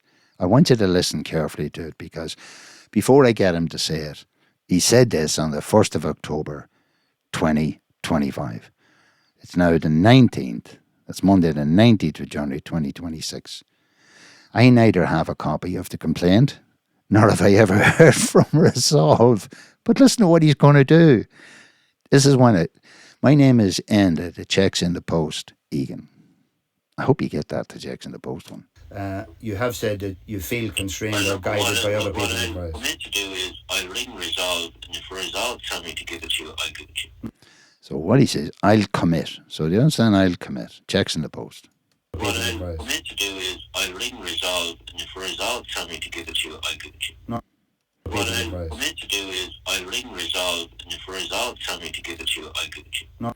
So now not only is this an abdication of his own personal responsibility in giving us this information, okay? Not only that, but he's now said he's going to ring Resolve, and if Resolve tell me I can give it to you, I'll give it to you. So do you think he ever rang Resolve? It's a $64,000 question. I don't know if he rang Resolve. Did Resolve tell him to give it to me or not to give it to me? I don't know. Did Resolve ring me? No. Did anybody write to me or us? No. Did anybody come back to us and tell us anything? No. So after all this time of talking to this guy, he's now making another commitment, which is no follow-up on. But it's hold on. That's not what I'm asking you. And you can do what you like. I know you can do it. So, sorry, I just played that right. What I do is I'll ring Resolve, and if Resolve tell me to give it to you, I'll give it to you. Hold on. That's not what I'm asking you. And you can do what you like. I know you can do what you like. Remember, my constitutional rights didn't start by Bobby Sands and Resolve. My constitutional rights arose from the point at which you had that information against me. In the same way you have redacted complaints made against me, you've redacted a whole page of complaint in a DSR from Eva Byrne that I have only recently started to go through. So again, look at just, you're the listener, you may not know, this is in relation. So what I'm basically saying here is, Enda Egan has given a commitment that he's going to contact Resolve, and if they agree that I should get it, then I'll get it. He never got back to me. I have no idea what he did anything about it. All I know is October, November, December, January. So 3.5 months later, no update at all, and no complaint. I'm saying to him, that's not the standard I'm holding him to. Our right in our shed to get the complaint comes from the date at which it was given to him. That's the timeline. That's back in certainly January. If he's telling me now there's no new information, then it's 24th of January 2024. So if I'm to believe that, then he said, that's it. That's the complaint. No extras. No add-ons. That's the complaint. If not, from whenever he got this complaint, he should have given it to us. He still hasn't given it to us. Now, what I'm alluding to, referring to there, is a separate issue, which is my earlier personal complaint in relation to the mistreatment of me by the National Volunteer Coordinator, Eva Byrne, when I did a DSAR and that. And it was finally, bits of it were given to me much later. I then only now have it, in this time, in relation to this issue. You just go back. When Enda Egan came to visit us, or visit me in the shed in 2022, and he made all these promises he was going to change things, etc. Look, and I said, okay, I'll back off at the moment, I'll park this. So I never investigated, never went into this DSA or stuff, because this is meticulous work that you need to spend going through the details. So I'm just going to leave that, set it aside. So in the last 4 months or so, I have a reason to go through it. And I found him, again, redacting stuff that I think they shouldn't have been doing. Now, that then brings me into a process of appealing that with the data protection people and more and more and more. And I don't have to, whatever your man's saying about errors, nobody's paying me to do this. I'm trying to sort out the benefit of our shed to move forward and to make our shed the best shed and indispensable shed in our community. That's my mission.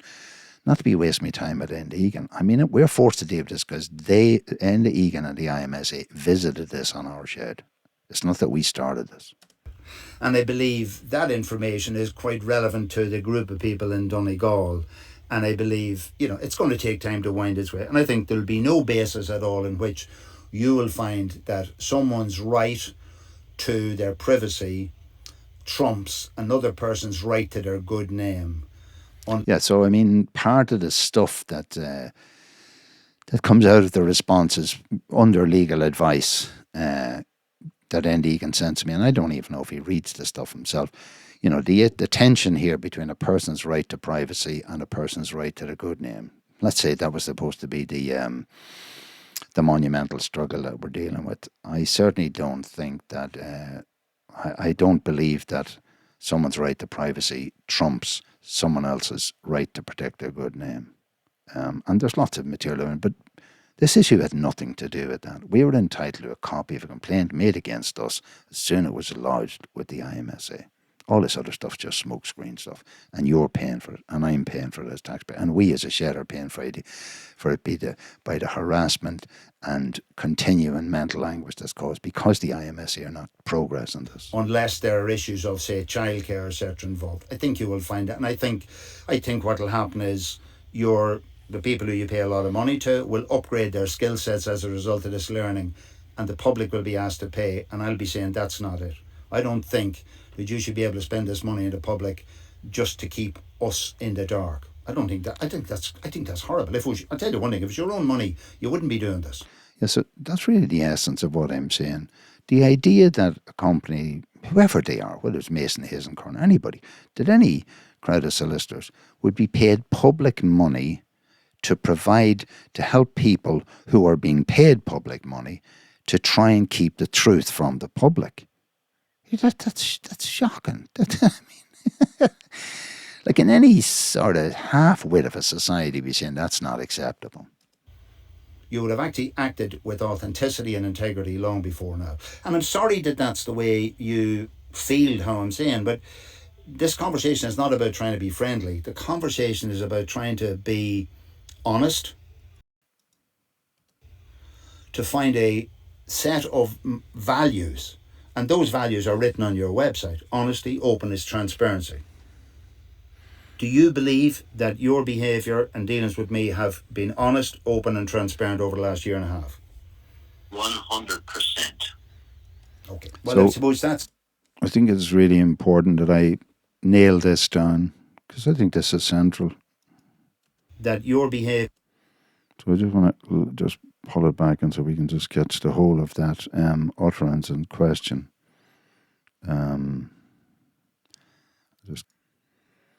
Just run that again.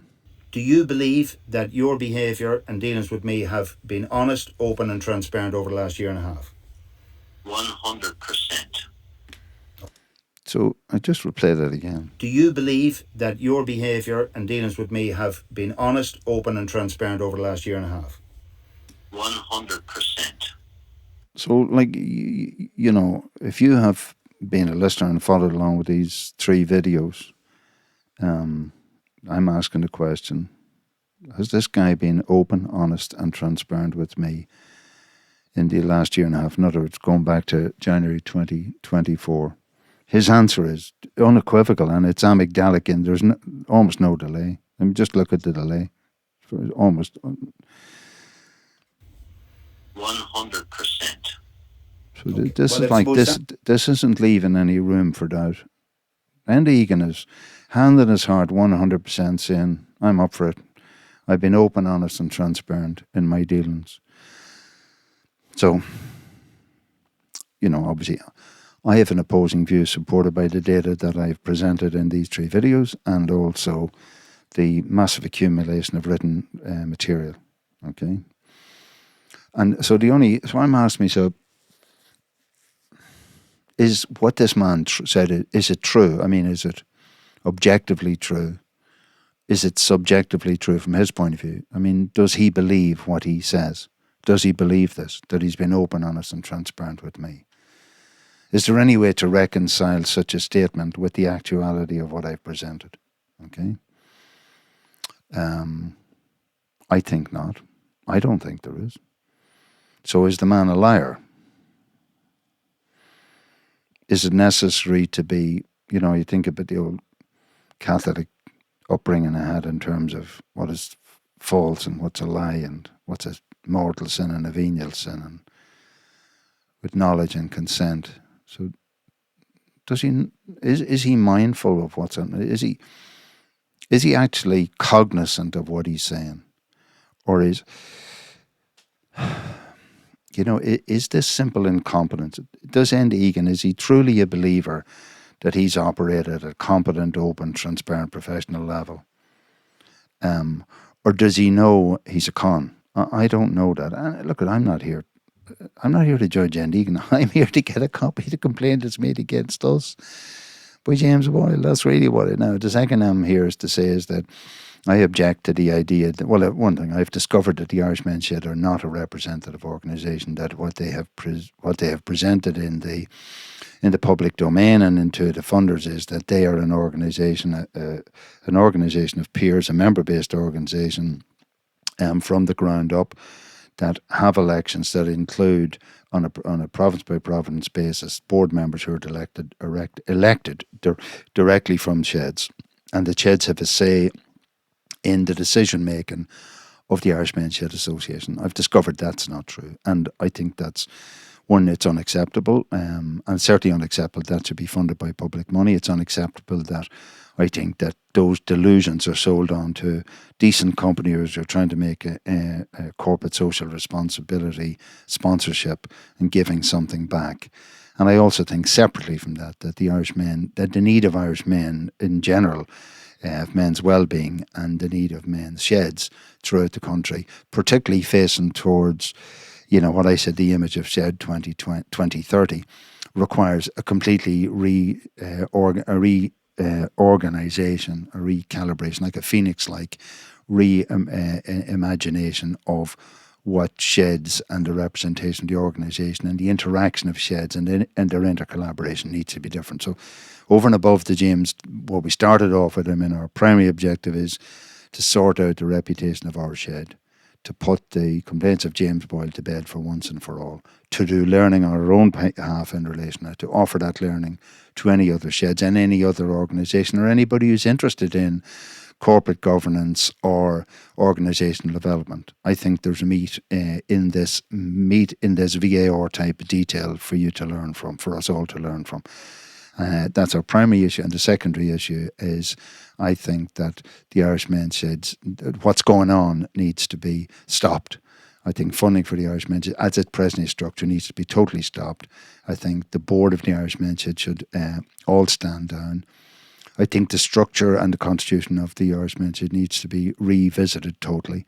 I need a new organisation, in fact, the name of the Irish Men's Shed Association has been hijacked by these people. So the Irish Men's Shed Association should continue. It should continue with a completely new formation. That's my posit, and that's my submission, and that's my objective.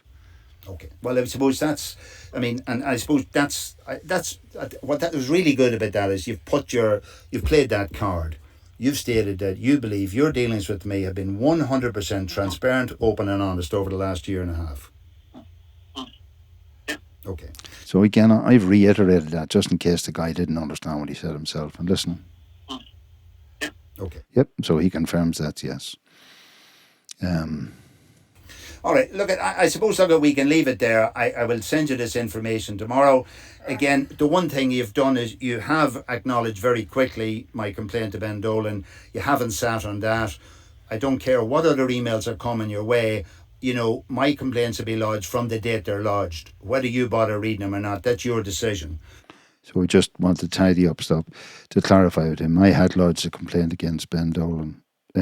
He had acknowledged it in writing. I've never heard a word about that since. This is the 19th of, that was on the 1st of October. This is the 19th of January 2026. The guy's just after telling me how he's been open, honest and transparent with me 100% since 2024, January. Checks in the post. Checks in the post. And then, you know, there's a flow, there's a, as I said to Austin yesterday, the tide has now turned. I thought before the tide had turned we'd have this complaint, just in case there's something in there that, you know, look, Jimmy Byrne might have something in there that's right or wrong. I don't know. He says, I never respond to a complaint till I see it. That would be stupid. But he says, I realise, Austin, the tide is fully out now, so we're going to turn the tide round. You've come on, you feel like you've given up. Said, no, you're not alone. I'm going to, you know, use whatever skills, energy and commitment I have to support you in this, because you're my chairman, and I've seen you put the effort and love into our community. I see these people, as I said, they're not our friends. They're certainly not our friends. But I do believe that Enda believes that he has been transparent, honest, open and professional in the last year and a half. And so what I'm saying there is, like, just to be clear, I do believe that at this point in time, by the 1st of October, our shed has had enough in this regards. We have suffered the barrage and abuse endlessly from the last 4 years, from February the 8th, 2022, up to now, as it now, 19th of January 2026, almost 4 years later. You know, if I'm to believe anything of what this guy Egan has said throughout this whole thing, he said that there's basically nothing to the complaint of Jimmy Boyle which stands up to any sort of scrutiny. We know ourselves because of we lived through this experience, and we have documented our experience, that all the stuff that Jimmy Boyle did is just fabricated nonsense. And it's even worse than it's the worst part of it, malinformation, when you put a little bit of information together and you make it contiguous to another piece of information, but they've actually nothing to do with it. Like, for example, the sort of story Jimmy Boyle talks about, that he had, he was in hospital with, I think it might be malaria or something like that there for lengthy periods of time, and then it suddenly relates that in some way they've been thrown out of a man's shed. And these things are, from a chronological point of view, years apart. You know, he puts them all into the same jumble. And but we've had all of that. So at this point in time, I mean, I've decided from the 1st of October that I'm marching forward in terms of, I had now got this information collected. There's more information out there under DSAR and FOA, and I you know, this should not be my responsibility. I have lodged a complaint to the Minister for Rural Affairs. I can't remember the name. So, and I had a letter before Christmas saying that this complaint, I asked for the IMSA to be investigated. I got an email back saying this has been passed on to our senior investigators. I simply replied by saying, please put me in contact, give me the contact details for the senior investigators, because it'd be both unfair to them and irrational of me to expect that somebody would actually find something but they don't know what they're looking for. It reminds me of, I think it was Dermot Ahern, after Bertie had got him to go around all the trees in North Dublin to shake them to find out if he could find something out. You know, this ridiculous stuff. And of course, the person who wrote to me saying that it was passed on to senior investigators never got back to me. I sent a reminder, never got back to me. That was all before Christmas, so I have to restart that process. The other thing, obviously, I have decided to take this information, try and identify anybody who's associated with the Irish Men's Shed, and make this information available to them. And to demand, as a matter of public interest and their jobs and what they're paid to do, that they examine this material on its merits. I'm not asking them is Liam O'Gogan a nice guy? This is not about whether I'm a nice guy. I'm not trying to be friends with somebody I'm talking to here. I just want process. I want justice. I want the truth to emerge about what's going on. That's all I'm looking for. And so, look, thanks for getting back to me this afternoon. Anyway, I'll say that much. I mean, we've had. I never wanted to be in a situation where. Sorry, what I mean by that is obviously the phone call got dropped and Egan must have come back to me. And irrespective of what has happened, I'm grateful we've had this conversation, because rather than me sitting up here in Donegal throwing a piece of paper forwards and backwards and just getting really frustrated at it and getting annoyed, I reached out to Enda Egan as a result of the fact that, Austin had hit a wall in terms of this. And I said, look, make a call to this guy and find, is there something going on I don't understand? I haven't uncovered any of that in this conversation at all. It looks like we're coming to the end of it there, so just let it run out. After the war, I'd meet up and said, if only we didn't have that conversation. I think we have a better understanding that we have a completely different view of the world. Isn't that right? Look, some things being, others enlightened. Yep. Okay, and look, I'll see you maybe on the other side, okay? Look, thanks. Mind yourself. Okay, bye. So that brings us to the end of quite a long 2 parts of a recording. I say, to be clear, part of it in the missing, part of the conversation in the middle is missing, which I understand have been down to the dropping of a phone call which happened, and I just am terribly listed at the end of re-engage the call. There's no attribution of blame for losing a call. That's not it at all. And at the start of this, it would have taken me time to set up the recording facility when it started off. So there's a part obviously missing in the middle. But again, I come back at the start of this, I pointed out that on the 17th of October, as a follow-up to this, Dylan McDonald has claimed that I attended a meeting on this day, which is the 1st of October. I did not have a meeting. He did not attend a meeting with Enda Egan in the sense in which it is written, that he was supported at this meeting, that Enda Egan was supported by Brenda Brady, the Assistant Chief Executive Officer. There's absolutely no indication anywhere through this recording that a third party called Brenda Brady was present during this call or was active in any way, shape or form, and that he claims that during this conversation or this meeting, which was a conversation rather than a meeting, that Enda Egan offered me mediation, which I declined, thus projecting me as a troublemaking person who wasn't interested in a solution. I have put it to Enda Egan that an absolute first step in a solution would be to provide a copy of the complaint made against us, which should have been provided 2 years ago. He said he gave an undertaking that he would commit to contact this crowd resolve, and if they said it could give it to me, they could give it to me. I don't know what happened. No, I don't know what they ever made a call. Nobody ever got back to me about it. And he has pinned his contact. Like he has said, I have been 100% honest, open and transparent with you in the last 2 years. I submit that the evidence surrounding all of this is evidence of that, anything but that. So I'm going to leave this conversation. Now, I know this has been a long video and taken me countless hours to do this. But what I've realized for me, and no matter, the more general process which drives me around this is a research question which I've been interested in since 2012, initiated first by a TV program called Frontline, which was fielded by Pat Kenny, presented by Pat Kenny, way back in 2012, where something happened. Something was said in the program, which during the program, the whole perversion of actually what was said was played out in the name of the proper use of language in our political dialogue. And that stimulated me into that larger ongoing question for me, does it matter? So while this is an element and a granule of a much larger question, it is a much larger question, but what it leaves for anybody who's interested in men's well-being, massive questions that an individual could almost destroy a shed, one, because of their own behaviour, but being facilitated in doing that by the complete misuse and maladministration of public funds in the name of people who claim to be acting in the best interest of men's sheds. So for the moment, that's me, Liam O'Gogan. I'm glad that I've completed this body work. I just have to,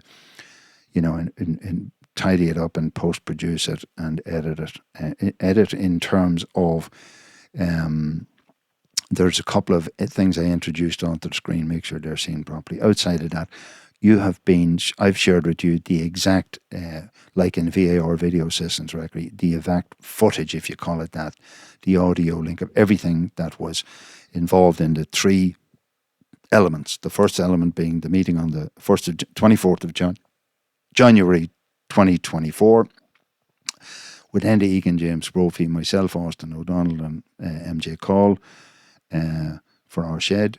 A second meeting in Killybegs on the 14th of May 2025 between myself, Austin O'Donnell, and Aidan O'Gorman, Assistant CEO of the Men's Shed. And this third conversation, a phone conversation that took place in 2 parts on the 1st of October 2025. So, as I said to Enda, maybe see you on the other side.